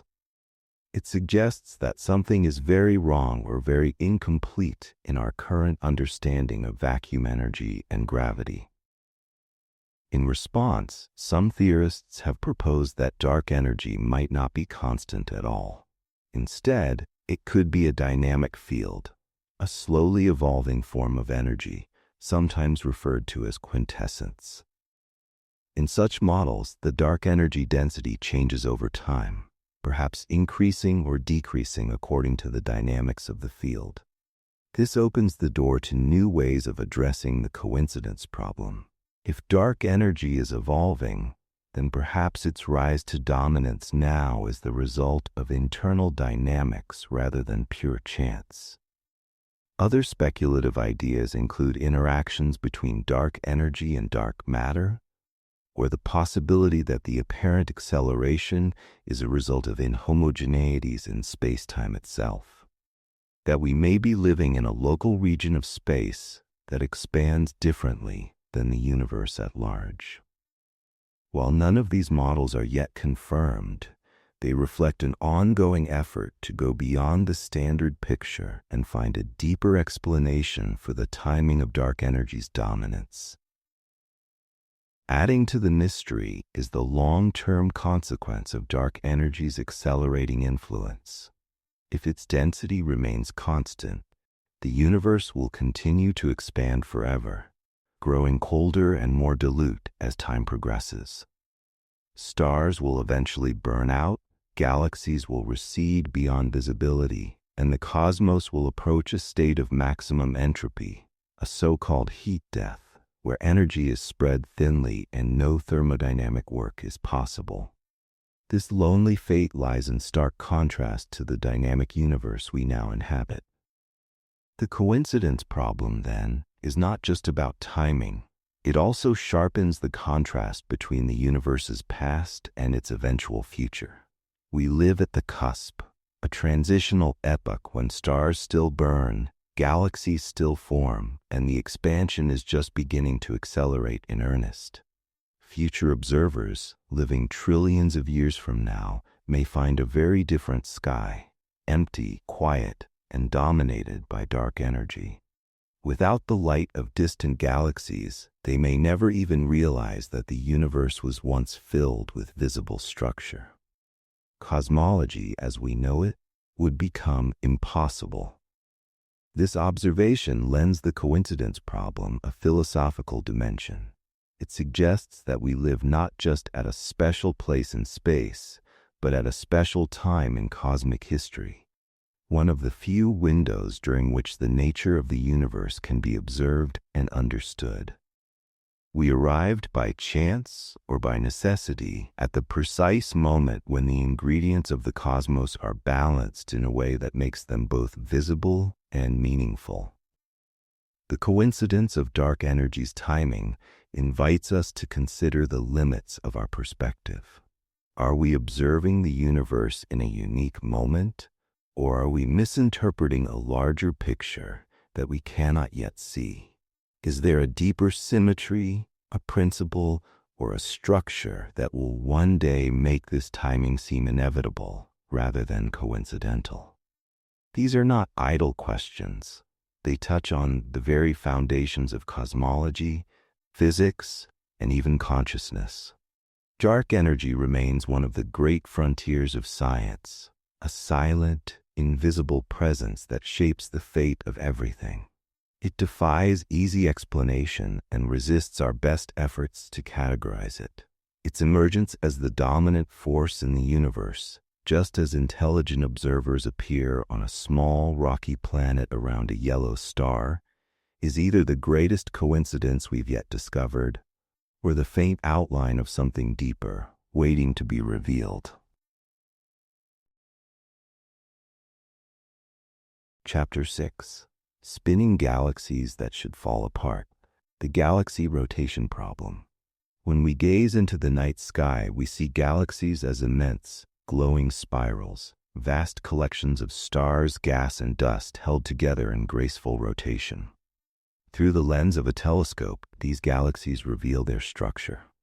Dense, brilliant cores surrounded by sweeping arms that coil outward like cosmic whirlpools.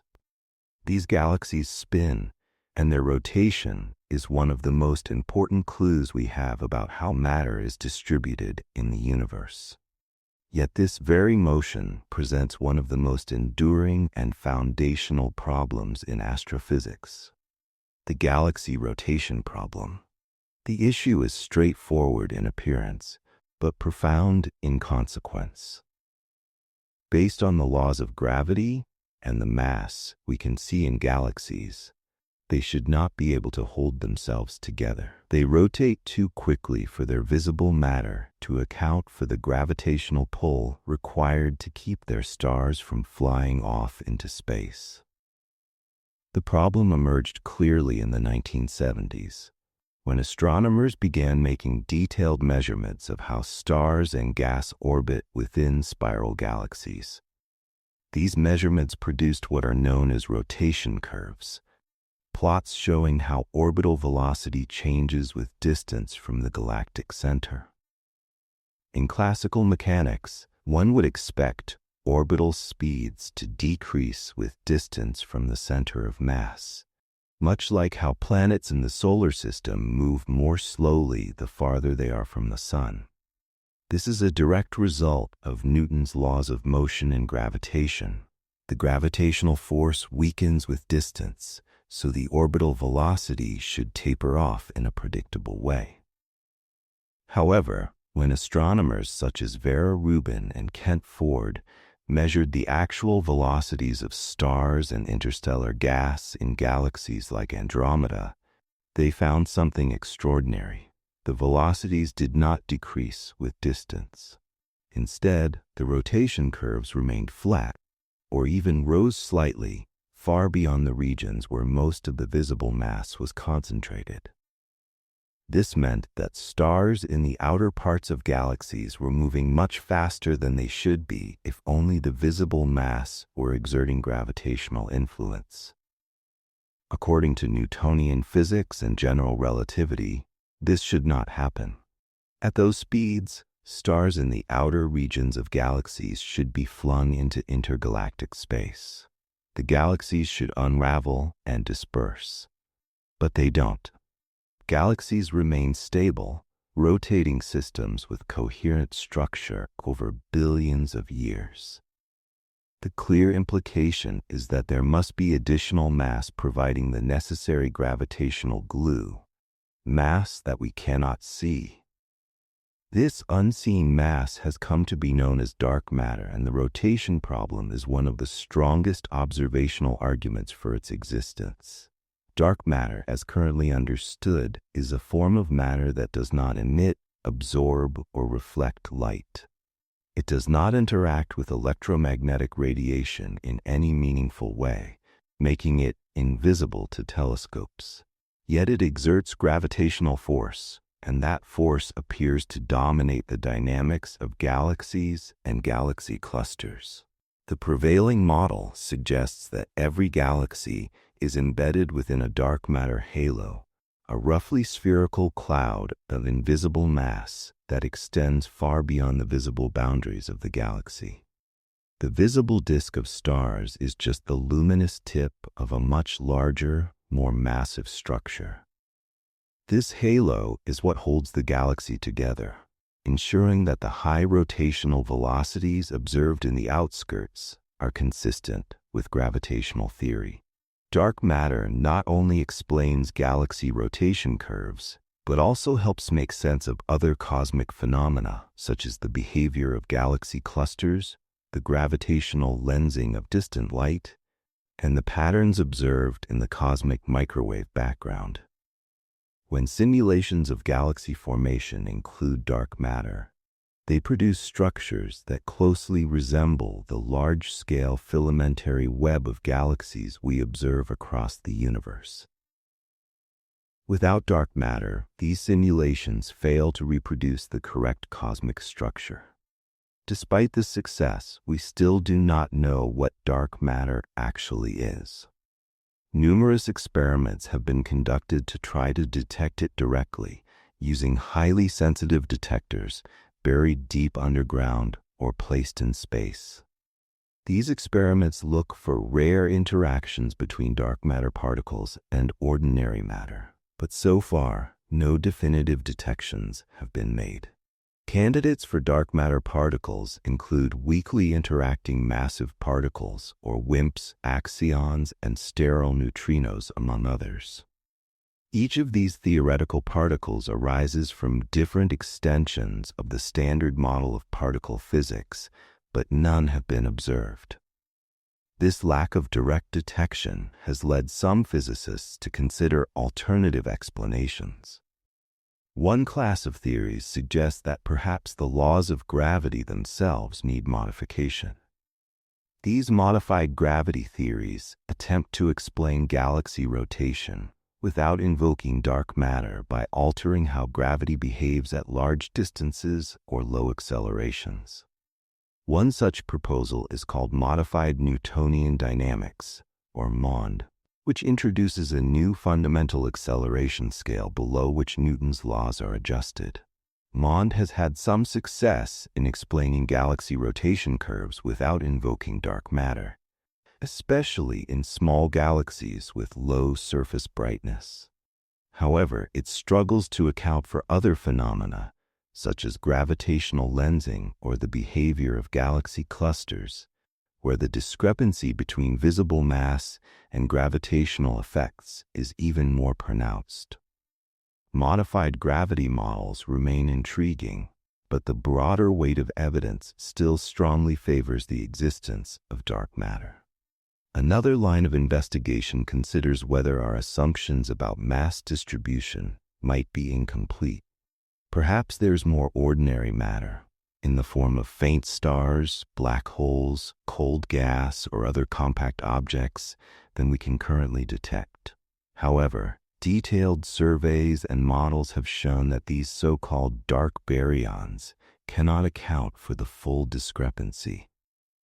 The missing mass is too large and its gravitational influence too widespread to be explained this way. Whatever dark matter is, it appears to be something fundamentally different from ordinary matter. The galaxy rotation problem is not a minor anomaly. It is a foundational issue that touches nearly every area of astrophysics and cosmology. The fact that stars orbit far too quickly in the outer regions of galaxies has reshaped our understanding of the universe. It has revealed that what we can see is only a fraction of what exists. The matter that makes up stars, planets, gas clouds, and even us is only about 5% of the total mass energy content of the cosmos. The rest is dark, unseen, unidentified, and still poorly understood. In this way, galaxy rotation curves are more than just technical data. They are a direct message from the structure of the universe. They tell us that the cosmos is deeper than it appears, that beneath the visible lies a hidden architecture of gravitational scaffolding that holds everything together. And this message is not confined to spiral galaxies. Elliptical galaxies, too, show signs of dark matter, though their structure makes rotation harder to measure directly. Galaxy clusters, the largest bound systems in the universe, show even more dramatic evidence for unseen mass. The famous bullet cluster in particular has become an iconic example. In this system, two galaxy clusters have collided and passed through one another.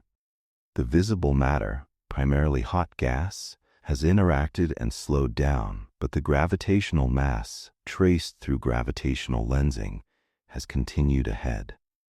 This separation provides strong empirical evidence for dark matter as a substance distinct from normal matter. The implications are profound. If dark matter is real, then the universe is dominated by a form of matter that we have never directly seen or touched.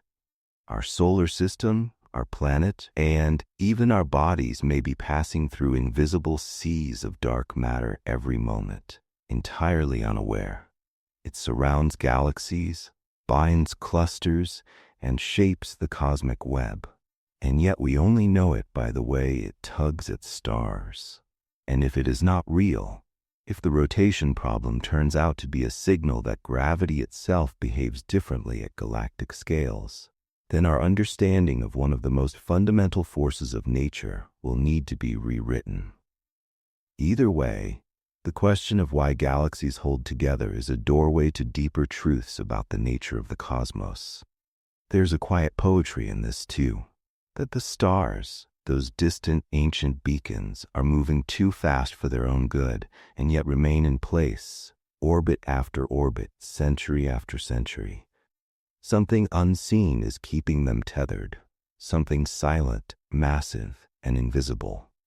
And perhaps, just perhaps, it is this same mystery that keeps our own world stitched into the greater structure of the universe, a reminder that what holds us together is not always what we can see.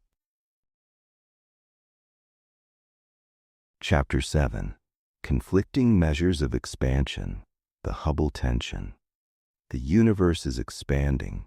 This realization reshaped modern science in the 20th century and remains one of the most firmly established facts in cosmology. The galaxies are not flying apart through a pre-existing void.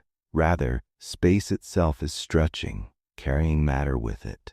This expansion is quantified by a single number, the Hubble constant. It tells us how fast the universe is growing in units that reflect the velocity per unit distance. For example, how many kilometers per second two galaxies move apart for every megaparsec that separates them. But as instruments became more sensitive and methods more precise, something unexpected emerged.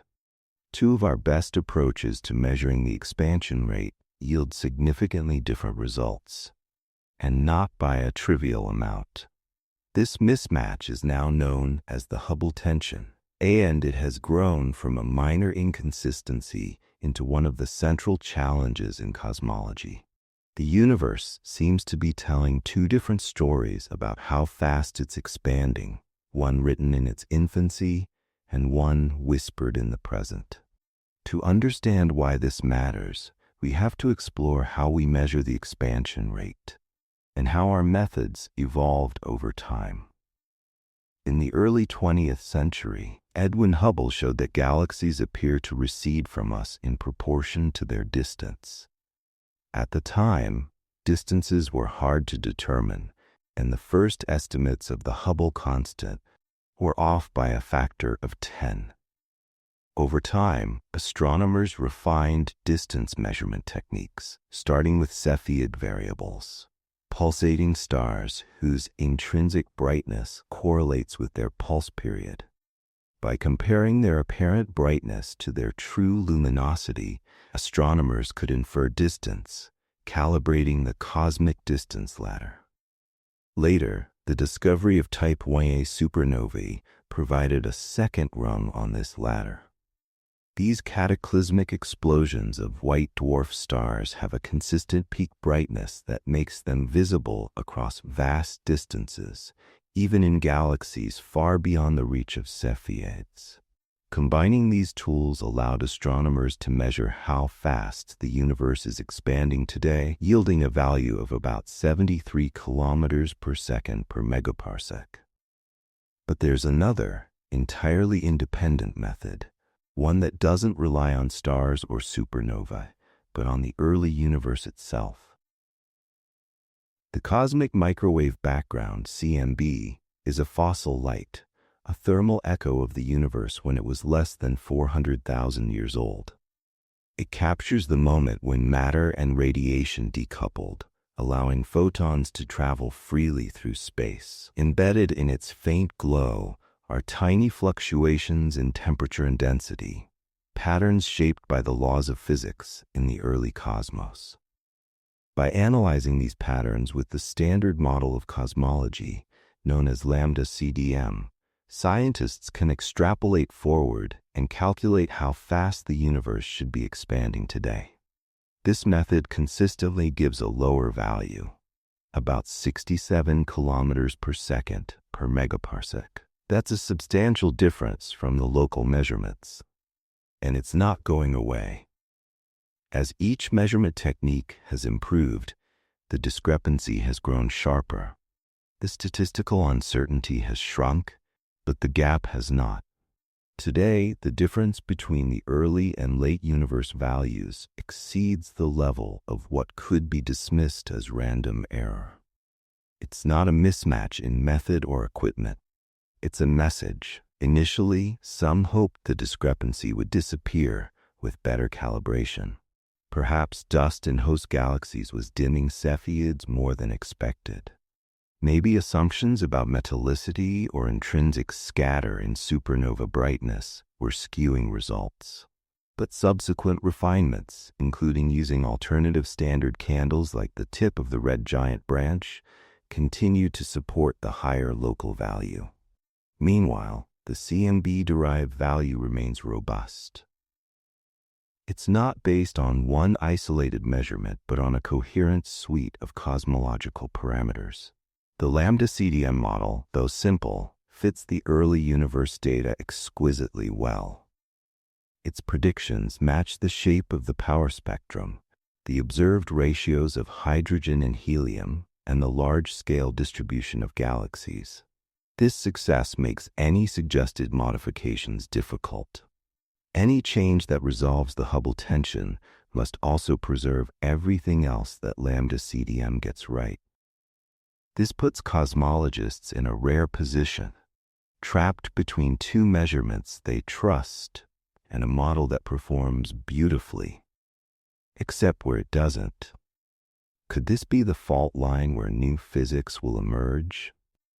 One compelling idea is that the universe contained an additional component of energy in its early stages, early dark energy, that briefly accelerated expansion before fading away. This would shrink the scale imprinted on the CMB, changing our interpretation of its angular size and allowing the extrapolated Hubble constant to shift upward, aligning with local measurements. Other models modify the properties of neutrinos, hypothesizing extra types, different masses, or interactions that subtly alter how energy and pressure evolve in the early universe. Another approach involves interactions between dark matter and dark energy, two components that currently seem not to speak to each other. If they did interact, even weakly, it could leave a small but cumulative imprint on the universe's expansion history.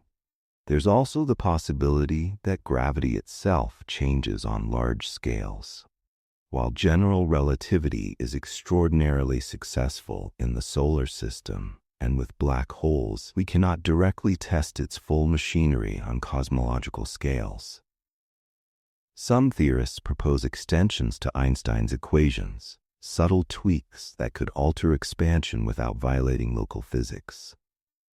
And then there are entirely new frameworks, ideas that posit that the current tension is a shadow cast by a more fundamental restructuring of our cosmological assumptions. These include cyclic models, variable vacuum energy, or multiverse scenarios in which different regions of the universe evolve under slightly different rules. Amid these proposals, a third path is gaining attention: standard sirens. These are not candles of light, but ripples in space-time. When two neutron stars or black holes merge, they emit gravitational waves whose waveform encodes distance information. If such an event also produces light, a so-called kilonova, astronomers can match the gravitational signal to a host galaxy, measure its redshift, and calculate the Hubble constant. These gravitational wave events are rare but powerful, offering a completely independent probe of cosmic expansion. As more gravitational wave observatories come online and detections grow, standard sirens could play a pivotal role in resolving the tension, either confirming the discrepancy or revealing flaws in existing methods. They could also help identify whether the tension is evolving with redshift, indicating that the expansion rate is changing in a non-trivial way over cosmic time.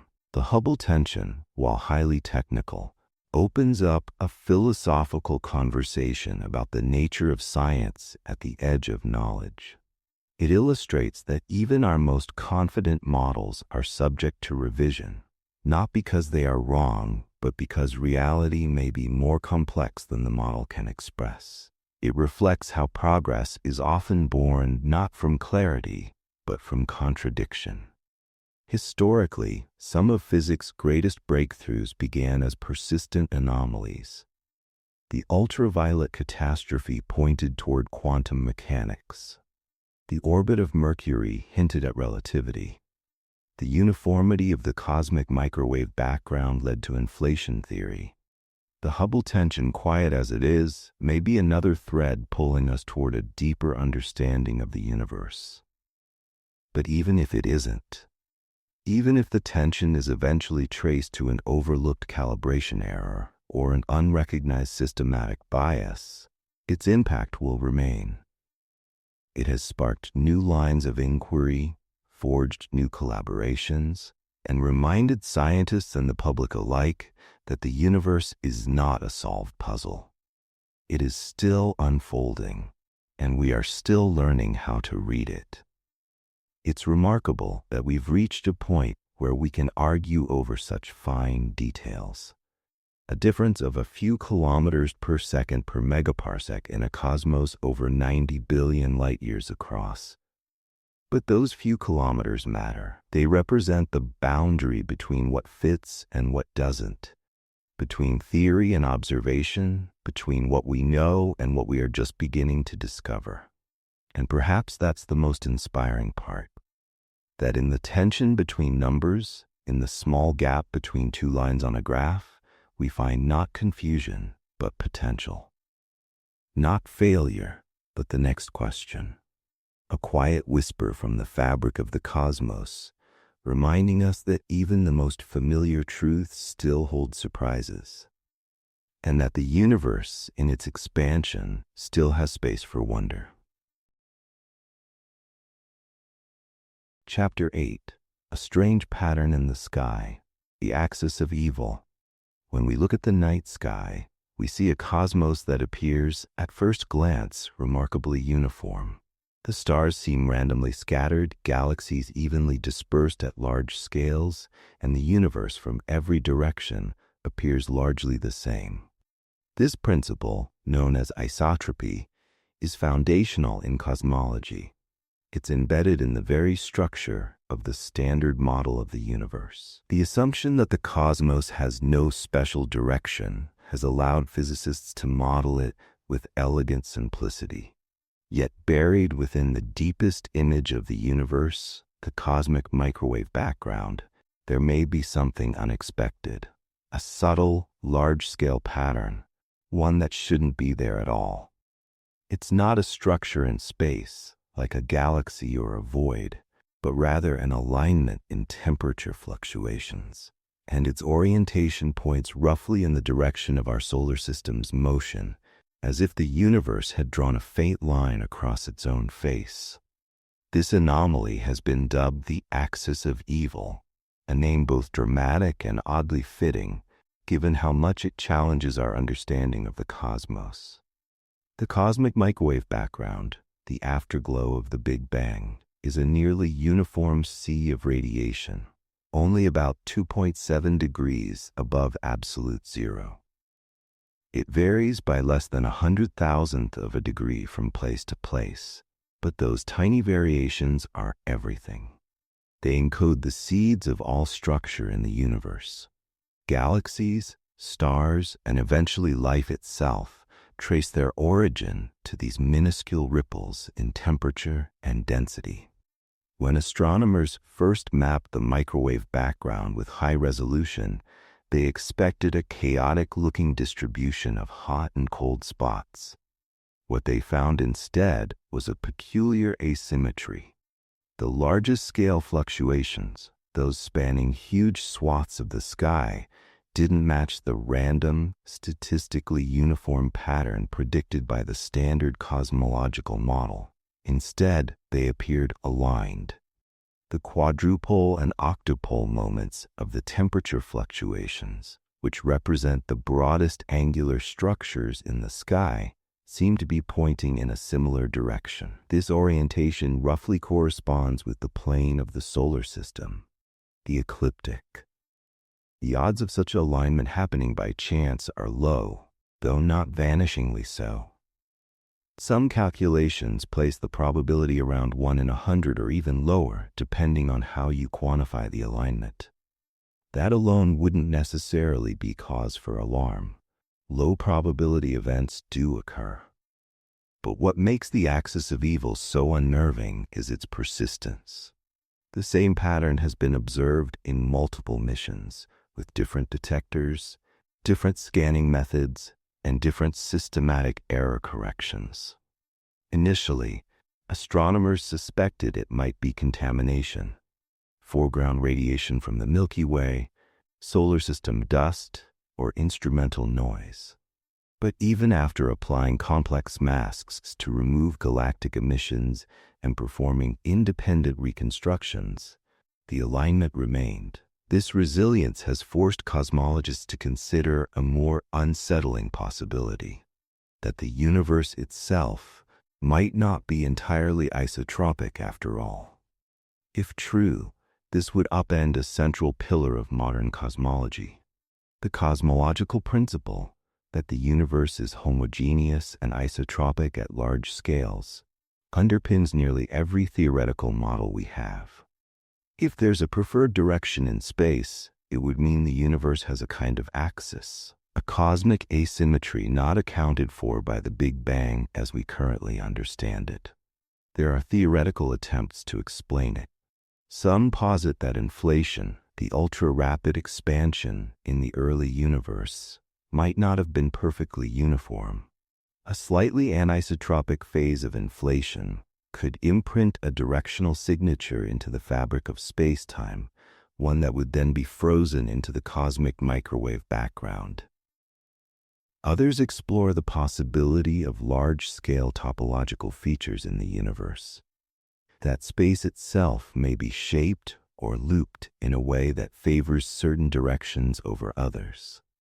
More speculative models suggest that what we perceive as the axis of evil could be a projection of deeper, more hidden aspects of the cosmos. Some theories rooted in string theory propose that extra dimensions might influence the geometry of the universe in subtle ways.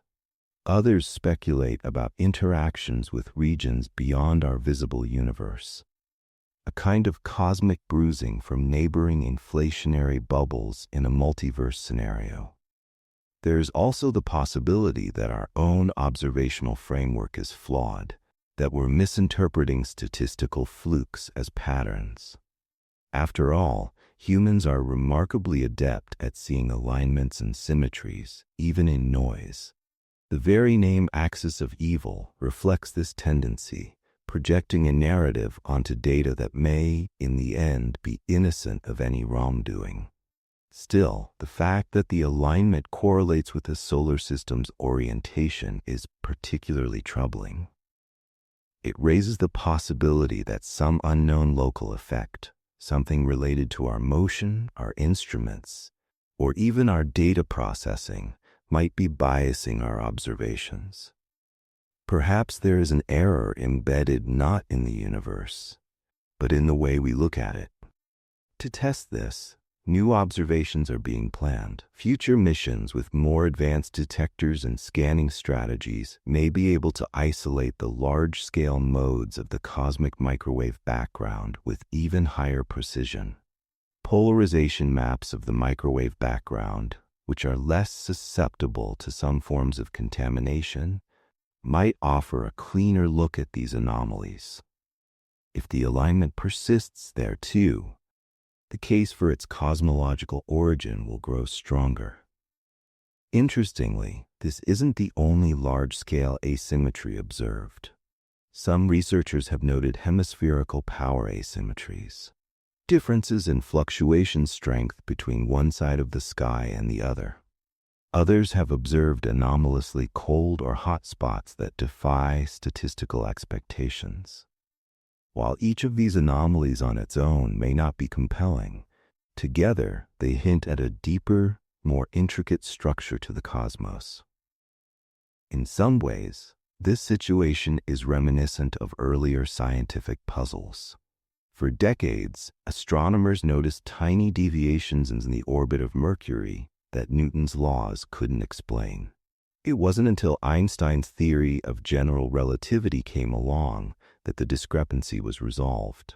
Similarly, the cosmic background itself, once dismissed as theoretical noise, became the linchpin of Big Bang cosmology. It's not unprecedented that persistent outliers lead to paradigm shifts. The axis of evil may follow that same trajectory. There's also a historical curiosity worth noting. When early 20th century astronomers like Edwin Hubble began mapping galaxies, they initially assumed the universe was uniformly filled. But they quickly found that galaxy clusters, voids, and filaments made the cosmos far more structured than expected. Each time we've assumed uniformity, reality has found a way to surprise us with texture. The axis of evil may be another lesson in that long history. A subtle ripple reminding us that simplicity is not the same as completeness. Some scientists urge caution. It's tempting to overinterpret small anomalies, especially when they challenge foundational assumptions. Statistical flukes are not only possible, they're inevitable in large data sets. The more one searches for patterns, the more one is likely to find coincidences. This is sometimes referred to as the look elsewhere effect, the idea that if you check enough corners, something strange will eventually pop up. And yet, the axis of evil remains a lingering whisper. It doesn't shout, it doesn't declare a crisis, it simply refuses to disappear. It forces cosmologists to confront the uncomfortable possibility that the universe might not be as blandly symmetric as we hoped. Historically, such anomalies have been the seeds of revolutions. The precession of Mercury's orbit didn't make Newtonian physics wrong, but it did make general relativity necessary. The odd glow in the microwave spectrum didn't make radio noise, it revealed the Big Bang. Perhaps this pattern in the sky is another such seed, waiting for the right theory to take root. Even if the axis of evil turns out to be nothing, a phantom born of chance and imperfection, its impact on science is real. It reminds us to question assumptions, to examine the scaffolding of our models, and to remain open to the strange. In the end, we are creatures looking up from a tiny rock, trying to read a message written across the sky. Most of that message appears clear: expansion, structure, radiation, gravity. But in one faint line, one quiet asymmetry, the message becomes cryptic. Is it a flaw in the ink, or a hint that the message is deeper than we knew? In that possibility lies the quiet thrill of science. That even now, in an age of precision instruments and elegant equations, the universe can still surprise us, not with noise, but with the soft echo of a pattern we can't explain. Chapter 9, Where Physics Breaks Down, the Black Hole Singularity. There are places in the cosmos where our most trusted equations collapse into silence. Not because we don't have enough data or because something is missing from our telescopes, but because the very structure of reality, as described by the language of physics, refuses to go further. These places are known as singularities, and nowhere are they more striking than in the hearts of black holes. Black holes, predicted by Einstein's general theory of relativity, are regions of space-time so severely curved by mass that nothing, not even light, can escape. They are not hypothetical oddities anymore. They are real, measurable, and abundant. We have detected their gravitational waves as they collide, observed their shadows through coordinated global telescopes, and mapped their effects on nearby stars. But while the exterior of a black hole can be explored through indirect means, its interior remains a sealed mystery. And at its center, if our current understanding is to be trusted, lies a singularity. A singularity, in the language of general relativity, is a point where certain physical quantities become infinite. Density, for instance, climbs without bound. The curvature of space-time becomes so extreme that it can no longer be described. This isn't just a mathematical oddity, it signals a catastrophic breakdown in our ability to model reality. And while singularities are predicted by Einstein's equations, the fact that those same equations fail to describe what happens at such extremes means we are staring at the edge of modern physics. Let's take a moment to trace how this idea emerged. In the early 20th century, Karl Schwarzschild discovered a solution to Einstein's field equations that describe the gravitational field outside a spherical, non-rotating mass. This solution revealed a critical radius, now known as the Schwarzschild radius, where the escape velocity equals the speed of light. Any mass compressed within that radius forms a black hole. But deeper within, at the very center, the equations predicted an unresolved infinity. As understanding advanced, this central singularity became more than just a quirk. It became inevitable under conditions of gravitational collapse. Stephen Hawking and Roger Penrose formalized this inevitability through their singularity theorems in the 1960s and 70s. These theorems demonstrated that if general relativity holds true, and if certain conditions like energy positivity are met, then singularities must arise in both black holes and in the Big Bang itself. In other words, the universe began with one, and some stars end with one. But here's the tension. Singularities don't make physical sense. An infinite density in a finite volume contradicts our expectations of how matter should behave. The singularity at the core of a black hole isn't just a dense star remnant. It's a location where the very concepts of location and time begin to blur. The rules dissolve, and we are left without predictive power. In ordinary situations, general relativity and quantum mechanics work beautifully, but they describe different domains. General relativity handles the large and the massive. Quantum mechanics governs the tiny and the energetic. Near a singularity, however, both regimes come into play.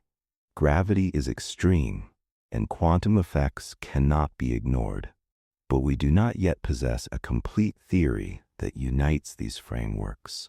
A quantum theory of gravity, something that does for black holes what quantum mechanics did for atoms, remains elusive. Some candidate theories offer glimpses of progress. Loop quantum gravity proposes that space itself is quantized, that it has a smallest possible unit, the kind of graininess that would prevent infinite compression. String theory suggests that particles are actually vibrating strings in higher dimensional space, which may smooth out singularities into complex but finite geometries. Neither approach has delivered definitive answers yet, nor experimental confirmation. And so the singularity remains, taunting us from behind the veil of the event horizon. Even more baffling is the question of what singularities mean for information. According to quantum theory, information cannot be destroyed, yet black holes seem to erase it. When matter falls into a black hole, its detailed properties, quantum state, composition, arrangement, are lost behind the event horizon. And when the black hole evaporates over time via Hawking radiation, that radiation appears to be random, uncorrelated with what fell in. This leads to the black hole information paradox, one of the deepest mysteries in physics. If the singularity truly destroys information, then one of our two major theories must be wrong. Either general relativity misrepresents what happens inside a black hole, or quantum mechanics is incomplete in the face of extreme gravity. Numerous proposed resolutions have emerged, from holographic principles to the idea of firewalls at the event horizon, but none have been universally accepted. And yet, despite the impossibility of observing the singularity directly, black holes continue to inform and test our theories. The Event Horizon Telescope's image of the supermassive black hole in M87 provided the first visual evidence of an event horizon. While the image didn't reveal the singularity, it gave confidence that general relativity holds even in these extreme regimes, right up to the edge of the unknown. Gravitational wave astronomy has also opened new doors. When two black holes merge, they release ripples in space-time that we can detect on Earth. These waves match general relativity's predictions with extraordinary precision. But what happens at the moment of merger, when two singularities collide, remains hidden. The final object settles into a new black hole, yet the singularities at its core are never directly involved in the process we can measure. They exist behind the curtain, untouchable by current instruments. The question also arises, are singularities real entities in the universe, or are they simply signs that our equations are incomplete? Many physicists lean toward the latter view. In past scientific revolutions, infinities have often signaled the breakdown of old theories, soon to be replaced by better ones. Classical physics predicted infinite radiation at ultraviolet frequencies, the so-called ultraviolet catastrophe, until quantum mechanics resolved it. Perhaps one day singularities will be similarly resolved, but the implications of singularities extend beyond the mathematical. They confront us with the nature of time itself. Inside the event horizon, the direction toward the singularity becomes the direction of time. It is not that something pulls you toward the singularity. It's that you cannot help but move toward it, because all future moments lie there. Once you cross the event horizon, you are no longer in control of where you go. You are simply moving forward in time, and time ends at the singularity. This presents a unique kind of causality violation. If time terminates at the singularity, then the chain of cause and effect ends there too. The predictability of physics, built on the ability to say what will happen next, disappears, and this does not merely affect observers inside black holes. The existence of singularities implies that our universe contains places where the laws of nature, as we know them, are not valid. That changes how we think about the universe as a whole. Some have even speculated that what lies beyond the singularity could be another region of space-time, a wormhole, a baby universe, or a bridge to somewhere else. These are not proven ideas, but they reflect the hunger to make sense of what remains inaccessible. If a singularity is not the end, then perhaps it is a transformation, a region where familiar physics gives way to something new, waiting to be discovered. Ultimately, the singularity is not merely a point of no return. It is a statement about the limitations of current science. It asks whether space-time is truly continuous, whether infinities can exist in nature, and whether the universe itself has boundaries not just in space, but in knowledge. And still, singularities persist in our theories, like silent punctuation marks, ellipses in the story of the universe. They remind us that even as we stretch our understanding to the edge of black holes, some questions remain unanswered, not for lack of trying, but because the answers may require new tools, new ideas, or a new physics altogether. What lies inside a black hole may never be directly observed, but in trying to understand it, we are forced to confront what it means to understand anything at all. The singularity is a mirror held up to science, reflecting not just what we know, but the shape of what we cannot yet grasp. Chapter 10. The Mystery of Existence. Why is there something instead of nothing? Among all the questions that physics, cosmology, and philosophy have dared to ask, none is more profound or more elusive than this. Why is there something rather than nothing? It is a question that lies beyond the edge of observation and beyond the reach of most equations. And yet, it is embedded in every measurement we make. Every photon caught by a telescope, every atom studied in a lab, every star that glows in a distant galaxy, all bear silent witness to the fact that something exists. But nothing in our current understanding fully explains why. At first glance, the question may seem more philosophical than scientific. Physics traditionally concerns itself with describing how the universe behaves, not necessarily why it exists in the first place.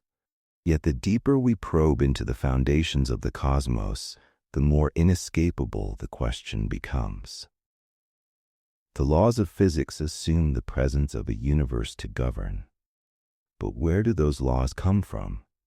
And why is there a universe at all for them to operate within?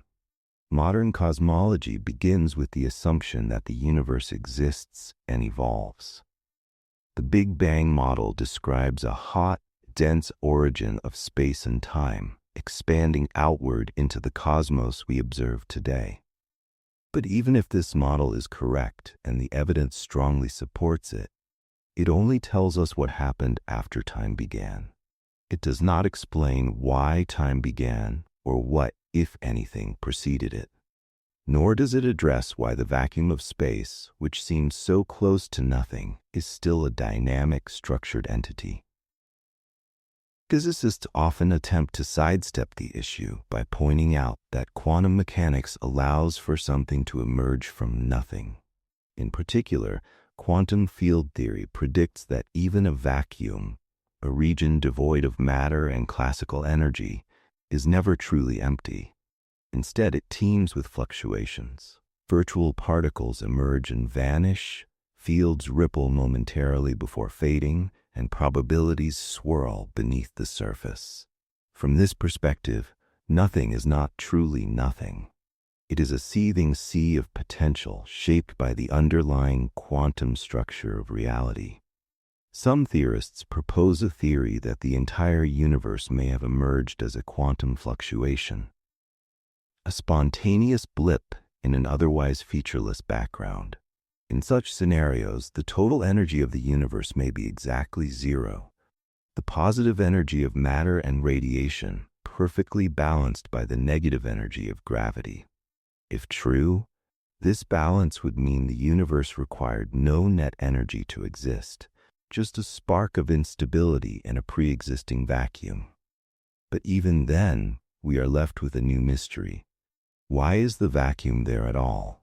What established the laws that allow such a fluctuation? Attempts to push the question further often invoke the concept of a multiverse. Perhaps what we call the universe is just one bubble in a larger reality, one of infinitely many domains with varying physical laws.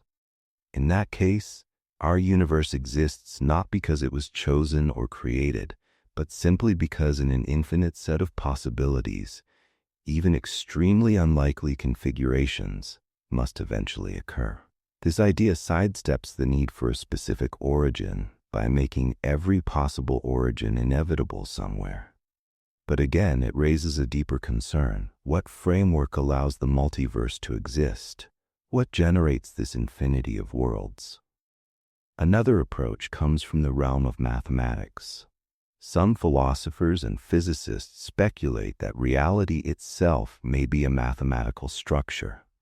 If every consistent mathematical structure exists in some form, then one of them might correspond to a universe like ours. This radical form of Platonism suggests that existence arises not from physical causation, but from logical necessity. But even if such a view holds, we are again left wondering why these mathematical truths exist, or why they manifest in the form of a conscious, observable universe. Then there are those who argue that the question is ill-posed, that nothing is not a valid concept. From this perspective, the absence of existence is not a real state of affairs, but a logical abstraction. The universe exists because there is no reason for it not to. Asking why something exists, they say, is akin to asking why the number 3 exists, or why the laws of logic hold. In this view, existence is simply the default. But for many, this answer feels unsatisfying, as it replaces the question with a redefinition rather than a resolution. Historically, the question of why anything exists at all has also been framed in theological terms.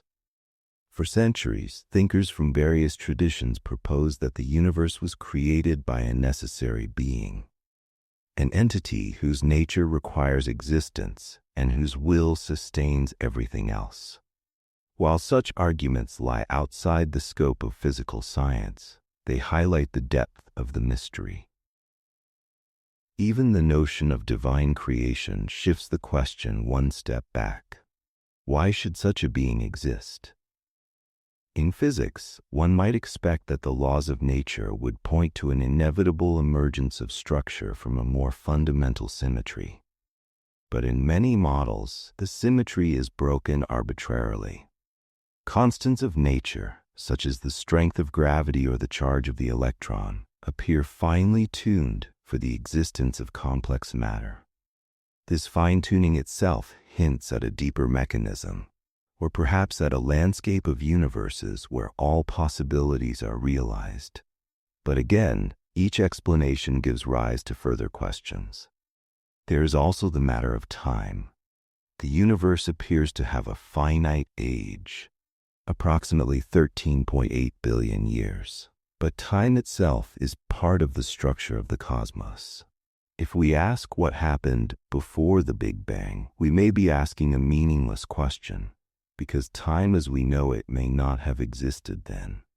In some cosmological models, the beginning of the universe is not a moment in time, but a boundary, much like the North Pole is not a point you can travel past.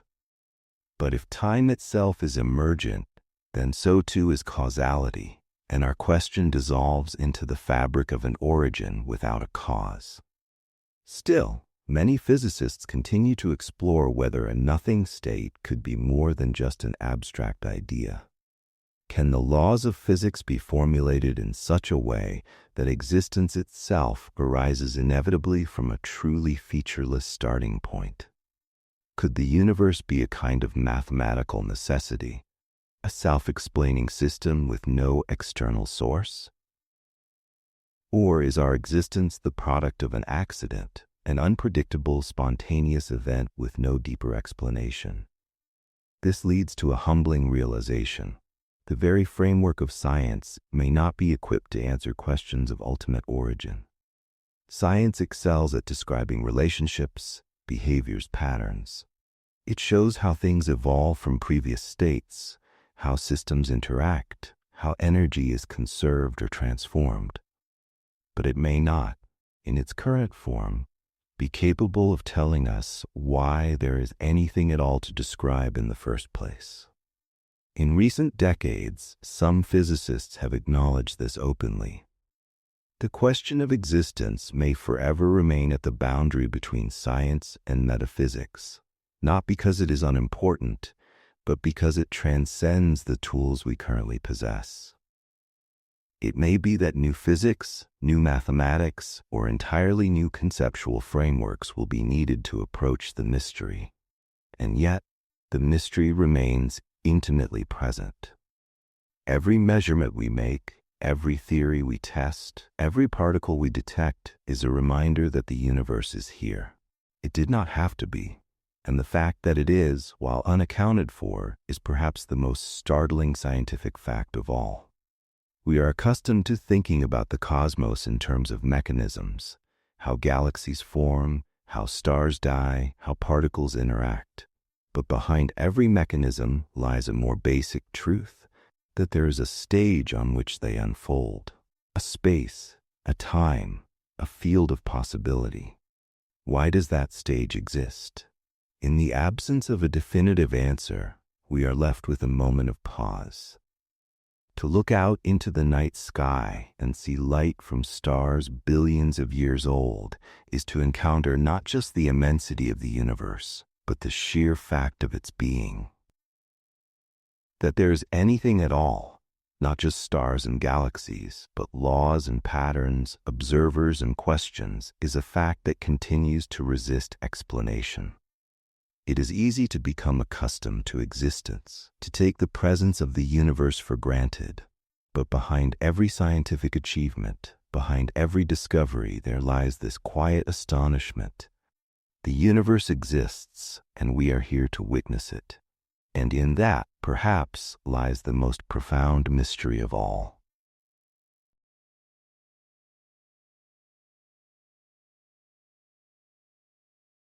Section 11. Unsolved Problems in Astrophysics, Dark Matter, Dark Energy, and First Causes.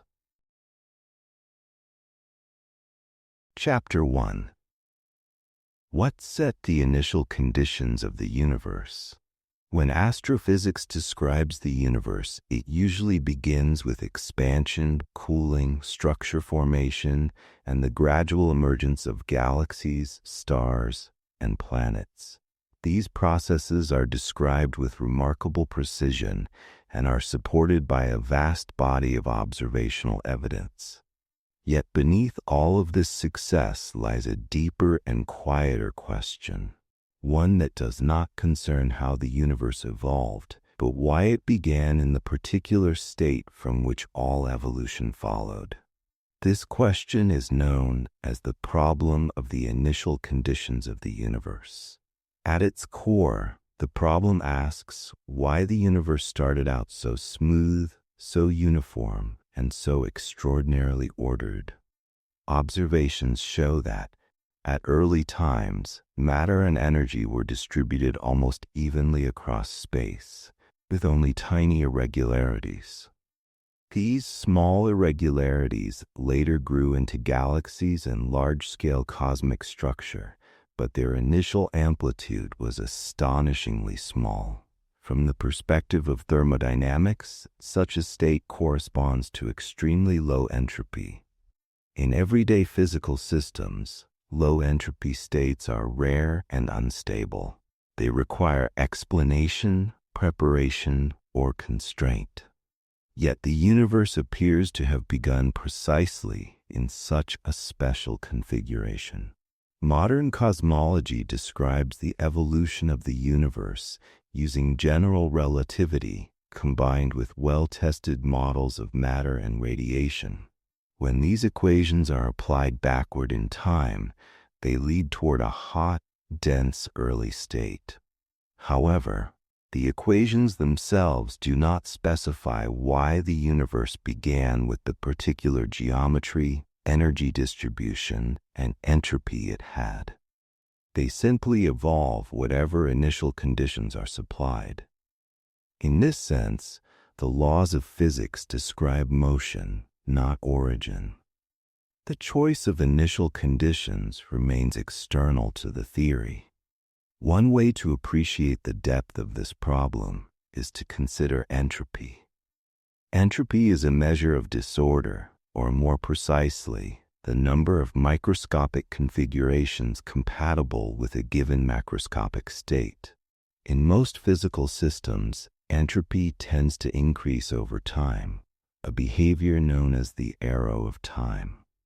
The universe clearly exhibits such an arrow. Stars burn fuel, structures form and decay, and energy spreads out.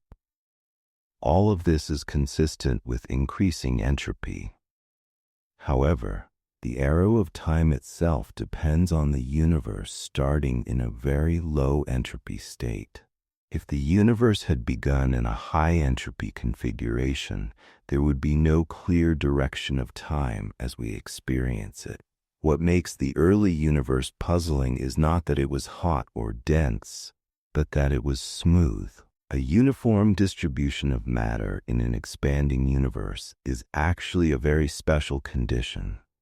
Gravity naturally amplifies irregularities. A clumpy universe has far more possible microscopic arrangements than a smooth one. From this perspective, a uniform early universe is highly ordered and statistically unlikely. Yet this is precisely what observations reveal.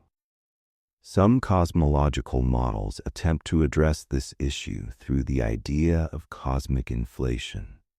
Inflation proposes that, very early in cosmic history, the universe underwent a brief period of extremely rapid expansion. This expansion could stretch small regions of space into much larger ones, smoothing out irregularities and explaining the observed uniformity. Inflation also offers a mechanism for generating the tiny fluctuations seen in the cosmic microwave background, which later became galaxies and clusters. However, inflation does not fully solve the problem of initial conditions. It shifts the question rather than eliminates it. Inflation itself requires specific starting conditions to begin. The inflating region must already possess particular properties for the process to occur. Moreover, inflation does not explain why the universe began in a low entropy state in the first place.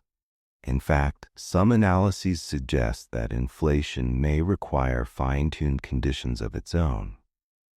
Another approach involves the concept of the cosmological constant or vacuum energy. The energy associated with empty space appears to play a major role in cosmic dynamics. Yet, theoretical estimates of vacuum energy based on quantum field theory differ dramatically from observed values. This discrepancy is one of the largest known gaps between theory and observation in physics.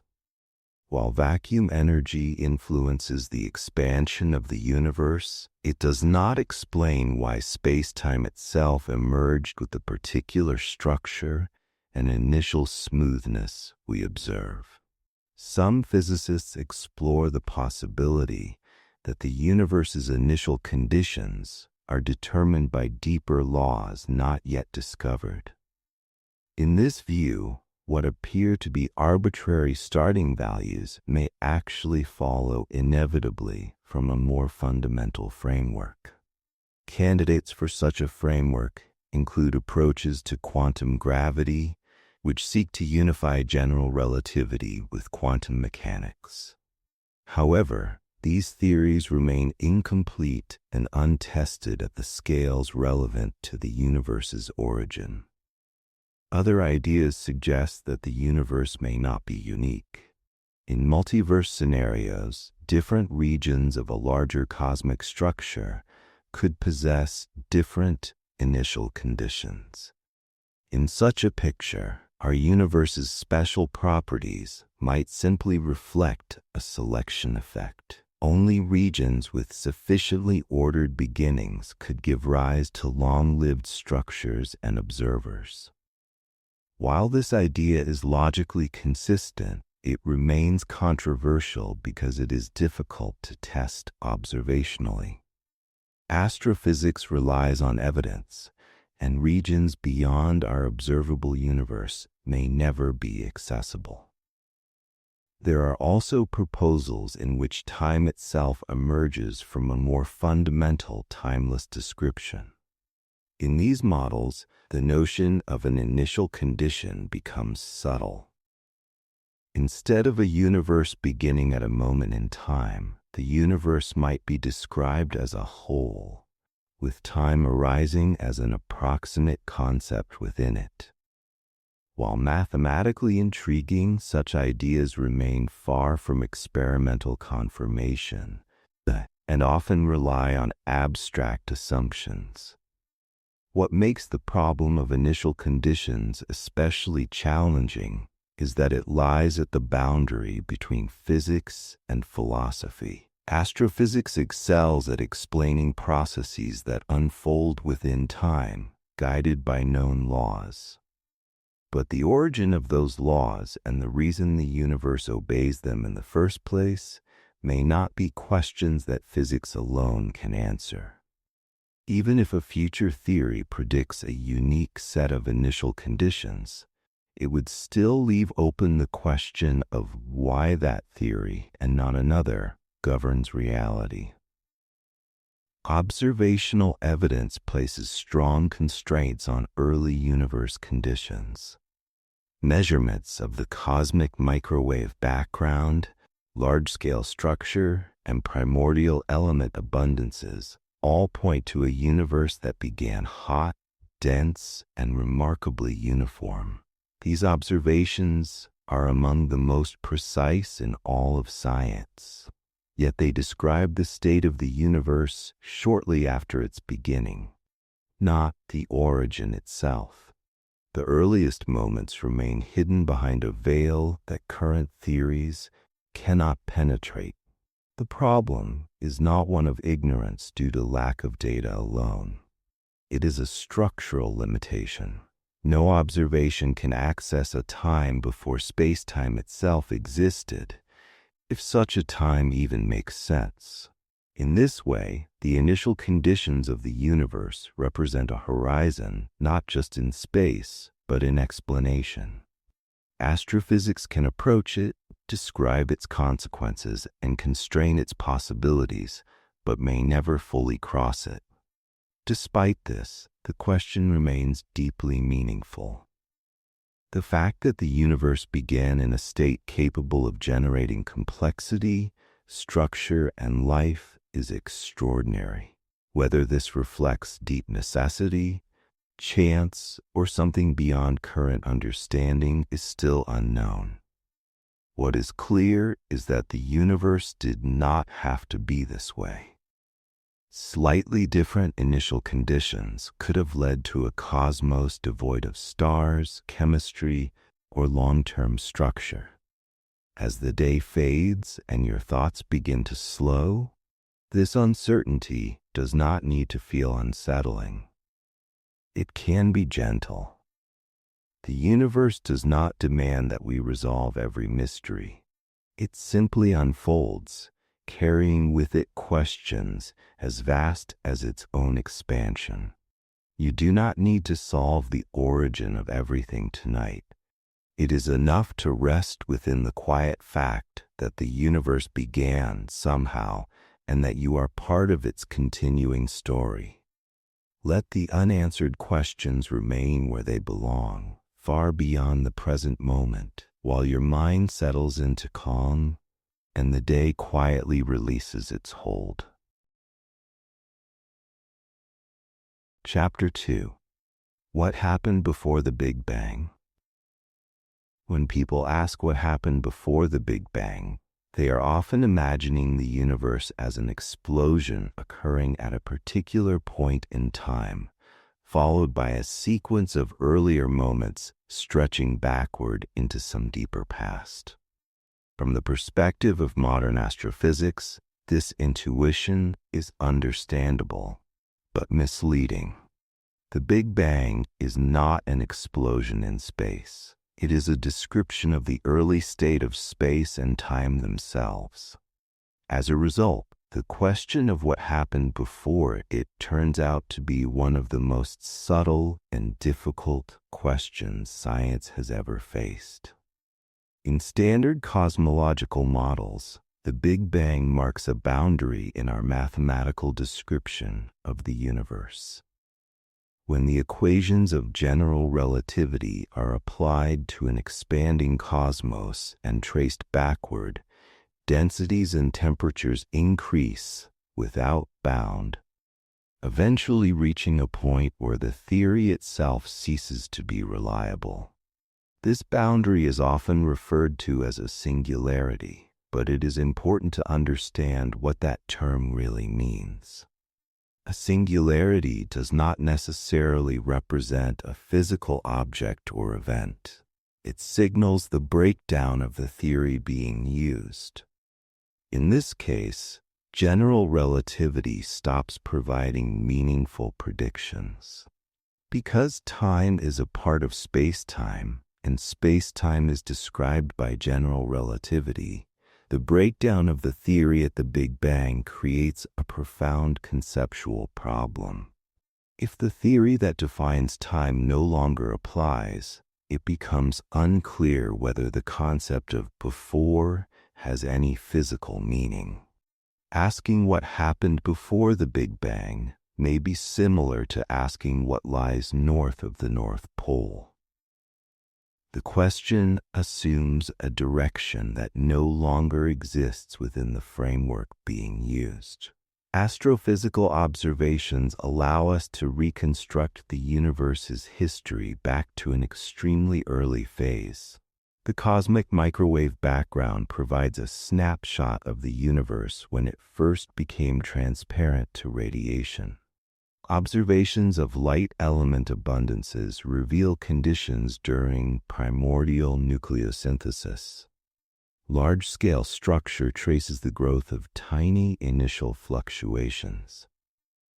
Yet all of these windows open only after the universe was already evolving.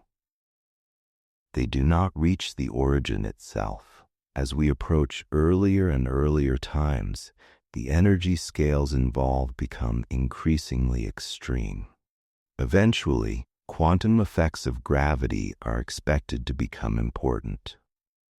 At this point, general relativity, which treats space-time as a smooth continuum, must be replaced or supplemented by a quantum description. Such a theory of quantum gravity does not yet exist in a complete experimentally verified form. This is one of the central open problems of fundamental physics. Several theoretical frameworks attempt to describe conditions near the beginning of the universe. Some approaches suggest that space-time itself emerged from a quantum state that does not resemble classical space or time. In these models, the Big Bang is not a moment in time, but a transition from a quantum regime to a classical one. Time, as we experience it, may not exist on the most fundamental level. Other models propose that the universe underwent a bounce rather than a beginning. In such scenarios, a previous contracting phase reached a minimum size and then transitioned into expansion.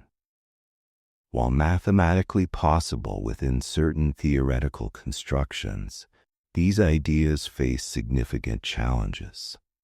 They must reproduce the observed smoothness of the universe and avoid instabilities that would disrupt the transition. At present, there is no observational evidence that clearly favors a bounce over a beginning. There are also models in which the universe is eternal in some sense, even if the observable expansion is not. Some versions of inflation suggest that inflationary expansion may continue indefinitely in some regions while ending locally in others. In this picture, what we call the Big Bang would correspond to the end of inflation in our region, rather than the absolute beginning of everything. However, even these models often require an initial condition of their own. The question of ultimate origin is postponed, not eliminated. A key difficulty in all these ideas is testability. Astrophysics is an observational science. Its strength lies in its ability to compare theoretical predictions with measurable data. The earliest moments of the universe, if they involve physics beyond current theories, may leave only subtle or indirect signatures.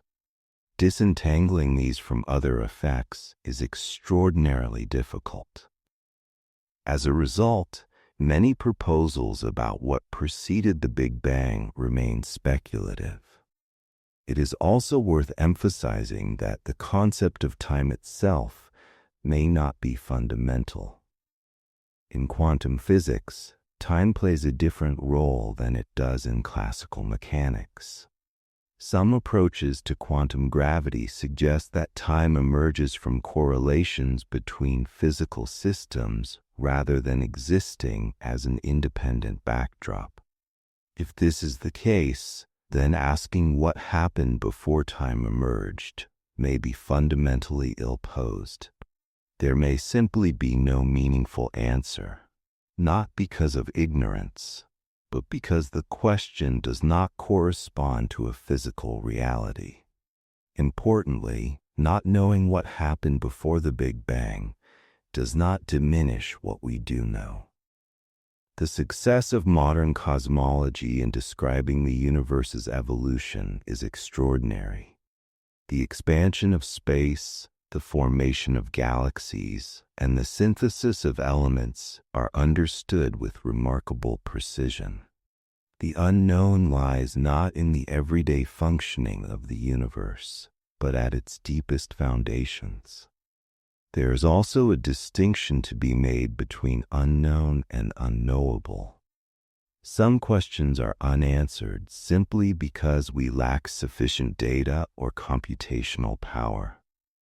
Others may be inaccessible in principle, constrained by the structure of physical law itself.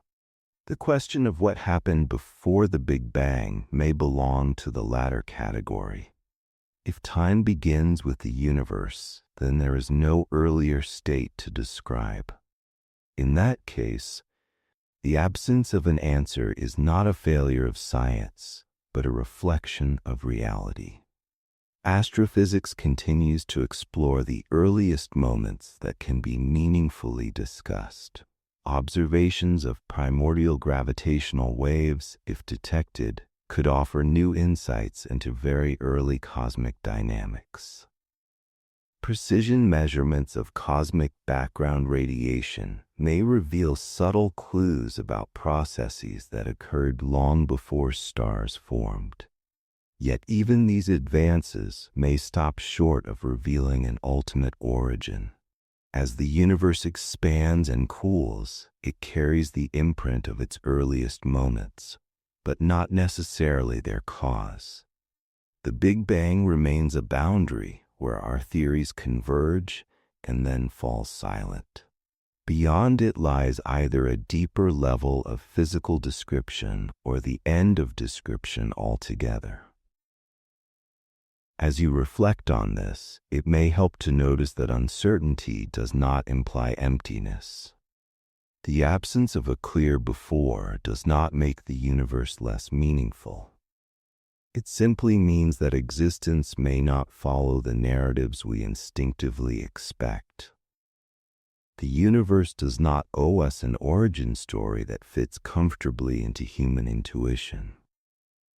As the day settles and your thoughts begin to slow, you can allow this question to rest where it naturally belongs, at the edge of understanding. You do not need to resolve what came before everything. It is enough to exist within what is here now, in a universe that emerged somehow and continues quietly forward. The unanswered past does not disturb the present moment. It simply fades into the background, leaving space for rest, reflection, and calm. Chapter 3. What is dark matter made of? Among all the unresolved questions in astrophysics, dark matter occupies a unique position. It is not a speculative idea proposed to fill a gap in imagination, nor a distant phenomenon inferred from a single observation. Dark matter is woven deeply into almost every scale of cosmic structure we can measure. Galaxies rotate as if it exists. Clusters of galaxies bend light as if it exists. The large-scale architecture of the universe grows and evolves as if it exists. And yet, despite decades of careful study, no one knows what dark matter is actually made of. The story of dark matter begins with motion. When astronomers measure how stars orbit within galaxies, they find something unexpected. The outer regions of galaxies rotate much faster than they should if gravity were produced only by visible matter such as stars, gas, and dust.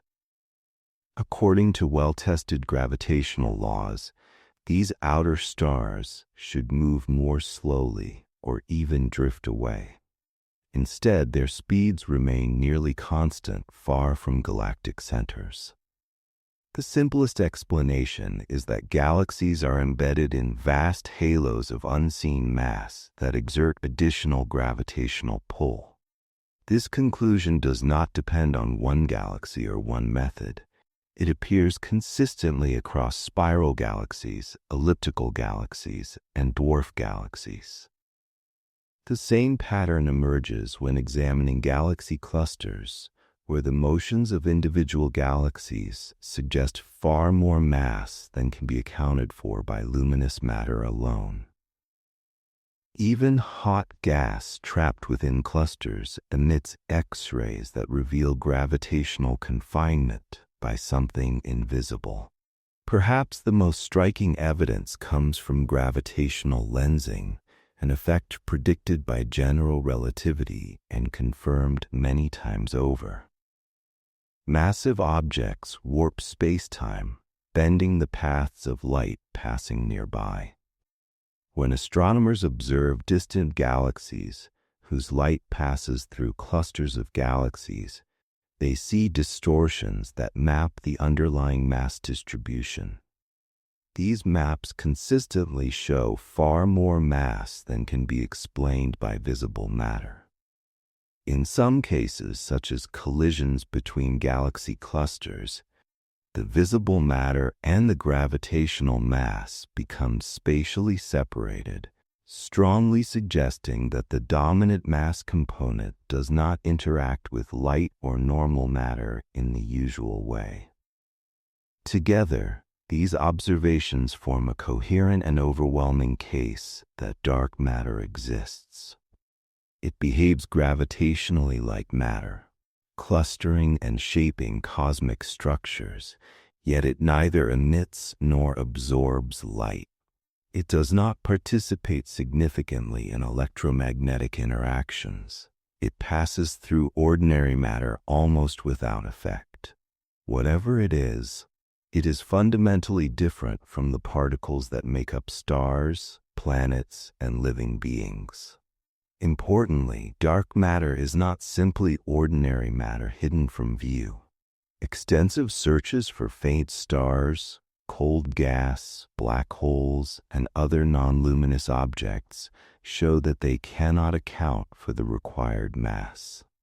Big Bang nucleosynthesis, which predicts the abundances of light elements in the early universe, places strict limits on how much ordinary matter can exist.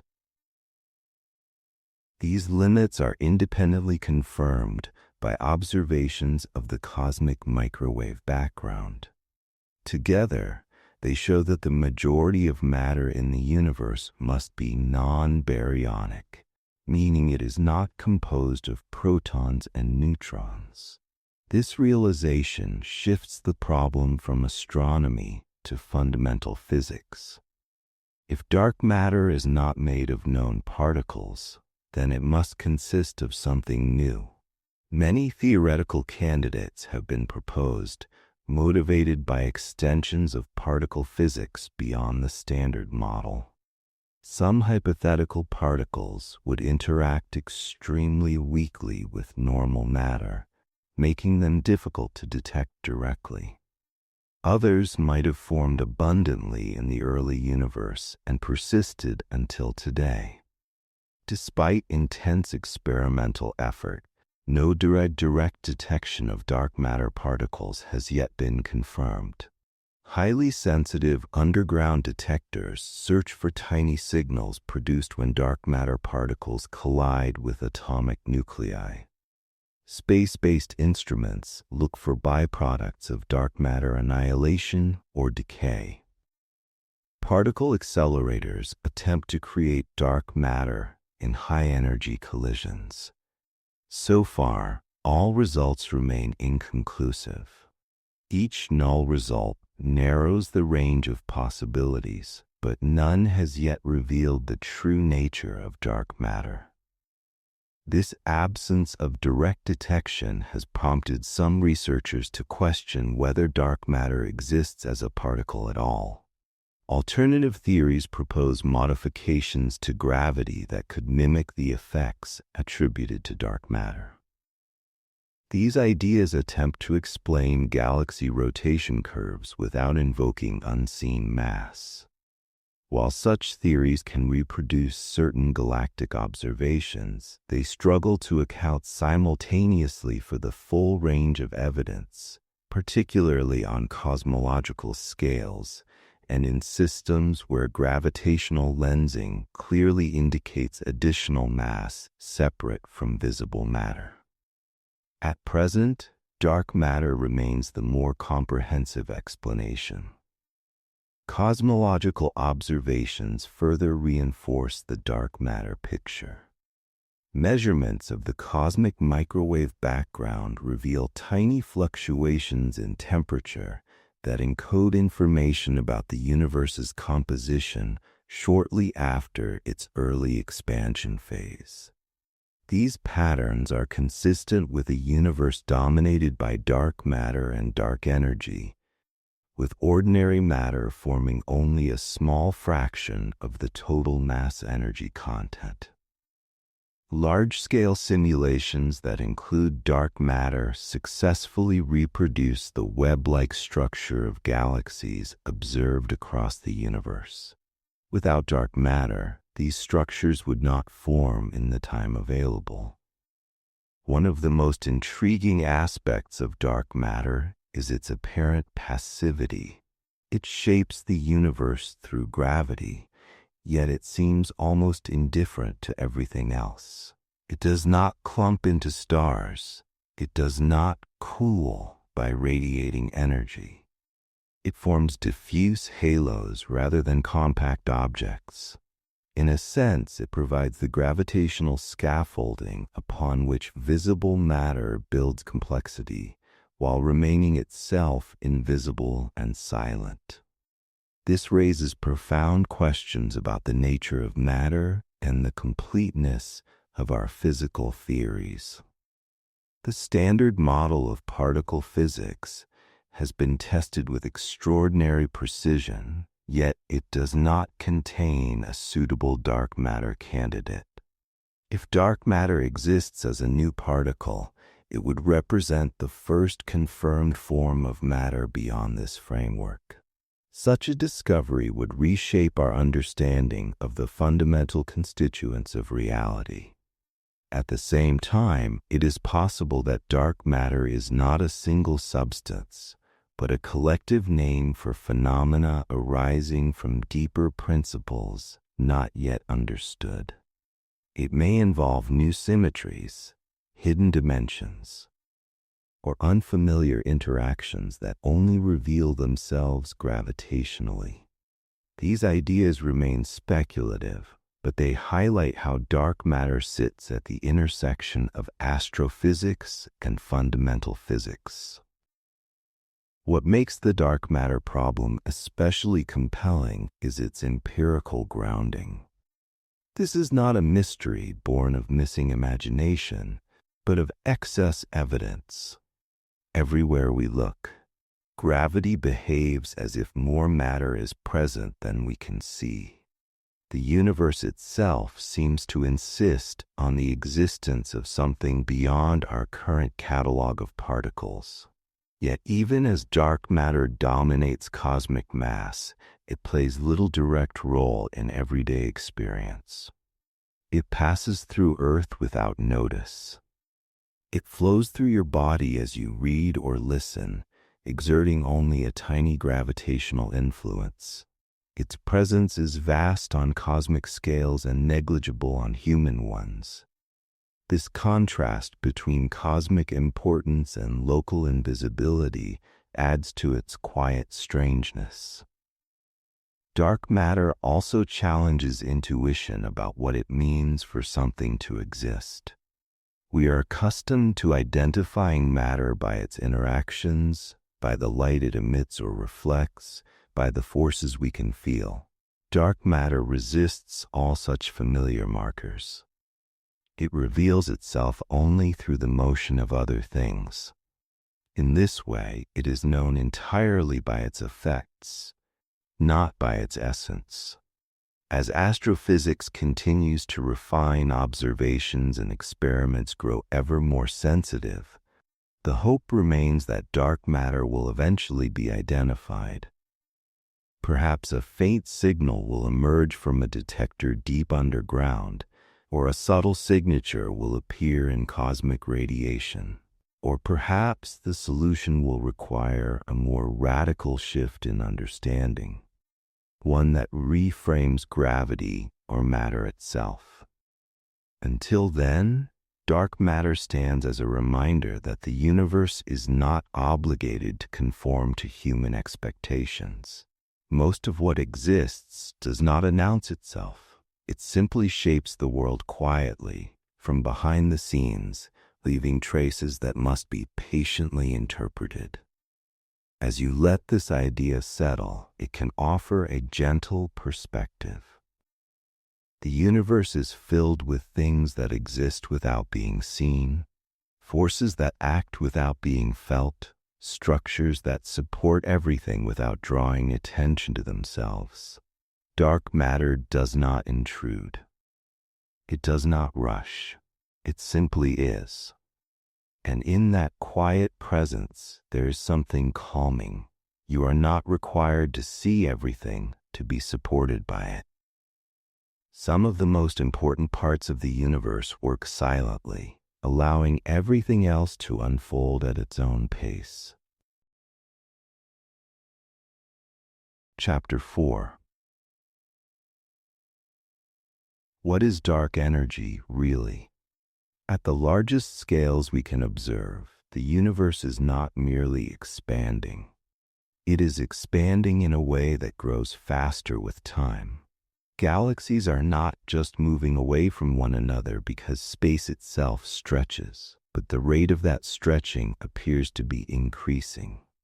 This unexpected behavior is attributed to something called dark energy, a term that captures both its profound influence and our deep ignorance of its nature. The discovery of accelerated cosmic expansion came as a surprise. For much of the 20th century, astronomers expected gravity to slow the expansion of the universe. Depending on the total amount of matter and energy present, the universe might expand forever at a decreasing rate, or eventually stop and recollapse. Instead, precise observations of distant stellar explosions revealed that the expansion has been speeding up over time. This finding reshaped modern cosmology and introduced one of the most significant unsolved problems in astrophysics. Dark energy is not observed directly. Its existence is inferred from the behavior of the universe as a whole. Measurements of distances to faraway galaxies, combined with observations of cosmic background radiation and large-scale structure, consistently indicate that some form of energy permeates space and exerts a repulsive gravitational effect. This effect becomes noticeable only over immense distances, where the cumulative influence of space itself dominates over local gravitational attraction. Unlike ordinary matter or even dark matter, dark energy does not appear to cluster. It does not gather into halos, stars, or galaxies. Instead, it seems to be distributed smoothly throughout space. As the universe expands and space increases, the influence of dark energy does not dilute in the same way matter does. This property is one of its most puzzling aspects, and one of the reasons it drives accelerated expansion. One of the simplest ways to describe dark energy within existing theories is through the concept of vacuum energy. In quantum physics, empty space is not truly empty. It contains fluctuating fields with associated energy. In principle, this vacuum energy should have gravitational effects. In cosmology, a constant vacuum energy corresponds mathematically to what is known as a cosmological constant. This idea was originally introduced into gravitational theory long before the discovery of cosmic acceleration, then discarded and later revived in a new context. While the cosmological constant provides an excellent fit to observational data, it introduces a severe theoretical problem. Calculations of vacuum energy based on quantum field theory predict values that are enormously larger than what is observed astronomically. The discrepancy between theoretical expectations and measured cosmic acceleration is among the largest known mismatches in all of physics. Explaining why vacuum energy appears so small yet non-zero remains an open challenge. Alternative ideas attempt to explain dark energy as something dynamic rather than constant. In these models, dark energy could arise from a field that evolves slowly over cosmic time, changing the rate of expansion in subtle ways. Such theories are constructed to match current observations, but they introduce new entities and parameters whose origins are not well understood. As of now, no dynamic model has been confirmed over the simpler constant explanation. Another possibility is that our understanding of gravity itself may be incomplete on the largest scales. General relativity has been tested extensively within the solar system and around compact objects like stars and black holes. However, cosmic acceleration occurs on scales far beyond these environments. Some theories propose that gravity behaves differently when averaged over vast distances, producing effects that mimic dark energy. These ideas are actively studied, but they must reproduce all existing observations with the same accuracy as standard cosmology, a demanding requirement. Observationally, dark energy dominates the current energy budget of the universe. Ordinary matter and dark matter together account for only a minority of the total. This dominance emerged relatively late in cosmic history. Early on, matter governed the expansion and allowed structures like galaxies to form. Only after space expanded sufficiently did dark energy become the primary driver of cosmic dynamics. This timing raises additional questions. Why does dark energy become important precisely during the era when observers like us exist? This coincidence has no widely accepted explanation. Unlike dark matter, which reveals itself through motion and structure formation, dark energy is known almost entirely through its influence on expansion. It does not leave localized signatures. It does not bend light in the same way matter does. It does not participate in familiar interactions. Its presence is inferred statistically through careful measurements of cosmic distances and expansion history. In this sense, dark energy is even more elusive than dark matter. Yet the evidence for it is remarkably consistent. Independent observational techniques converge on the same conclusion. The expansion of the universe is accelerating. Large surveys mapping the distribution of galaxies support this picture. Measurements of background radiation patterns reinforce it. The overall framework of modern cosmology, though incomplete in explanation, is internally coherent and strongly supported by data. The challenge lies not in describing what dark energy does, but in understanding what it is. Is it a property of space itself, inseparable from the fabric of the universe? Is it a new form of energy or field that fills all of space? Or is it a sign that gravity behaves differently on the largest scales imaginable? Each possibility carries profound implications for physics. If dark energy is vacuum energy, it connects the fate of the universe to the deepest aspects of quantum theory. If it is dynamic, it suggests the existence of new fields beyond those currently known. If it reflects modified gravity, it implies that our understanding of space-time is incomplete. In all cases, dark energy points toward physics beyond the established frameworks. The ultimate fate of the universe is closely tied to the nature of dark energy. If it remains constant, the universe will continue expanding, galaxies will drift farther apart, and distant regions will gradually disappear beyond observable horizons. If it changes over time, the future could be very different.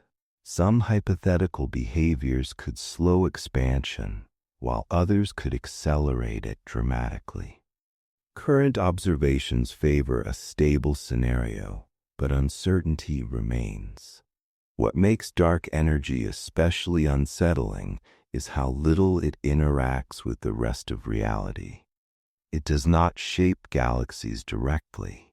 It does not influence chemistry or biology. It operates silently, steadily, altering the geometry of space on scales so vast they are difficult to imagine.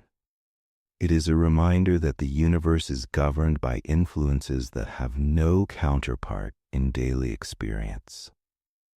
At the same time, dark energy demonstrates the power and limits of astrophysics. Through observation and inference, scientists have uncovered a dominant component of the cosmos that was completely unknown until recently. Yet naming it does not equate to understanding it. The term dark energy is a placeholder, a signpost marking a profound gap in knowledge. As research continues, future observations may reveal subtle deviations from current models. Improved measurements of cosmic expansion could hint at whether dark energy is truly constant or slowly evolving. New theoretical insights may bridge the gap between gravity and quantum physics, or the mystery may persist, reminding us that even with precise data, some aspects of nature resist simple explanation. As you reflect on this unseen force shaping the cosmos, it may help to remember that dark energy does not act with urgency. Its influence unfolds over immense spans of time. Nothing about it demands immediate resolution. The universe expands calmly, guided by laws that operate far beyond human concern. As the day draws to a close, you can allow this thought to settle gently. The universe is vast, and much of it works quietly, without drama or intention. Dark energy carries everything outward, slowly and steadily, without needing to be understood tonight. You can rest knowing that even the greatest mysteries move at a patient pace, leaving room for stillness, reflection, and sleep. Chapter 5. Why is the universe so uniform on large scales? When astronomers map the universe on its largest scales, a striking pattern emerges. No matter which direction we look, the universe appears broadly the same. Galaxies are distributed in a vast web of filaments and voids, but when averaged over immense distances, the overall properties of space look remarkably uniform. Temperatures, densities, and large-scale motions differ only slightly from place to place. This smoothness is not absolute, but it is precise enough to pose one of the deepest puzzles in astrophysics. This observed uniformity is often described as isotropy and homogeneity. Isotropy means that the universe looks similar in all directions. Homogeneity means that, on sufficiently large scales, it looks similar from different locations. Together, these properties form the foundation of modern cosmological models. They are not assumptions made lightly, but conclusions drawn from decades of increasingly precise observations. One of the strongest pieces of evidence for large-scale uniformity comes from the cosmic microwave background. This faint radiation fills all of space and represents a snapshot of the universe when it was very young. Measurements show that its temperature is almost identical in every direction, with only tiny variations. These variations are real and significant, but their small size emphasizes how smooth the early universe was. What makes this surprising is the finite speed at which information travels. Light, and any influence governed by physical laws, moves at a limited speed. In the early universe, distant regions were separated by distances so large that there was not enough time for light or any signal to pass between them. According to standard expansion models, these regions were causally disconnected. They could not have exchanged energy or information, yet they ended up with nearly identical properties. This tension between observed uniformity and limited causal contact is known as the horizon problem. It highlights a conflict between what the universe looks like and what standard physical processes would allow. If different regions could not communicate, why do they appear to have coordinated their temperatures and densities so precisely? One proposed resolution involves a period of extremely rapid expansion very early in cosmic history. In this picture, regions that are now far apart were once much closer together and able to reach equilibrium before being stretched beyond each other's horizons. This idea can account for the observed smoothness while preserving known physical laws. It also explains why small fluctuations exist and why they have specific statistical properties. However, while this mechanism explains many features of the universe, it introduces new questions of its own. It requires particular conditions to begin and does not by itself explain why those conditions were present. Moreover, it predicts a universe that is extremely uniform, but not perfectly so. The precise pattern of deviations remains an area of active study. Beyond the early universe, uniformity persists even as structures form. Galaxies cluster under gravity, creating filaments, walls, and voids. On smaller scales, the universe is highly structured and irregular. Yet when viewed across sufficiently vast distances, these structures average out. The result is a universe that is clumpy locally but smooth globally. Understanding how this transition occurs is a key achievement of modern cosmology, but it also emphasizes how finely balanced the initial conditions must have been.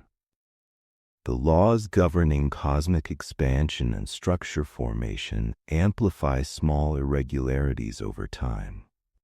If the early universe had been too uneven, gravity would have exaggerated those differences, leading to a cosmos dominated by massive clumps and empty regions, with little overall uniformity.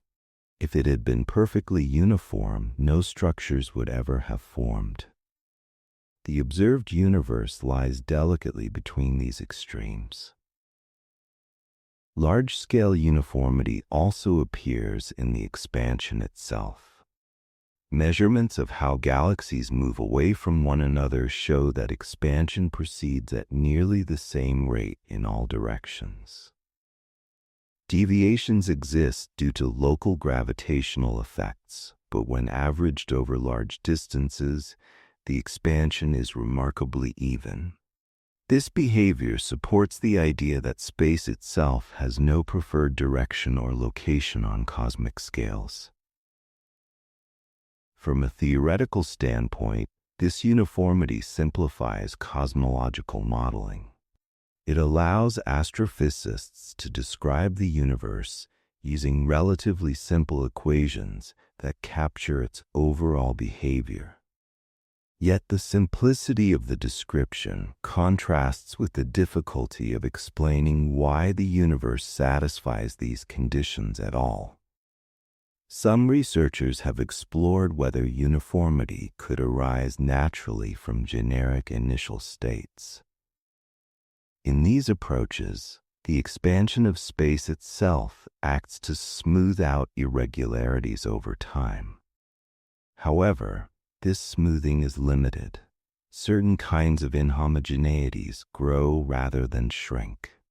The degree of uniformity observed still points to a special early state. Another line of inquiry examines whether our observations might be biased by our location. Perhaps we inhabit a region that appears uniform, while the universe as a whole is more varied.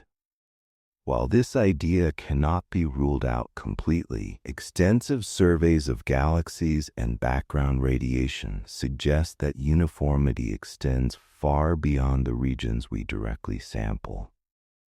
No compelling evidence has been found for large-scale departures from this pattern. Uniformity also connects to deeper questions about the nature of physical law. The same fundamental constants and interactions appear to operate throughout the observable universe. Spectral lines from distant galaxies show the same atomic behavior as those measured on Earth. This consistency reinforces the idea that the universe is not only geometrically uniform, but governed by the same rules everywhere we can see. Despite these observations, uniformity remains puzzling because it seems to require explanation rather than assumption. Astrophysics can describe how uniformity evolves, how it is perturbed, and how it manifests in data. Explaining why it exists at all may require insight into physics at energies and conditions far beyond current experiments. It is also possible that uniformity is not absolute, but approximate. Tiny deviations exist and may hold clues to deeper processes. Precise measurements continue to test whether the universe is truly isotropic or whether subtle patterns betray a more complex origin. So far, the simplest picture remains consistent with observations, but future data may reveal surprises. The question of uniformity ultimately intersects with the question of cosmic origin. The early universe appears to have been prepared in a way that allowed both large-scale smoothness and small-scale structure. This balance enabled the formation of galaxies, stars, planets, and eventually life. Whether this balance is the result of necessity, chance, or deeper law is still unknown. What is clear is that uniformity is not trivial. It is not the default outcome of arbitrary beginnings. It reflects a universe that began in a remarkably specific state, one that continues to shape everything that followed. As the universe expands, its large-scale uniformity becomes more pronounced. Distant regions move farther apart, and local structures become increasingly isolated. Over immense spans of time, the universe may appear smoother and emptier, even as complexity persists in small pockets. This quiet trend toward large-scale simplicity contrasts with the richness of local experience. As you reflect on this, it may be comforting to realize that the same uniformity that puzzles astrophysicists also provides stability. The universe does not tear itself apart with wild asymmetries. It unfolds gently, governed by patterns that repeat across unimaginable distances. As the day releases its hold, you can let your thoughts drift across this vast smoothness. The universe is wide, even, and patient. It does not rush or demand attention. It simply extends in all directions, steady and calm, offering a sense of quiet order in which the mind can rest. Chapter 6. What happens inside a black hole? Black holes are among the most extreme objects predicted by astrophysics, and they occupy a unique place in our understanding of the universe. They are not exotic in the sense of being rare curiosities. On the contrary, observations indicate that black holes are common, forming from the collapse of massive stars and residing at the centers of most large galaxies. Their existence is well supported by multiple lines of evidence. Yet despite this confidence, what actually happens inside a black hole remains one of the deepest unsolved questions in science. From the outside, black holes are described with remarkable simplicity. According to general relativity, an isolated black hole can be fully characterized by only a few properties, such as its mass and rotation. These quantities determine how the black hole influences its surroundings, how it bends light, and how nearby matter moves. Astrophysicists can model the orbits of stars near galactic centers, observe disks of hot gas spiraling inward, and even image the shadow cast by a black hole against glowing material behind it. All of this lies outside the black hole itself, in the region where space-time remains accessible to observation. The boundary that separates what we can observe from what we cannot is known as the event horizon. This surface is not a physical barrier in the usual sense. It is a geometric boundary in space-time. Once an object crosses it, all possible future paths lead deeper inward. No signal, no matter how fast or energetic, can escape back to the outside universe. For distant observers, the event horizon represents a point of no return. The physics outside the event horizon is well understood and extensively tested. The physics inside is where certainty ends. General relativity predicts that, within the horizon, space-time becomes so strongly curved that all trajectories lead toward a central region, often called a singularity. At this location, densities and space-time curvature grow without bound in the mathematical description. However, as with the origin of the universe, the appearance of a singularity signals the breakdown of the theory, not necessarily the presence of a physically infinite object. Inside the event horizon, the roles of space and time become profoundly altered. Directions that once corresponded to spatial movement now behave like time. Moving inward is no longer a choice. It is as inevitable as moving forward in time. This reversal of structure makes it impossible to construct stable configurations or halt the inward progression. From the perspective of classical general relativity, once inside, the singularity lies in the future, not merely in a particular location. Yet general relativity is a classical theory. It does not incorporate quantum effects, which are known to dominate at extremely small scales and high energies. Near the central regions of a black hole, quantum effects are expected to become significant, possibly overwhelming the classical description. Unfortunately, there is no complete theory that successfully unifies gravity with quantum mechanics. As a result, predictions about the true interior of a black hole remain speculative. Some approaches to quantum gravity suggest that the classical singularity may be replaced by something else entirely. Instead of infinite density, space-time might reach a highly compressed but finite state. In these models, the interior of a black hole could involve exotic phases of space-time, unfamiliar geometries, or quantum structures with no classical counterpart. While mathematically consistent in certain frameworks, these ideas have not yet been confirmed or ruled out by observation. One of the most important insights into black hole interiors comes indirectly from the study of black hole thermodynamics. Black holes possess temperature and entropy, properties normally associated with ordinary matter.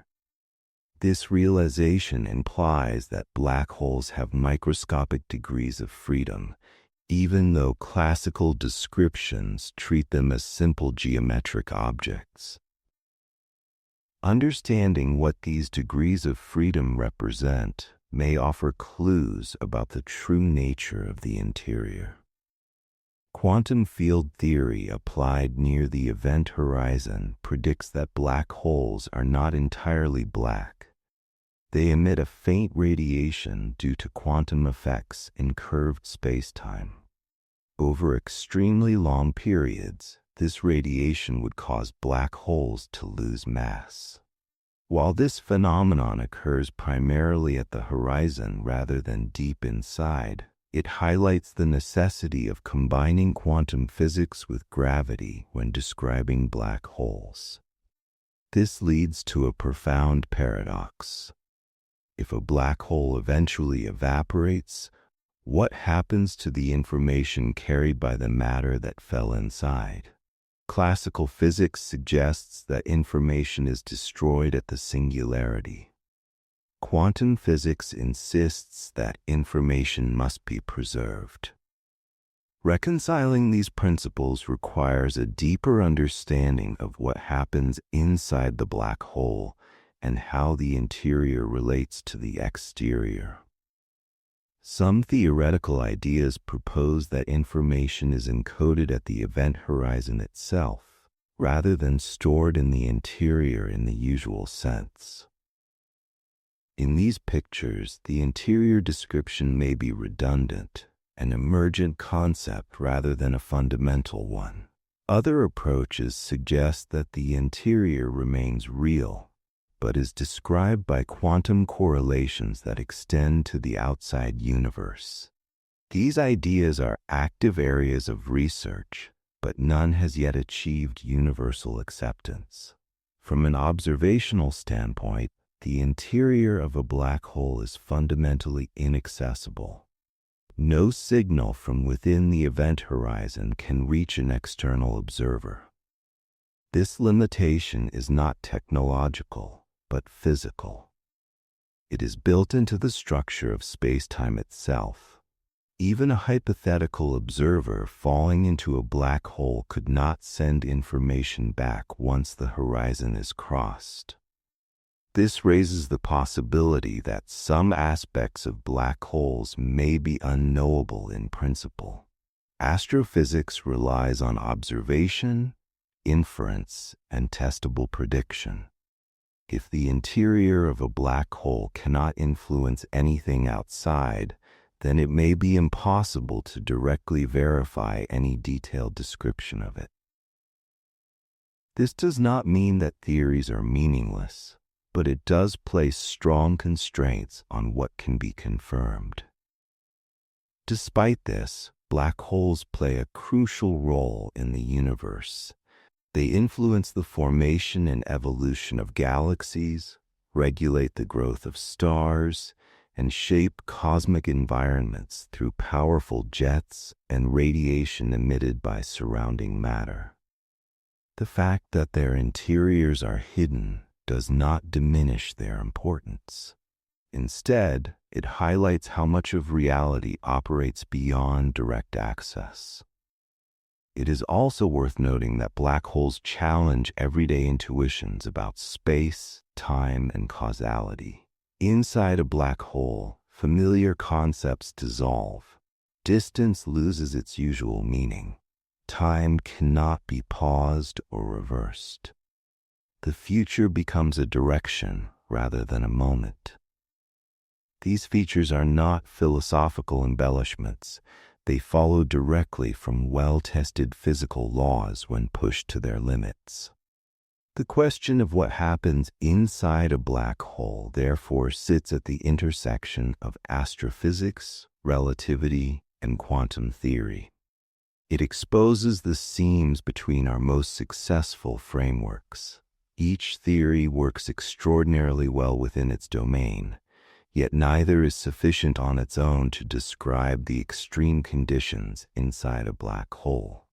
Progress may come from unexpected directions. Observations of gravitational waves produced by merging black holes test gravity in its strongest regime. Studies of quantum information theory have reshaped how physicists think about space-time and entropy. Advances in theoretical physics continue to explore new mathematical structures that could describe black hole interiors more accurately. For now, the interior of a black hole remains a region where our knowledge fades, not because of a lack of curiosity or effort, but because nature itself imposes boundaries. Black holes remind us that the universe contains places where explanation becomes tentative, and where certainty gives way to possibility. As you sit with this idea, it can feel less threatening and more gentle. Not everything needs to be illuminated to be meaningful.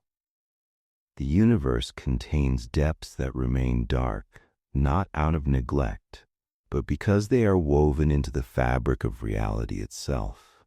As the day quiets and your thoughts slow, you can allow those depths to remain where they are, vast and unseen. The black holes of the universe hold their secrets patiently, and you are free to rest, knowing that mystery does not demand resolution, only acceptance. Chapter 7. Does information really disappear?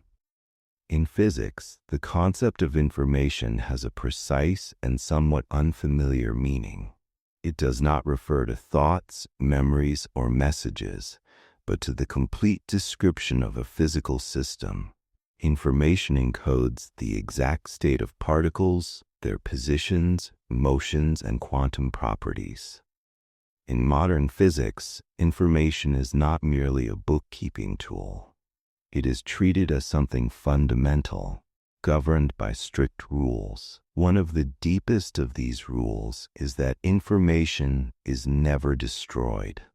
And yet, when black holes enter the picture, this principle appears to be placed under extraordinary strain. The puzzle known as the black hole information problem arises from the collision of two pillars of modern physics. On one side stands quantum mechanics, which insists that the evolution of physical systems preserves information.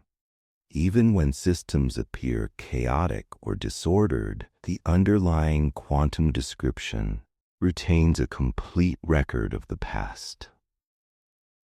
On the other side stands general relativity, which predicts the formation of black holes with event horizons that permanently hide anything that falls inside. When these two frameworks are applied together, they seem to lead to incompatible conclusions. To understand the problem, imagine matter falling into a black hole. From the outside, we can track this matter as it approaches the event horizon. Its energy and momentum affect the black hole's mass and rotation, but its detailed internal structure appears to be lost. Once the matter crosses the horizon, it becomes causally disconnected from the rest of the universe. Classical descriptions suggest that the information carried by that matter continues inward and is ultimately destroyed at the singularity. If black holes were perfectly eternal, this loss might be tolerated as a peculiar but isolated feature of gravity. However, quantum effects complicate the picture. When quantum fields are considered in the curved space-time around a black hole, a subtle process emerges in which the black hole emits radiation. This radiation carries energy away, causing the black hole to slowly lose mass. Over extremely long periods, a black hole could evaporate completely. Here's where the contradiction sharpens. If a black hole forms from matter with a well-defined quantum state and then evaporates entirely into radiation that appears random, the final state seems to contain less information than the initial one. This would mean that information has been irretrievably lost from the universe. Such a process would violate a central principle of quantum theory and undermine its internal consistency. For many years, physicists debated whether this apparent loss of information was real or merely an artifact of incomplete understanding. Some argued that quantum mechanics might need to be modified in the presence of strong gravity. Others suspected that the calculations describing black hole radiation were missing subtle correlations that preserve information in ways not immediately obvious. A key insight came from the realization that radiation emitted by a black hole might not be perfectly random after all. While early radiation appears thermal and featureless, later radiation could carry increasingly subtle correlations that encode information about what fell into the black hole. In this view, information is not destroyed, but released extremely slowly and in a highly scrambled form. Recovering it would be practically impossible, but not forbidden in principle. This idea aligns with the broader understanding that information can be hidden without being destroyed. When a book is burned, the information in its text is not eliminated. It is dispersed into microscopic degrees of freedom in smoke, ash, and heat. In practice, it is unrecoverable, but in principle, it still exists. Black holes may represent an extreme version of this process, where information is not lost but becomes extraordinarily inaccessible. However, implementing this idea consistently within known physics has proven challenging. Calculations suggest that for information to escape, the region near the event horizon must behave in ways that differ from classical expectations. Some proposals suggest that the horizon itself plays an active role in storing and processing information, rather than acting as a passive boundary. One influential perspective treats the event horizon as a kind of information-rich surface with microscopic degrees of freedom proportional to its area. In this view, everything that falls into a black hole leaves an imprint on the horizon. The interior description becomes secondary or even redundant. The black hole's entropy reflects the vast number of possible microscopic configurations associated with this surface. This line of reasoning has led to the idea that space-time itself may be an emergent phenomenon arising from more fundamental quantum information processes. In such frameworks, the geometry of a black hole and the flow of information are deeply intertwined. The interior of the black hole may not be a separate region in the traditional sense, but a manifestation of quantum correlations encoded at the boundary. Yet these ideas raise further questions. If information is stored at the horizon, what happens to an observer who falls into the black hole? According to general relativity, that observer should experience nothing special at the horizon, at least for sufficiently large black holes. Reconciling this smooth experience with an information-rich horizon has led to intense debate. Some proposals suggest that the classical picture of a smooth horizon must break down at a fundamental level. Others attempt to preserve both perspectives through subtle consistency conditions. The difficulty lies in the fact that no single observer can access all aspects of the process. An external observer sees information encoded in radiation and horizon properties. An infalling observer experiences a seemingly ordinary crossing of the horizon. Both descriptions may be valid within their own frames, even if they cannot be combined into a single global picture. This challenges traditional notions of objective reality and forces physicists to rethink what it means for information to exist. Importantly, this problem is not confined to black holes alone. It touches on the nature of time, causality, and the limits of observation. Information is always defined relative to what can be measured and by whom.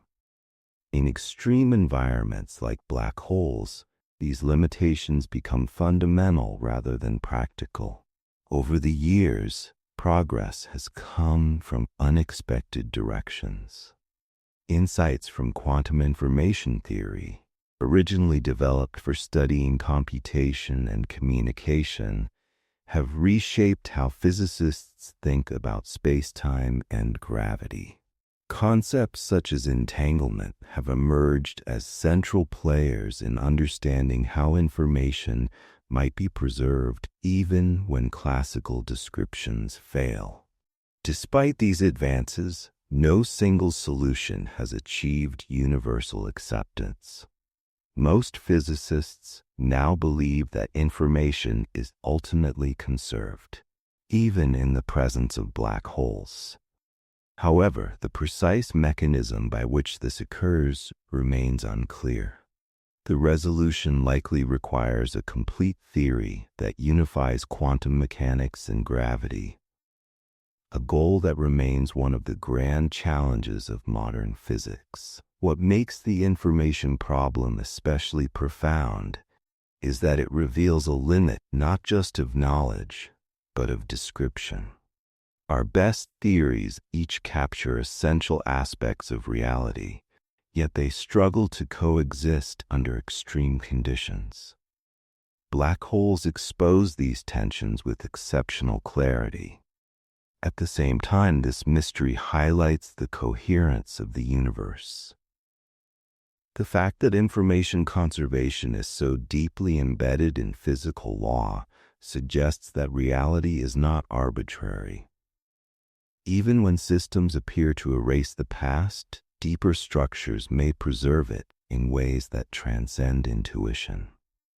As you reflect on this, it may help to step back from the technical details. Information, in the physical sense, is not fragile. It does not vanish easily.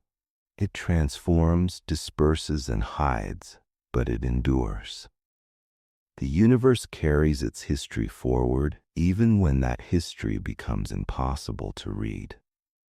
As the day comes to rest, you do not need to follow every detail of this cosmic accounting. It is enough to know that nothing is simply erased.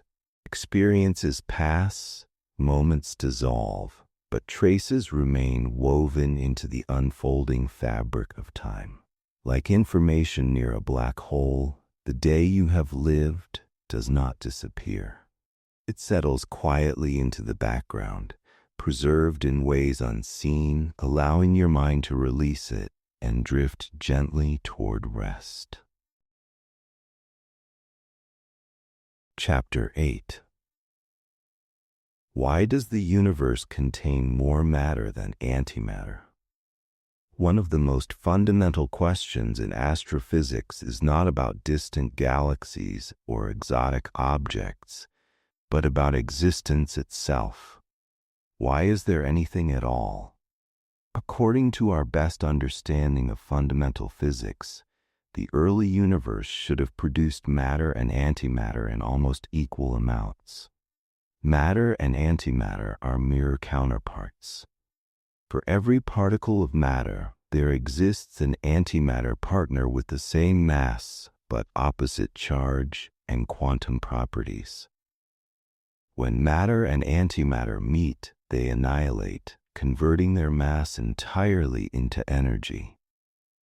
If the universe had begun with perfectly equal amounts of both, nearly all of it should have annihilated into radiation, leaving behind a cosmos filled with light, but devoid of stars, planets, and life. Yet that is not what we observe. The universe around us is overwhelmingly made of matter.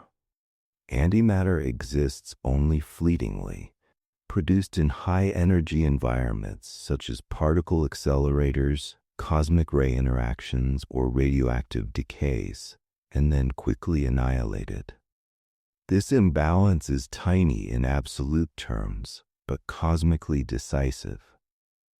A minute excess of matter over antimatter in the early universe is responsible for everything we see today. Astrophysical observations confirm this imbalance on the largest scales. When matter and antimatter annihilate, they produce characteristic radiation. If large regions of the universe were composed of antimatter, we would observe intense annihilation signals at the boundaries between matter and antimatter domains. Extensive surveys of cosmic radiation show no evidence for such boundaries. Galaxies, clusters, and the diffuse gas between them all appear to be made of matter, not antimatter. The asymmetry is global.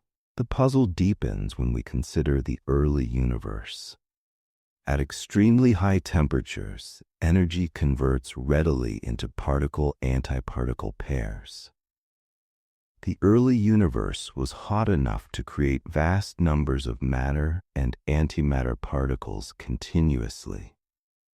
As the universe expanded and cooled, these particles annihilated with one another. For matter to survive, there had to be a slight imbalance from the very beginning, favoring matter by a tiny fraction. Understanding how this imbalance arose is known as the problem of baryon asymmetry. In principle, the laws of physics treat matter and antimatter almost symmetrically. Many fundamental interactions behave nearly the same when particles are replaced with their antiparticles. This symmetry suggests that the universe should not naturally favor one over the other. However, experiments in particle physics have revealed subtle violations of these symmetries. Certain processes involving subatomic particles do not treat matter and antimatter in exactly the same way. These violations are real, measurable, and essential clues. Despite this, the known symmetry violations appear too weak to explain the observed cosmic imbalance on their own. Calculations based on established particle physics fall short by a large margin. This suggests that additional processes must have operated in the early universe beyond what is currently included in the standard model of particle physics. Timing also plays a crucial role. The universe must have passed through conditions that allowed matter to gain a slight advantage before annihilation became dominant. These conditions are believed to have occurred when the universe was extremely young and energetic. At such times, particles behaved in ways that cannot be directly reproduced or observed today. Astrophysics must therefore rely on indirect evidence and theoretical consistency. One promising idea involves phase transitions in the early universe. As the universe cooled, it underwent transitions similar to how water freezes into ice. These transitions could have temporarily altered the behavior of fundamental forces in particles, creating environments where matter-antimatter symmetry was broken more strongly. If such processes occurred, they could have generated the small excess of matter needed to populate the universe. Another possibility is that entirely new particles or interactions existed in the early universe and later disappeared or became irrelevant. These hypothetical entities could have decayed in ways that favored matter over antimatter. While speculative, such ideas are motivated by the fact that the known laws of physics appear incomplete. Dark matter, neutrino masses, and cosmic acceleration all hint at physics beyond current models. Astrophysical observations provide important constraints on these ideas. The abundances of light elements, produced during the earliest stages of cosmic evolution, depend sensitively on the matter content of the universe. Measurements of these abundances match predictions only if the matter-antimatter imbalance had already been established very early on. This means the asymmetry is not a late-time phenomenon, but a foundational feature of the cosmos. The cosmic microwave background also encodes information about matter density in the early universe. Its detailed structure confirms that matter was present in sufficient quantities to seed the growth of galaxies. Without the primordial imbalance, these structures would never have formed.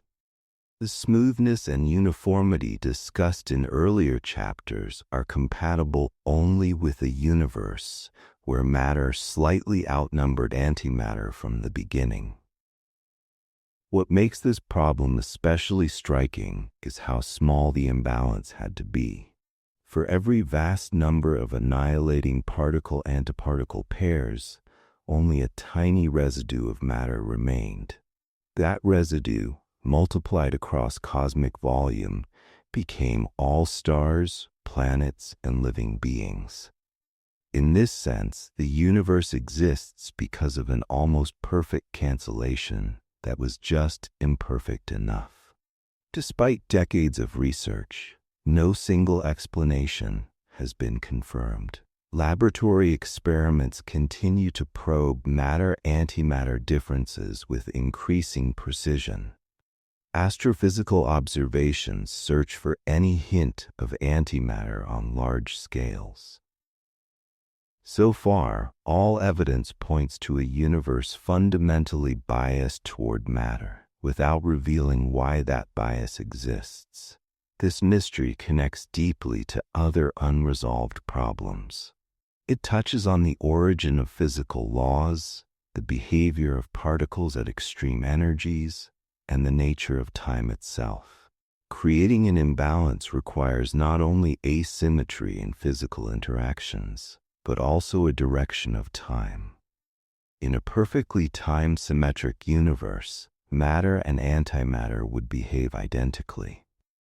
The fact that time appears to flow in one direction may be intimately linked to why matter survived.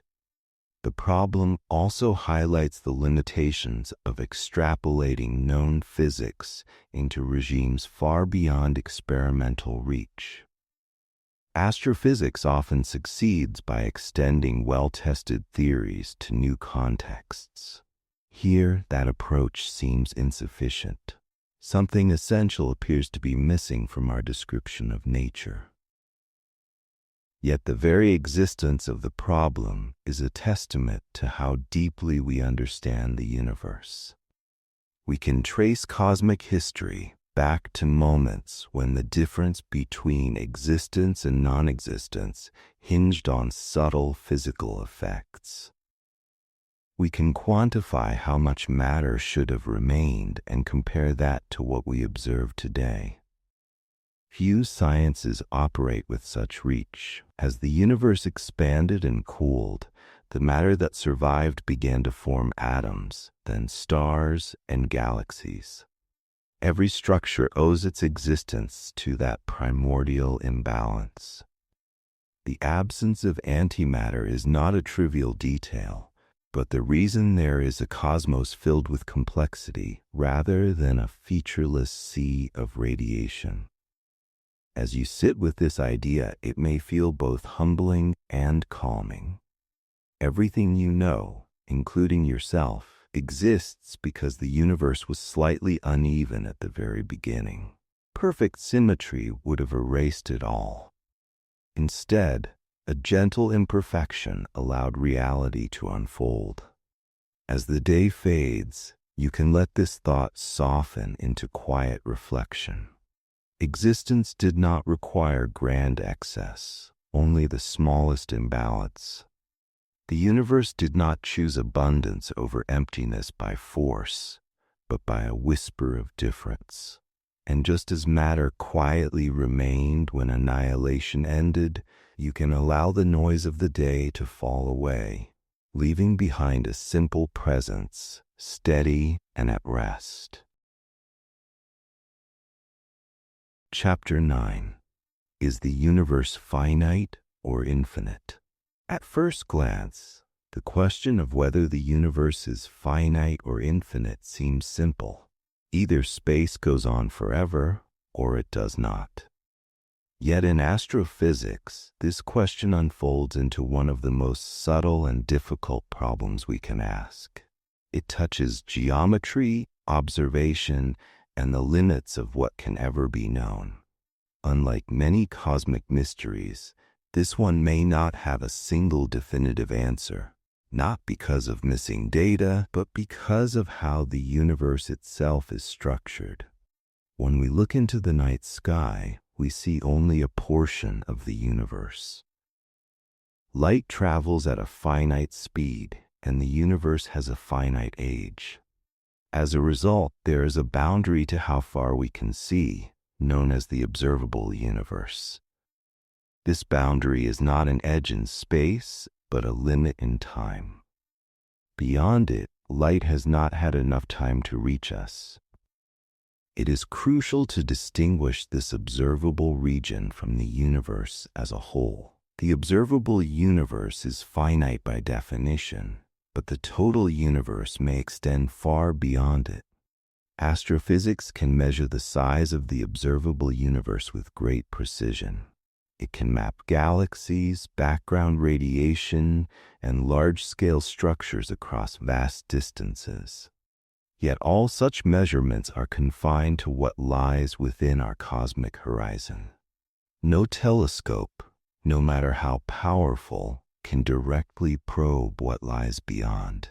This creates a fundamental challenge. The question of whether the universe is finite or infinite concerns the totality of space, not just the part we can see. To approach this problem, scientists study the geometry of space. According to general relativity, space can be curved by energy and matter. This curvature can be positive, negative, or zero. Each possibility corresponds to a different global structure. A universe with positive curvature would be finite, like the surface of a sphere, but without edges. One could travel indefinitely without ever encountering a boundary, yet the total area would be limited. A universe with zero or negative curvature could be infinite, extending without limit. Observations of cosmic background radiation provide powerful constraints on spatial curvature. The patterns of tiny temperature variations across the sky reveal how light has traveled through space over cosmic time. These measurements indicate that space is very close to flat on observable scales. Flatness, however, does not settle the question. A flat universe can still be finite or infinite, depending on its global topology. Topology describes how space is connected on the largest scales. Even a universe that appears flat and uniform locally could wrap around itself in complex ways. In such a universe, traveling far enough in one direction might eventually bring you back to your starting point, much like moving across the surface of a cylinder or torus. Detecting such global properties would require observing repeating patterns across the sky, such as identical structures appearing in different directions. Extensive searches for such patterns have so far found no convincing evidence. But the absence of evidence is not evidence of absence. The universe could be much larger than the observable region, hiding any repetitions beyond our reach. Another layer of complexity comes from cosmic expansion. Space itself is expanding, carrying galaxies apart. This expansion does not imply that the universe is expanding into something else. There is no external space into which the universe grows. Expansion describes how distances within space increase over time. Whether the total amount of space is finite or infinite is a separate question from whether it is expanding. If the universe is infinite, it presents conceptual challenges. An infinite universe would contain infinitely many regions like our own, including infinitely many galaxies and potentially infinitely many configurations of matter. This leads to paradoxes and philosophical discomfort, but not necessarily physical inconsistency. Physics can describe infinite systems, even if human intuition struggles with them. If the universe is finite, it raises different questions. What determines its size and shape? Why does it have that particular global structure rather than another? Finite does not mean bounded by walls or edges. In most physically realistic models, a finite universe has no boundary one could encounter. Space simply loops back on itself. This idea can be difficult to visualize, but it is mathematically consistent and compatible with known laws. Importantly, astrophysics may never be able to distinguish conclusively between these possibilities. The universe could be finite, but so large that its curvature and topology are undetectable within the observable region. It could be infinite, but appear finite to us because of observational limits. In both cases, all measurable quantities within our horizon would look nearly identical. There is also the question of whether infinity is physically meaningful or merely a mathematical abstraction. Some physicists suspect that truly infinite quantities may not exist in nature, serving instead as idealizations. Others argue that there is no compelling reason to exclude infinity from physical reality. At present, astrophysics offers no definitive guidance. The fate of the universe does not settle the question either. Whether expansion continues forever or changes behavior over time affects the future, not the total size. An infinite universe can expand forever, and a finite universe can also expand indefinitely without ever becoming infinite. Expansion changes distances, not topology. What makes this problem especially profound is that it reveals the boundary between empirical science and metaphysical speculation. Astrophysics thrives on observation and testable prediction. Here, it confronts a question that may lie beyond those tools.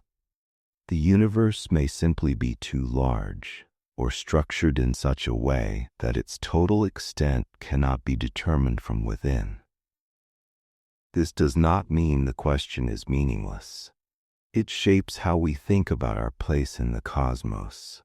In a finite universe, everything that exists is part of a single bounded whole. In an infinite universe, our region is one among endlessly many. Both possibilities are humbling, but in different ways. The history of science shows that questions once thought unanswerable sometimes yield to new methods. It is possible that future theories or observations will uncover subtle clues about the global structure of space. For now, however, the question remains open, not because of a lack of effort, but because of the nature of cosmic limits. As the universe evolves, regions beyond our horizon recede further, never to be observed. In this sense, the accessible universe becomes effectively smaller over time, even as space expands. The question of infinity becomes less about physical reach and more about conceptual understanding. As you reflect on this, it may be comforting to recognize that finitude and infinity need not be resolved to give meaning to experience. Whether space is endless or closed, your presence occupies a finite moment, a local pocket of awareness in a vast structure. As the day winds down, you can let this question rest without urgency. The universe does not require you to grasp its total extent. It simply unfolds, whether bounded or unbounded, carrying you gently within it. You can release the need to know how far it goes, and allow yourself to be exactly where you are, here, now, at peace within a cosmos that is vast enough to hold both mystery and rest. Chapter 10. Are there limits to what astrophysics can ever know? Astrophysics is often associated with discovery, expansion of knowledge, and the steady illumination of the unknown. Over the past century, it has transformed humanity's understanding of the universe, revealing galaxies beyond our own, uncovering the expansion of space, and identifying exotic objects such as neutron stars and black holes. Yet alongside these successes emerges a quieter and more profound question. Are there limits to what astrophysics can ever know? This is not a question of temporary ignorance or technological delay, but of fundamental boundaries imposed by the structure of the universe and the laws of physics themselves. At its core, astrophysics is an observational science. It depends on signals that reach us across space and time, primarily in the form of light, particles, and gravitational waves. Everything we know about the universe beyond Earth comes from interpreting these messengers. This reliance immediately introduces limits. Signals travel at finite speeds, and the universe has a finite age. As a result, there are regions of space from which information can never reach us, no matter how advanced our instruments become. The concept of a cosmic horizon captures this idea. There are parts of the universe that are permanently beyond observational access, not because they are hidden or obscured, but because space itself expands in such a way that light from those regions will never arrive. This horizon is not a practical limitation that future technology might overcome. It is a fundamental feature of cosmic geometry. Astrophysics can describe the existence of such horizons, but it cannot see past them. This immediately places a boundary on cosmological knowledge. We can measure the observable universe with extraordinary precision, but we cannot directly determine the properties of regions beyond it. Whether the universe extends infinitely or has a finite global structure may never be settled conclusively. Any answer must rely on inference rather than direct evidence, and some inferences may remain forever ambiguous. Limits also arise from the nature of physical law. Many of the most successful theories in astrophysics are effective descriptions rather than ultimate ones. General relativity describes gravity and space-time with remarkable accuracy across a wide range of conditions. Quantum theory describes the behavior of matter and energy at small scales with equally impressive success. Yet when these theories are pushed to extremes, such as the interiors of black holes or the earliest moments of cosmic history, they cease to provide clear answers. This breakdown suggests that there are domains where our current theoretical frameworks are incomplete. Even if a deeper theory eventually unifies gravity and quantum physics, it may introduce new limits rather than removing old ones. Some proposed frameworks imply that spacetime itself has a minimum scale, below which the concept of distance loses meaning. Others suggest that certain quantities cannot be measured with arbitrary precision, not because of experimental imperfections, but because nature forbids it.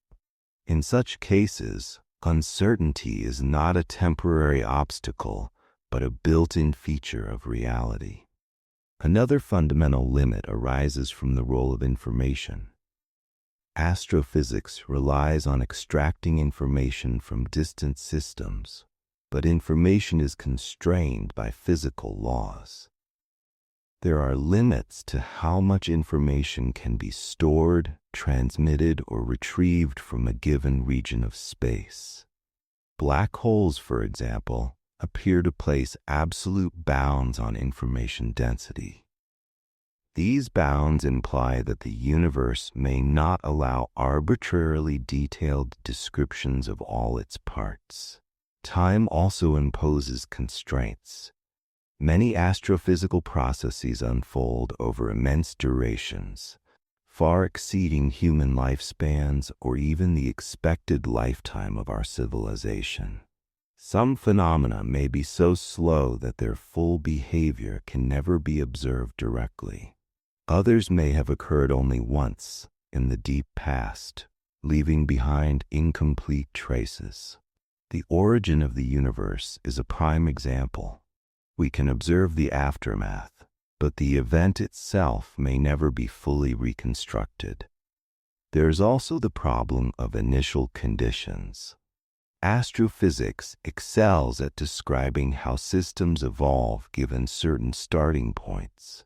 It struggles when asked why those starting points existed at all. This limitation appears repeatedly, whether in cosmology, stellar formation, or planetary systems. At some level, explanation gives way to description, and description gives way to silence. Importantly, these limits do not arise from a failure of scientific method. They emerge precisely because the method is applied rigorously. Astrophysics does not claim access to absolute truth. It builds models that can be tested against observation and revised when necessary. When observation itself becomes impossible, the discipline honestly acknowledges that boundary. There is also a distinction between what is unknown and what may be unknowable. Many open problems in astrophysics fall into the former category. Dark matter, dark energy, and the details of galaxy formation may eventually be understood through improved observations and theories. Other questions may belong to the latter category, constrained by horizons, causality, or the structure of physical law. Distinguishing between these categories is itself an ongoing challenge. Some philosophers of science argue that limits to knowledge are inevitable in any sufficiently complex system.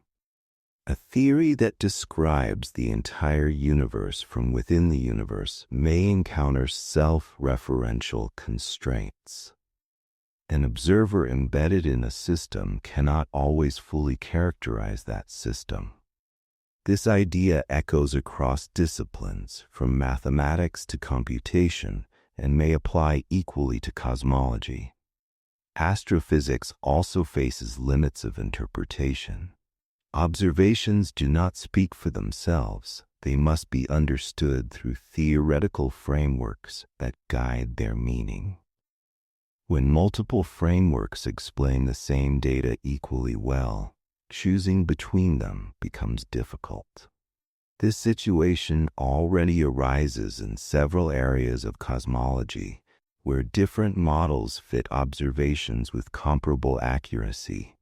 In such cases, knowledge becomes probabilistic rather than definitive. Despite these constraints, it would be a mistake to view limits as failures. Boundaries define the shape of understanding. Knowing where explanation ends is itself a form of knowledge. It clarifies what questions are meaningful, what answers are provisional, and where humility is required. The history of astrophysics shows a continual pattern of pushing limits outward. What was once thought unknowable, such as the existence of other galaxies or the composition of stars, later became well understood. This history cautions against declaring any current limit final. At the same time, it also teaches that some boundaries persist, reappearing in new forms even as others recede. There is a quiet balance in this tension. Astrophysics advances by confronting mystery, yet it remains grounded in what can be tested and observed. It neither promises total comprehension nor resigns itself to ignorance.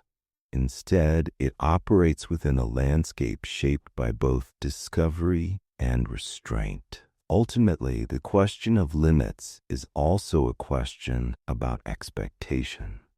Do we demand that the universe be fully transparent to human inquiry, or do we accept that some aspects may remain forever beyond reach? Astrophysics suggests the latter. The universe appears intelligible enough to study, yet vast enough to resist complete capture by any single mind or theory. As you reflect on this, there is no need to feel diminished by these limits. They do not imply that understanding is fragile or incomplete in a discouraging sense. They simply indicate that the universe is larger than our need to master it. As the day comes to a close, you can allow this thought to settle gently.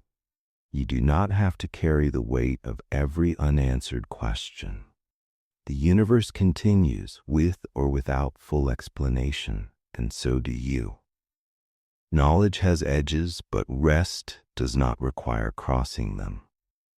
You can let the questions remain open, floating quietly at the boundaries of thought, while your mind eases into stillness, content within a cosmos that allows both curiosity and calm.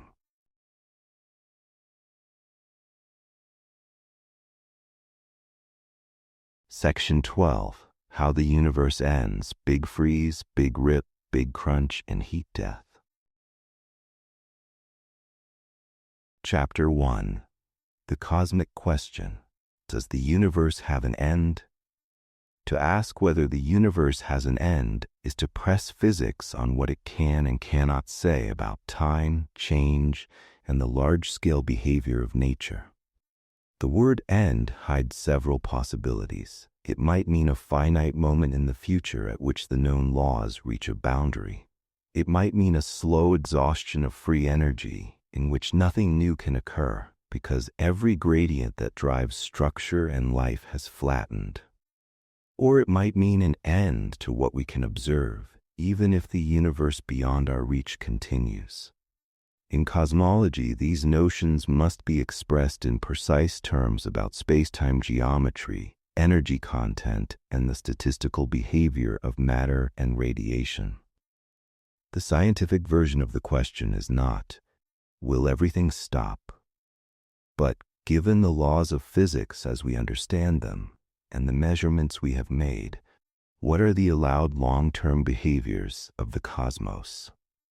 Modern answers start from two pillars. The first is general relativity, which links space-time curvature to the energy and momentum of whatever it contains. Assuming that on very large scales, the universe is homogeneous and isotropic, Einstein's equations simplify to describe how the scale factor, the measure of cosmic distances, changes with time. The second pillar is observation. Galaxies are redshifted in proportion to distance. The cosmic microwave background reveals the geometry of space, and the distribution of galaxies shows how structure grew. Together, theory and observation define a working model in which space is nearly flat, matter is mostly dark, and the expansion has been accelerating for the last 5 billion years. The fate of the universe depends on how each component of its energy budget evolves. Matter dilutes as space expands. Radiation dilutes and also loses energy as its wavelength stretches. Vacuum energy associated with a cosmological constant does not dilute at all. Its density remains constant as new space is created.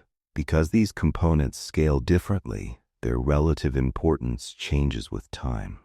Radiation once dominated, then matter, and if vacuum energy is constant, vacuum domination is permanent.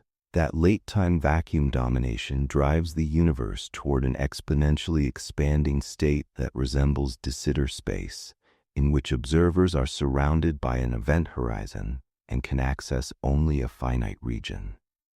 This already introduces one sense of an end.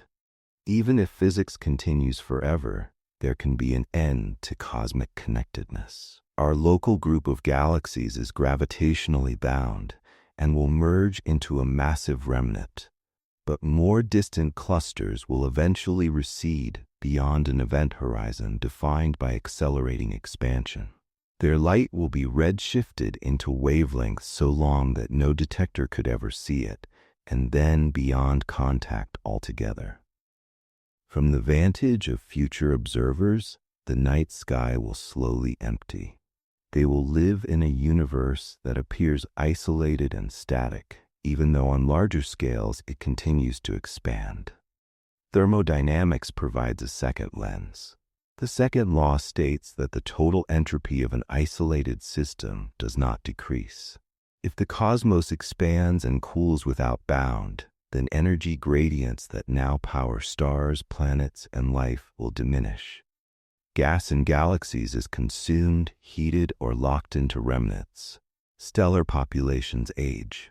Radiation shifts to longer wavelengths and lower temperatures. In this picture, often called heat death, The universe approaches a state of maximum entropy in which no macroscopic free energy remains to do work. This is not an end at a moment, it is an end of possibilities. Astrophysics lets us put timescales on that narrative. Star formation cannot continue indefinitely because galaxies hold finite gas and because inflow from the intergalactic medium weakens as expansion accelerates. The massive, short-lived stars vanish first. Sun-like stars last billions of years. Low-mass red dwarfs can burn hydrogen for trillions of years, so the era of starlight extends far beyond the present, but it is not infinite. After the last stars fade, what remains are stellar remnants, white dwarfs, neutron stars, and black holes, orbiting within merged galaxies. Black holes dominate the entropy budget of the universe and are central to its long-term thermodynamics. In semi-classical gravity, they are not truly black. Quantum effects make them radiate at a temperature inversely proportional to their mass. For stellar and supermassive black holes, this temperature is far below the cosmic microwave background today, so they absorb more than they emit. But in a distant future, when the background has cooled, they begin to evaporate. The timescales are immense. A black hole with the mass of the Sun takes on the order of 10 to the power of 67 years to radiate away. Supermassive black holes take far longer. When they finally go, they end in a burst of high-energy radiation, returning their mass to the dilute bath of particles that fills space. All of this assumes dark energy behaves exactly like a cosmological constant. That is a simple and successful hypothesis, but it is not yet derived from deeper theory. A more general framework characterizes dark energy by its equation of state parameter W, the ratio of pressure to energy density. A cosmological constant corresponds to W equals -1. If W is slightly above -1 and constant, the expansion still accelerates but more slowly. If W is below -1, called phantom behavior, the effective energy density increases as the universe expands. In such a case, the scale factor can diverge in finite cosmic time, producing a future singularity called the Big Rip. Bound systems are torn apart as tidal forces overwhelm every binding force. Observations today constrain W to be very close to -1, but modest deviations are not ruled out. If the universe exhibits phantom behavior, the end is not a slow equilibrium, but a finite time catastrophe. There is a mirror alternative. Perhaps the current acceleration is transient. Before the discovery of acceleration, many cosmologists expected a matter-dominated universe dense enough to recollapse in a big crunch. In the simplest models that match present observations, that outcome is disfavored. Yet if dark energy is dynamical and can change sign or decay, the late-time behavior could shift. Some proposals, often grouped under cyclic cosmologies, envisage repeated phases of expansion and contraction. Whether such ideas can be reconciled with precision data and quantum gravity is uncertain, but they remind us that a recollapsing end is not impossible in principle. Quantum field theory introduces a different kind of ending that is abrupt rather than gradual. The vacuum we inhabit could be metastable, a false vacuum, rather than the absolute lowest energy state of the fields. If so, quantum tunneling could nucleate a bubble of a lower energy vacuum.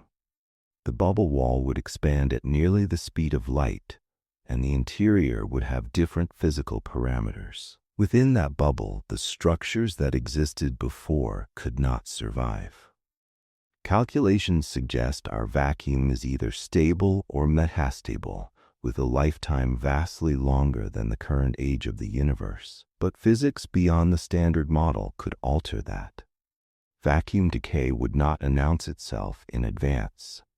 It would simply occur somewhere and expand outward. That makes it a genuine end in the strongest sense for any observers in its path, even though from a global perspective, time still evolves. All of these possibilities are constrained by data. The acceleration of the universe is inferred from supernovae, the pattern of acoustic peaks in the microwave background, the scale of baryon acoustic oscillations in galaxy surveys, and gravitational lensing that maps the growth of structure. Together, these measurements support a spatially flat universe with a dark energy component whose effective W is close to -1. They leave room for evolution and dynamics, but not much. They also indicate that the age of the universe is finite in the past and that the hot Big Bang describes a real thermal history. None of these measurements can yet tell us whether protons decay or whether the vacuum is absolutely stable, and none excludes small deviations in dark energy behavior that would matter over trillions of years. There are nearer ends distributed across smaller scales.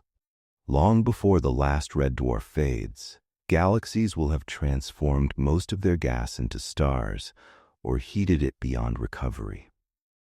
The Milky Way and Andromeda are on a collision course and will merge in a few billion years, feeding their central black holes with a final burst of activity.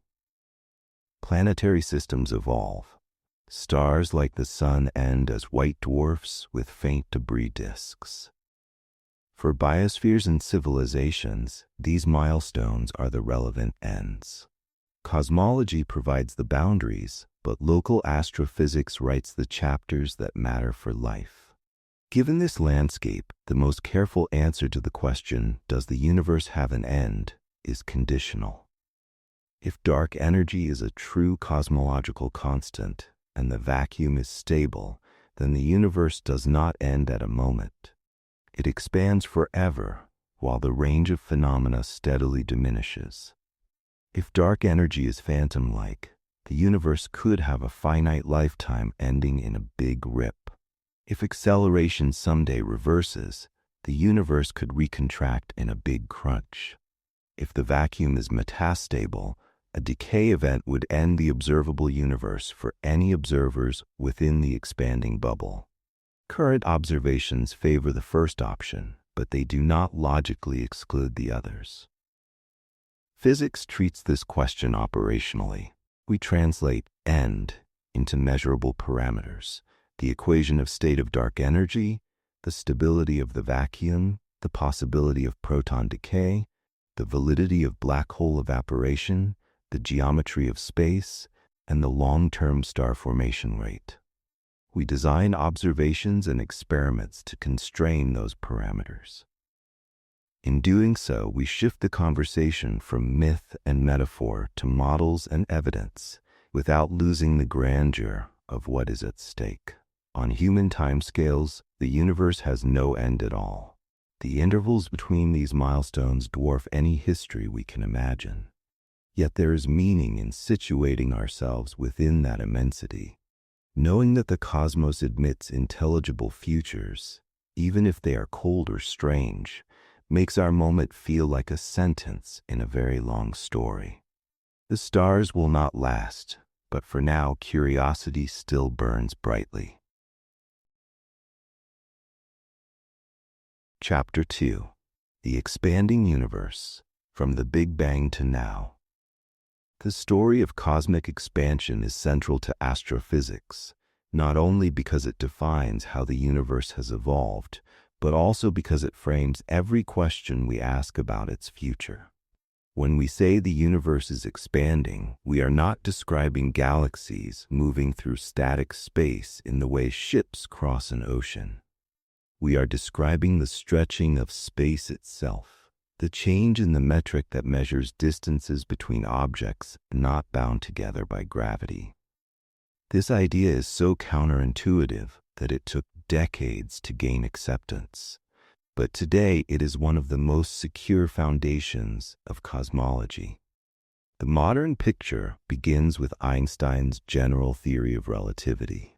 When Einstein wrote his field equations in the year 1915, he had no intention of describing a dynamic universe. He believed, as did most scientists of his time, that the cosmos was static and eternal. His equations, however, suggested otherwise. Solutions found independently by Alexander Friedmann in Russia and Georges Lemaitre in Belgium showed that a homogeneous, isotropic universe would either expand or contract. These solutions implied that the cosmos had a history, that it might have begun in a dense, hot state and could evolve into something very different. Einstein initially resisted this conclusion, adding what he called the cosmological constant to counteract gravitational attraction and preserve a static universe. It was a temporary move. Observations soon revealed that galaxies were not at rest, but receding from one another in a systematic way. In the 1920s, Edwin Hubble and his collaborator Milton Humason measured the redshifts of galaxies and established that the more distant they were, the faster they receded. This was not motion through space, but evidence that the very fabric of space was stretching. Suddenly, the theoretical solutions of Friedmann and Lemaitre matched the data, and the expanding universe became unavoidable. From that moment, the cosmic narrative shifted. If the universe is expanding today, it must have been smaller in the past. Extrapolated backward, this reasoning suggested a beginning in an extremely dense state. Lemaitre called it the primeval atom, a poetic description of a universe born from a single point-like state of extraordinary density. By the 1940s and 50s, theorists began to connect this idea with observable consequences. A hot early universe would have produced nuclear reactions, forging light elements such as helium and deuterium. It would have left behind a bath of thermal radiation, cooled and stretched by expansion but still detectable. These predictions set the stage for observational tests. The decisive evidence came in the 1960s when Arno Penzias and Robert Wilson detected the faint glow of microwave radiation coming from all directions. This cosmic microwave background was quickly interpreted as the cooled remnant of the hot early universe, with a spectrum nearly identical to that of a perfect blackbody. Its discovery cemented the Big Bang model, not as a speculative idea, but as a framework solidly tied to data. In the decades since, satellites such as COBE, WMAP, and Planck have mapped the microwave background with increasing precision, showing temperature variations on the order of 1 part in 100,000.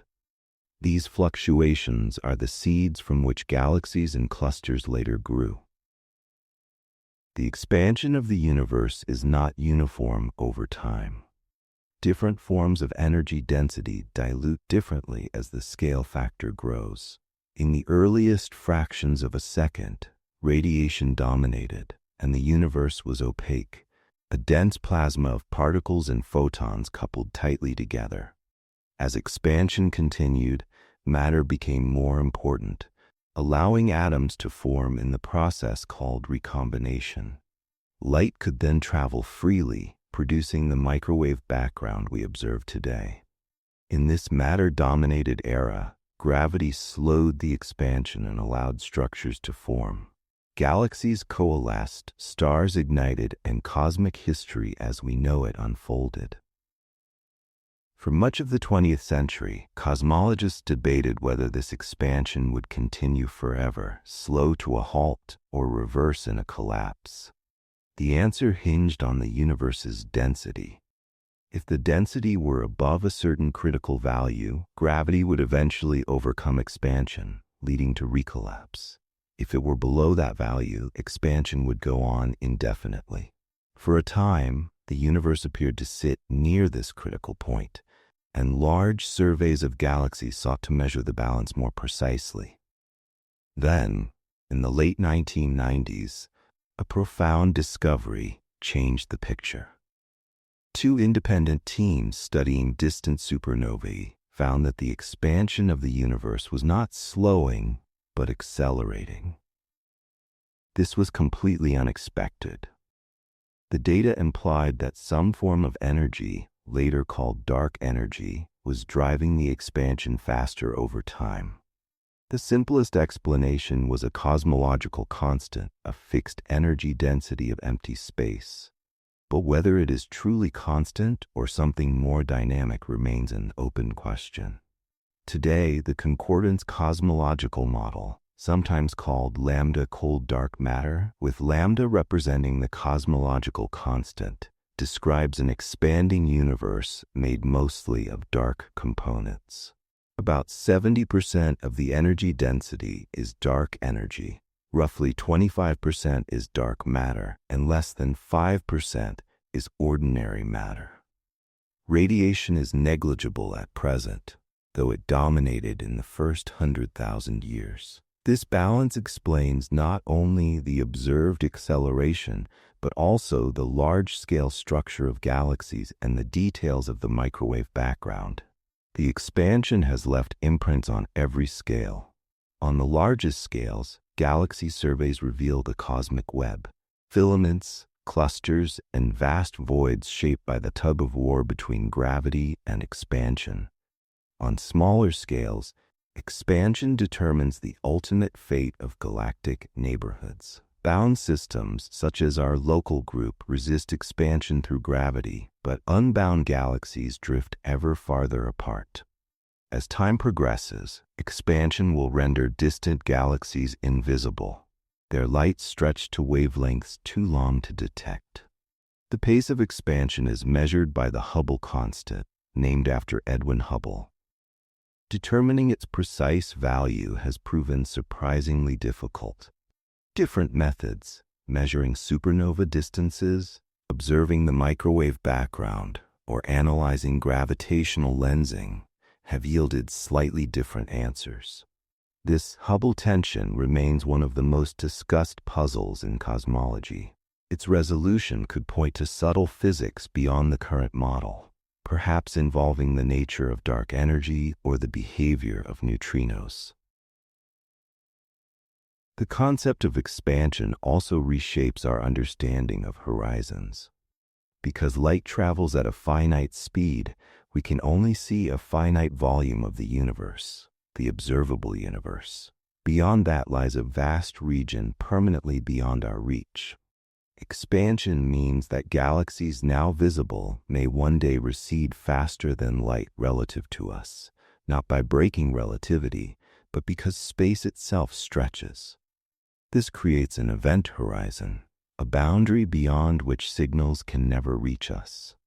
In this way, expansion defines not just the universe's history, but the limits of what can ever be known.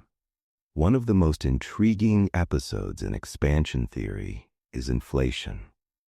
Proposed in the 1980s, inflation posits that in the earliest fraction of a second, the universe underwent an extremely rapid expansion, increasing its size by many orders of magnitude. This process explains why the universe appears so uniform on large scales and why its geometry is nearly flat. Quantum fluctuations during inflation would have been stretched to cosmic scales, providing the seeds for galaxies and clusters. Observations of the microwave background support this picture, though the exact mechanism remains uncertain. If inflation is correct, expansion is not only a feature of the universe's later history, but the key to its very structure. The physics of expansion has practical consequences for astrophysics. The age of the universe, currently estimated at about 13.8 billion years, is inferred from models that incorporate expansion. The size of the observable universe, about 93 billion light-years in diameter, reflects not just the distance light has traveled, but the fact that space itself has expanded while that light was en route. Even the chemical composition of the universe, with about a quarter helium by mass is a relic of nuclear reactions in the hot early stages of expansion. Looking forward, expansion will continue to shape cosmic destiny. If dark energy remains constant, galaxies beyond the local group will drift irreversibly away. Over tens of billions of years, only our gravitationally bound neighborhood will remain visible. The universe as experienced by far future observers will be vastly more empty and silent than it is today. Expansion does not merely describe the past, it writes the script for the future. The expanding universe is thus more than a physical fact. It is a framework.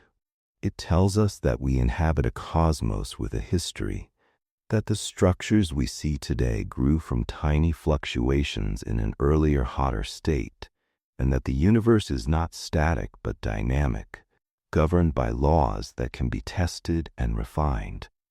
Expansion transforms space from a passive stage into an active participant, shaping everything from the behavior of galaxies to the possibility of cosmic horizons. On human scales, expansion is imperceptible. Atoms, planets, and even galaxies are held together by forces far stronger than the gentle stretching of space. Yet across the unimaginable reaches of billions of light years, expansion is the dominant fact of existence. To live in such a universe is to accept that nothing remains fixed on the grandest scales, that time and space themselves are evolving, and perhaps there is something existential in that realization. The cosmos is not a static backdrop, but a process, a story unfolding across eras far longer than human imagination can fully grasp. We are brief participants in the story, but through science we glimpse its structure, and in that glimpse find a measure of belonging to a universe that is still, even now, expanding. Chapter 3: Dark Energy and the Mysterious Cosmic Push.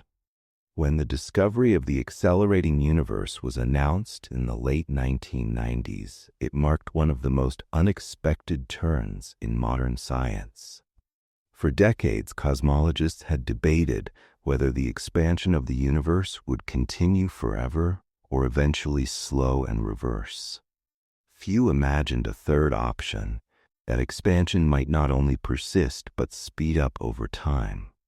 Yet this is what the data revealed, and the force behind this phenomenon has come to be known as dark energy. The phrase dark energy is intentionally broad. It does not identify a substance in the ordinary sense, nor a field we have measured directly in the laboratory. Instead, it is a name for whatever drives the acceleration. Observations of distant Type Ia supernova, used as standard candles because of their consistent luminosity, showed that galaxies billions of light years away were dimmer than expected in a decelerating universe. They were not simply farther because of errors in distance measurement. Rather, space had expanded more than anticipated. The simplest explanation was that some form of energy permeating the vacuum exerted a negative pressure, counteracting gravity on large scales and pushing the universe apart faster. The concept of a repulsive pressure was not entirely new. Einstein himself had introduced the cosmological constant in 1917, seeking to hold the universe static against gravitational collapse. He abandoned it when expansion was discovered, later calling it his greatest blunder. Ironically, a constant energy of the vacuum turned out to be an almost perfect fit for the data 80 years later. If dark energy is nothing more than a cosmological constant, then it is a property of empty space, a fixed energy density that remains as space expands. This picture is mathematically simple and fits most observations with high precision, but it raises a deep theoretical puzzle. Quantum field theory tells us that the vacuum is not empty, but teeming with virtual fluctuations. When physicists attempt to calculate the energy of that vacuum, the the result is enormous, many orders of magnitude larger than the observed value of dark energy. The discrepancy is so vast that it is often cited as the worst prediction in physics. How the energy of the vacuum is reduced to such a tiny but non-zero value remains unsolved. This mismatch between theoretical expectation and observation is the cosmological constant problem, and it highlights how poorly understood the nature of dark energy remains. Because of this difficulty, many researchers have explored alternatives in which dark energy is not a true constant but a dynamic component. One class of ideas involves scalar fields, similar in spirit to the Higgs field that gives particles mass. A scalar field rolling slowly down its potential could have an energy density that changes gradually with time, mimicking a cosmological constant today, but evolving in the far future. Such models are collectively called quintessence. In some versions, the energy density diminishes to zero, leading the universe back to matter domination. In others, it increases, leading to catastrophic scenarios such as the Big Rip. The challenge is that while these models are theoretically flexible, they lack independent evidence, and most fit current data no better than the simple constant model. Another possibility is that what we attribute to dark energy may instead be a sign that general relativity itself requires modification on cosmic scales. The equations of Einstein's theory have passed every local test, from the precession of Mercury's orbit to the detection of gravitational waves. But extrapolating them across billions of light years is a bold step. Alternative theories of gravity, such as FR gravity or brane world scenarios, can produce acceleration without a cosmological constant. These approaches are attractive in that they might also connect to deeper frameworks like string theory, but they must be carefully tested against precision cosmological data. For now, none has achieved the simplicity and consistency of the cosmological constant.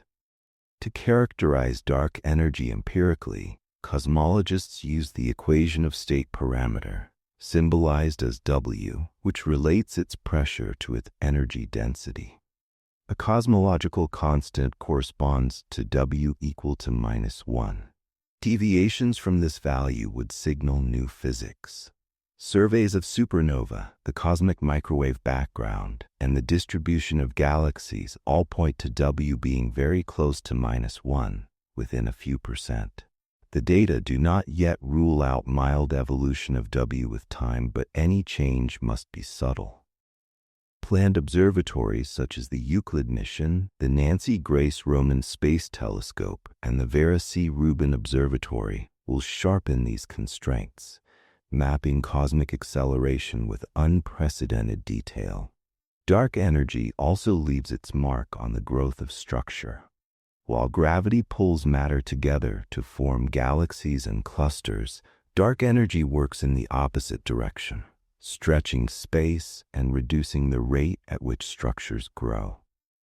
By measuring weak gravitational lensing, tiny distortions in the shapes of distant galaxies caused by intervening matter, astronomers can trace how clustering evolves. Comparisons between the growth rate of structure and the expansion history serve as a critical test. If the two disagree, it may signal that dark energy is not a simple constant, but something more exotic, or that general relativity itself breaks down on large scales. One remarkable feature of dark energy is its timing. For most of cosmic history, radiation or matter dominated the energy density.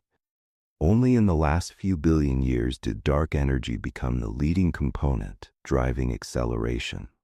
This coincidence, that humans live in an era when matter and dark energy are of the same order, has sparked debate. Is it a mere accident, or does it point to deeper physics? Some anthropic arguments suggest that only in such an era could observers exist, since galaxies must form before acceleration suppresses structure. Others propose mechanisms that adjust the dark energy density dynamically to values compatible with life. None of these ideas is universally accepted, but the question underscores how mysterious the emergence of dark energy dominance really is. Beyond its physical properties, dark energy shapes our ultimate cosmic destiny. If it is a true cosmological constant, the universe will expand forever, approaching a cold, dilute state in which all but the closest galaxies vanish from view. If it evolves differently, more dramatic futures are possible. A big rip in which every bound system is torn apart, or a slow fading if the energy density decays. The nature of dark energy thus decides whether time stretches on indefinitely or ends in violence. Dark energy also raises profound theoretical issues.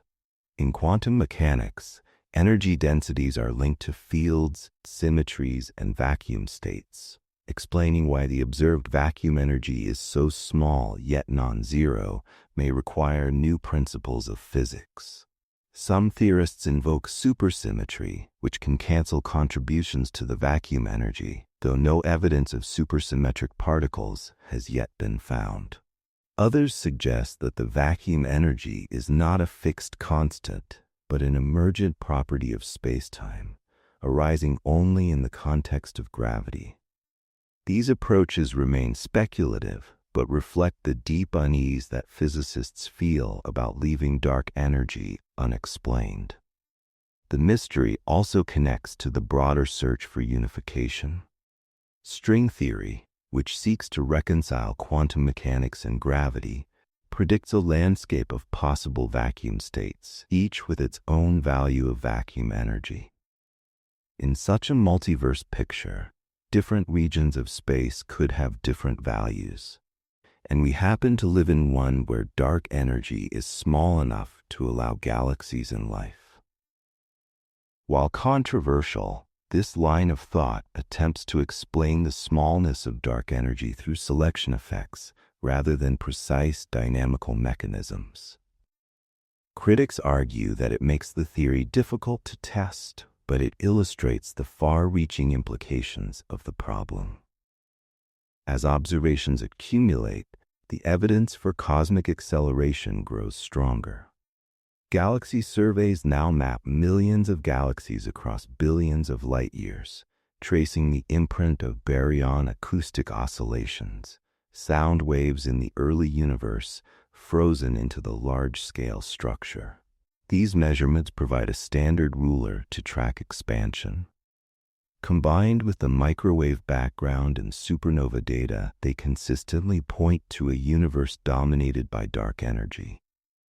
While uncertainties remain, especially in the exact value of the Hubble constant, the overall picture of acceleration is robust. The practical impact of dark energy on our everyday lives is negligible. The repulsive effect is extraordinarily weak on small scales, far too small to overcome the binding forces of atoms, planets, or galaxies. Only across cosmic distances does it become apparent. Yet its discovery reshaped our view of the universe. Where once we thought matter was the primary constituent, we now know that most of the cosmos is in a form we barely understand. Dark energy, the agent of acceleration, accounts for about 70% of everything.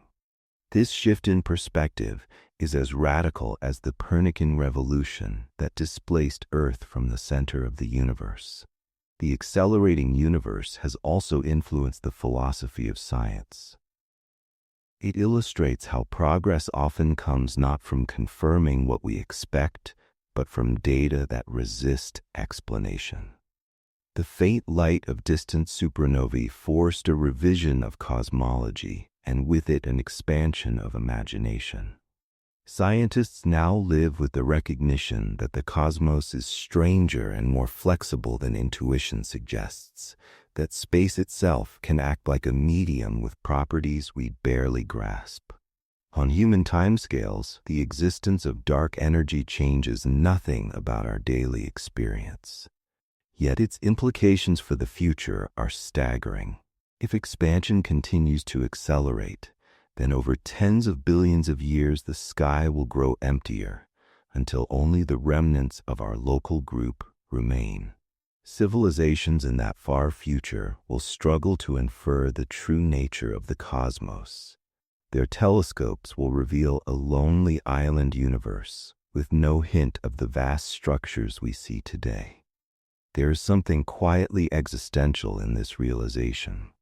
The universe is not only expanding but accelerating, as if driven by a hidden hand. We do not yet know the identity of that hand, whether it is a simple constant or a sign of new physics. But we know that it shapes the ultimate trajectory of everything we see. To contemplate dark energy is to stand at the boundary of knowledge, aware that the greatest portion of reality remains veiled, yet still able to glimpse its influence in the faint light of distant galaxies. Chapter 4. The Big Freeze, a universe that fades away. Among the scenarios for the ultimate fate of the universe, the Big Freeze is both the most widely accepted and, in some ways, the most quietly unsettling. It does not involve a cataclysmic collapse or a sudden rupture of reality. Instead, it envisions a cosmos that simply grows colder, darker, and more dilute with time, until every source of usable energy has been exhausted, and all processes that sustain structure or life have ceased. This is the picture that emerges most naturally if dark energy is a cosmological constant and if the laws of physics continue to operate as we know them today. The Big Freeze is rooted in thermodynamics. The second law states that entropy, the measure of disorder, or the number of microstates consistent with a given macrostate, tends to increase in an isolated system. The universe taken as a whole can be treated as such a system, and its evolution is a story of entropy relentlessly rising. In the early universe, conditions were hot and dense, but remarkably uniform, with small fluctuations. Over billions of years, gravity amplified those fluctuations, leading to the formation of stars, galaxies, and clusters. These structures represent local decreases in entropy, but only because elsewhere entropy increased even more. The net trend is always upward. The Big Freeze is the endpoint of this trend, a state of maximum entropy where no further gradients exist to drive change. To understand how the universe heads toward this fate, we must trace cosmic history forward. Stars are the engines that currently supply energy gradients. They shine by converting nuclear fuel into radiation, sustaining planets and life. Yet stars cannot burn forever. High-mass stars exhaust their fuel in only millions of years. Stars like the Sun endure for billions. The smallest red dwarfs, with masses only a fraction of the Sun's, sip their hydrogen so slowly that they can burn for trillions of years. These dwarfs will dominate the stellar population in the far future, but even they will eventually fade, becoming white dwarfs that cool over time into cold, inert black dwarfs. As galaxies age, their star formation rate declines. Already in our epoch, the cosmic star formation rate has dropped dramatically compared to its peak billions of years ago. Gas reservoirs are consumed by star formation or expelled by stellar winds and supernovae.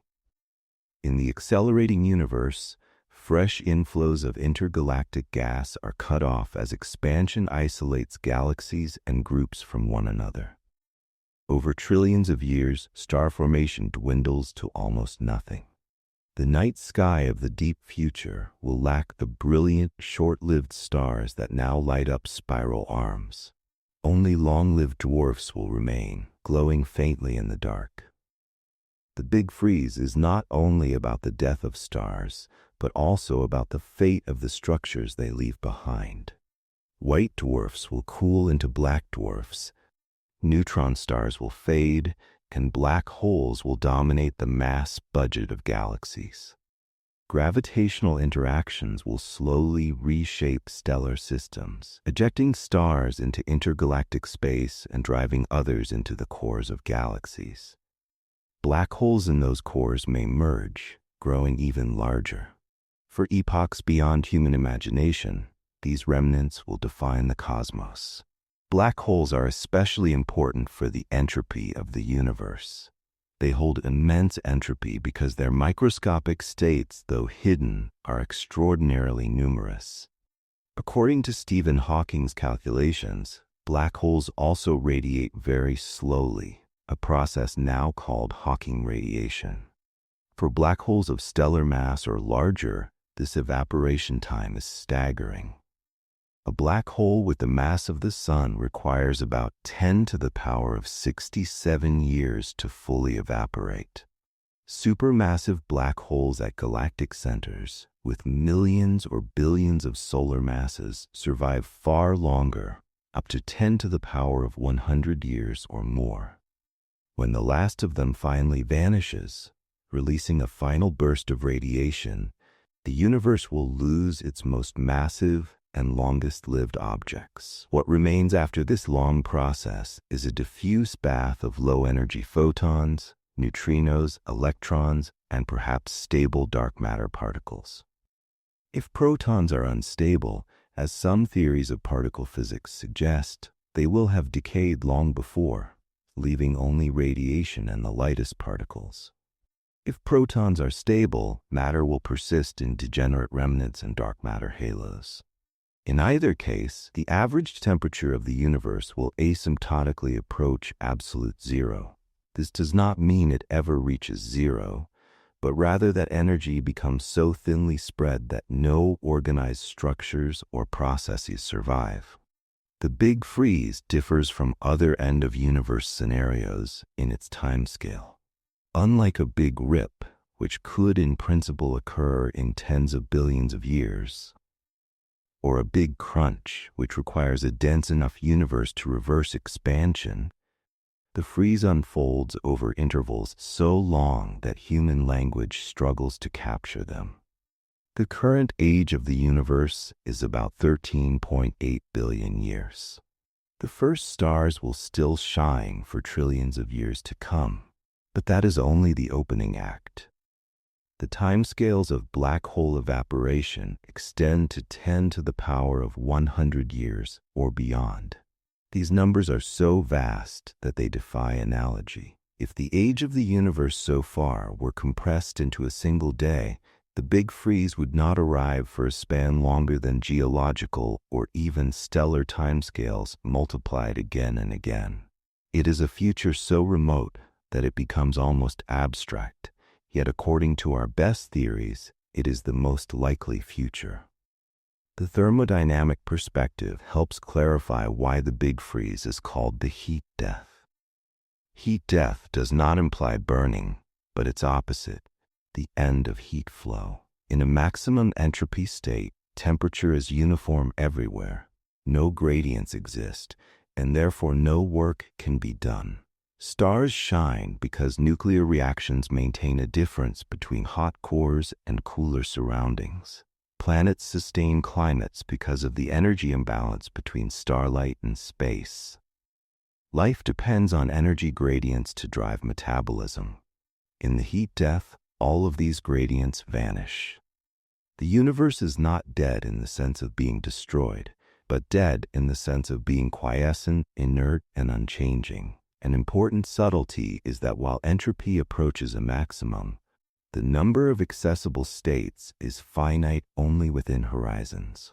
In a universe dominated by a cosmological constant, each observer is limited to a de Sitter horizon, a region beyond which signals cannot reach. That horizon has an associated entropy and temperature, extremely low but not zero. Within this horizon, the number of states is finite, and statistical mechanics implies that given enough time, rare fluctuations could occur. In principle, Particles could spontaneously assemble into complex configurations, even something as bizarre as self-aware observers, Boltzmann brains, arising briefly from the void. Such speculations are controversial, but they underscore how strange the late universe could be. The Big Freeze also intersects with the physics of particle decay. If protons decay, the matter content of the universe changes fundamentally. Grand unified theories predict proton lifetimes much longer than current experimental limits, but finite nonetheless. If decay occurs, atoms themselves will eventually disintegrate into radiation, accelerating the approach to heat death. If protons are stable, matter lingers in remnants for longer, but the overall trajectory remains the same. The universe grows colder and simpler until complexity fades away. It is worth emphasizing that the Big Freeze is not speculative in the same way as some alternatives. The Big Rip requires exotic dark energy with properties not yet observed. The Big Crunch requires a reversal of expansion inconsistent with current measurements. Vacuum decay requires physics beyond the standard model. The freeze, by contrast, follows naturally from the cosmological constant model that best fits existing data. While details about proton decay or black hole evaporation remain open, the broad picture is a straightforward extrapolation of known physics. For that reason, many cosmologists regard it as the default endgame of the cosmos. Still, there are puzzles within this picture. Why is dark energy so small yet non-zero? Why did it come to dominate only recently, allowing galaxies and life to form first? How does the entropy of de Sitter horizons relate to quantum gravity? These unresolved questions remind us that even the simplest seeming future rests on mysteries not yet solved. The Big Freeze is not only about astrophysics, but also about the deep interplay of thermodynamics, quantum mechanics, and relativity. On human timescales, of course, the Big Freeze is irrelevant. Stars like our sun will shine for billions of years, long after human civilization has changed beyond recognition or ceased altogether. Even the last red dwarfs will glow for trillions of years. The ultimate fate of black holes unfolds over timescales incomparably longer. Yet thinking about these futures alters our sense of the present. To realize that the cosmos tends towards stillness makes the dynamism we see today, the bright galaxies, the life-bearing planets, the brief flourishing of consciousness, feel all the more remarkable. There's a quiet existential weight to the Big Freeze. It suggests not an explosive finale, but a fading into silence.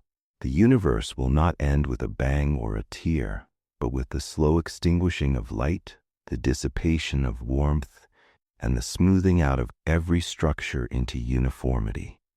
For us, beings who live in a cosmos ablaze with stars, it is sobering to imagine a sky without them.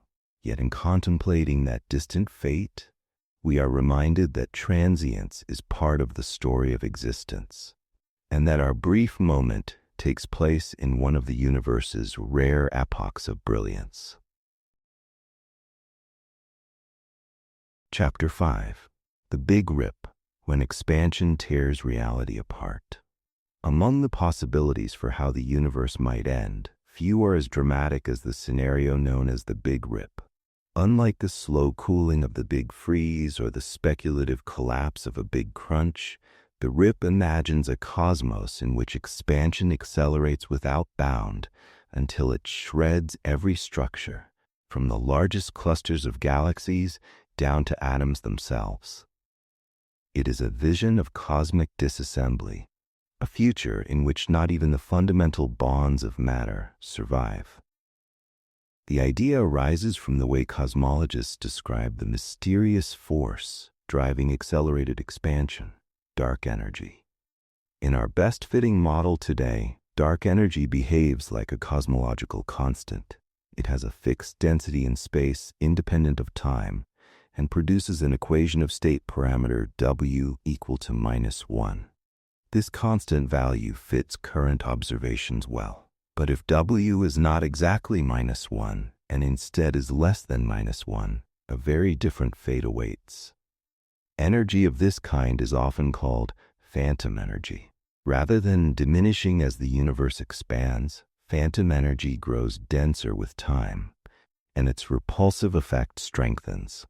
When extrapolated into the future, phantom energy leads to extraordinary consequences. As its density rises, expansion accelerates ever more rapidly. The Hubble parameter, which measures the rate of expansion, does not decline toward a stable value, as in the cosmological constant case. Instead, it diverges in a finite time.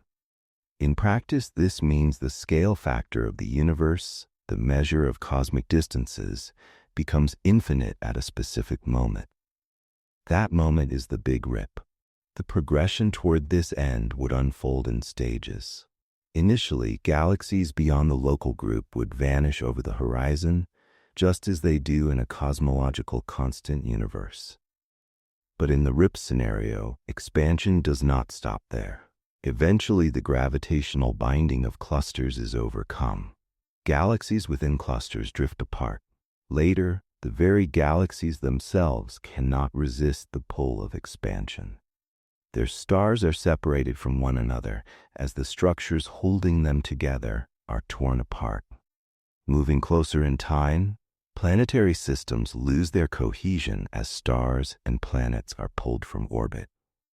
Approaching the final moments, stellar bodies themselves are ripped into individual atoms, and finally atoms are disassembled as expansion overwhelms even the strong nuclear force.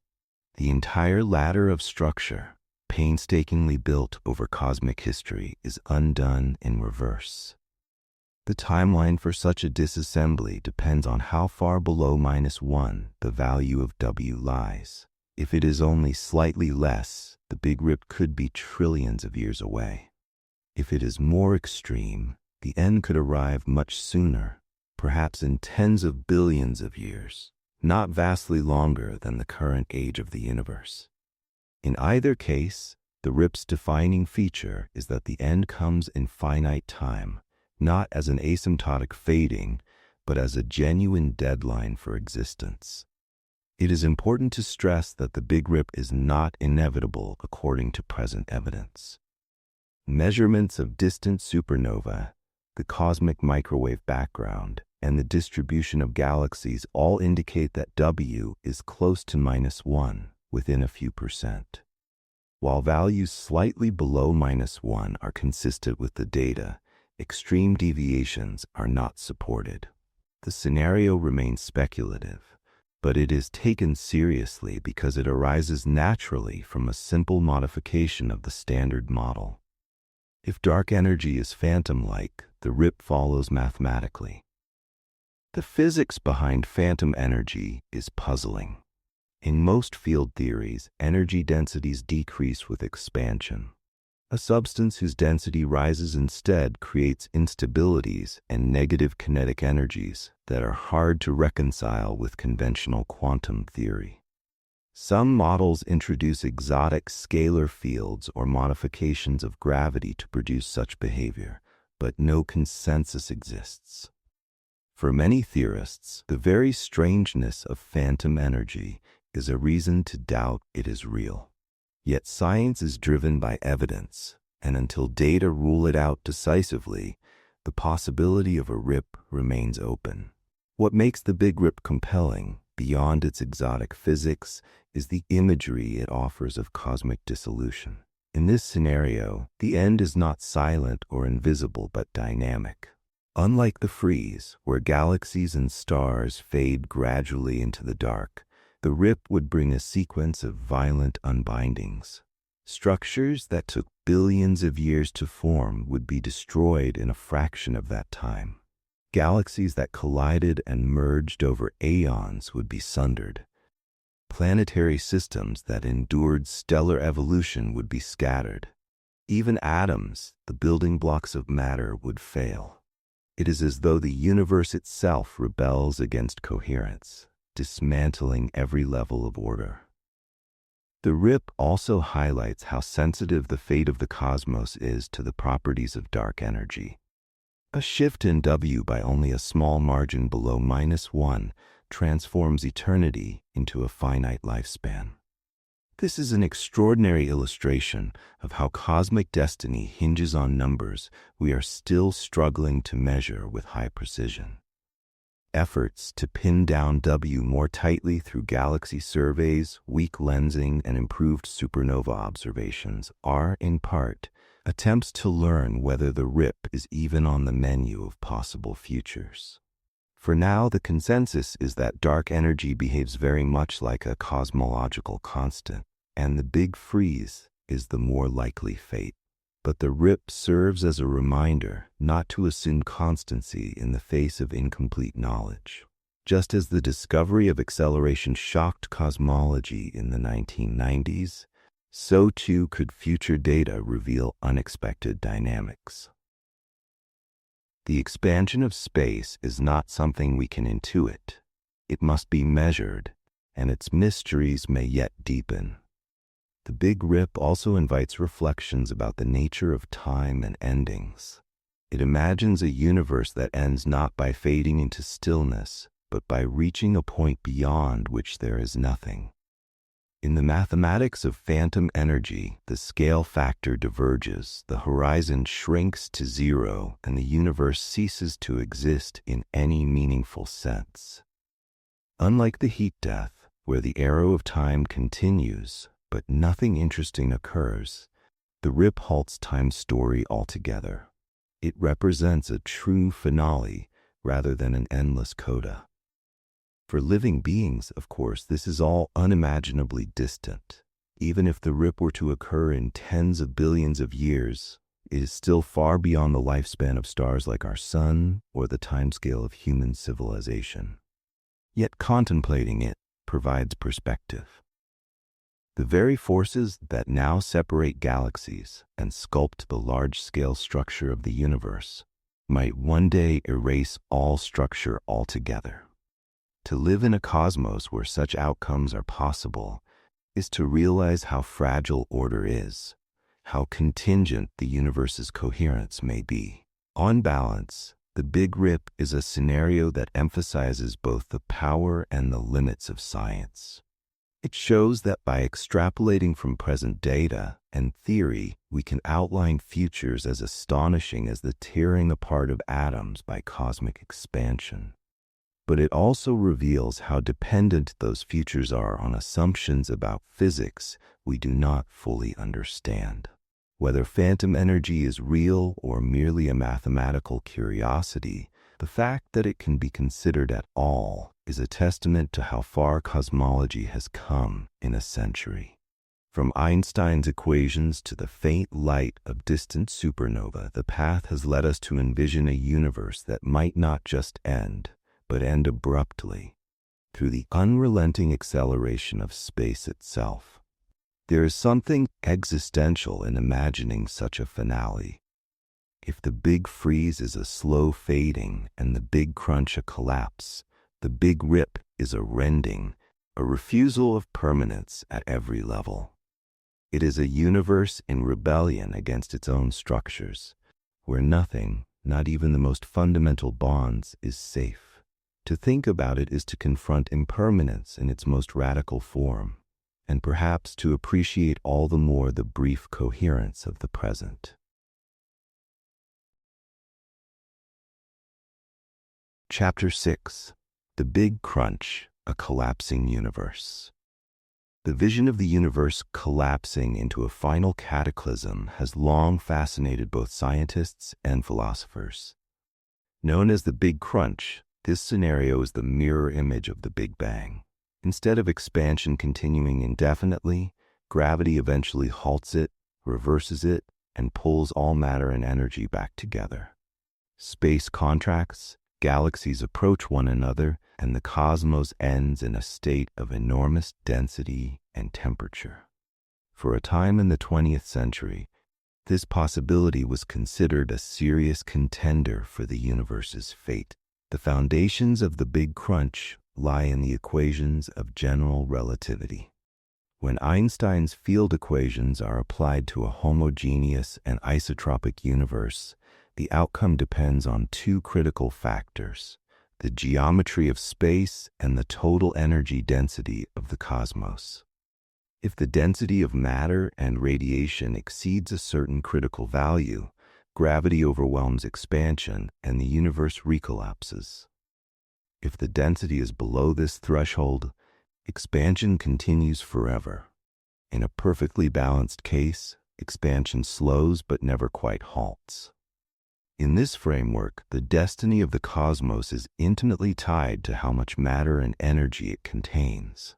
When Hubble's discovery of cosmic expansion became accepted in the 1920s, astronomers and theorists immediately wondered whether the expansion would go on forever or not. For much of the 20th century, estimates of the mass density of the universe were uncertain, leaving both eternal expansion and eventual collapse on the table. The Big Crunch seemed plausible because galaxies, clusters, and the large-scale structure of the universe all suggested substantial amounts of unseen matter. If enough mass existed, it might drag the cosmos back together in the distant future. The crunch gained further appeal because of symmetry. If the universe began in a hot, dense state, perhaps it was natural to think it might end in one as well. A collapsing universe could even lead to a cyclic model: expansion followed by contraction, followed again by a new Big Bang. Some cosmologists found elegance in such a repeating cosmos, with no true beginning or end, just an eternal cycle of death and rebirth. This concept resonates with ancient philosophies that imagined the universe as endlessly repeating itself in cycles of destruction and renewal. In the mid-20th century, measuring whether the universe was open or closed became a major goal of observational cosmology. Astronomers sought to weigh the universe by estimating the mass in galaxies and clusters. The more matter there was, the greater the chance of eventual collapse. Radio astronomy, galaxy surveys, and studies of galaxy motions were all pressed into service. For a time, the evidence seemed ambiguous. Some measurements hinted that the universe might be just shy of the critical density, leaving the door open for a crunch. Others suggested much less matter, pointing toward endless expansion. The debate sharpened interest in understanding the unseen mass later known as dark matter. Thermodynamics offers a compelling way to imagine a collapsing universe. As contraction proceeds, the cosmic background radiation, now cooled to a few degrees above absolute zero, would grow hotter again. Galaxies approaching one another would merge, and the collisions of stars and gas would release tremendous energy. In a contracting cosmos, the arrow of time still points forward, and entropy continues to rise.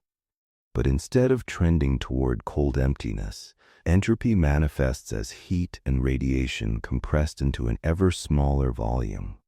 Eventually, molecules are torn apart, atoms ionized, and even nuclei destroyed as densities soar. If contraction continues unhindered, conditions approach those of the early universe.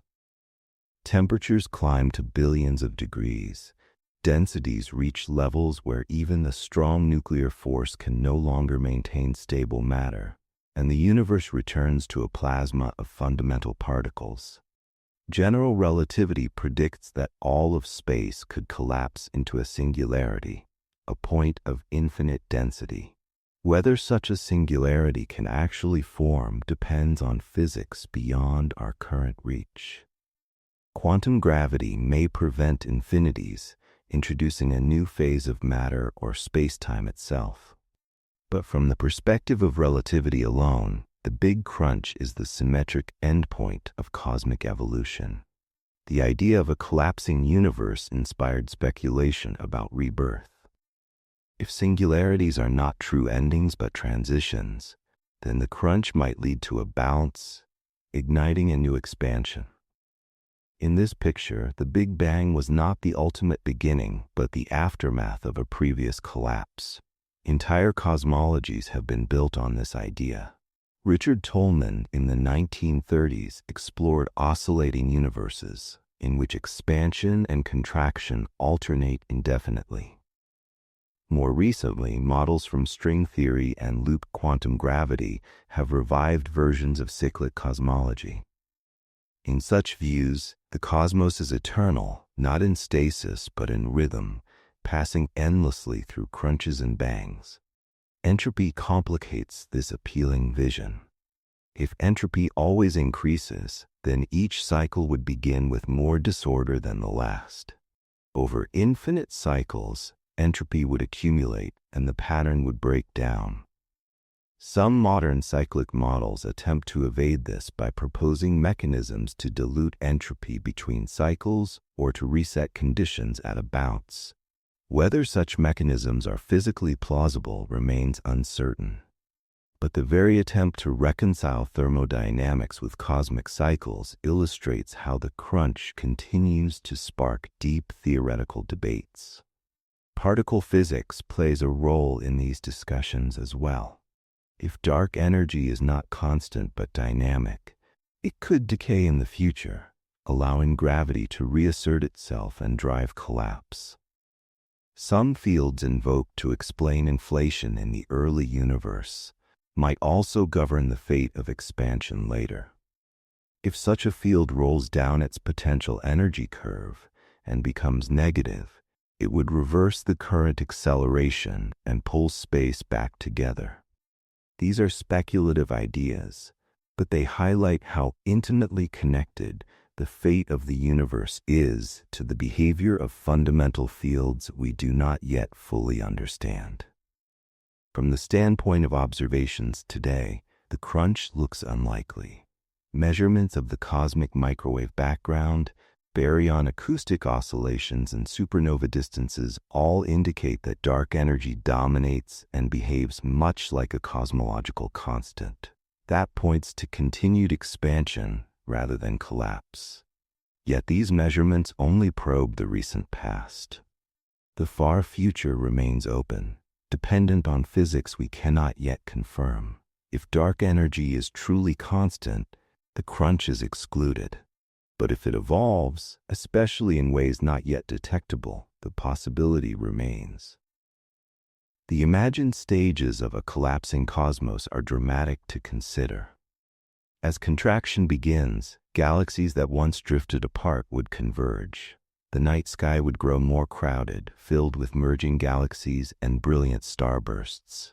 Over time, the background temperature would climb, bathing space in a glow increasingly hostile to life.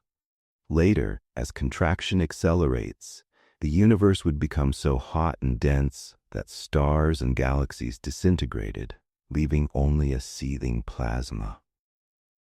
In the final moments before the crunch, densities would exceed anything we can reproduce in laboratories, pushing physics into regimes beyond our current theories.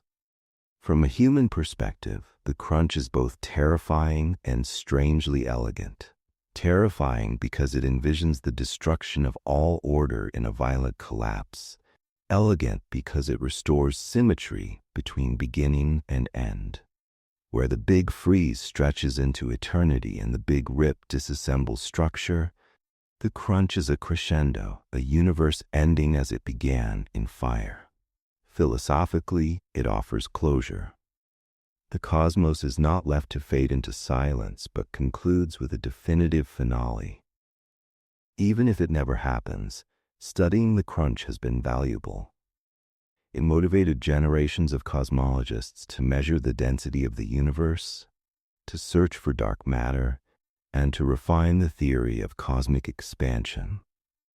It encouraged models that linked the early and late universe, and it still inspires theories of cyclic cosmology.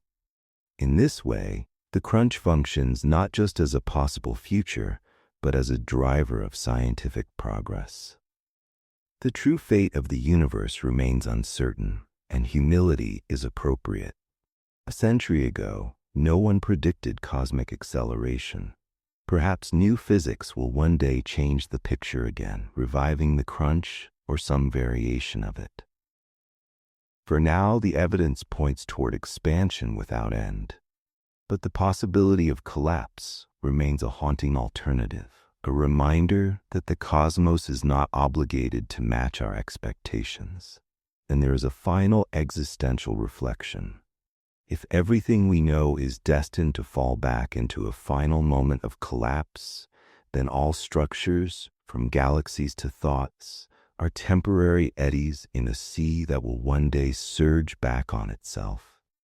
The Big Crunch offers a vision of impermanence at the grandest scale. To contemplate it is to feel the fleeting nature of even the universe itself, and to cherish the improbable span of time when stars shine and life is possible. Chapter 7. The Heat Death of Time, Entropy's Final Victory. The concept of heat death is one of the oldest and most enduring visions of cosmic destiny. It first emerged in the 19th century, decades before astronomers even knew the universe was expanding. At that time, scientists were grappling with the newly formulated laws of thermodynamics, which revealed that energy is conserved, that heat flows from hot to cold, and that entropy in an isolated system never decreases. Rudolf Clausius and William Thomson, later known as Lord Kelvin, realized that these principles applied not only to steam engines, but to the universe as a whole. If entropy always increases, then eventually all energy differences would disappear, leaving a cosmos without the ability to perform work. This prediction was dubbed the heat death of the universe. At the time, the idea was more philosophical than astrophysical. The scale of the universe was poorly understood, and stars were thought to be perhaps eternal. But the logic of entropy was difficult to escape. Even then, it suggested that the universe had a direction in time, a past of lower entropy and a future of higher entropy. This insight gave physics one of its deepest concepts, the arrow of time. Every irreversible process, from a cup of coffee cooling to the evolution of galaxies, is a manifestation of entropy's increase. Heat death is what happens when this arrow has nowhere left to go. Modern cosmology gives the idea new depth and specificity. The universe began in a remarkably low entropy state, despite being unimaginably hot and dense. This paradox arises because gravitational entropy behaves differently from ordinary thermal entropy. A uniform distribution of matter, though apparently simple, has lower entropy than a clumpy one, because gravity favors clumping into stars, galaxies, and black holes. Over cosmic history, the growth of structure has therefore been an expression of entropy increasing, not decreasing. The cosmic web of galaxies, the formation of stars, and even the emergence of life are all temporary episodes in the march toward higher entropy.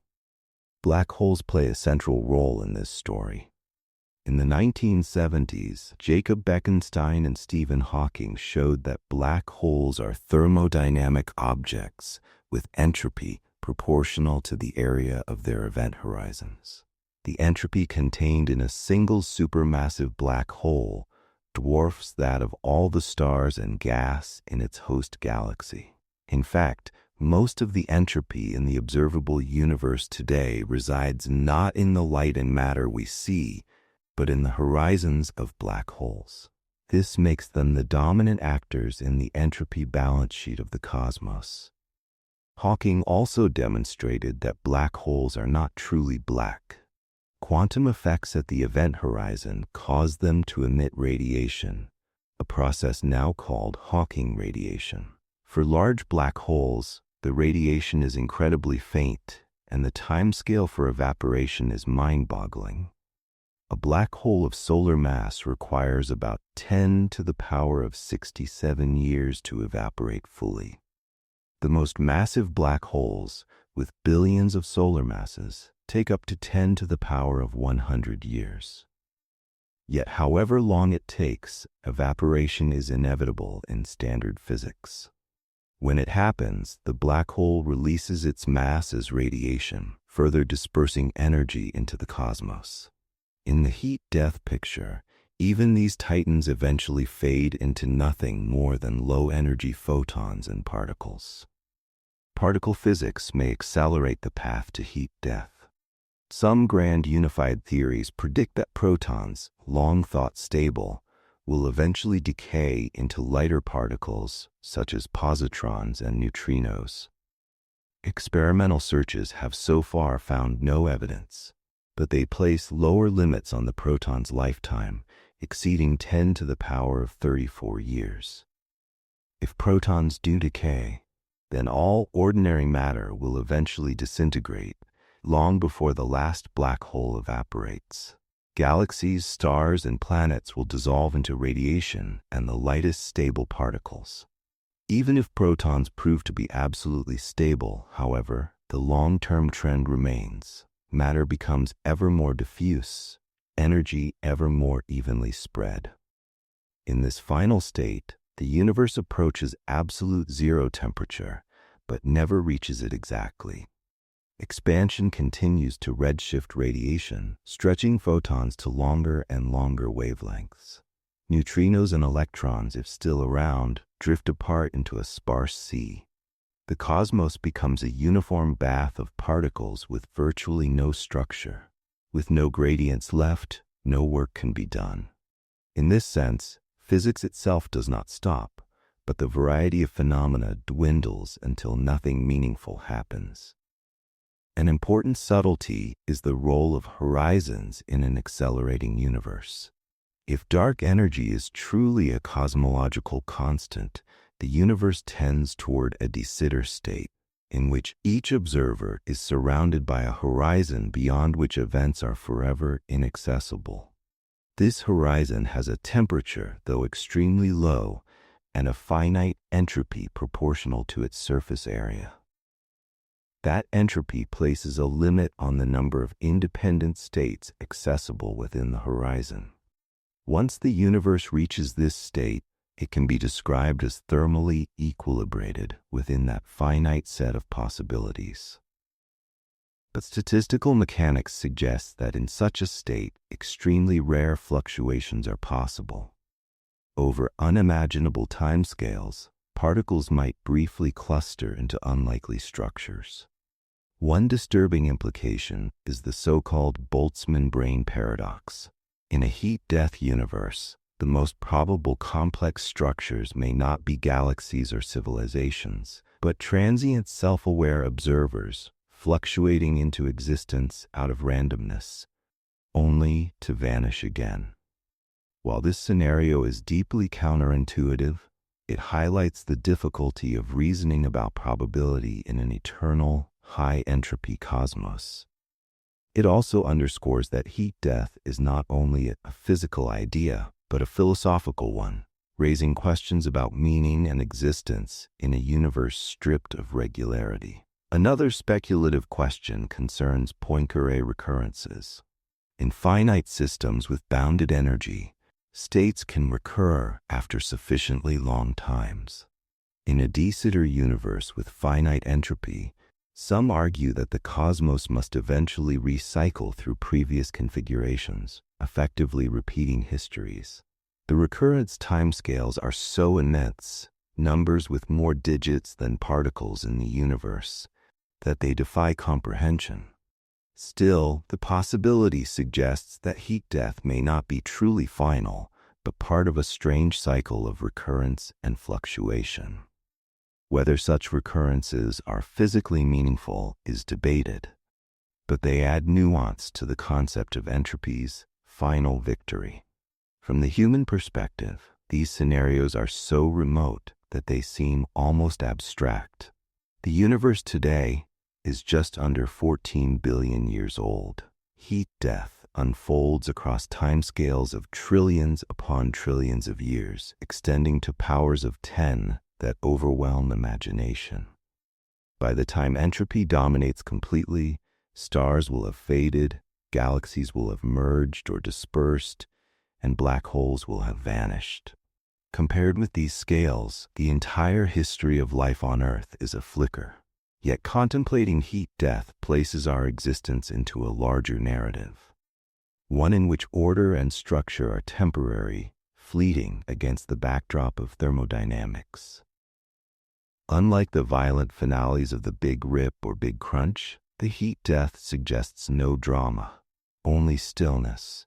It is not an explosion or a collapse, but an erasure through dilution and equilibrium. The universe does not cease to exist, but ceases to change. For some, this makes it the bleakest of all scenarios. For others, it is strangely serene, a vision of the cosmos at peace after an incomprehensibly long journey. There are, however, profound scientific uncertainties. Dark energy may not remain constant. Quantum gravity, still incomplete, may alter the ultimate behavior of black holes or horizons. Particle physics may reveal that matter is unstable in ways we cannot yet measure. These unknowns mean that heat death, while the default extrapolation, is not guaranteed.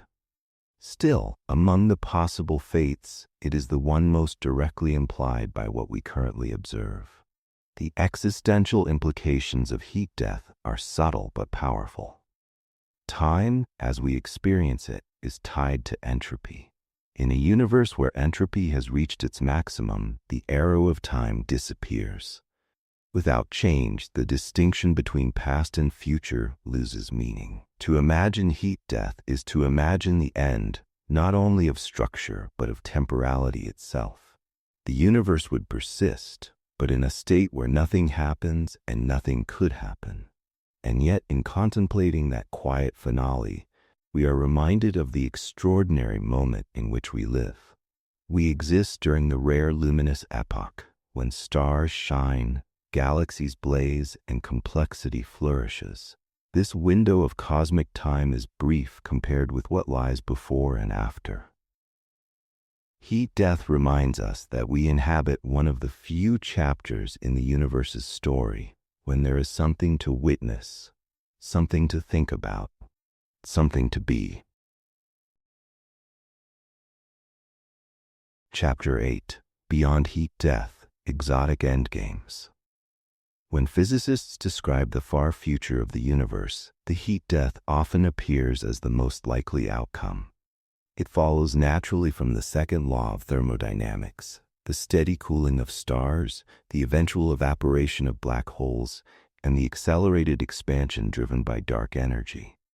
Yet physics, particularly when pushed to extremes, rarely permits only one story. The universe may hold surprises that take us beyond the quiet stillness of heat death, into more exotic and less intuitive endgames. These scenarios rely on speculative but serious ideas in cosmology and high-energy physics. They are not simply inventions of imagination, but logical possibilities drawn from theories that extend or modify what we know. One of the most striking alternatives is vacuum decay. Quantum field theory describes our universe as sitting in a particular vacuum state, defined by the configuration of fields that permeate space. But what if the vacuum we inhabit is not the true lowest energy state of those fields? In that case, it is a false vacuum, metastable rather than absolutely stable. Quantum mechanics allows metastable states to decay through tunneling. A small region of space could spontaneously transition to the true vacuum, forming a bubble that expands at nearly the speed of light. Inside the bubble, the laws of physics could be drastically different. Particle masses, charges, and forces might not resemble those we know. For any observer caught within its path, the arrival of the bubble would be instantaneous and final. There would be no warning and no possibility of survival. Calculations using the measured masses of the Higgs boson and the top quark suggest that our vacuum may indeed be only metastable, with an eventual decay possible. The lifetime, however, is thought to be vastly longer than the current age of the universe. Still, the possibility underscores how fragile our assumptions about permanence can be. Vacuum decay would make the heat death seem tame by comparison. Rather than a gradual fading, it is an abrupt rewriting of reality itself. Whether this will ever happen depends on physics we have yet to fully understand, particularly at energies far beyond those probed in particle accelerators. Another exotic scenario comes from cyclic cosmologies. In these models, the universe does not simply end with a crunch or a freeze, but transitions into a new beginning. The idea of an oscillating universe dates back nearly a century, when cosmologists realized that general relativity allows for expansion followed by contraction. In a cycle, the end of one phase triggers the birth of another.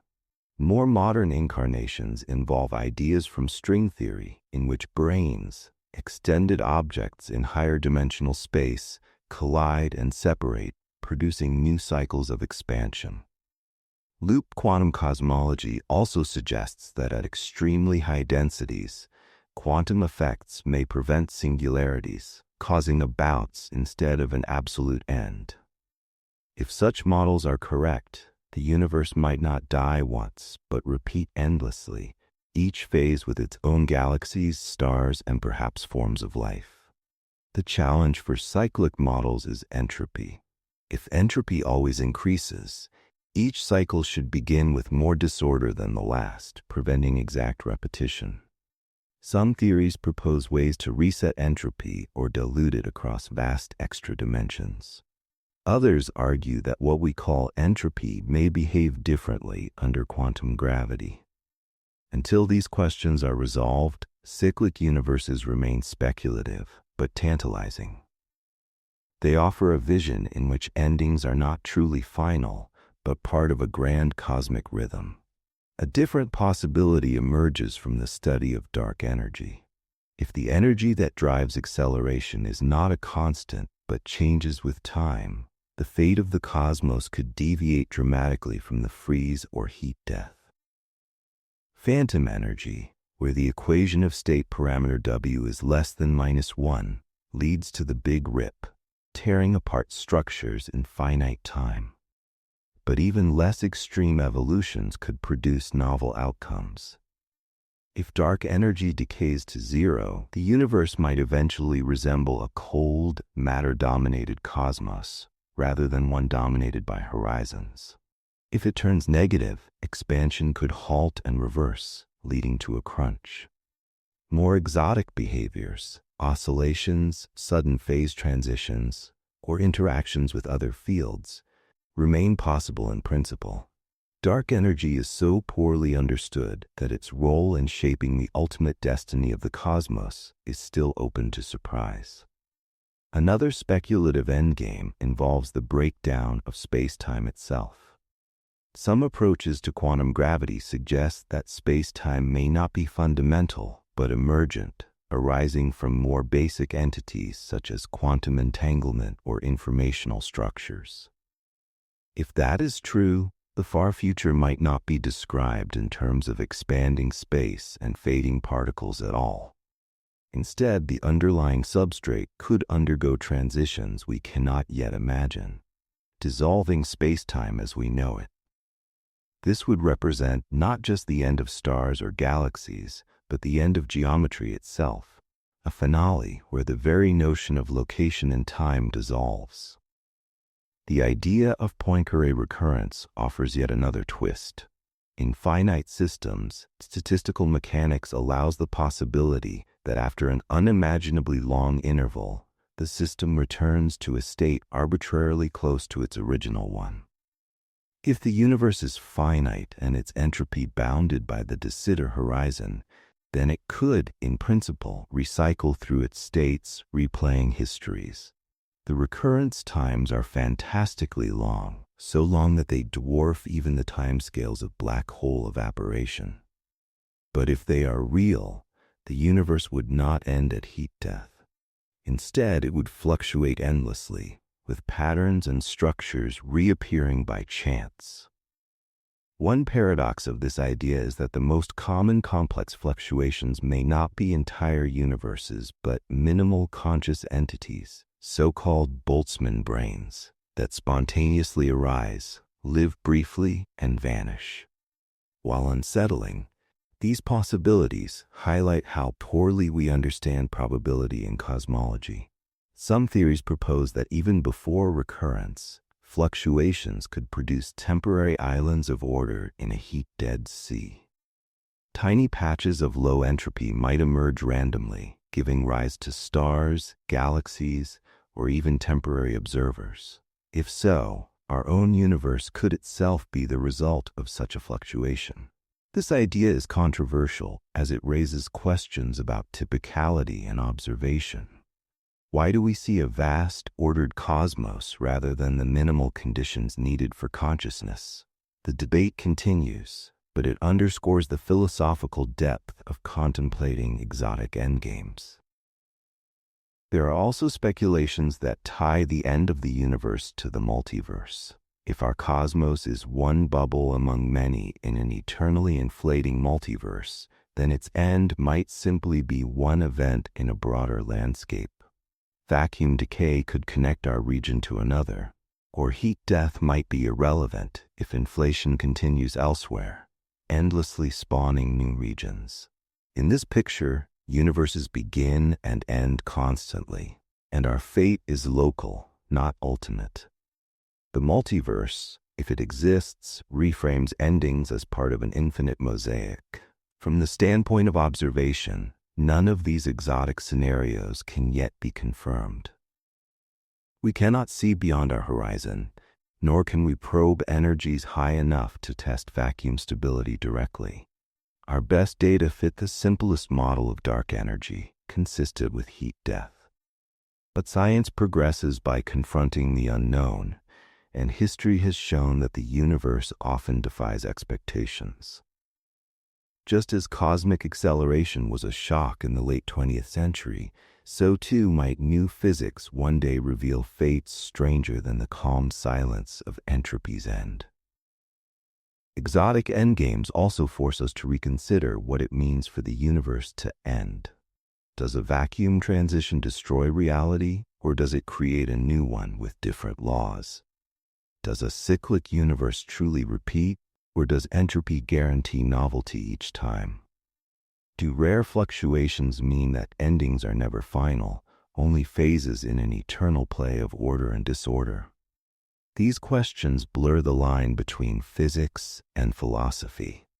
They show that the ultimate fate of the cosmos is not just a matter of equations, but of interpretation, of how we define existence and meaning in the context of infinity. From a human perspective, the possibility of exotic endgames is both unsettling and strangely liberating. They remind us that even the most established extrapolations, like heat death, are provisional, conditional on physics we do not yet fully understand. They reveal that reality may harbor surprises beyond our imagination, endings more abrupt, more cyclical, or more bizarre than our current models allow. And in that recognition lies a final reflection.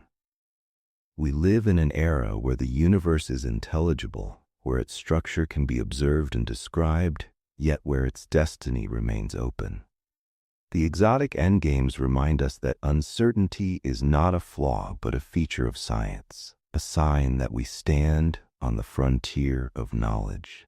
To contemplate them is to accept that our universe may one day face outcomes beyond stillness, beyond time, beyond even space itself.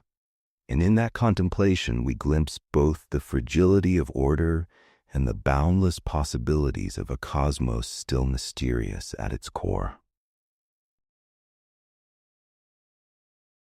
Chapter 9. What observations can and cannot tell us. Every scenario for the end of the universe, whether the slow fading of a heat death, the violent collapse of a big crunch, or the abrupt rupture of vacuum decay, begins with the same raw material, astronomical observations. Cosmology is not spun from pure imagination. It is built upon light collected by telescopes, gravitational waves caught in detectors, and particles measured in observatories buried deep underground. Yet even with the vast reach of modern instruments, what we can know is limited. Our universe is finite in age, finite in the distance light can travel, and shaped by physics that may extend beyond our current theories. Chapter 9 is therefore about boundaries, what our observations can reveal with confidence and where they necessarily fall silent. The story begins with the expanding universe itself.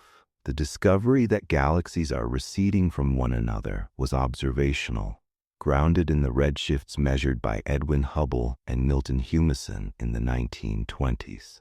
That expansion remains the foundation of all modern cosmology.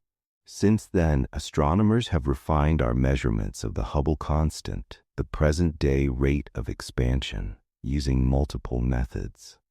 Supernovae of type 1a act as standard candles, providing distance indicators across billions of light-years. The cosmic microwave background observed by satellites like COBE, DUMAP, and Planck encodes information about the early expansion and geometry of the cosmos. Baryon acoustic oscillations, sound waves imprinted in the distribution of galaxies, provide a standard ruler across space and time. Each method strengthens the conclusion: the universe expands. But even here, uncertainty remains. The so-called Hubble tension, a discrepancy between measurements of the Hubble constant from the early universe, microwave background, and from the late universe, supernovae and local distance ladders, illustrates the limits of our knowledge. The difference may be due to systematic errors in calibration, or it may hint at new physics, such as evolving dark energy or exotic neutrino properties. Observations tell us that the universe expands, but they leave open the fine details that may alter predictions for its ultimate fate. Dark energy is another example. The discovery of acceleration in the late 1990s came from careful observations of supernovae at great distances. Their unexpected faintness signaled that expansion had sped up. Subsequent evidence from galaxy surveys and the microwave background confirmed this acceleration. Yet despite 2 decades of increasingly precise measurements, we still cannot say whether dark energy is truly a cosmological constant or something more dynamic. All we can report with confidence is that the data are consistent with a constant, with deviations smaller than a few percent. The implication for the end of the universe is profound. A true constant implies heat death, while deviations open the door to other scenarios.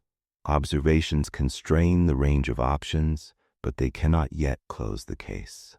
Observations of structure formation provide another window into cosmic destiny. Galaxies form and cluster under the influence of dark matter and cosmic expansion. By mapping millions of galaxies, astronomers track how structure grows with time. Weak gravitational lensing, the subtle distortion of background galaxies by foreground mass, offers a complementary probe. Together, these methods test the balance between gravitational attraction and repulsive dark energy. So far, the data align with the standard cosmological model, but hints of slight discrepancies remain. Whether those discrepancies signal measurement difficulties or new physics is not yet clear. Again, we see both the power and the limits of observation. It can highlight tensions, but it cannot immediately resolve them. The cosmic microwave background remains one of our richest sources of information. The faint glow at a temperature of just under 3 degrees above absolute zero carries the imprint of the universe when it was only about 380,000 years old. Its pattern of hot and cold spots reveals the density of ordinary matter, the abundance of dark matter, the geometry of space, and the initial conditions that seeded galaxies. It also constrains the curvature of the universe to be very close to flat. That flatness, in turn, influences whether the universe could one day recollapse. Current observations show no evidence for strong curvature, making a big crunch less likely. But the microwave background cannot tell us how dark energy will behave in the far future.